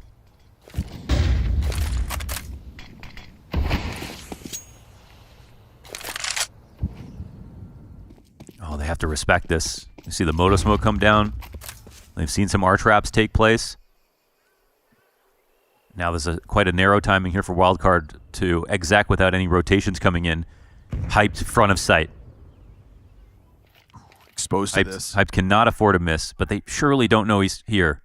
Nice, catches him off guard. Easy first one, incendiary to stop him. He dives into the new box, good cover, and he misses the flick shot, so Jaba's gonna punish. That's the open door to the B site. He himself with bomb right now, so they can still linger back towards Banana, and it's a fast flank. Maybe so fast that it's been heard. Oh. Uzi scoped in, slices Crimbo out of the round. Man advantage for Wildcard, despite that attempt of the Opper on front sight. Hype did a good job, and Tabson's queuing up the retake, but Jaba's got the better of him, and Jaba's gonna keep it clean. Headshots in abundance. Wow. From the Wild Kid. My goodness, the Wild Kid, is that going to be the nickname? Jaba, 2 aces in this series. The tracking on this last spray is astonishing, to be honest. And that shot's also actually great from Fuzi. Pre-aiming to the bottom of B could have definitely got caught off guard. So 2 straight here for Wildcard. Absolute MVP performance of the series right now in Jaba. Trying to keep it alive. Crimbo's gonna go sprinting down middle. Pressure's on. Can Wildcard adapt? Absolutely! Triple for Jaba again. You think you can best him? He's sitting pretty on 30. Oh, they held that call the entire game. They did not use it once. No mid-crunch came out from the CT side of Big. And the moment they try it, they get absolutely stomped. Nothing for Tabson to do except sit in the sidelines and watch. Man. His spray is so It's so good. The headshots have been so consistent as well. Wow. You know, and in a position like that with multiple players hitting you, it's like, it's got to be the headshots. Yeah. I know that sounds obvious, but in those moments, you see the difference. When the spray is on to that degree, it's not multi-kill is just, it's easy for him at the moment. Yeah. It's definitely not a silly point. Like, even when you're spraying to get the headshots consistently, like, yeah, something that he does so well, it's just there's no overflicking. You almost never needs any kind of correction. Like, even the best players are correcting on some of their flicks. That's fine, because you do a macro flick and you micro correct, but Jaba's is just like right to the body. Spray goes right up to the head instantly.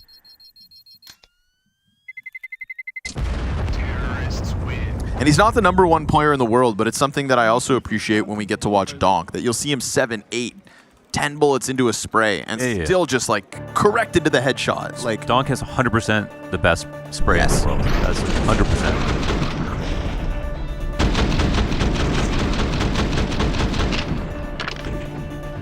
Hype would have loved to escape, but you signed up for that fight, Big. Jeba just made you pay the price.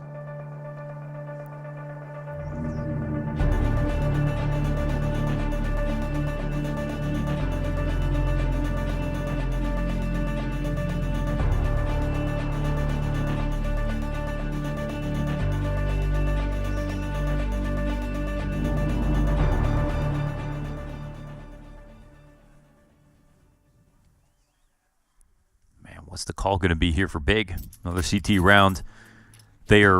One thing that changed for sure is they're winning on Banana in the defaults a lot. And they can go back to trying to take that, I think, to start things out. But I think regretting not playing a classical round on that last play. For sure. That's where they're finally start to make their bread.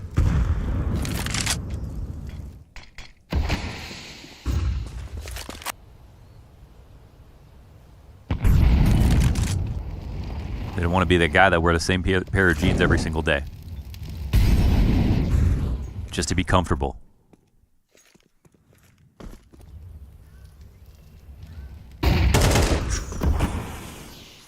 Scary moment there for Wildcard if anything was swinging behind it, but the flashbang didn't have much. Oh, and they dive on it! Perfect timing coming through. Blind fight from Spawn. Tabson not able to stop that cross. He's got 3 players to the left side.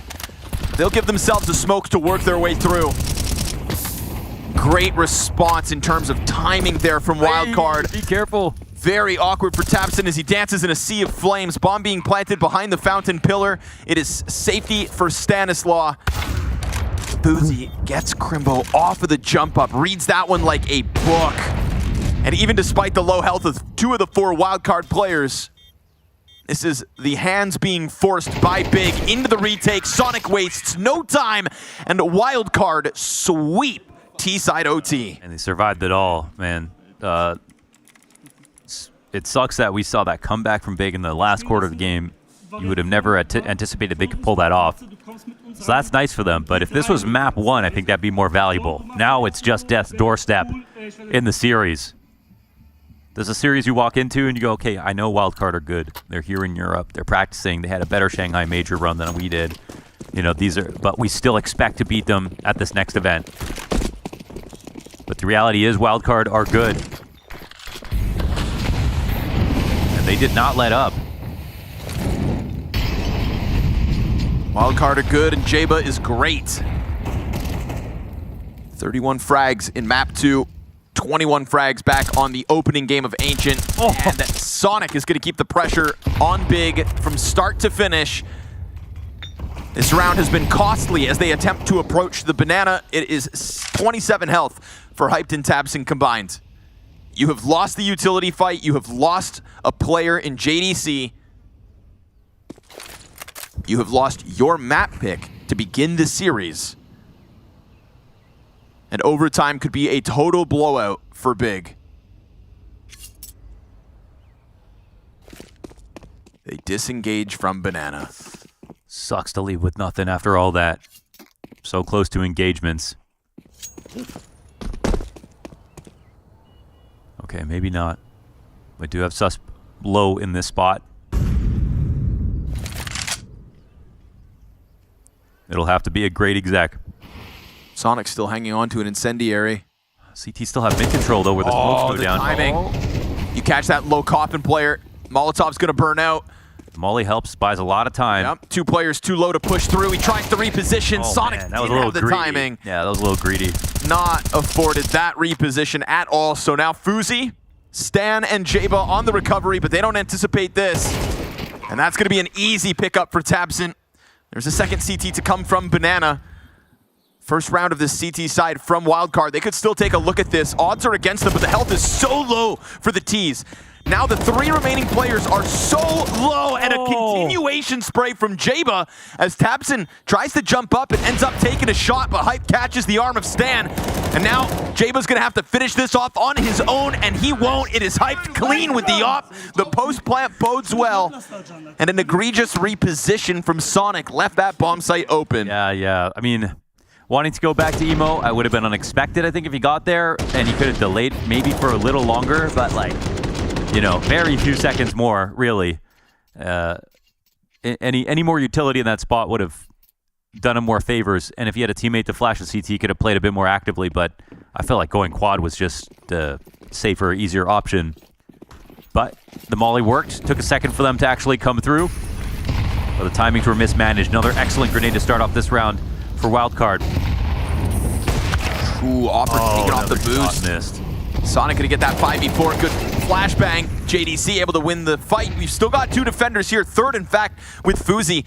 If Big think that they've got a weak site because of an opening kill, goddamn, they're wrong. They'll try to keep the pressure up. Beautiful repositioning this time in adding numbers to the defense. They have added another round to the board. In a moment, you'd think Crimbo holds off on Coffins as they're trying to get a little too crazy. Yeah. Fuzi, take your time. Crimbo halfway through this 1v4. It's Jaba and Stan, the 2 Americans of Wildcard. And there's a bit of a gap between them. Flash goes over. Footstep's going to give Crimbo all he needs. And we have praised Crimbo's clutches in the past.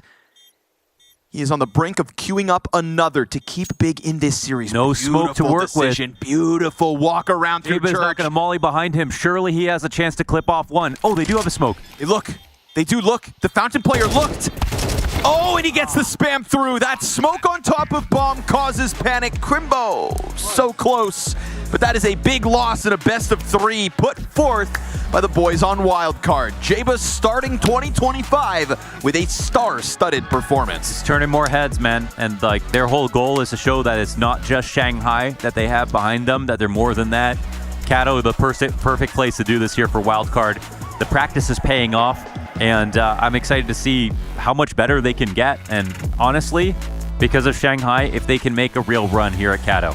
I think it's awesome that the time in Europe we've seen them recently gain is a product of their success back regionally in North America. He dives into Tier 2, builds this roster, puts it on a map by coming through the RMRs in a sequence of majors, and then it attracts the other talent that this team now has.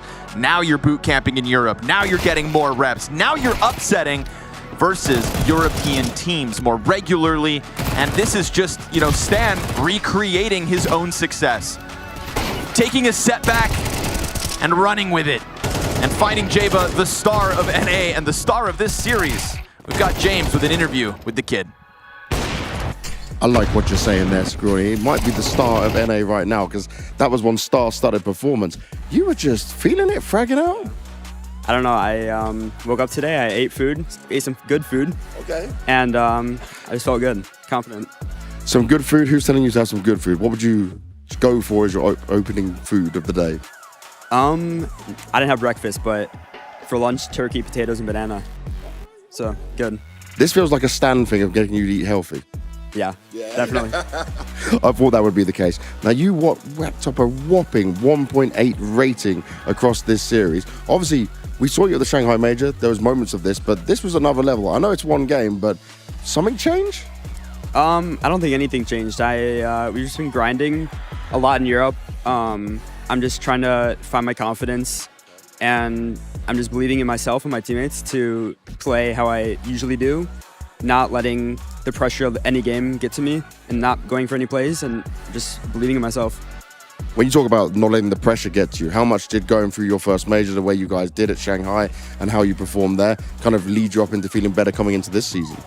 I mean, it's always been my dream to make a major and win a major as well, but that's later on. But beating the teams we did and going to the major 3-0, like how we did, and performing every single RMR game was a big confidence booster for me. It really showed me that I can do this, like beat these Tier 1 teams and play how I usually do in NA and on an international level. And in terms of playing at this level, playing at an international level, you said about you guys being in Europe. How has that been for you? Can you notice in your individual grind that you're doing the difference and how you can grow as a player? Yeah, definitely. There's a lot more opportunity in Europe. Practice is like 100 times better. There's like in NA, whereas you get like 2-3 good scrims a day, EU you get like, we're playing like 10-hour days. We're playing like 6-7 good scrims a day. So it's really good quality and I'm improving really fast. And were you grinding a lot in your spare time as well? You getting some face it in? Yeah, for sure. How does that go? Do you feel like you're learning as that? Do you get punished at the beginning? Or are you still able to do the same kind of moves you normally would? So like after practice, I'm just like tired, so I just play for fun, get my individual skill up. It's not really like a thing I really take seriously. It's like more of a fun, laid-back thing that I can improve my mechanics on. Something you can enjoy as well, right? To wind down and still enjoying the grind of it all. Obviously, getting the first win in here in Katowice was huge for you guys. Do you feel like you guys have improved enough just over this break and the time you spent in Europe that you can go and advance to the second stage? I really think we can. I think we play Furia next, right? If they win. If they win, they're not done yet? Not yet. Well, either game is going to be a good game. And if we win that, we're on, right? Yeah, so I feel really confident. I like it. You look confident as well, man. Good stuff so far. Thank you very much. We'll keep it moving. We've got Trey standing by me over here because he's going to give us an update of everything that's going on right now over on the A stream. Is your game finish up yet?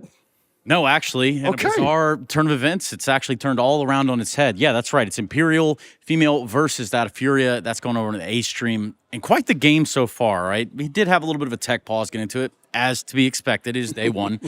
But for all things considered, a 9-3 first half on the pick of Imperial, not for the Imperial side. But now things have changed. You hear down the way here, I promise you that when I just walked away from the score, it was like 10-11. So it's probably 11-11 now, which ultimately means that Furia are ever so much closer to losing that first map of that series, which makes it awkward. I got to give pretty much a shout out at this point to Cello, who's been pulling a little heartstrings over there, 20-plus kills in regulation.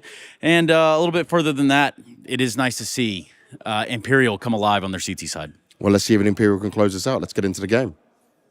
Earned this place at 11 apiece. Anna, opener after opener, all on the CT side. The thing that's so wild about this is, like, I think heading into the first event that we saw Imperial Valkyries play at the start of the year, it was Blast, it was versus Na'Vi, top dog opposition, and I think they did actually set a bit of a standard for themselves. Now, I think that it felt nigh on impossible for them to come to Katowice into the play-in and try to match up to that. Then the fact that they don't have Tori arriving and they have to have Bubble playing, like, this is a huge comeback versus a top squad. Furia had a huge lead, 11-3, running away with the game. It wasn't even close. They have a coach standing in, and here they are tying up the game at 11-all. This would be one hell of a way to make some history if you are Imperial. To do it in this fashion. I don't think this is what Serato and Yuri, when they extended their contracts, had in their brain when they said, yeah, we want to make history for Brazil. Yeah, well, if they want to do so, they need more than single-digit kills, for crying out loud. Fallen yet to frag in this entire half. Cello, 2 of his 3 kills were on saves. And Serato and Yuri never got going. Skulls' his only multi-kill. He ran into his molly after he got it. Yeah. So here we go. Furia have rebought. They took a risk on this buy. They've gone full Galils to get the util, and Bubbles flashed in for an early kill. He will fall. This round now gets interesting, but keep in mind the mini-map where Imperial are stacked on this site. Anna in the pivotal position to shut this round down. Oh, she's seen ahead there. Got the info, got the spot. Zaz wins the fight out down towards ramp. And Imperial, if they can stick the landing in this 2v2, they're about to find themselves in the lead. Anna had chances here. She's actually pushed in to play in the smoke. Gotta get the bomb. This is a very confident looking Anna as she plays to face Serato on this bomb plant. Stick. Full commit to the stick. Footsteps heard. Serato has the info here. This is where the pressure's at its highest. Trying to get past Serato. A man famed for his clutches. Easier said than done, but Cat makes it so. Imperial up in the lead, and they've got one chance to get this game over the line. Of course, it's Cat to close down that round as well. Against Brazil's best, question mark. She did it against Wonderful, back at Bounty. And right now, they are dethroning Furia as well. Unbelievable comeback for Imperial. And map point on their pick. It is more than within reach. It is a reality right now. Can they land it? They needed 9 rounds in a row, or 10 rounds in a row rather, if they wanted to close this out in regulation. And you wouldn't have believed it, but everything's coming up for Imperial. Anna nails the shot in mid through the smoke. And that AWP that was really struggling to get going, that was really struggling to find impact, is now so valuable to this Imperial squad on the defense. Now we're seeing female player of the year 3 times in a row. And now Furia know why.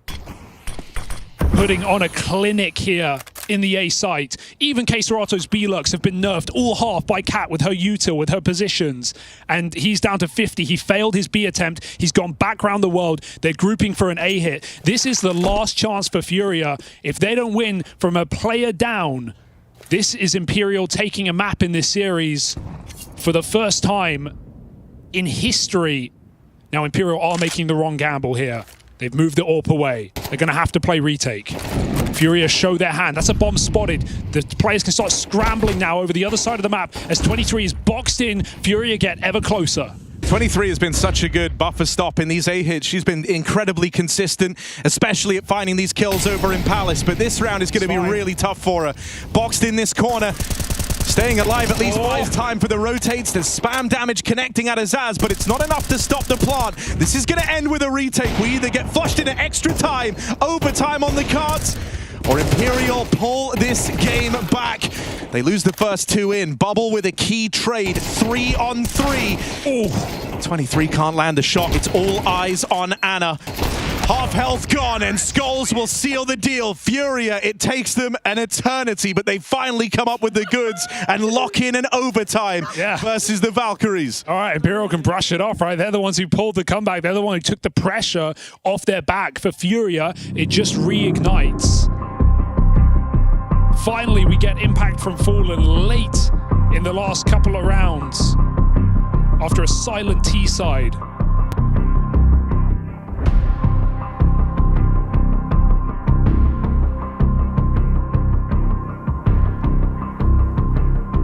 Man down round puts Furia into overtime. And they even call their final timeout.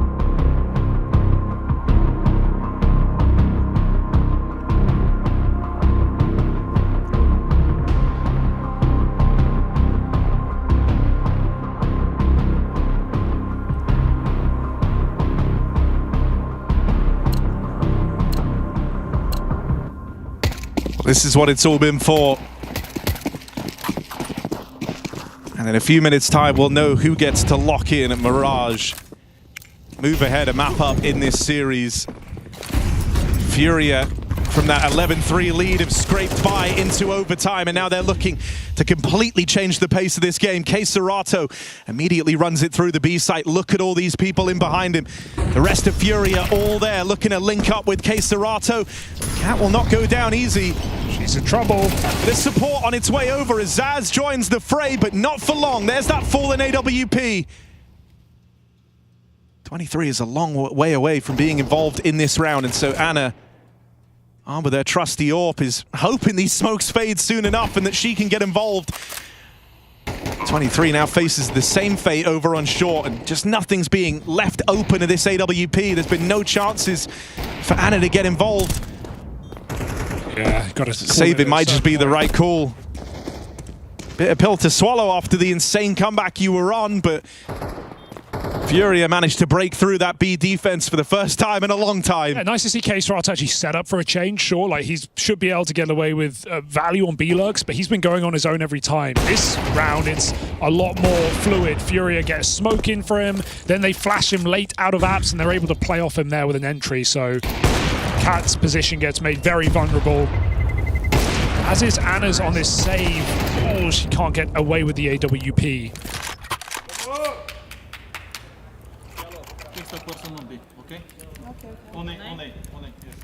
Okay, can you? Furia with the first of overtime.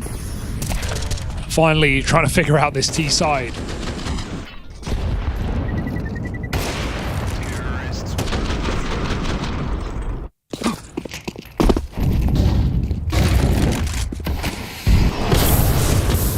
Ooh, hell of a move from Anna, playing through the molly.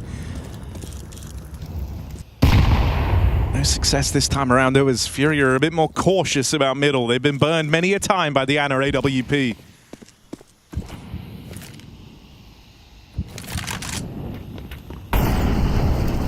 Oh, elects not to need the smoke. Gets one lobbed over.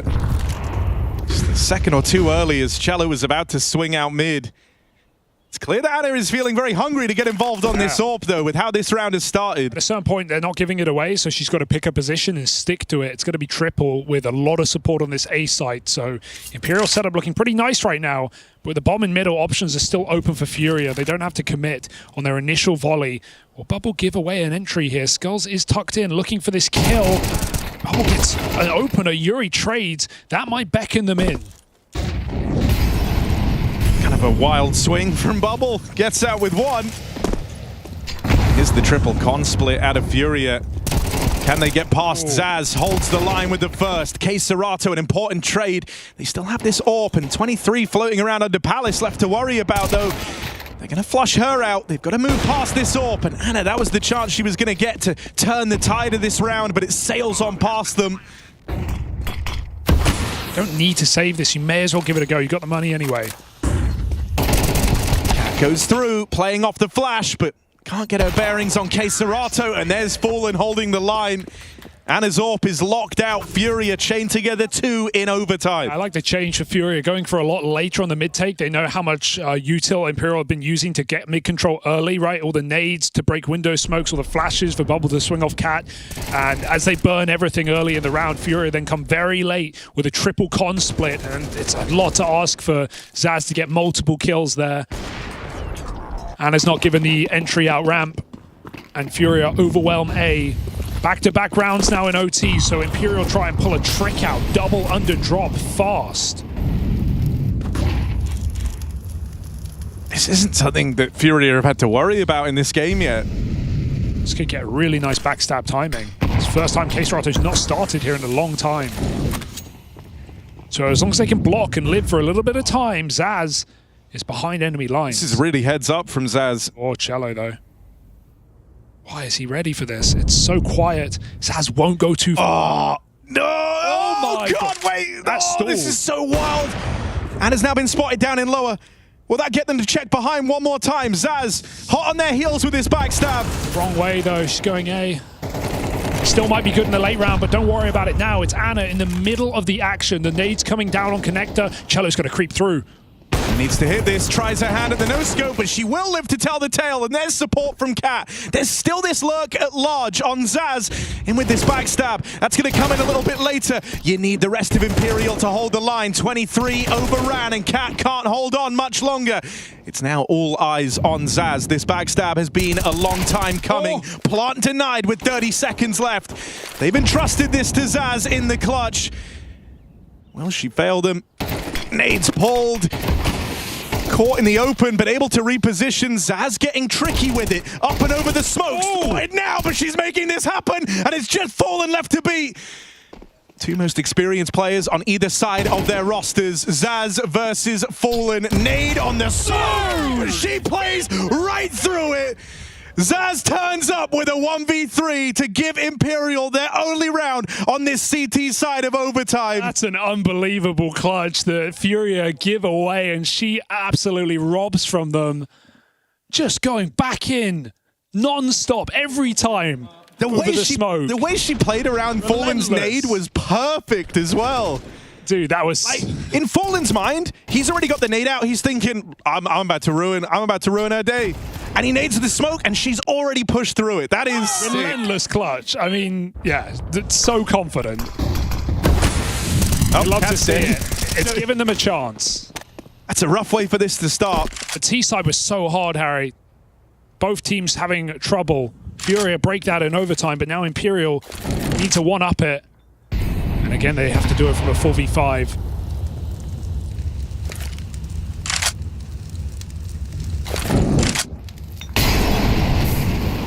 Oh, nice molly. Skulls is scared of them. And Furia try and cycle smokes to stop this connector control, but it is inevitable. Imperial are coming for it, whether you like it or not. It's Zaz alone in middle as her team regroup for another A commit. Serato is in the site. They're not even playing B. It's just fallen on a cross. So this is suddenly a very difficult looking round for Imperial, as they have to trifle with a full A stack. Oh, good info. Get the tag. I know that Serato is waiting under Palace, but 23 can't really be her to make the first move here. She's stuck watching the stairs. Serato's been allowed to overstay his welcome. It's the lurk. Let's find success on her lurk up through the connector. No, surely not another. Zaz backing off. Skulls gives chase. Serato trapped in this box, gets dropped on by 23. Fallen Sword posted. There's still layers to this defense, and as they move in, they will clean up. Furia up on map point here, have 2 chances to lock this one in. Oh, a very commendable run for Imperial, and it will need to be unbelievable if they're going to drag this into another overtime off the T side. We'll have to see their best rounds yet. Shown us some phenomenal individual efforts. Cat anchoring on CT. Zaz with a rifle, Anna's aggressive CT AWP, but T side has been such a whirlwind. Getting swept up in it. Good grenades in the ramp as well, put 2 players down to 50. And Bubble back to regulation. A 4v5 in middle as Furia look to run this one home. It's Yuri in the sandwich with a nice spray. Orp will not connect, and Anna full blind. This might be the end of the line. It was a damn good attempt, right? At the 11-3 scoreline, you thought this one was long over. Managed to battle all the way back into OT, even being the squad that could have closed this out. But in the end, once you hit overtime, Furia, Fallen's boys, able to pick it up. They walk away with Mirage, saving face in this one, but the series still alive. Waiting in the wings is Dust 2, Furia's map pick.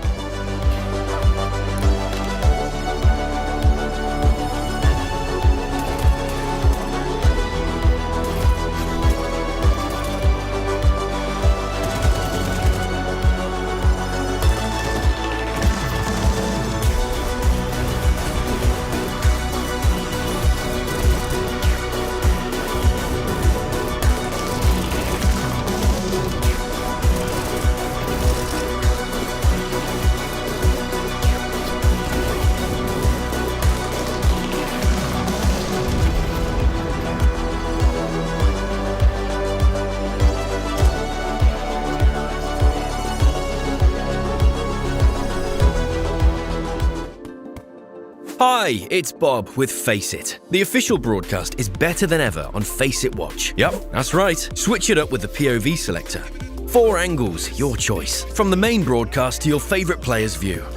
And it's available on the Face It app and Chromecast. But wait, there's more. Keep watching, keep winning. That's how we roll. Watch IEM Katowice while having the chance to get skins and Face It points. Look at this beauty. Change the channel and control how you watch.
We don't do no talking round here.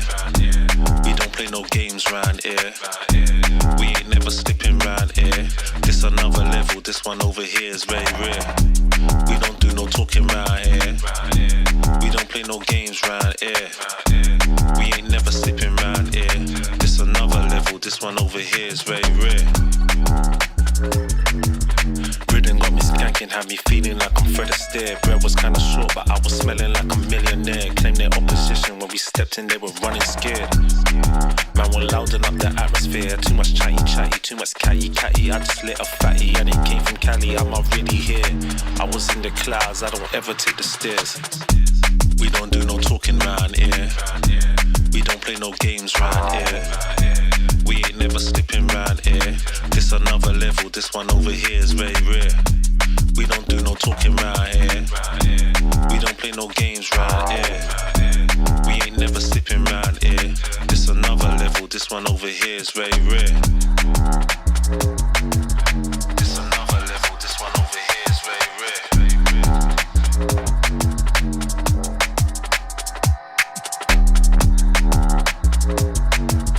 This another level, this one over here is very rare.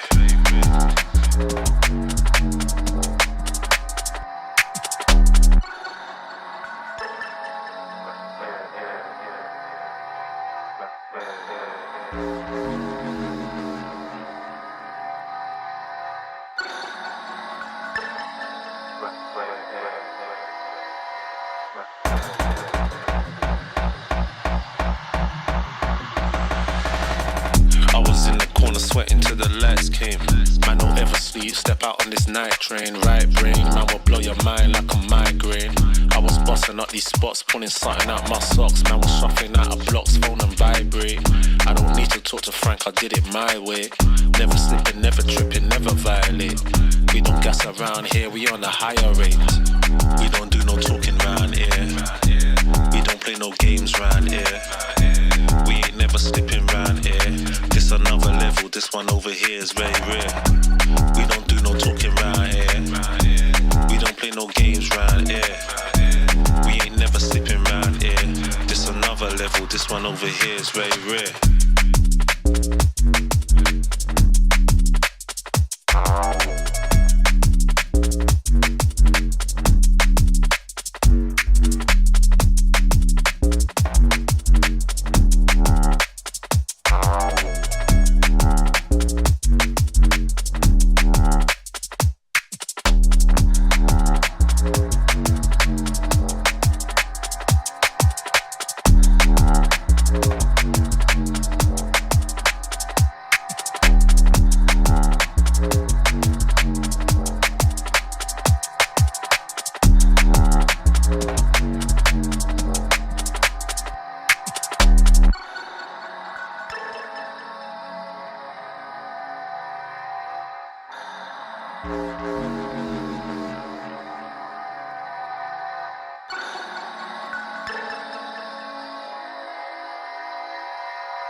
It's been the opening day here at the Intel Extreme Masters Katowice, and we've got one final game on the B stream for you all. It's Eternal Fire taking on Complexity. Eternal Fire, if you didn't know, had huge success at the Blast Bounty. They took a second place there, losing to Spirit in the grand final. But having Jota come to this team, things have changed massively for them. Mentality's improved. They've had some comebacks in these games. You didn't expect them. They beat G2. They beat Vitality. This was a great start to the year. Complexity, though, on the other side, they're kind of rebuilding. You lose one of the best players in the world who goes to FaZe and Elige.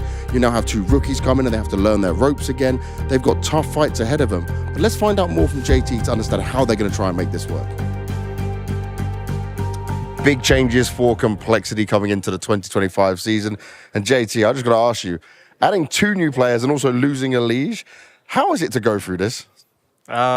It's been hard, obviously. I mean, Elige, in my opinion, is like a top 5 rifler. So I think most people agree now, I mean, yeah. if any team lost Elige, they would obviously have some issues that they need to solve. But yeah, it's been really fun and exciting to like play with two rookies from NA. That I mean, just it's been like a big learning experience every day in practice, and just like teaching the guys what I know and how I want to play the game and what I believe is the right thing to do. But yeah, I mean, we're bringing in two rookies, so like the expectations aren't going to be the highest at the start. But we've been playing actually pretty well in practice the last like week or so. So I think we can do pretty well here. When you say obviously they're rookies, right, and they're coming back in, is it quite nice for you and the whole team to kind of go over things again and go back to some of the basics as well? Yeah, definitely. There's like a bunch of things that we go over some stuff, and then the other players on the team are like, "Oh, I didn't actually know that."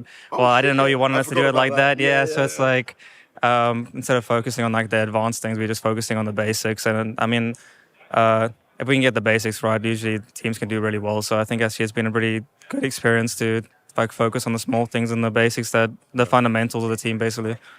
Now, looking at what you said about expectations, set the expectations for me. Tell me what you're kind of looking at here, because it is a long-term process, I'm guessing. I mean, we don't have any set expectations. We know that we're new here. We just want to do as well as we can, but we also know we need wins for the ranking.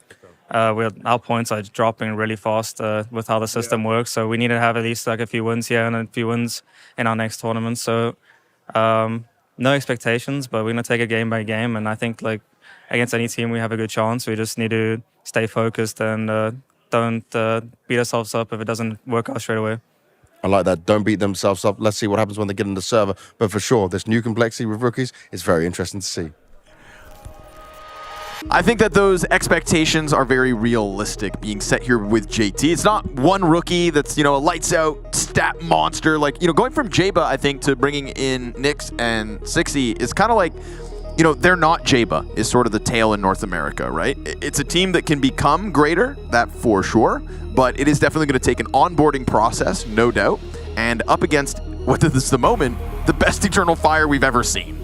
So this is a very difficult first matchup for a team that is very much in transition, but I love the train pick. Oh. Try to catch him off. This would not be the first team, the first underdog in a series so far in 2025 that has tried to pick into train to maybe close the gap between them and the favorites. Makes sense. We saw it with a brand new roster. Fnatic versus Spirit, in fact. One of the very first games of the season. Same tactic. Fnatic take train. It gets a little sloppy. Score gets a little closer. We'll see. We'll see what JT and TC have been cooking. Second and third South African Counter-Strike members to grace us on the B stream today. Yeah, and it's not Vertigo nonsense. Train's going to be here, and eventually it will be better, but there are already really promising interviews and comments about the map, so I think that people taking it seriously makes sense, because I think people are expecting the play rate is going to be a lot higher than Vertigo was. Like, if it's a successful map and you get good at it, then it's always going to be right, to not leave it as one of your bans. Mm-hmm. So I think it's a great opportunity for a new team to see if they can come together on something brand new. And, two new maps, basically, to start it off here with Anubis and Train. But as you mentioned, Eternal Fire have never looked better. They came second at the Bounty. They took out Vitality and FaZe. Hell yeah. On the way. Or was it G2? G2 and Vitality. And Vitality on the way. Amazing. They took a map off Spirit. That map was Anubis in the grand finals. My goodness. With a huge comeback in that series. 12-4 comeback. It was Falcons. That's the third team you were thinking of. Falcons Vitality. Oh, I remember them. I just didn't know. Yeah, Falcons actually looked good too. Yep. And there was no one could stand up to Eternal Fire along the way. It was also only the tournament favorites to finally take them down. Yes, sir. It was also the only team that dished out a map loss to Spirit in their run at Bounty. So, that's not even something Navi could do. I think Eternal Fire in a great place. They would have loved if that first Anubis game versus Spirit wasn't such a massive comeback, and maybe it would have, made more of a statement if they didn't then get blown out of the water on the 3 maps to follow. But it's still a good-looking Eternal Fire, and it's a good enough looking Eternal Fire, in my opinion, to make quick work of an in-progress complexity. Quick work? I hope not, but yeah, it's... Why not, Launders? Why not? What do you got against Eternal Fire winning fast? I'm from North America, so... Okay. Yeah. What am I, chopped liver? I don't know, are you? No. Flank steak. You're flank steak. Not a great cut. Oh, I'll take it. That's all you'll get. Good thing you picked flank, so I won't take that from you. Prime rib, I'd take that from you. JT into dark. Well, that one's free. And that one's freer. And that one's freer. Turn away from JT into the 3K. Major's going to bring it back with 2. And they now think it's a B hit, obviously. Little do they know, commitment on A. Ooh, nice shot from Nyx. That's walks it down. So Elijah leaving the team leaves more space for JT to become the new star player. Yeah, that's how it's always going to work. Right, it wasn't Grim. It wasn't Grim. I remember, if I'm not mistaken, it was Katowice 2024. Had a chat with JT after they had been eliminated, cut shy of the playoffs. Caught him in the hotel lobby when he was on a bit of truth serum. I said, JT, man, what's going on? I know, tough loss today. Wait, he's a kid? Oh, wait, they're no, not like this, No, guys. you're kidding. They're super far away from this. Does he have enough time to defuse? Oh, okay, never mind. Didn't see Halsrick there. Oh, thank goodness. Okay, all good. That was scary. The smoke went a little. Oh, the smoke was too far. If only he'd put it on the bomb, maybe things get weirder. I said, JT, what do you need, man? What's going to take you guys to the next level? You played great today. You came up short. Yeah. You impressed us, but what do you need? And he said, I need to stop playing with all these North American noobs. Well, here's 2 more. Yep. Right back at it. Now he is the head of building up this system. It's one of the rosters that doesn't inject European talent into it. You know, we just had Wild Card as a prime example. Classic logo as well. Yes, Jersey brought back. It's a welcome sight. Oh, I am all for Jason Lake putting faith in North America. And I'm all for JT having faith in it, because clearly he is still the captain of this team alongside TC. Yeah, like even M80 finding Lake. Yeah, no. Talents is awesome. There was a lot of stuff that happened this offseason that, you know, people will never know about, but that happens every offseason. But definitely some stuff with complexity and nouns and some other NA teams sort of scouting and figuring out who was going to join who. So a lot of deals fall through. Also, a couple organizations rumored to be entering the scene as well. Yeah. You know, that's kind of, even within the teams you've mentioned, pulled players out of other projects. Oh, we're going to get EG back? No. Oh, that's Thank a shame. goodness. See ya.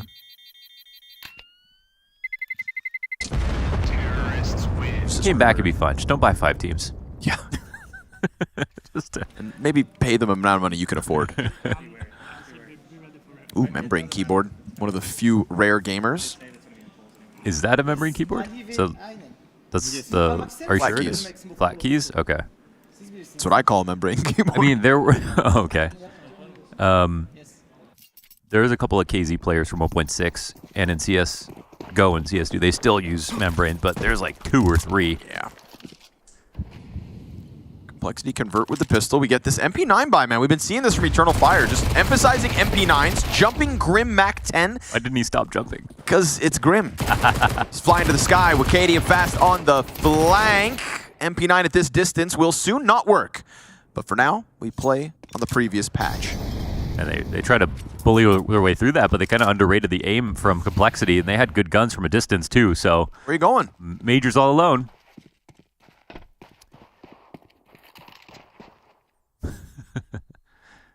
It's a Tour de France. And back to B again.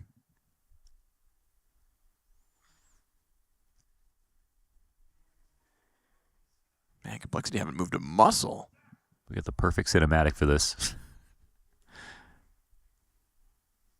This is why live cinematic observing is actually incredibly important. Never underrate it. Perfectly timed. Perfectly timed. I mean, if he keeps going. Now he's giving up a little bit of space. They're going to be inside of the B site, but he's going to make that move. Still, the reposition's good, man. Would you be surprised if this catches Complexity off? I would be a little bit. He's going to walk right out. There's one player on site. He's got to find the second. Find the second. Doesn't clear close left. Halzerk able to put an end to him. If he even takes the shot without stepping forward, then Halzerk's got to come get him. He's unfortunately just of 2 worlds. You know, he pushed in to look for the second one and then shot the bomb planter. If he pushes in and clears left and then deals with the plant. Oh, it's just a hard position to find him in. But Eternal Fire definitely overcooked this one a little bit. They could have held him into the B site. What Major was standing there waiting, but his teammates on the flank both try to rush to make sure to get the kills. And well, Complexity's aim looked great that round. I liked that all-in MP9 round 3 buy. Still, you know, we get full guns in the follow-up. It's a fun little tactic Eternal Fire been trying to weaponize as of late. Grim on the entry, denied by Joda. Fast replacement of a player on jail, though. Man advantage for Complexity, soaked up by Xantares, unable to finish the little health, and as he tries to go back through, well done 60, 25 health. They go for the double smoke, a little rattled, frazzled, and a pushed out on Plat. Oh, he's got this perhaps. But Nyx has got other ideas, and between Nyx getting his and 60 getting the kill on the player back temple, Complexity banking on the new boys to put this fourth one on the board. That's awesome, man. I have a lot of faith in their talent, or at least their potential, for sure. And Nyx I was most surprised with how not nervous he looked when they played their first match. So I think 60's the one where I'm like, all right, he's like more of a known quantity in terms of like potential, but people weren't really willing to give him a chance. And I think this is this is the best chance you could possibly get to prove it in NA.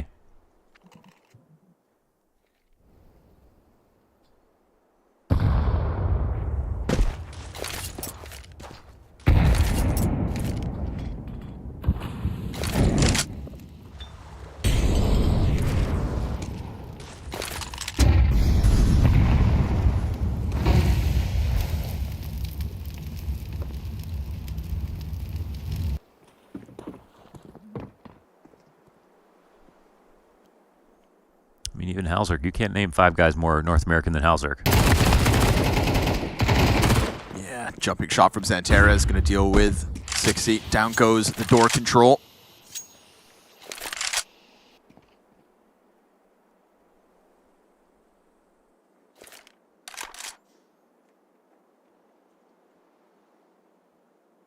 Halzerk looking for the CT. Got good timing here. And he gets Joda in the backdrop. It's possible they still look at this, though, yeah. Yeah, they will try to clear him out. Oh, the MP9 hangs on. Xantares gets another, and the flank Bro, the off of the bridge. Made easy. The MP9s, I mean, Eternal Fire as well, they will literally go full force MP9. No armor. We saw them do that 2 rounds at the Bounty. They are using this gun to its maximum potential. Get it while it's hot. Cooled off for the second stage of Katowice. Kind of, but not in any of the situations we've seen. There's still, like, we saw Xantares just go for just double jumping with the MP9. Right. I think we saw Grim do it with a MAC-10. Guns have their similarities. Yeah, crouching accuracy to be nerfed. Which I think will help with some of the moments, like when we see them taking duels outside nuke with an MP9. Yeah, just the long-range ones where they're trying to burst down someone from extreme distances. Yeah, which I think is like a great thing to nerf first. Yeah, that's true. And then we'll continue the conversation. You know, if there's going to be an openness, a dialogue to... There is, like, if you over-nerf and then the gun doesn't get used anymore, then yeah, your stats are skewed on it anyway, so yeah, fair enough. I just hope it's not one of those things where it's like the Negev, which it's like, guys, we're going to make it $1,700 for a little while. And here we are 4 years later. But it's actually fine. Like, people aren't buying it. I know, but with this one, like, I just hope more changes are still a possibility. Like, right. They don't, you know, no one's under the assumption it's just fixed. That's true. Save a little. Nothing wrong with a work in progress. Maybe we should start buying that. Yeah, Kicksend does. That fire sale never... What? Oh, no. What? Right in the middle of the round? Mine just froze too. Wait, I can't. You're muted. Okay. If you didn't notice, that was a little tech issue. Oh, somebody earned tactical nuke. 25 kill streak. Just end the round. One free round. One free round. Open up the sky. Joker card. Is that a new Valorant ability? Dogs. They've released the dogs. AC 130 inbound.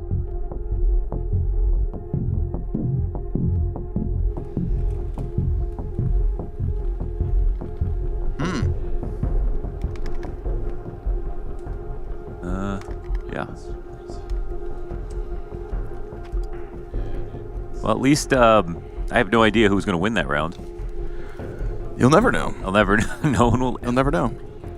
This is when we need to pull out the Men in Black memory wiper. What sound does it make? I can't really remember. It's kind of just sounds like a flashbang. Yeah,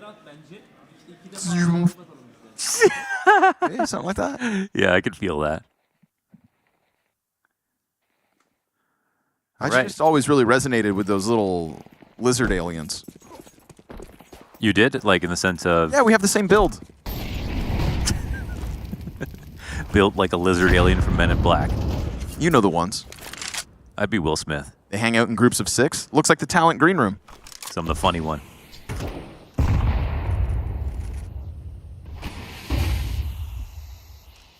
All right. Back to the action, because Complexity are indeed beating Eternal Fire 4-1 right now. Your eyes do not deceive you. You never saw a round reset.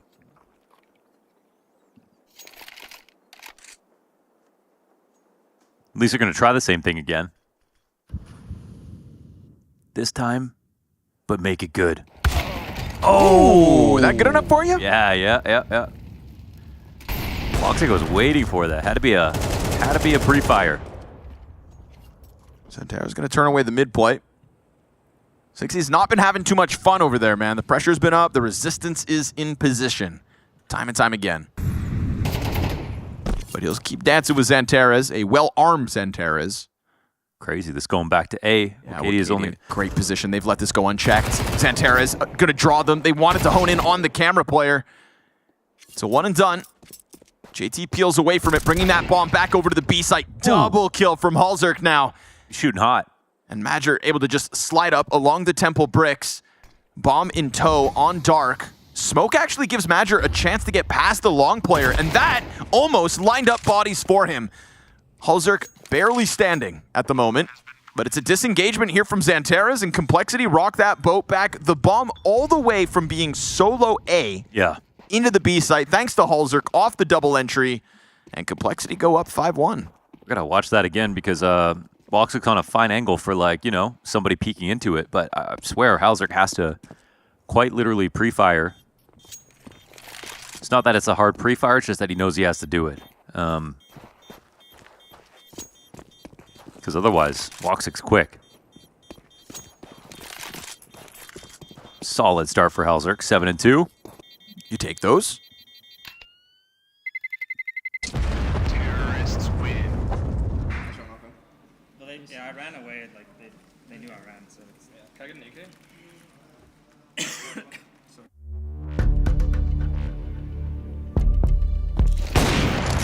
Oh, wasn't even. Oh, wow, it's a flick. If we get the second one as well. Yeah, nice. Thought Madger had been given a space to reposition and cause some real problems, but he deals damage, just not death.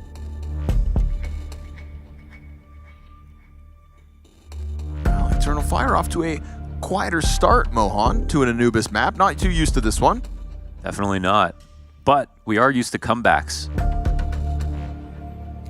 It's just that comeback that they were able to post. I suppose, you know, it was the different half. They were on the CT side when they went 9-3 versus Spirit.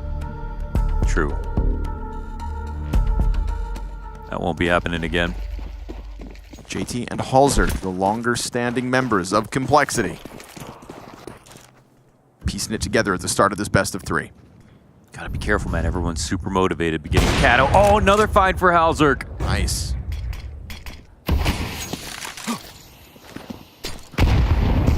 Oh. Yeah, he's gonna stay locked in on that temple, but a jump up and over. And Nate didn't do anything? Huh. Madger jumped out of it. But right now, B is still ripe for the taking. There's only Madger here. However, the bomb starts to circle back. Man, a really heavy lean here from Eternal Fire. Holding passively in camera, but with Nyx walking up on the outside, you think maybe they actually do split this direction. This could be a very profitable split. And Xantares gets his first kill. However, traded back. But surely Complexity know now that they... I guess they wouldn't know they rotated. Whoa, Nick's he didn't see it. Oh my gosh, that's the second time Wikadia's position, just been able to sit up there. Just sitting there, no utility pressure, nothing. But, you know, the same round as they rotate into the B site. Madger, well done. That smoke goes way too deep. Catching JT like that, keeping man advantage in the Eternal Fire camp's hands. Slow burn flank, eventually going to be put in position by Wikadia. I like that Halzerk tries to get off-site, goes a little deeper here. Smoke soon to fade. It's him and Grim. Right, if there are stars left on Cole, it's them. But Grim loses his opper, tries to reposition out from Pillar. Eventually that dark push will come through, and that's going to be the end of Grim. Distractions, but or is it? Turns back. God. Oh, nice snap down to Wikadia. Good positioning on the Pillar to try to section off 1v1s, but it's just not enough. Great effort. Yeah, if he got one more kill, then that would actually have been really hard to get him off that Pillar. So good at playing around the sound there, but that's a couple mistakes here for Complexity. Walking into the A site, into Wikadia again, who has no smoke, waiting on the Pillar for that exact play. And this is a moment where you have a trade back from Halzerk. He's pretty much been getting all the key kills this game. But that smoke going too deep allows him out. So just small things that Eternal Fire are using against them, but you can see how quickly that can make an impact. We've got Grim and JT on Tech 9s. Yeah, money drying up's not ideal. Bomb at the back of this tip of the spear in Grim. 3 defenders in position out of the gate for the B defense. Ooh, Flash finds its home though. Xanterra's full white. They lose Madger. Tech 9 rush into the close proximity. Wow. It is 3 kills from Tech 9s. And with it, the B site falls despite the 3-player stack. That flashbang was so perfect that the boost couldn't help Madger. He takes a shot to the back of the head. We do see great moments from Eternal Fire in these situations. They won so many retakes versus Spirit on their CT side. Got to be very sharp. There's one. JT taking off of that back plat. Tees give up a lot of space for the bomb site itself. We've still got some util to be thrown out. Woxic's got his smoke, now thrown, or in a moment, on top of the bomb. Dark player, will he get frazzled? Spram coming out from long. Nyx is going to find Woxic. That's going to cause a desperate moment here for Wikadia, and both will falter from each side of the bomb site. It's held. Complexity, 6-2. Man, leave it to JT to come up with a half-buy rush like that. It's perfect flashes, great execution behind it, and everyone hit their shots. Eternal Fire definitely looking a little fragile at the moment.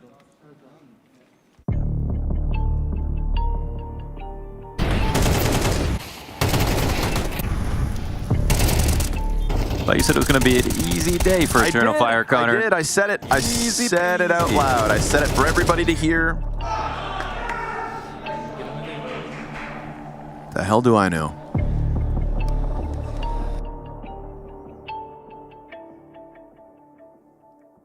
To America, my friend. My Eternal Fire predictions were so good last week. That's true. I predicted them correctly every step of the way up until the loss, which I jumped off the hype train at the perfect moment. Yeah. I got out of there with the bag, Launders, and I destroyed Pimp on an analyst desk. I mean, Pimp's the reason they lost. He picked him to win the final. Destroyed him. I think you should receive tons of hate for that prediction. I think he did. Back at it, Eternal Fire. What do you got? Feels like the mid play more often than not has just kind of turned 60 away, but the fact that he's got support behind him, 2 other players on the doorway, Halzerk's off honed in, and he just gets the straight up duel, 1 back versus Xanterras. That's going to feel good. Big revenge. Xanterras has been taking him down more often than not. Wikadia, fully blind. That is an easy entry in from Grim, but doesn't get the kill. And Woxic off of the fountain water is going to be able to hold this line, fire at his feet into the repeat, missed shot from him, and we go 3v2. CT's hanging on. Nyx is going to clear Wikadia, and that heaven position unrevealed as both teams just take a breather. And Nyx is still close by. Oh, Major makes so much noise. I mean, Nyx obviously hears this now, and that can give him some space to get back to his teammates, but they can reset into any type of mid-round. Jota's about to, it looks like, peek into dark, but Halzerk makes a lot of noise himself. And they seem rushed for some reason. Ooh, Nyx, no trade. Why are they so rushed? I don't know. There's still 40 seconds left in that moment. Hadi beyler şu an döndük bak. Hadi süpersin Samet. Hoping that the CTs would be grouped, but why do you think they were rushing? Inexperience. Okay. They probably also, like, Hauser had enough time to even go all the way back to B main, so I guess they were assuming that the CTs were grouped up for an A retake first instead of split 1-1.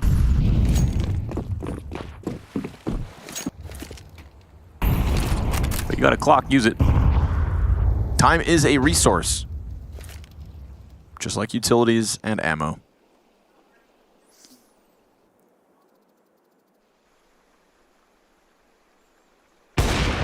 Easy first one for Woxic. The pack comes at him, and as you'd assume, Tech9 gets through him eventually. Wakadia keeps his head down for an extra second. That's going to put Nyx's guard down, and the pistols get cleaned up. We've got the recovery coming forth from Eternal Fire. 2 rounds the difference now. Interested to see how the rest of this half plays out with Sixy and Xanteris going head-to-head in middle.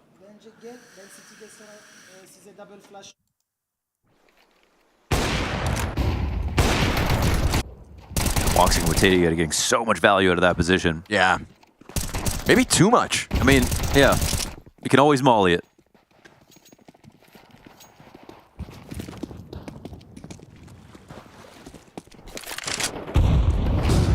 Ramp Nades finds nothing. A boost, little variation on it. Feels like Wakadia heard something Woxic didn't. Gotta appreciate that, like, they've been so persistent about grabbing the space fast, and someone's about to turn the corner. It's a good walkout, though. Sixy gets through. Timing. They can't be clearing this now because it looks like it's being held. Long gets held onto. Sixy catching them off guard. Smoke the feet. Oh, Woxic puts an op shot into his gut to maintain man advantage. Mid is smoked off, so Woxic knows that they are coming at him from above, but held by Xanteris. That's a quick reposition from Xanteris around from CT spawn. They had to go back and get the bomb, so the attack got a little disjointed. Ouch. Not ideal. As we get the waning moments of the first half, Grim gets shut out by Joda, who can then free himself up to go anchor B in case GT gets up to some wild antics. But it's a 1v4 from the South African with no utility and 61 health.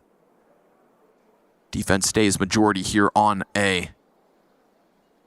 And Woxic, MVP of this one, his 2 shots really maintaining the bomb site. That critical shot on Sixy up close. See if this ends up being a warm-up half for Eternal Fire to get back together.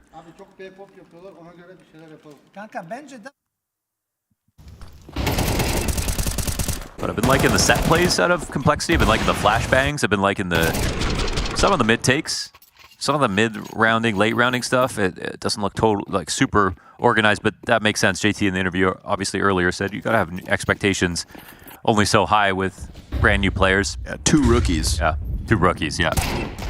Ooh, a shot. Hit him with the dink.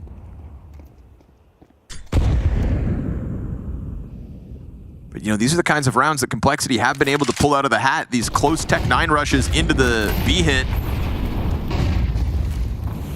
Bunch of grenades coming out from the defenders. Peek off Madger and Joda. And that's 3 easy pickups. The other 2 exiting out from Dark. Madger doing a good job of wrapping around the obelisk to clean up house. 6-round half, not that bad considering the Complexity 5-1 start.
Started real good for North America. Up 5-1, had the Eternal Fire economy on the ropes. The Tech 9 rushes were finding that B defense off guard, but the recovery, Launders, the recovery from Eternal Fire.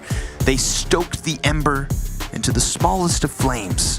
And by the end of that half, it looks like they have ignited into the full-blown comeback. We'll see. We'll see. It is their T-side up next. A T-side that struggled versus Spirit, but one that could still push complexity out of the server.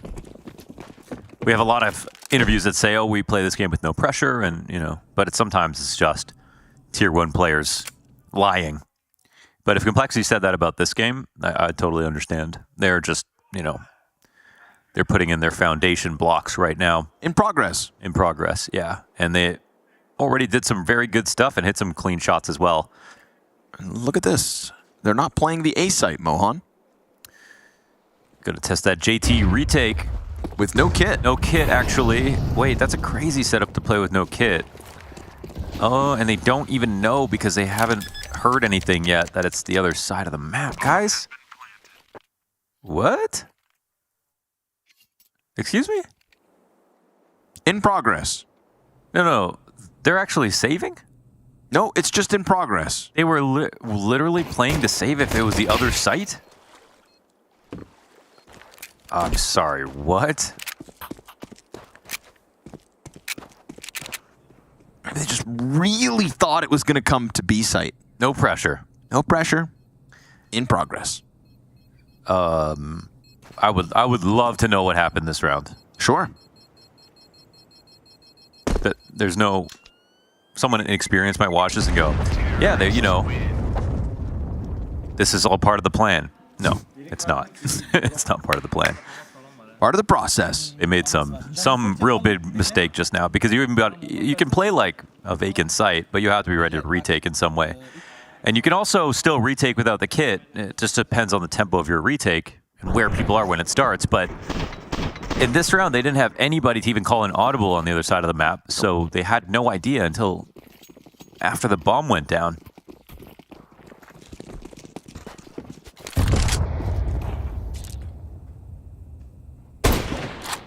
Somebody did something wrong somewhere. JT and TC will figure it out. But it's a pistol for Eternal Fire, so for the first time in this map, EF in the lead. And I have a hunch they might. But to be fair, like Complexity didn't even try that round, so it's not a real lead. Are you going to take all the credit away? We got 4 MP9s here. What else do you need?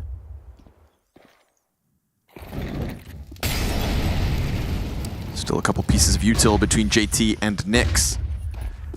Mid hit, led by Xantares. He dominated mid on the defense.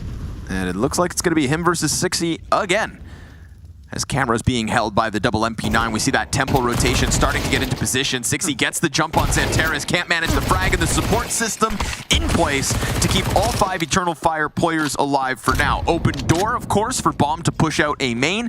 They jostle it back one player and join up through the camera split. So Eternal Fire, yeah, if Halzerk's able to get the shot, then maybe, just maybe. But it looks like Complexity will retreat and retract back to another save. If it's the A site, take it and go.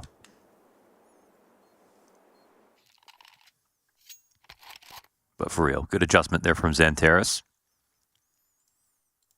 Thinks he had a good peek on him from camera. I think I said Nixie. 60? Nix.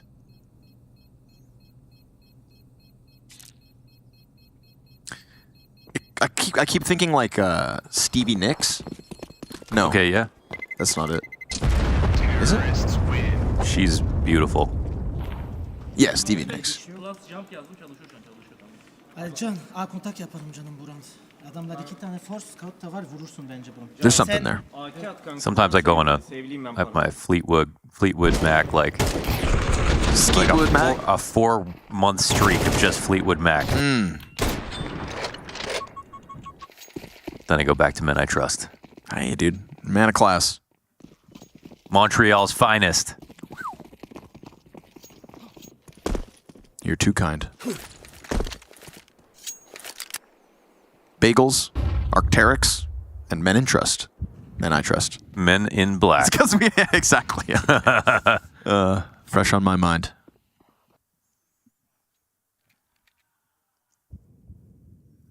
Agent K. Agent X. Santares on the attack. Yeah. Gonna make it a little awkward as the pistols get flashed. Halzer trying to keep that scout from the last round in the action. Not bad, not bad. JT swinging out from camera, and they almost had something going, but it's a good recovery as Eternal Fire keep their heads up. And poor Grim. This ain't the most clutchable position he's ever been in. It's so funny because the last 2 Eternal Fire maps they played on Anubis, it was like B-site, B-site, B-site, B-site, B-site, B-site. A-site. Yep. But this game, it's just been A-site, A-site, A-site. So let's see what the genius Madger does next. Clearly the right game plan. Complexity not expecting it at all, especially on pistol. Yeah, so outplayed in that regard. Oh? Wait a second. No kit, no kit. Oh, no kit. Madger just peacefully reloading here. Make him scared. Yeah, trying to rack up a price tag with it. Çak baba. Çak. Should be okay. They did both survive. For the record, they both survived for the record. I am in the server, and I am confirming. We're talking about 7 straight here for Eternal Fire. Yeah, a little slow to get it kicked off, but you know, that early momentum from Complexity was aided and assisted by a couple of Tech-9 rushes as well. Money wasn't there for Eternal Fire. Once they started winning rounds, they have not looked back.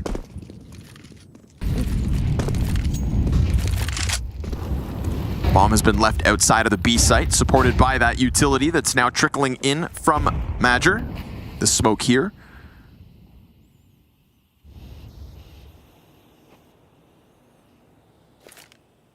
Throws him for a bit of a loop, doesn't it? Again, it's the right amount of pieces in the right position. This is that B play they've been anticipating. You said it, what's up next? That consistency at A. Molotov behind the pillar is going to cause a bit of discomfort here for the Dark players. Madger finds one. Grim's able to peel back. He'll hang on to behind Obelisk. He's got the jail support that could still catch T's off guard, if not for that clear from Santares. Plenty of time as well, but they try to hammer through. They still have E-Box, so if they come up this way, they're still fine. That was such a key kill that was just took place, and now the plant is almost certainly secured. No utility to slow this down right now just yet. Halzer's got just a flash, a nade of some kind. He's moving forward with it.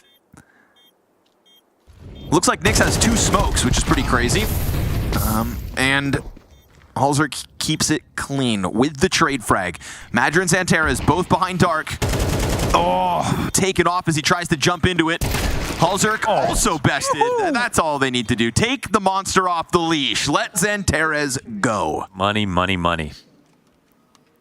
Yeah, that was the first kill was the most important. I mean, obviously they could lose if he doesn't close, but the one to open up the site. No, sen Molotov B at, sonra üzerime smoke getir. Burada aynı yerde. Right now, Eternal Fire are a team that just have layers. They have the individual potential, they have the veterans, they have the experience.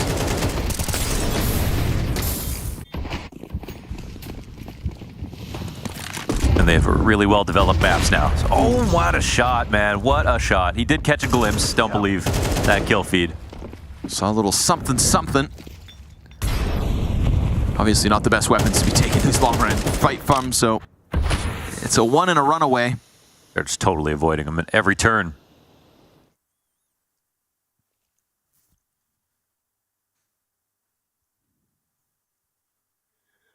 It's been a pacifist half attacking this A site, man. Oh my gosh. Wow, that's dude. Unbelievable timing. Isn't it? That's gross. That is beyond unbelievable timing. That's pretty gross. And Grim crosses bridge but doesn't check it because JT just did. So that's a double whammy. Oh, that's rough. That's really rough.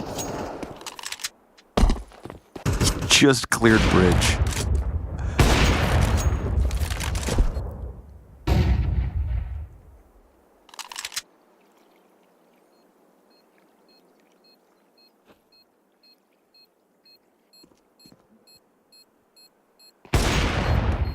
feel like I'm also just noticing so many more MP9 buys. Yeah. Just period. Everyone just going for it. Get them while they're hot, you know? Golden era is coming to an end, you know? Yeah. But again, it shouldn't be too big of a nerf. I think the question is just like, how many more people are going to buy FAMASes? Yeah, it's man. Still 1950, dude. 1950 is pretty expensive. But they adjusted the spray, right? Yeah, the accuracy. Yeah, so that might be two solid changes. Like, I'm gonna be interested. Yeah, I might put down the scout. I highly doubt that, but I'll believe. You know, I'll give you the benefit of the doubt. If I was playing like official important matches, I would put down the scout. I think it'll be curious to see how the accuracy changes also affect the burst fire specifically. I mean, the update's out. We just came out last night once we went to bed, so get me out of here and I'll go launch Counter-Strike. Yeah. Form an opinion. Ooh. Okay, another bout of Canals control here for Complexity to stave off. Map point. It's been a dry spell for them. Yeah, 9 rounds straight at the moment. 5 on this T side alone. Madger doubles back. Oh, just saw JT's clean. arm, but I like that it comes tethered alongside the A main push from Nyx. You lose your leader, but you got the trade frag at least. Oh no, not my leader. Oh no. Ah, man, it's a lot of movement. Okay, but it's like they're gonna go into a bunch of T's waiting. No flash as well. Oh, the flash is a little late. What? Where did the flash even land? I don't know. Halzer, he gets 2 assists off that, but definitely could have been way worse. Thing is, open base site and the bomb, and he heard that run. Yeah. He would have heard that run to CT spawn, so he knows he's still got timing. I think he should just, he could just beat him there. Maybe not, actually. Little late. Oh, such a clean peek. He didn't beat him there, but he still beat him. That much for damn sure. Now you've got Xanterras running in with the bomb to try to put this into the post plant. Going to pop open the camera smoke. This will catch Wakadia off guard, but he jumps into cover in time. And there's still time on the smoke. There's a gift for you, Halzer. You like that? A little coal in your stocking? Huh? Fragmentation to the kneecaps. And obviously now the second position of the other CT has been revealed. The 60 goes in for that incendiary, and as he throws more nades, gets caught out by Wakadia. Now it's just about saving this AWP, trying to save anything that could maybe get Complexity a singular CT round win, because with this, it's 6 straight Eternal Fire, 6 map points. Queued up. Yeah. On the CT side here, it's it's looking just a little bit abusable. It's like disjointed a touch. The rotations are a little too easily influenced. That we haven't even gotten to the genius level T-side tactics out of Eternal Fire, because their early round is looking so strong. Their late round options are kind of clear as day. But there was a nice lurk there from Wakadia at least. It's just that you have to wonder why Nyx rotated around that way in the first place. I wonder if there's weird comms.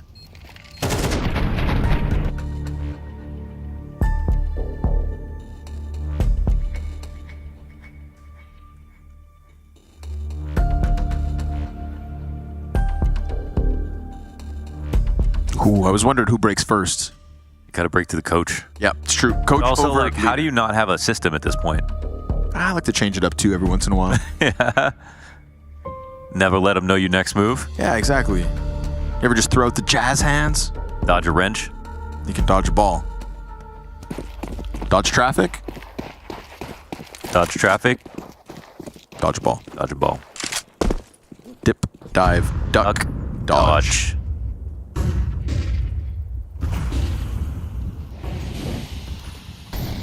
Something, something, doorknob. Halzer ahead of the smoke, looking for anything, but Xanterra is kind of nasty. That was a crazy thing to see, I feel like, if you're scoped in that spot. Yeah, kind of nasty, Xanterra. 16 kills, 7 deaths. Eternal Fire have not skipped a beat since this T-side started.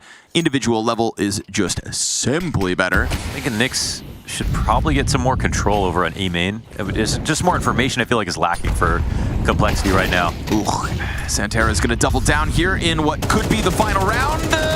He almost tracks in for a third. They're going to pop that smoke. Grimm's got game. Repositioned away with all those nades flying around him. Flashbang's gonna find the rotator. Grim catches them off guard with the corner peek. Double kill. They kind of lost track of him, and Sixy comes out with the op shot to shut down Xantares. Now we've got Woxic on the pillar. Double kills clean. Temple retake already out. This timing could catch him off. Sixy landed one shot, but with the whiff of the second. Oh, not again. It could very well cost him. Woxic's not gonna miss. 3 kills from Woxic in the post plant. Eternal Fire make pulled pork of this complexity attempt in the second half. That is a flawless T-side, folks.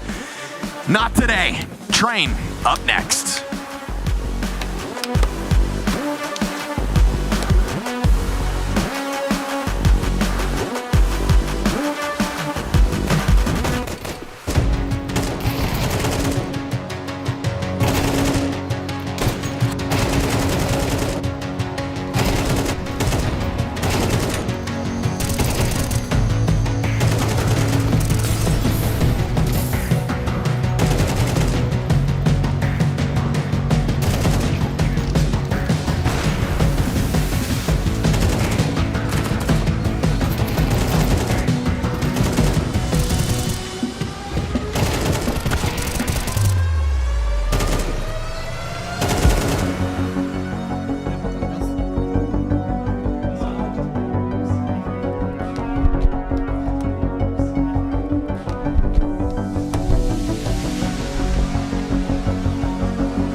Hi, it's Bob with Face It. The official broadcast is better than ever on Face It Watch. Yep, that's right. Switch it up with the POV selector.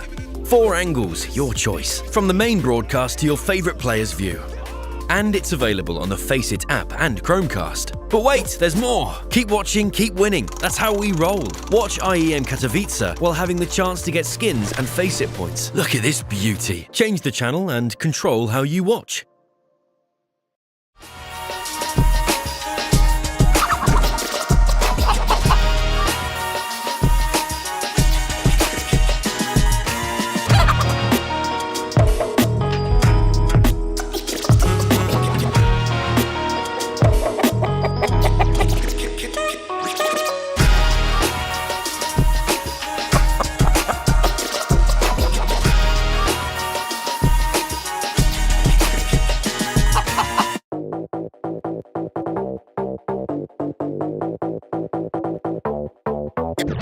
Everybody know we gon' do it like this, do it like this, do it like this. Everybody know we gon' do it like this. Straight from the underground.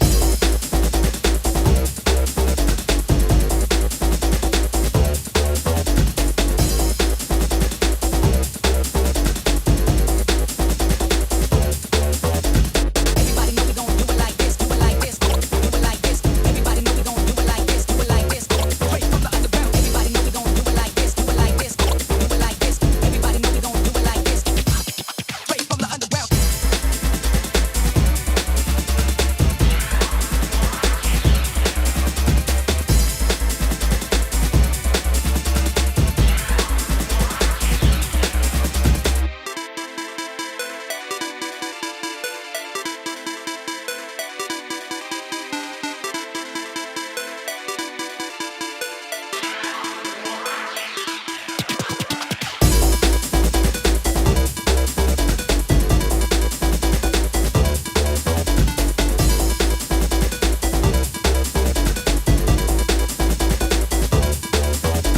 Everybody know we gon' do it like this, do it like this, do it like this. Everybody know we gon' do it like this, do it like this.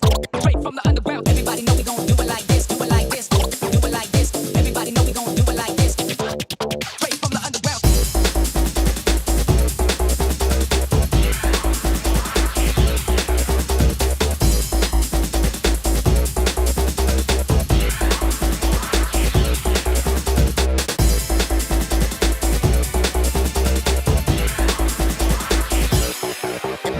Everybody know we gon' do it like this, do it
All right, so we got 5 predictions here lined up, and we got to match the prediction to the player that originally had the prediction.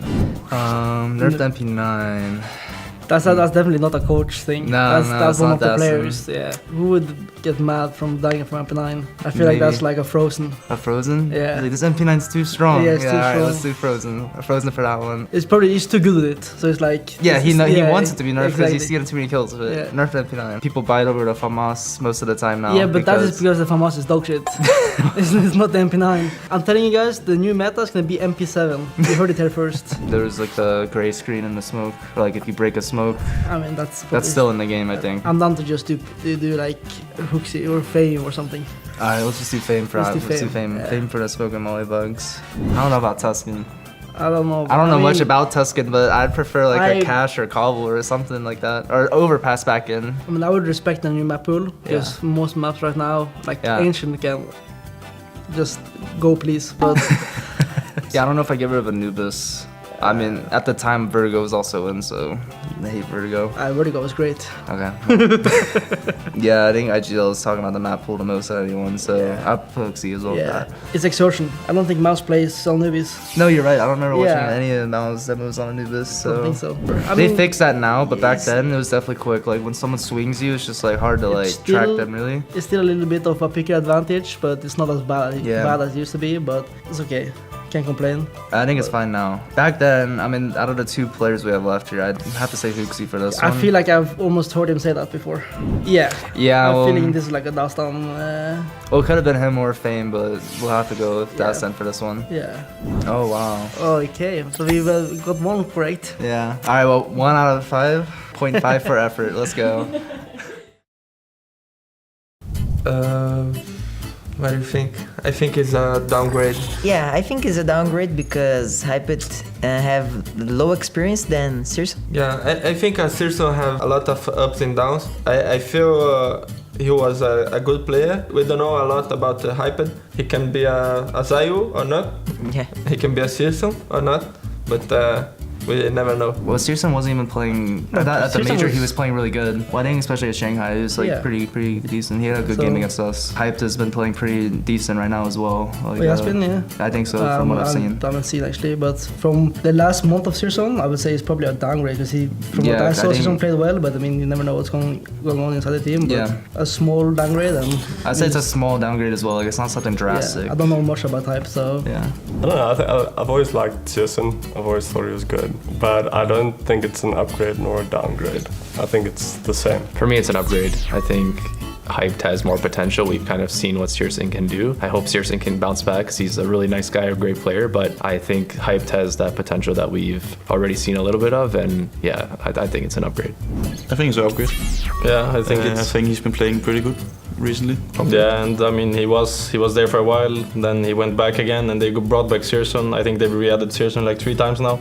Maybe now they stick to it, that it probably won't work out, and hopefully by bringing in some new blood, they'll get some more passion to their game as well and stuff like that.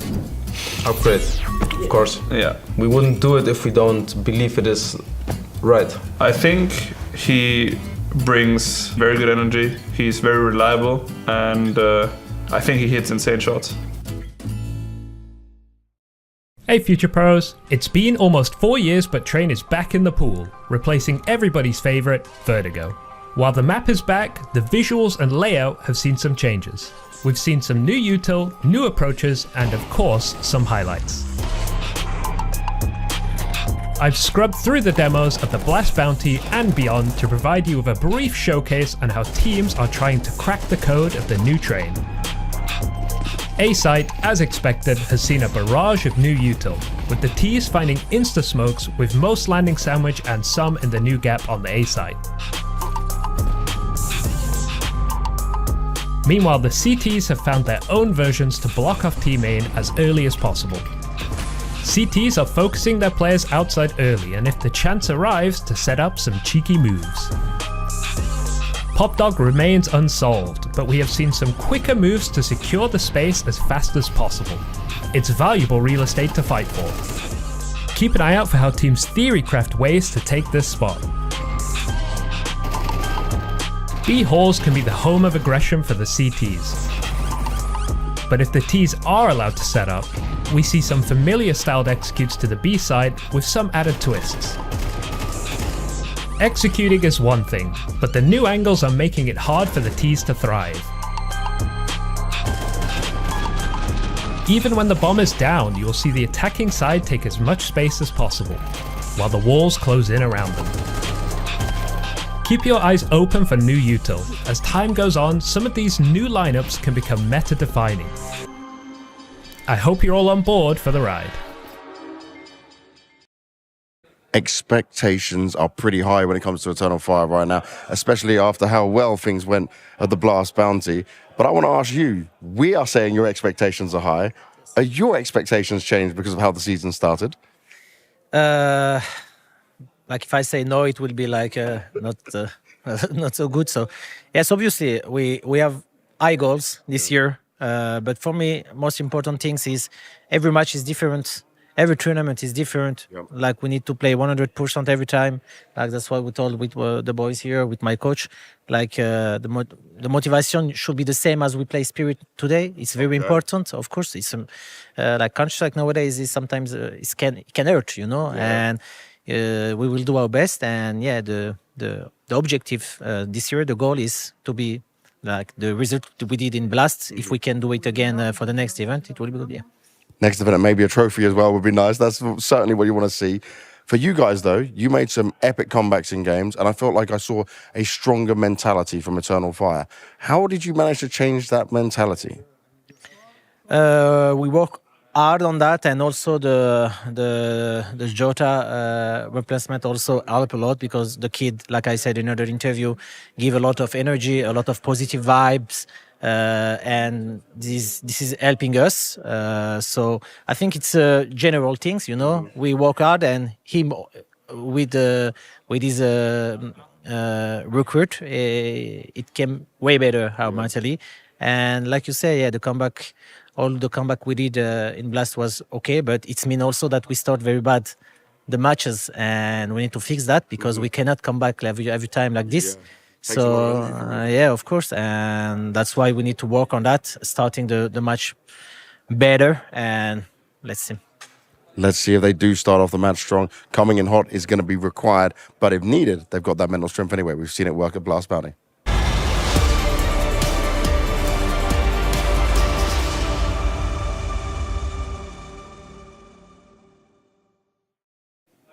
Things did start off pretty well on Anubis for Complexity, but after that, it went really bad. And this is not a good sign for these guys, considering, you know, I thought they might be able to grab some momentum with this. It ended up being 11 rounds going the way back-to-back in a row, 4 on CT, 7 on the T side for Eternal Fire. Yes, it's their pick, and they did beat Spirit on it. They've looked so confident, but this was a monstrous comeback, and that mentality stays strong. There might be some positives, though, for Complexity. They're going into train that Eternal Fire have never played on an official just yet. We haven't seen them. We don't know how they're going to do on it. We don't know how ready they're going to be for it. For Complexity, though, it seems to be their insta swap into this. You know, Vertigo's gone, which they used to love. Now they're adding train and they're making this work for them.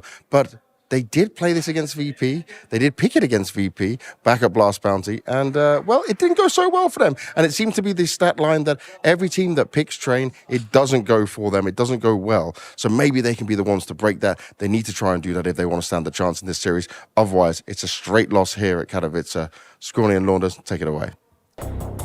Unfortunately for Complexity, feels like they've lost 2 of their biggest pieces coming into the new year. 1, Elige. 2, Vertigo.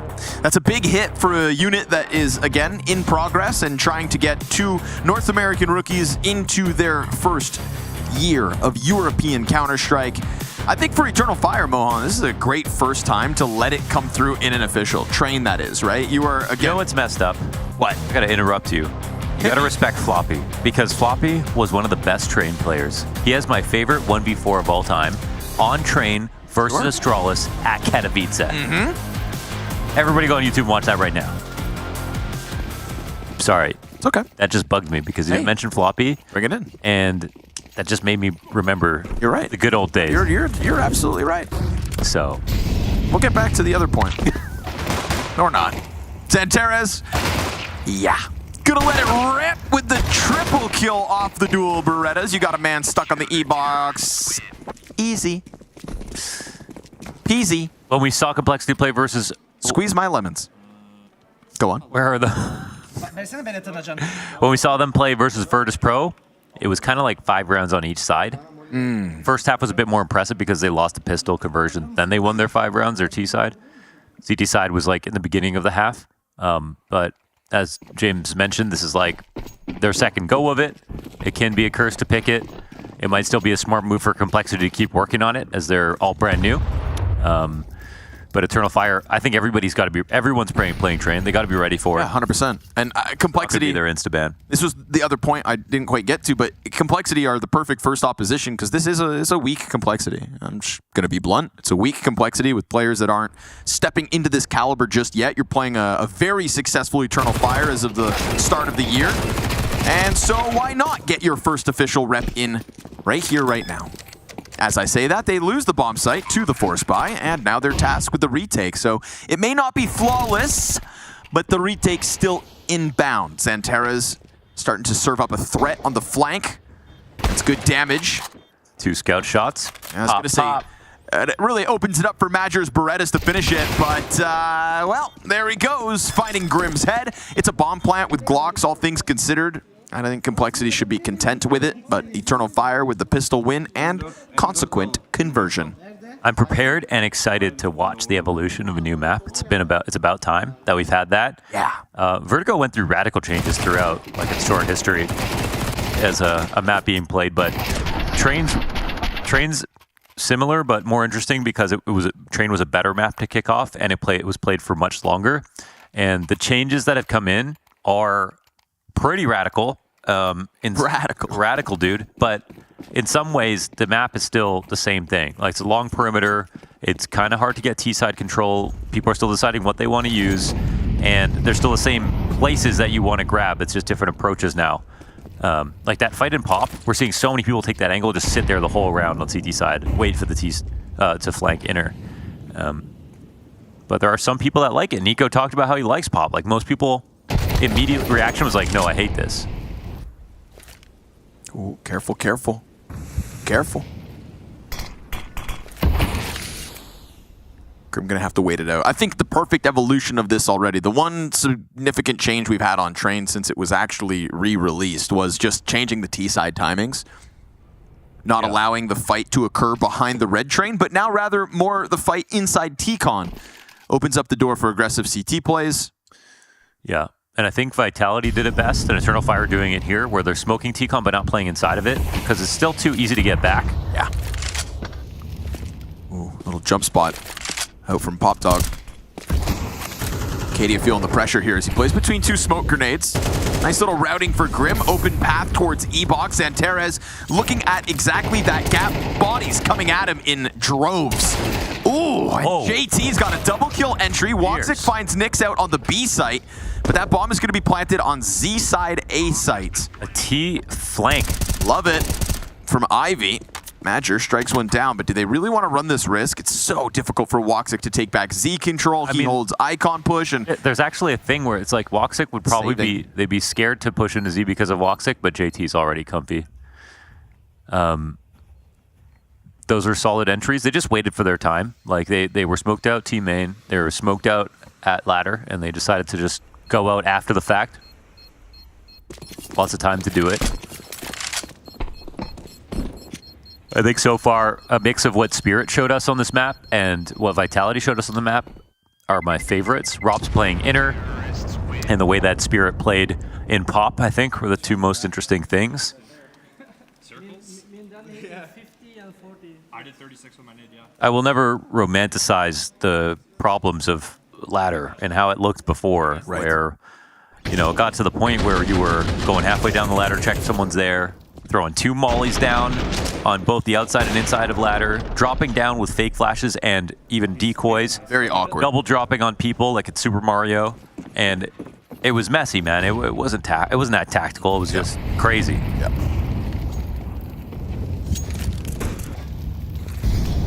Ooh, early damage here for 60 to deal with. Good spam into Woxic, however. Flashbang burns out, and Jonah Well, he set up the E-box peak for Wicadia. Xantera's on the back line with the double kill. Deagle gets a third, and what was looking like a strong exit from Complexity has suddenly lost its steam.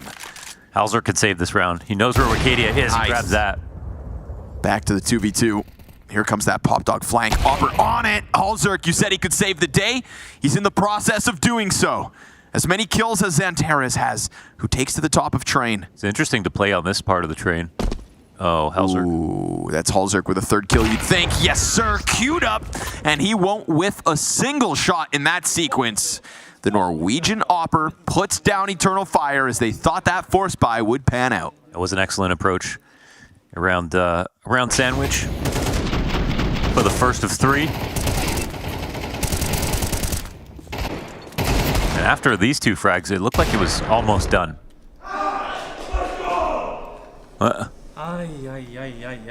Yell at him, Sixy. Do it. Yeah. Donk would be yelling at him. That's a booming North American shout out right there, dude.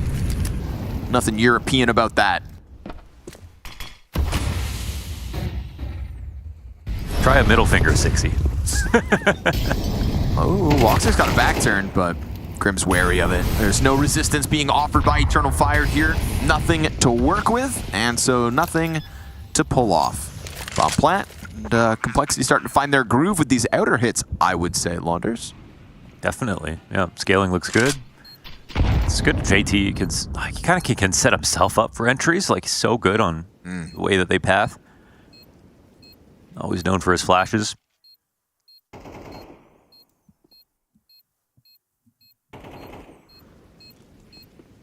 Well, for the first 6 rounds of last map, they had you sweating, Connor. That's true. That they did. Eternal Fire kicked it up. I think it's actually great that we then throw to that interview. That was a pre-match interview that James Banks had recorded where, you know, he brings up the comebacks that Eternal Fire had been banking on last week. Oh, no. And what do you know? First map at Katowice, and it's a 6-0 comeback again, or 6-1. So it's funny that, again, they have to tap into that. It's a nice tool to have in the toolbox when needed. Obviously not something you want to start every single series with, but they pulled it off, and it's looking like they might need to do it again. Yeah, this gun round doesn't work. Showed an awful lot of resilience on both, just comebacks and retakes are 2 hard situations to be in. Comebacks are kind of like mini retakes. Ooh, Halzerk. Other way around. Nice one, Halzerk. Yeah, and then instantly posts on the Z rotate. Sixy takes a deeper line, and in a gun round, Complexity taking it to them real quick. I mean, to be fair, Joda has been a little bit one-dimensional, I think, with that ramp shoulder peeking. It's not the first time. In fact, we were watching Nyx kind of make contact and flush Jota off.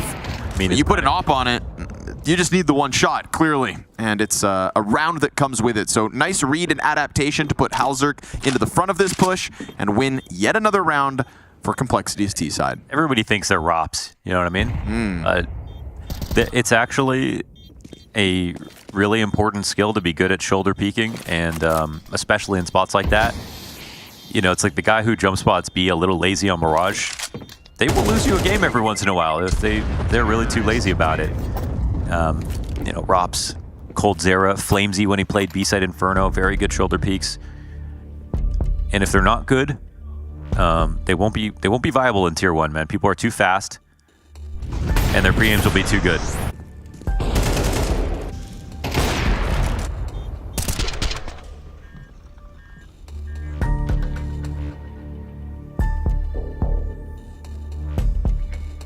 I think also Rops is standing on...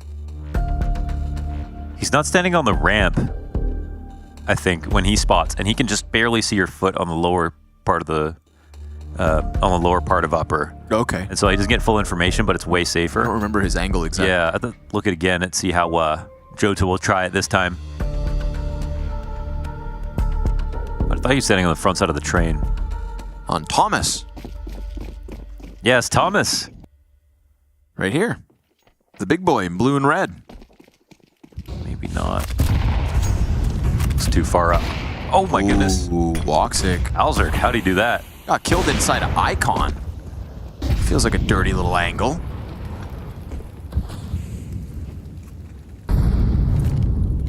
They immediately walk it back. There hasn't been much Ivy love. It's just a lot of T-Con, a lot of inner.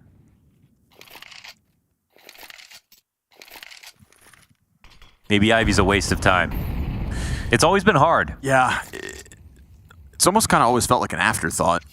You know the whole Dust 2 story about how like Long was just created because it's a... They ran out of things that they didn't know what to put, literally. If you were to tell me Ivy on Train was the same thing, I'd be like, yeah, makes sense.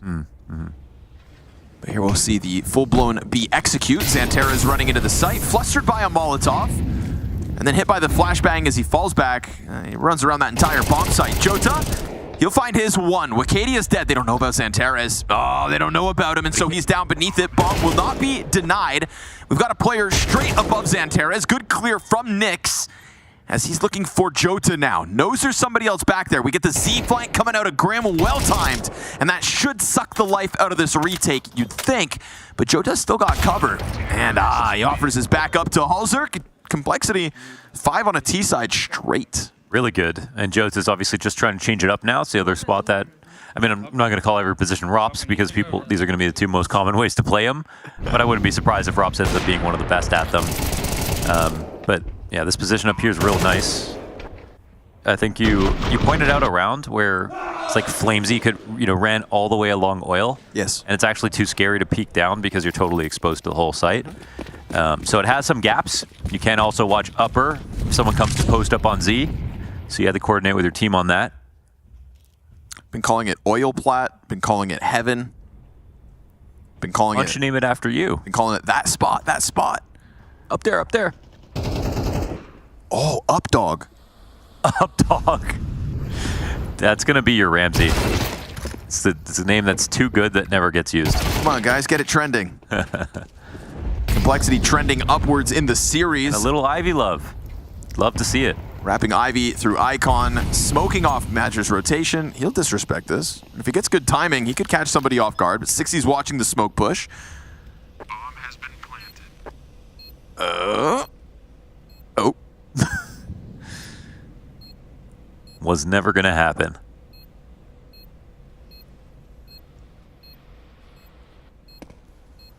Up Dog, bro. That's genius. Up Dog is smart, man. And if it doesn't catch in back B site, it could always be... If there's like a yoga spot, you could have a down dog somewhere too. Well, it could just be the little platform over in Pop Dog, Because I was thinking about how we should divide Pop Dog to different calls, right? Because now that it is that long hallway... Major Grand Final, Because to me, Pop Dog is the entrance where the site actually is. 12-11. And if you were calling somebody who was, back on the stairs, what would you call that? Shouldn't it deserve another call? I would call it Pop Steps. So you'd have Pop Dog, Pop Steps. Step Pop. Step Pop, Up Dog, downtown.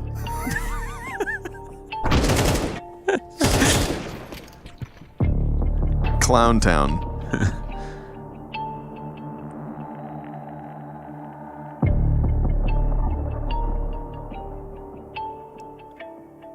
If somebody can find a good position for the Up Dog call, I'll give you half credit.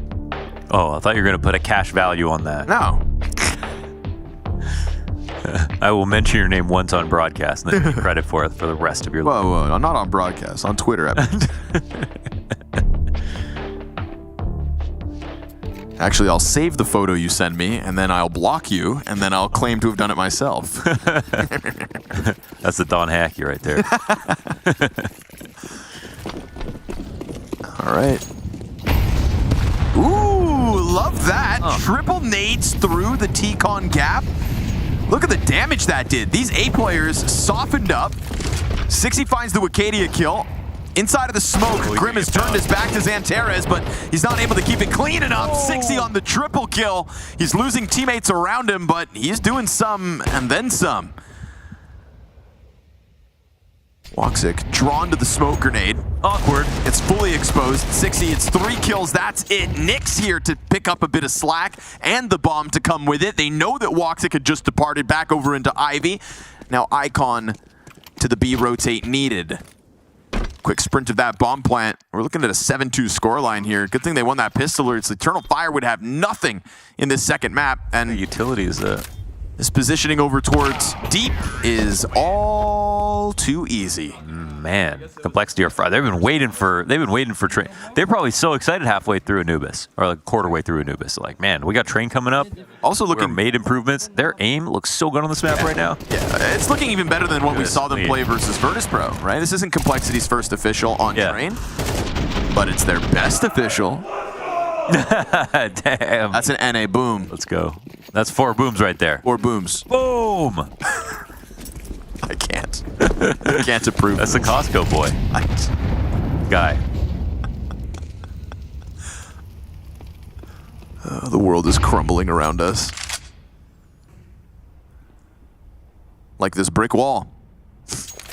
Oh yeah.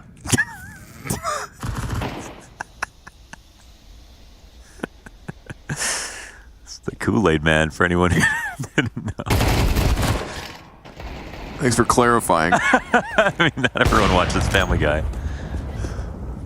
Arcadia's nade kills JT. Of all the rounds, this is the one that's gonna be... Or not. Was looking, wasn't it? Was looking like a little Eternal Fire success story, but Grim's got other ideas. 2 kills deep in response. He's holding 2 Molotovs, Launders. How do they keep doing that? Well, I guess you have 2 hands. That's true.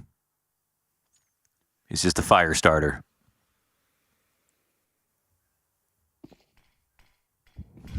Did reignite their chances of winning this round. So good at scaling outside safely. It's been just clean. Oh. That's a very smart boost. Josh actually... Oh, is that Molly going to hit him? He's committing, though. Anything for the plant. Plant early and plant often. Ooh, nice flank here from Grim. He's going to get back behind them. And so the distraction served up from T-Con. Fantastic. Little contact back for Woxic. Just didn't feel comfortable enough. Had nobody anywhere to work with. And the streak keeps going. I don't know what's going to stop him, man. Like, in terms of their raw aim outside, like, they clearly just look super comfortable. Their pre-aims on T-Con are sharp. It's just Eternal Fire. Just, they don't have anything that looks brand new. Like, we've seen a lot of evolution on this map, a lot of teams coming through with new ideas, but it actually doesn't feel like they've been focusing on it.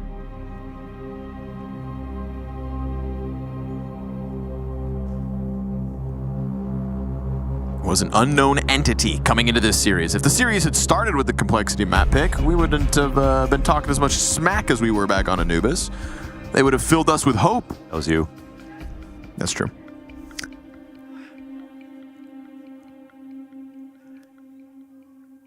The 60 boom has to become a thing.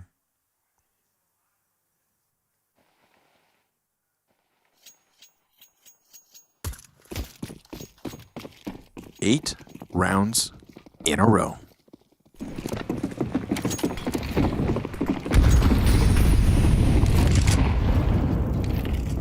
Jota still same spot. Drops a smoke grenade preemptively. It's a triple pop dog push. Blindsided by the pace of this one. Madger able to hang on for dear life as this attempt out from Complexity to just stampede their way into another round win comes to an abrupt halt. Not the most comfortable amount of HP left for half of Eternal Fire. Ooh, sneaky Xanteras. 7 health. T-Con push through smoke. Why not do something crazy on low HP? Yeah, exactly, It's right? interesting tempo here for Complexity. I mean, it's like round 11. They've been winning everything. Running all the way through pop just seems like it's just too far to do. Like, but as we saw, Eternal Fire just focused on T-Con, playing on top of the trains casually.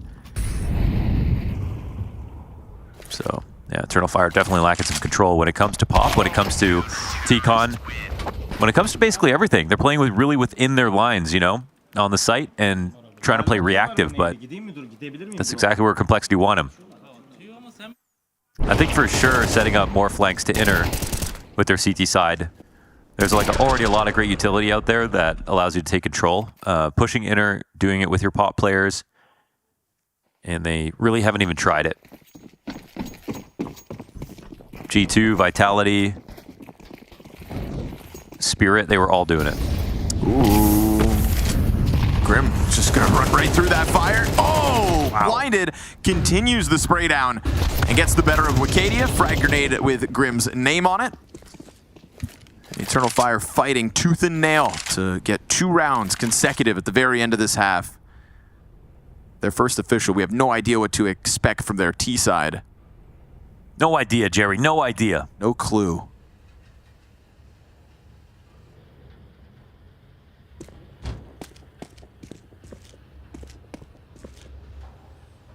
Complexity goes silent. One of the more passive looks we've had out of them throughout this half. It's been pretty lickety-split.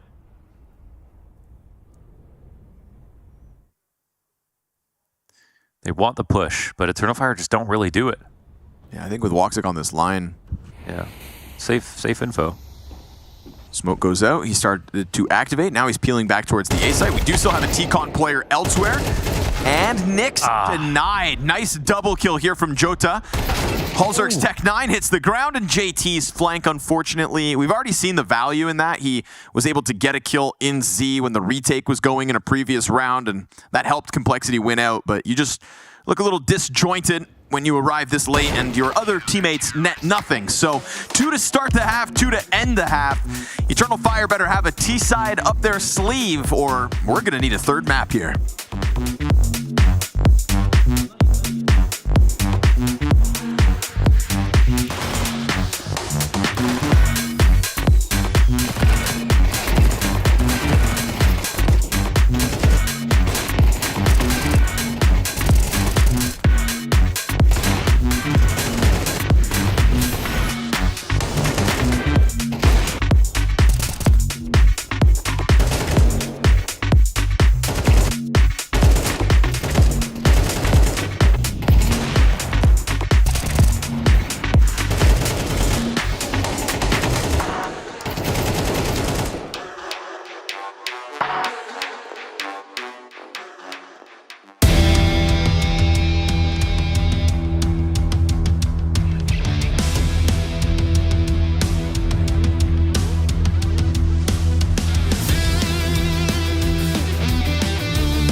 They got their hands full, that's for sure. Complexity offering a fight, Mohan, and it's nice to see as they come into their map pick versus Eternal Fire, who have shown us great things as of late. Either Eternal Fire's train isn't yet up to par, or Complexity have shown stark improvements since their loss here versus Virtus Pro. Yeah, and we'll definitely see two sides to this game plan for Complexity again. Even though they lost versus Virtus Pro, they got an even number of rounds in both halves.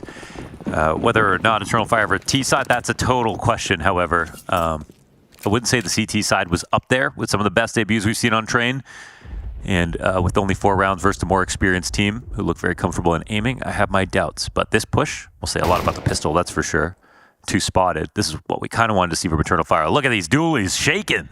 They're getting a little nervous. Grim, bloodlust. But he'll control it. 60 won't. Uh-oh. Takes a gush upside the head. They've got the support, of course, from the upper B ramp push.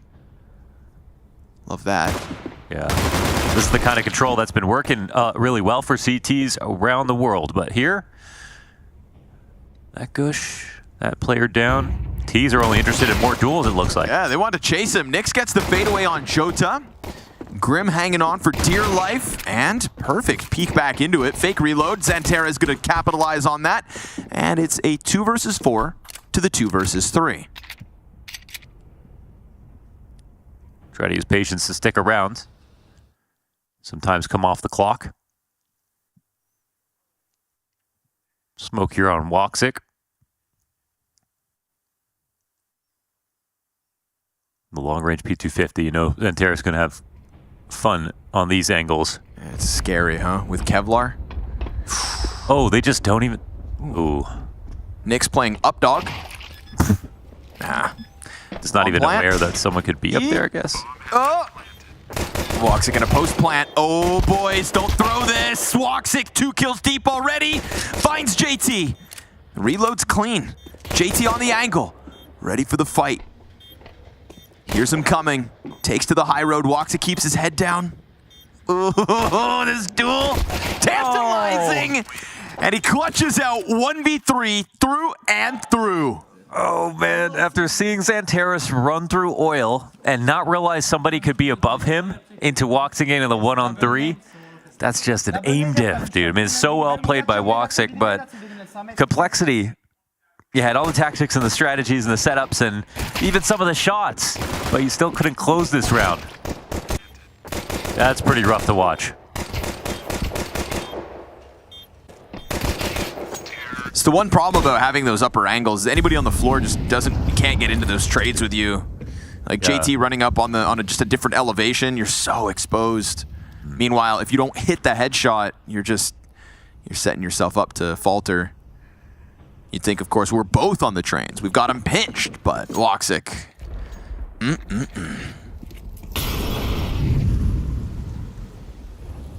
Of course, there is ample reason to believe in the CT side of Complexity. They showed us comfort here on Train.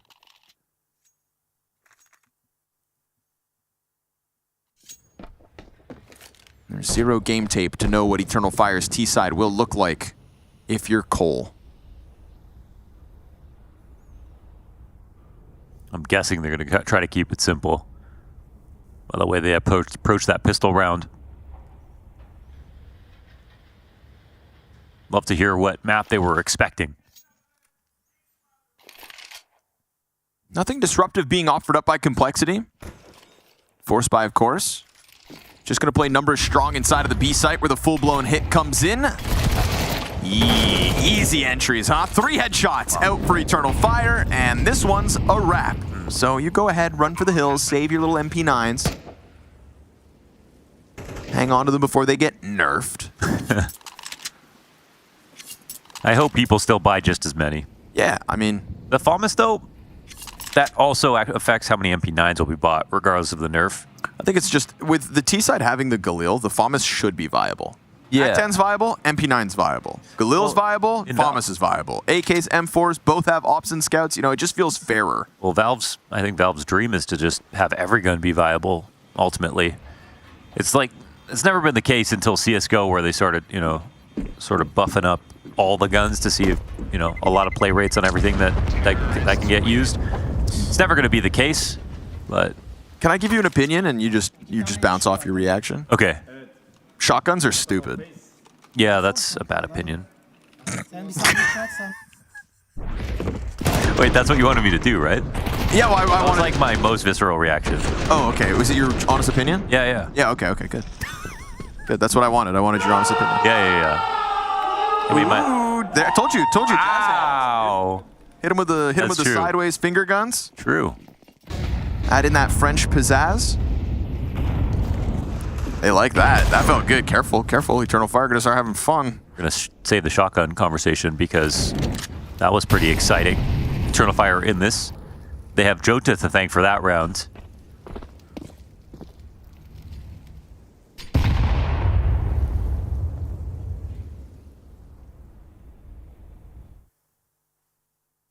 Trying to utilize these MP9s into the double T-con push.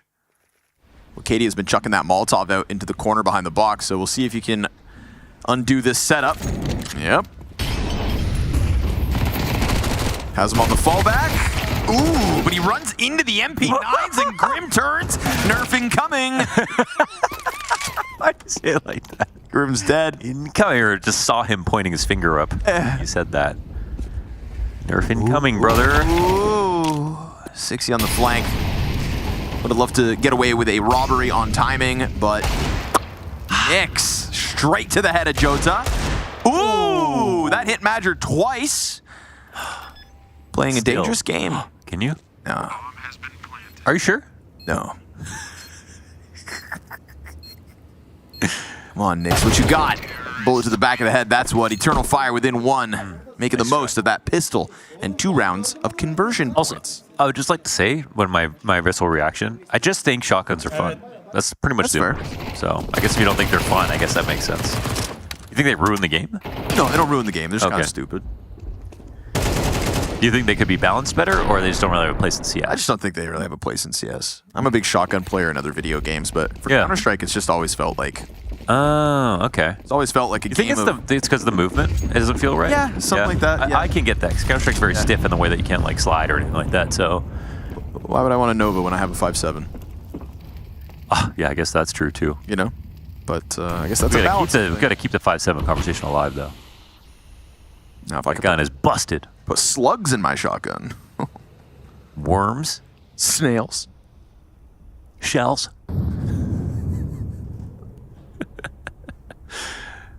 Oh, you're so silly.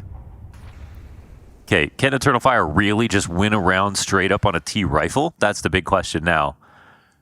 That's why He suddenly looked awesome on the entries. Yep. Like SpongeBob with a headband on. Jacked up. Oh. Punish the push. That's the thing, man. And when you go for a B push, like... Yeah. It can be so daunting. You hate playing with no info, especially when Eternal Fire have already shown us that they've got a capable B execute in their back pocket. Yeah. It's going to, I think, kind of force Nix a little more forward as this half goes on. But in reality, they're just holding back. Bomb was inside. Molotov's going to disrupt this position from Grim. 60's able to return one, but he is in the open ground of this outer site. And so many eyes set on him. Scramble rotation now back for the Complexity players that are not near enough to deny this plant. And that, to me, is looking like a save. Yeah, that is a good sign for Eternal Fire. That Molotov was absolutely perfect to Olaf. And Xanteris catching the B push and just barely outdueling the player outside. That's pretty much the 2 moments that bring this round to fruition for EF. Not an unwinnable spot for Complexity, but it does make you wonder now about this game. Felt like it was actually going to be a wrap. Yeah, winning this round is important. A straight-up gun round. Yeah. Still goofing through the first 3 because it felt like pistols and conversions, but Xanteris is starting to do what he does. Woxic's right there with him after that pistol 1v3. Aynen. Sen üste bak, biz de ne yapalım Can. And I do believe that Woxic and Xanteris on their best day are good enough to beat this version of Complexity. If they got utility lineups, I can definitely believe in their T side. One thing Steele brought up is interesting about the map is like the plant is more like the plant outside is more unsafe than ever. Okay. So like when you had Old Train and you had to have IV control and then you could sort of peek the default plant, it was just easier to make sure no one could peek from Ivy than it is now because it's Icon. So like before, you'd get someone into old hell and just hold an angle, and then you know that the plant's safe. But now, Icon's so big and right in the middle. If you plant on the front of default, your head's like exposed before you plant from Z. You're exposed from the side from Icon if you plant on the side of the train. It's a lot more difficult now to do it. It's sort of like ancient A-site. Like you've got to have at least one smoke for sure. Right. Because it's going to be very hard to get Icon control as a T instead of just watching it like you would with Ivy.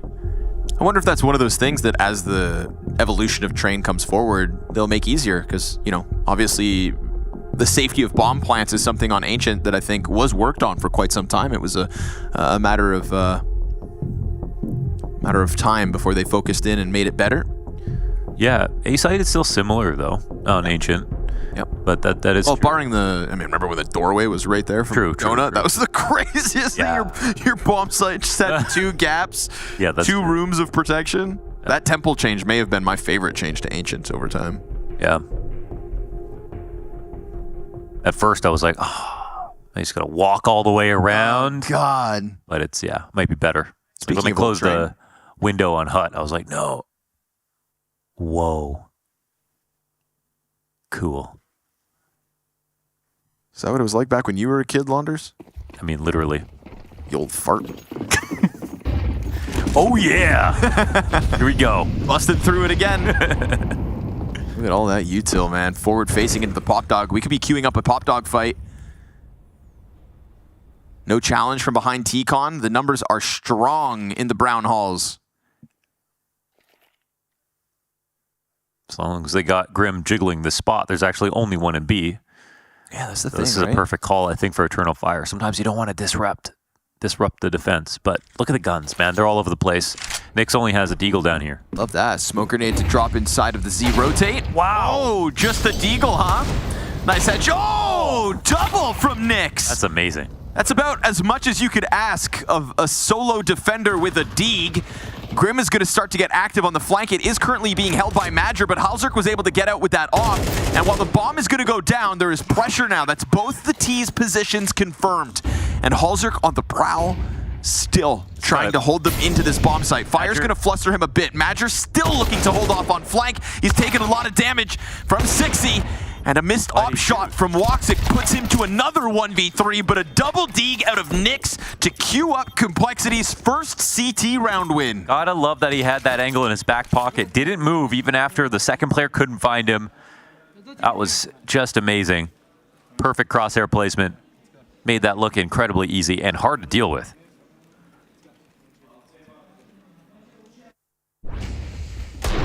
Pop, pop. This is where someone swings and they're like, where was he? Yeah, that almost felt like a bit of like unfamiliarity there from Jota. Kind of like trying to jiggle into the different fights, but... Yeah. That wouldn't be surprised. Oh, of course. First official on train.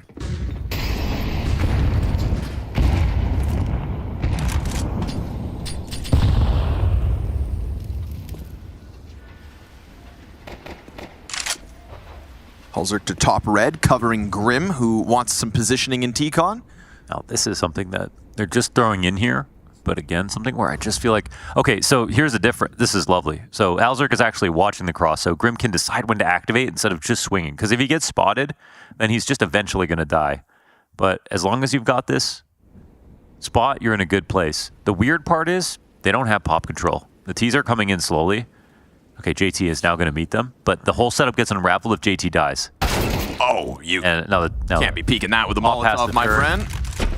There goes the setup. Grim will still, luckily for Complexity, hang on to T-Con despite the lack of support offered by Halzerk. But do they just redirect to B? Okay, Nyx, let's see it. Great angle last round. Now it's down to you again. Thing is... Oh, timing's perfect. Another double headshot. Woxic, in anticipation of the rotation, holds the Z angle. Oh, and he's going to clip 60 out of the sky. A vicious shot off the ladder, it seemed. What? He smoked. Going to go for the evacuation protocols. Get out. And if Madger's able to lock them into the Z rotate, It's a deep Molotov, he picked that up off Grim. Or that dead body of JT. And Woxic trades back. Tim versus Halzerk. Opper versus Opper. Fake plant. CT walks out, and he's ahead of the timing. Halzerk up above. Oh, way too easy. Woxic with 3 kills in the round, but Halzerk, the parting gift to close and post Complexity's 10th. Yes, man. That was actually in the 1v1. If Woxic planted right away, I mean, he knew where Halzerk was rotating from, so even if he gets the kill early, that's one way to win. But afterwards, there's basically no way to win, you know? So I guess he could have peeked out and seen Halzerk a little sooner. 4 MAC-10s, what's happening?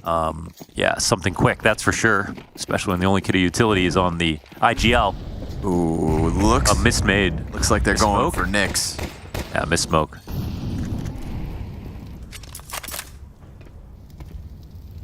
Nyx has shown us a good variation in his setups. He's got a new position this time, too. Looks like an awesome anchor. Nyx is actually getting active in upper B. He's going to peek into 4 players, but he's got the range advantage, so those MAC-10s rattle some bullets off. Ooh, this is not going to be a comfortable round for the T's to get any kind of control anywhere on the map. Does Madger have... Is that Pudbug, or does Madger actually have another smoke? He does, it looks like. Yeah. Yeah, he does. So that's actually key. They could have thrown it down the ramp, but they don't. And there's a hard line from Halzerk on that lower ramp.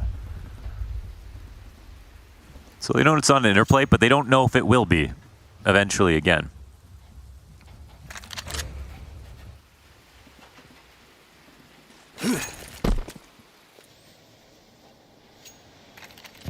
There goes one smoke. Yeah, I think... Oh! 60 might just trust that a little too much. He's going to come peek into it. A lot of MAC-10s ready, but good disengagement. Here's that flurry of footsteps charging for him. He's starting to miss shots. He gets damage in on Jota at least, but Grim gets bested. Nice timing for Madger to come out at a different angle, starting to wrap the site from 3 sides. Everybody finding heads turned from them. Nyx with another double. A Wicadia headshot out of nowhere, but man advantage in the post plant. Almost taken by that dangerous cross.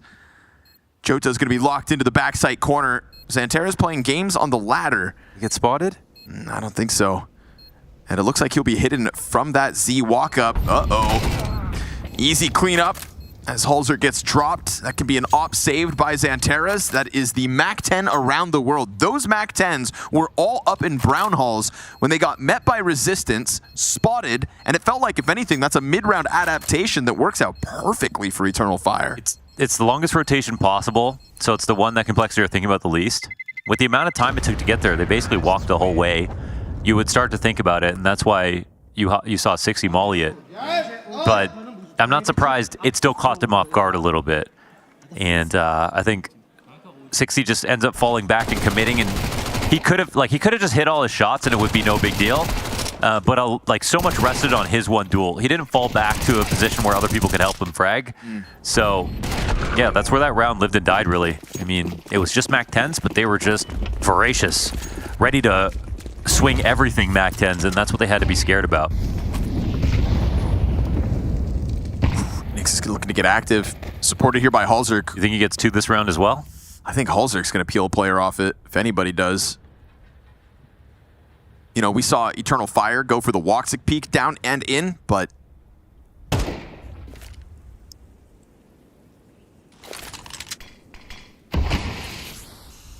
throwing that op up on B. Yeah, I think it comes down to how you peek. Shot, but that... Oh! 360! No! Xanteras, welcome to FaZe. I wouldn't complain. FaZe Xantera's submission. Then we could get Complexity a liege. Clip it and ship it. Oh my god. He got shit on. Yeah, wow. That was so unreasonable. JT backside. Xantera's incendiary. Oh, good cover out of Grim. Jota, though, finding Halzerk trying to jump into the site. You can see that scrambling op rotation. Team kill could help. Still a dire spot from JT, but the Molotovs aren't getting him out. Oh, I spoke too soon. They've got another one. So they layer the fire at his feet, and we are now looking at a tied game, barring a 6-1v3. But I mean, this crossfire is gnarly. Okay, Madger throwing caution to the wind and opening up the possibility of the retake. Gun's got to be reloaded. Doesn't have a kit. Doesn't have a hope. Will walk away for the save. Eternal Fire off of the Xantares whip around. Yeah, I mean, you can analyze that round, or you can just queue up the Xantares special and understand why everything went wrong right there. Was it a full 360, or was it a 180 back and forth? He also did not just... He wide swung the op, which was the key part. Yeah. So it was like how you peek matters right there. Yeah, if you just said peek that into the op, all that happens is he gets opped and that round is over. So he goes wide enough to see to ISO the duel, and he doesn't even know the guy's peeking him. He pulls out his nade. Let's take a good hard look at what he got up to. No? Okay. I know. That wasn't as good as he thought. I can see Nyx's reaction at least. You know that one's going to leave a sting. Yeah, because he has been so consistent. Oh my god. It was better than we thought. The 180. 360. It was just 2 180s in a row. Quick math. And then first bullet too, eh? Yeah, had to be. Had to be the first bullet too. Bada boom. Oh, for 10 rounds. Oof. For another comeback. And another save. Got the 60 rifles from last round. That's it. Grim's MP9. Can it make a difference?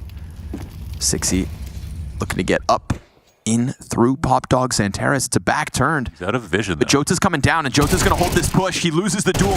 60's M4 has been found out. They know it's not him. Here comes the crunch.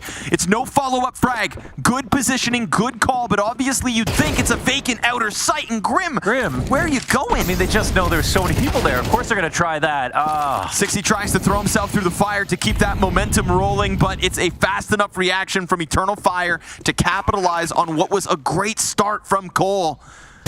Oh, and it's not over. Man, that deagle. It is a nasty one. Oh, don't give him another chance. Nyx upgrades to an AK. Or is it an upgrade? Let's find out. It's Deagle's incredible. 12 health on Halzerk. It is bite with bark, but Woxic's op locks him in.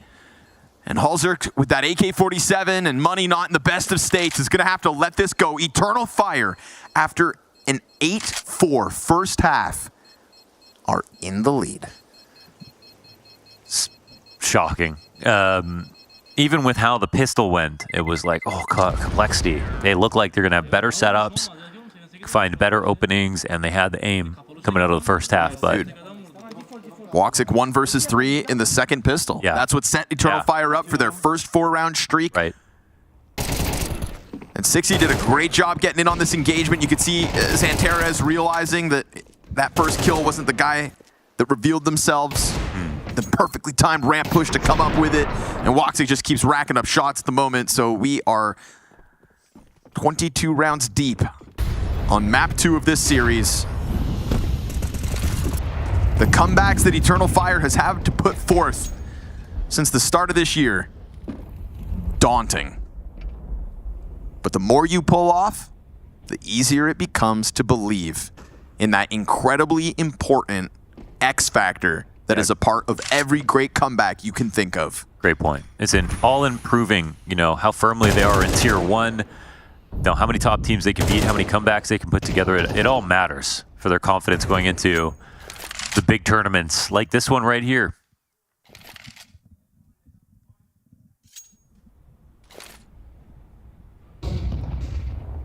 So Nyx going for the heaven hold. Yeah, last time they kind of just forgot about this position. Yes, very true. But without finding contact anywhere else, you can see Xantares locked in on that position. Look at him. Very wary of it being a possibility and utility to try to stave off rotations. Woxic, first blood on the round in the post plant. See how hard it is to get into the round once you stop holding? Yeah, very true. But dude, Woxic just kind of forgets about it. Leaves himself open to the peak, and now the retake feeling on. Jota going to be concerned about that heaven position. It obviously opens a door for the rotate to come out from spawn, but Here we go, back and forth. CT's coming out with frags. It's a man advantage, and the Z hold, Major trying to chase it down. Xantares holding on the smoke, the bomb right in front of him. And Nyx, he's lost track of his opponent's time on their side. Eternal Fire with 12. Oof, these guys are too hard, man. You can't get them down. That was another round with a lot of close moments.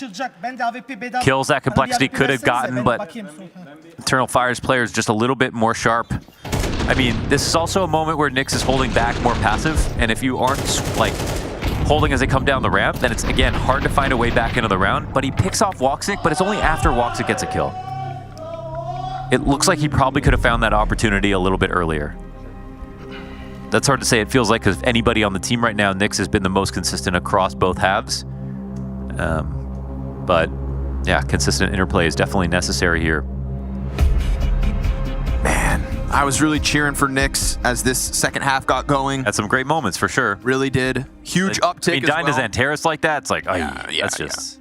I mean, he had a rough go of it back on map 1 alongside the rest of Complexity, but this is a huge individual level, at least for him. And I think it really is a testament, you know, not to throw out the excuses, but JT in the pregame interview, we've got 2 rookies in terms of international Counter-Strike. Yeah. You know, this is an in-progress project, and Nyx shows promise versus a very hot Eternal Fire at the moment. Yeah. Now, this game ain't over, but Hulzerk taken down to 18 HP. In the Battle of the Oppers from T-Con. That Woxic Xantares combo lighten up the charts.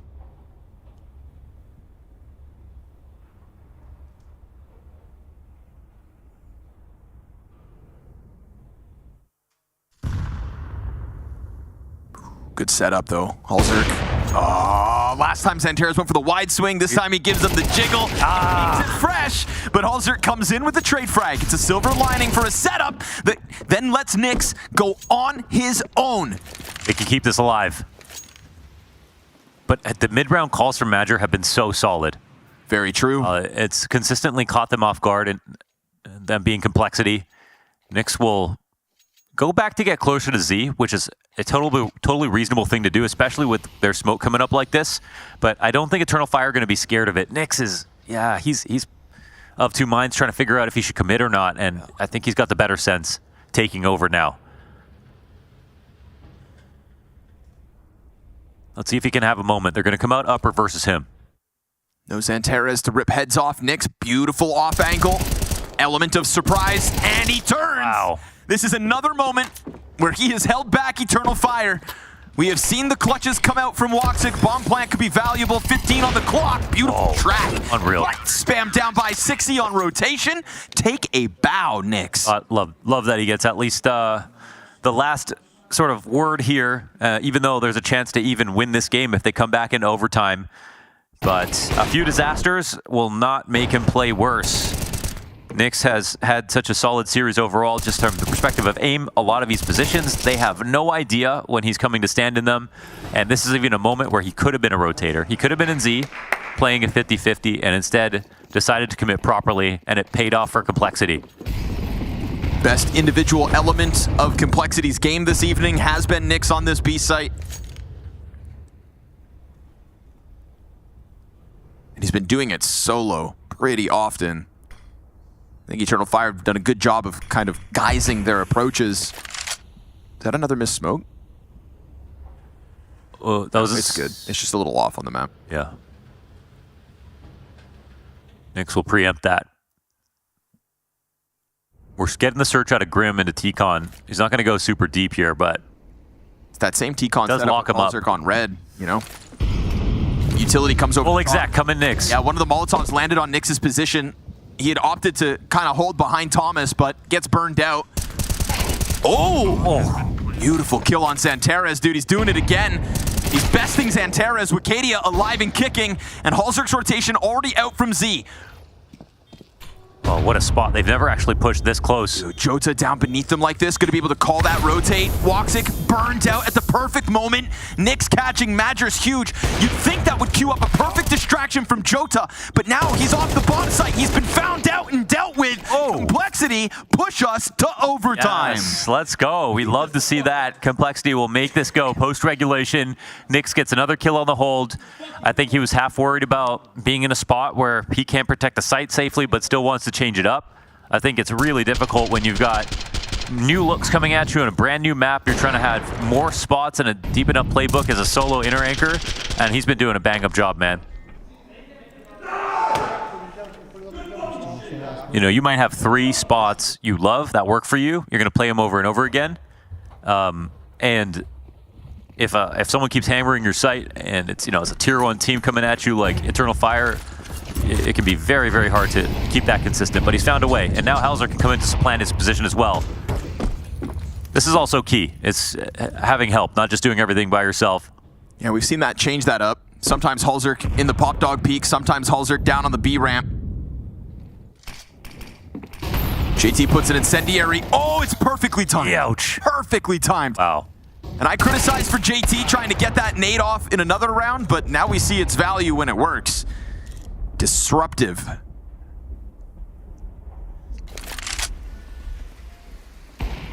Ooh, and then Woxic, we don't catch it, but walks into that angle Halzerk's been waiting on this entire round. Eternal Fire had some phenomenal mid-round T calls that net them wins in regulation, but as the half went on, we see this resurgence from Complexity.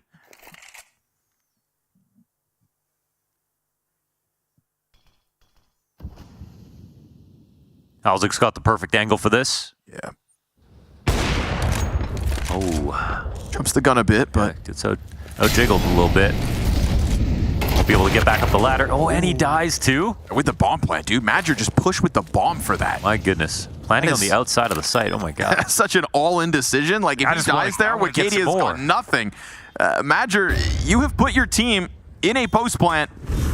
Can he hang on for dear life? Scaling up the side of the site. 60 is surely going to get that. Good. Finds his head over top of it. Wakadia hoping for the flank, but now you've just got JT locking you into the ramp. Nice spray control.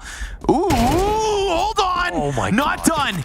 Wakadia, here's that defuse. Grim on it, all the way. And he got it. Complexity off the defuse. He had to stick it. Timing that a little too late. Skin of his teeth. Wow, that was nearly the 1v3. Nice try. Can't believe he got that second kill. Oof, that was scary, scary, scary moment here for Complexity. Not 2 1v3s this game, though. Opening setup is just wonderful out of Complexity.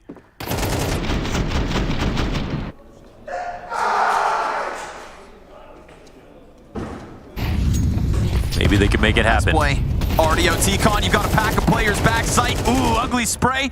Xantares will finish what Madger started. Grim comes in with his nades to the backside. Push out from Icon, hanging on until they falter. That's an E-box wall bang, finished by Halzerk, and Nyx hot on the heels. You thought the tempo, this change of pace would net them something, but Woxic just got vision of the rotate made on his head. Clearly both teams know, and the bomb is Woxic's for the taking. Yeah, he's got to go grab it. He might have left T-Con anyway, and he won't be hurt on this rotation running. It's actually quite smart from Woxic. I think he's moved quickly enough that someone will expose themselves by accident, and they're starting to think it could be an inner rotation. 60's been very careful so far. He's watching, and it looks like there's no chance he backs up into this. Yeah, Nyx exits. But this does open a route to the plant. Man, it feels like he's lost some of that timing. He's wary that they would have fallen back into Ivy, but the longer Woxic takes... This would be an insane clear for Woxic, because some people have been jumping up inside of T-Con, and Nyx falls off of it. The upper push is not quite there yet, so they actually still don't know if it's inner. Just curious. Obviously, Nyx, you'd think, doesn't play it without his teammate, but it's a long road for Halzerk to come and join him on A. Positioning confirmed. Woxic gonna push the Z smoke around that's the ridiculous. CT. Now he's gonna hear this push. Halzer's gonna die because he hears that movement. Woxic has slipped the smoke. Nick should just run back, surely. He's gonna try to keep the element of surprise. Woxic obviously knows of the position, and then he throws it a little too deep. So Nyx has gotten out, and as Nyx gets out, he is on the brink of a 29th frag. Woxic back around. Oh my god! He has no idea. How's he gonna find him here? Now he's gonna come. Wait, what? Where are you going, Woxic? Thinking the way CT? Brother, you can't get away with it all. Woxic returns and he closes! Oh, he did that. Crossing through Z-Smoke's egregious. Oh, he did that. He went from T-Con to get the bomb to Ivy, walked out to outer, while they were both inner, planted right in front of him. I would be furious if I was rotating from inner that round. And this is a round where Nyx could have actually just been holding the smoke, right? Oh, and he was kind of. Whoop. Oh my god. Shibbity whoop. Give him the skibbity lip. No way. The Tech 9 taps on Halzerk. No way. Wow. Okay, if you're his teammate, if you're watching Woxic's POV and you are dead, at what point in that clutch attempt do you go, this guy, he's lost it? If you're Woxic's teammate? Yeah, watching that. I would say when he was walking through CT spawn, I was like, this steak is burnt, my friend. It was perfect for a second. Well done. Yeah. But he set up every opportunity he possibly could. And he also had no idea where Nyx was. No. Never saw him. True. That's crazy. That is insane.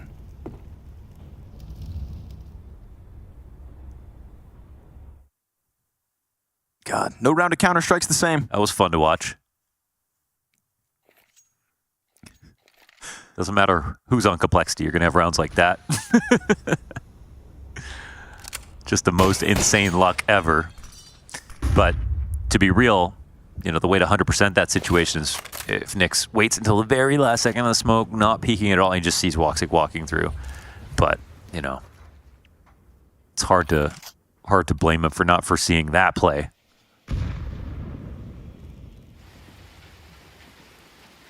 A lot of utility burned early here for Complexity. JT starts to carve out a path to information with Nyx, and it's vacant. Smoke comes down. Halzerk peels back to the E-box. Molotov here for Grim. That ain't ideal. And Halzerk gets the shot off, but not the frag. Wicadia slides up along red. 60's got two.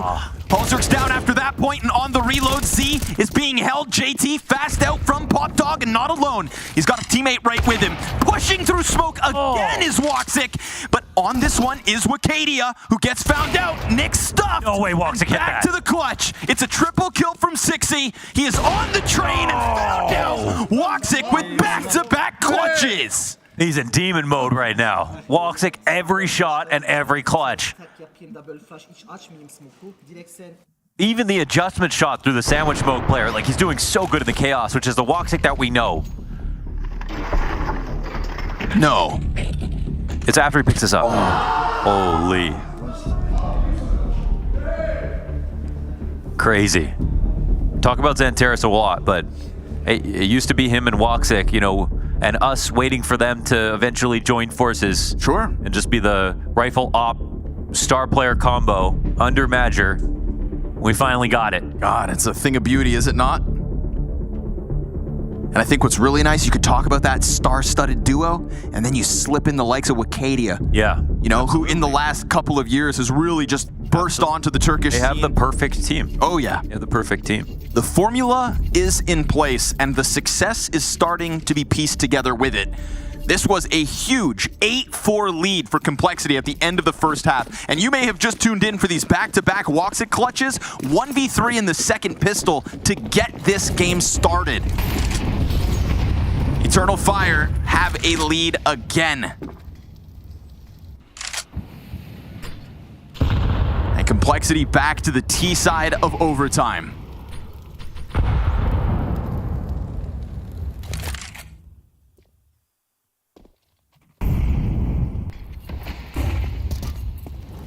Try to be disruptive up into T-Con. Wicadia finds corners clear. Grim's not far off. Looks like a B test about to be thrown out. And there is a stark contrast to be made between Jota and Nyx at the moment on this B site. Jota, I think, needs a little more support, a little more often, and that's why Woxic's here, ready to roll, ready to strike them down as they try to push from above. Easy first one. Halzerk returns. Jota not able to get that double as Halzerk looks to be the difference. Deep Molotov into Z, flushes them out. Halzerk goes for the repeat, and Wicadia gets the better of him, but it is the bomb to move back to A, and they will find this site open. For now, but Xanteris is here holding the cross. JT puts a bullet between the eyes.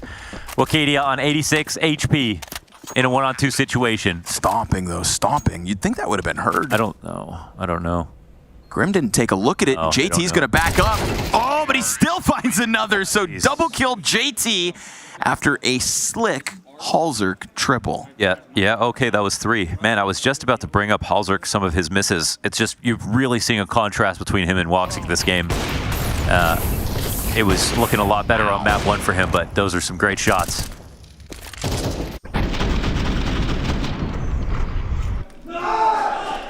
JT serves up a close. Full house between the old dogs of complexity to keep it tied. Double up adaptation. Madger with the cannon in hand. Quick sprint over to Ivy. Wicadia opens up, and that's freed up Woxic to play Ivy with an off. Oh, and as he throws the smoke, confident for the repeat, shuts them down. Fast attempt down the ramp. Jota stuffs it. And so JT 1v5. It's looking like Eternal Fire have OT2 confirmed. Yeah, shut down everything at the pass. They wanted a fast round, and they wanted it to be multifaceted, but not a single option has worked out. JT will also die. And that means this could end 16-14, but still, double overtime is entirely possible. We're on train. Nyx is having a fantastic game. Woxic has taken clearly to the top of the board. And I fear it's his X factor and his confidence right now. Like, look at a second swing. Yeah, that's going to make the difference. It's his confidence, his X factor, and this 3-player core that is putting forth a game deserving of a win. You take that contrast. Yes, Nyx above and beyond, but the rest of complexity failing to keep up with him. Final attempt. They go 4 through the brown halls fast. And Jota climbing up that ladder to play on top of Blue Box. Variations in their setups. Madger this time on the op. Yeah, different angle as well. Woxic was playing a shallower angle in previous rounds. Similar utility coming out. I think they want to run back what worked with Halzerk last time. This smoke gets them into the corner, usually.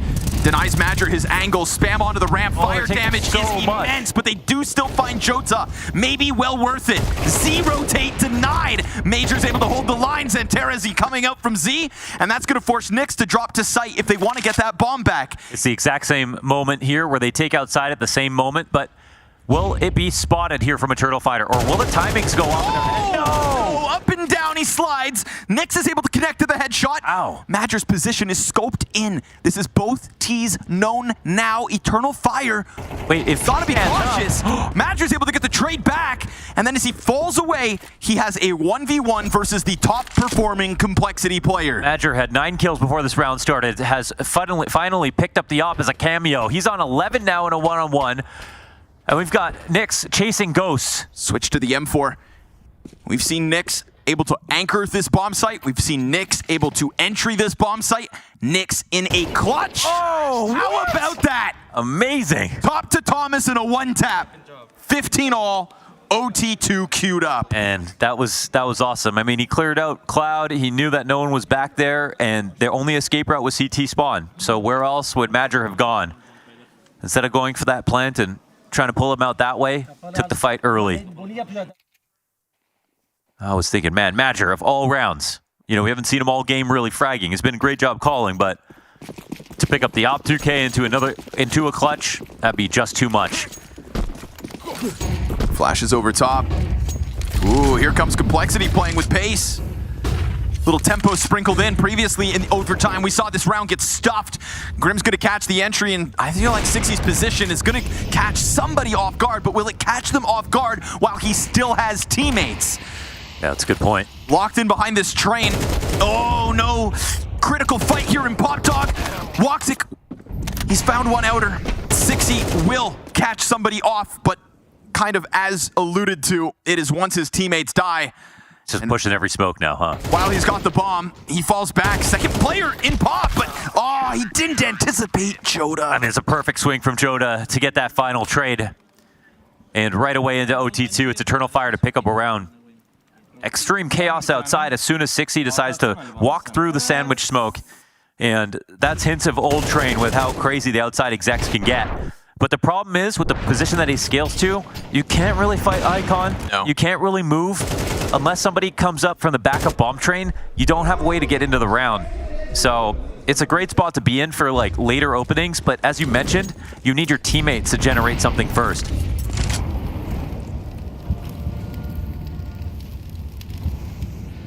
If the T's are able to hang on to Pop Dog, and you can very easily see somebody on bomb site gets caught up by that 60 position.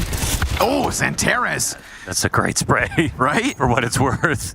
That'll be 60 down. Double up inside of Pop Dog. Oh, he's going to walk through it. But they're going to double walk through it. Wicadia gets spotted, maybe.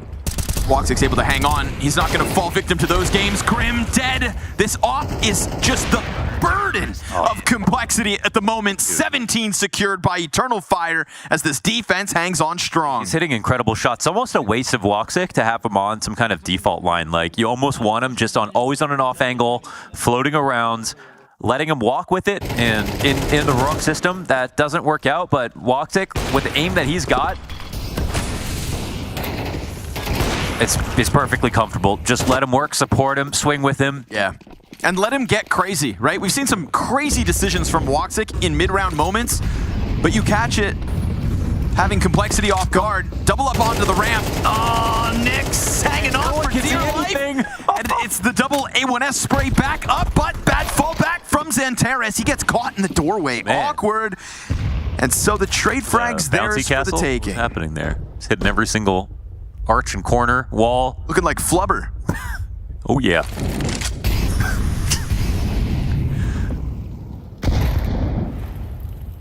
A clean sweep of the T side in OT2 is on the line here. Complexity don't get it together. And Madra doesn't get spotted or heard. Watch him flank this, right? Triple push down Pop Dog. Woxic is going to be on full alert now. And his spot from Sandwich is so good for watching so many different positions. I love the positioning at the moment. Utility comes out. Flash isn't going to find him. Oh, he even sees the jump out. Yeah. Fletch! Just a nice little adjustment. It's all that's demanded because Woxic is the line. He's an animal. Hangs on and shows no threat. That A site never looked like it was going to kneel at the hands of that split from Complexity because Woxic's confidence is boiling over and a sweep on the defense. I'm saying, like, this sandwich spot is just so good in multiple situations. Defending T-Con, defending versus ladder. If you're on point as well, look at the openings you get. Such a high traffic position. He's hitting the hard shots and the easy ones. That's how you put together highlights like that. And Eternal Fire now on the precipice of just closing this out. 38-19 in overtime to 3 map and match points. Yeah, this is classic from Woxic. We're on the brink of back-to-back comebacks, so to say. This one far more challenging than the first, but Eternal Fire's slow starts haven't held them back. We get the turn in from Zantares, 3 kills. There's just layers on this defense. Yeah. We had Murder Hole being held by Woxic. He punishes that upper peak, a multifaceted crunch offered up by Complexity, but it gets stuffed on the attempt. And now it's going to take something special here from Halzerk. 60 is nowhere to be found. There is nobody over on Ivy. It is Halzerk here and now. And he's been found out. Bomb basically uncontested as that incendiary bounces back. He'll try to open up the smoke to clip some wings, but this is a dire strait now for Halzerk and Complexity. 8-4 in the first half. They lose control of the game because Woxic took over, and Woxic is on the brink of finishing all of this. Halzerk will take him. Low health now, 23 HP, not enough, and Eternal Fire's resilience at the start of 2025 cannot be questioned. They can be contested, but victory yet again for this Turkish team. It just fits. Every piece fits. And when Woxic plays lights out like this, who's supposed to stop him? Yeah, and he has like that superstar aura about him when he's on point. he's willing to take extra risks, and that's what you want to see from a player of that caliber. The Hisense All-Star has one of his best maps I think we've ever seen, to be honest, to open up Kato for Eternal Fire. 2-0 in the series should have been impossible, but he got the 1v3 on the pistol, another 1v3 in regulation, and carried entirely throughout OT. A pistol clutch that really set the tone for that second half. Back-to-back clutches as well in the first overtime.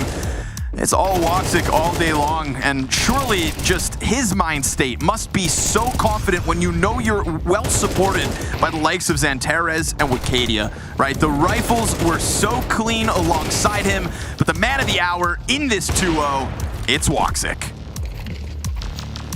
It's all about Woxic when it comes to this game because, god damn, that was dominant, man. Clutch after clutch, moment after moment. You liking Train? I miss Train too much. Thank you for bringing back. Well, yeah. This was a wild game though, right? Your first Train, you had to play into it, but also even on Anubis, you had to, guys, come back into it once again. This keeps happening for you guys. It's positive in some ways, but maybe negative in others. How do you view it?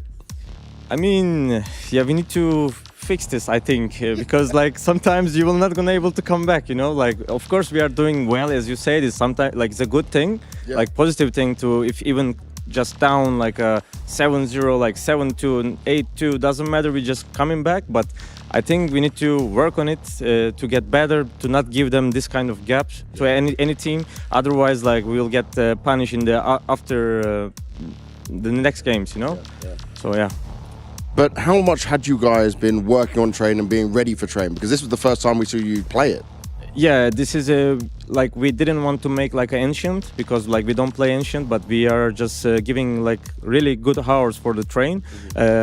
We had a struggle at the start, but we didn't expect like it was going to on that way because we were kind of ready for it. But yeah, sometimes like when you even work for it, like do the everything, sometimes it's not working because your opponent has the same hour of work on that map too. I think we need to keep talk about the map inside after this, but we'll have like really more stronger Train than this today, you know, like yeah. A stronger Train than this today and a stronger Woxic? No. He's going to be very humble, but Eternal Fire get a big win here, 2-0 marching forward. Thank you very much, my dude. I'll let you go and get packed away as I will close out the day here.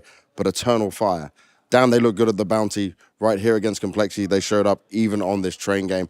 But that's it for the B stream. We're done and dusted. There's still some action you can check out on the A stream. I hope you guys have enjoyed this wild way we've been doing things. It's been me anchoring the whole way through, the commentators leading the way over this crazy adventure, how it all goes down. We'll be keeping this format, but give us the feedback, let us know. Hit me up on Twitter, use the hashtag IEM. We'll see you tomorrow.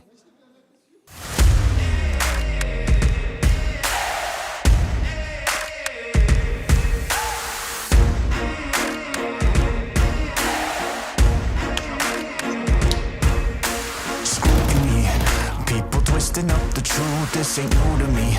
Since the age of 22, I've been using it like it's fuel to level up, like it's champagne in my cup, like there's nothing interrupting my pursuit of dreams.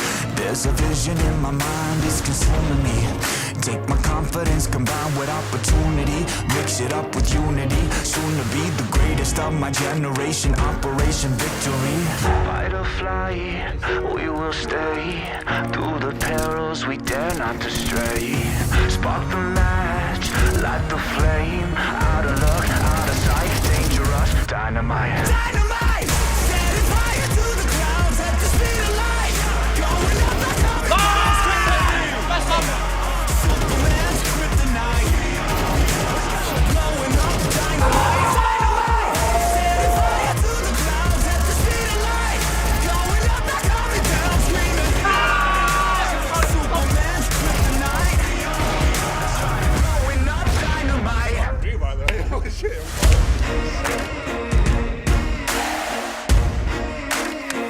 Check it.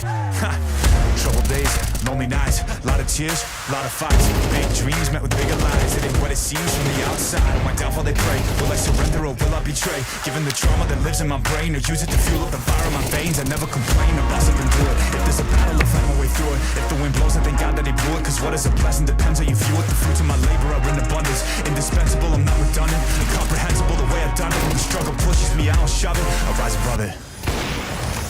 Fight or flight, we will stay. Through the perils, we dare not to stray.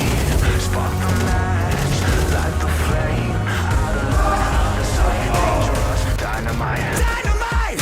Setting fire to the clouds at the speed of light. Blowing up the ground, screaming. Superman's kryptonite. Blowing up the dynamite. Dynamite! Setting fire to the clouds at the speed of light. Going up, not coming down, screaming. Superman's kryptonite. Blowing up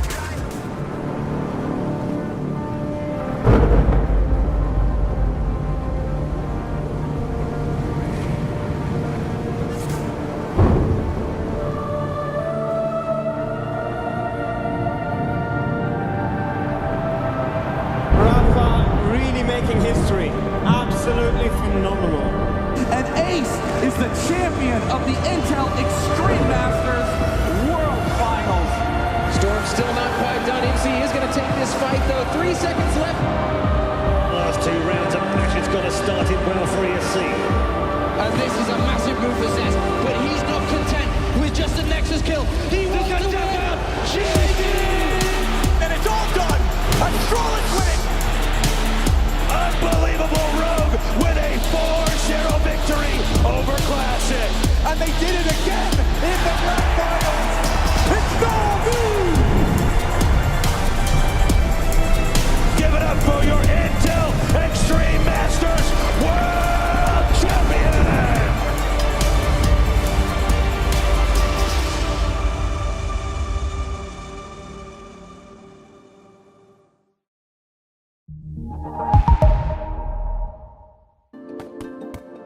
Hi, it's Bob with Face It. The official broadcast is better than ever on Face It Watch. Yep, that's right. Switch it up with the POV selector. 4 angles, your choice. From the main broadcast to your favourite player's view. And it's available on the Face It app and Chromecast. But wait, there's more. Keep watching, keep winning. That's how we roll. Watch IEM Katowice while having the chance to get skins and Face It points. Look at this beauty. Change the channel and control how you watch.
Bye.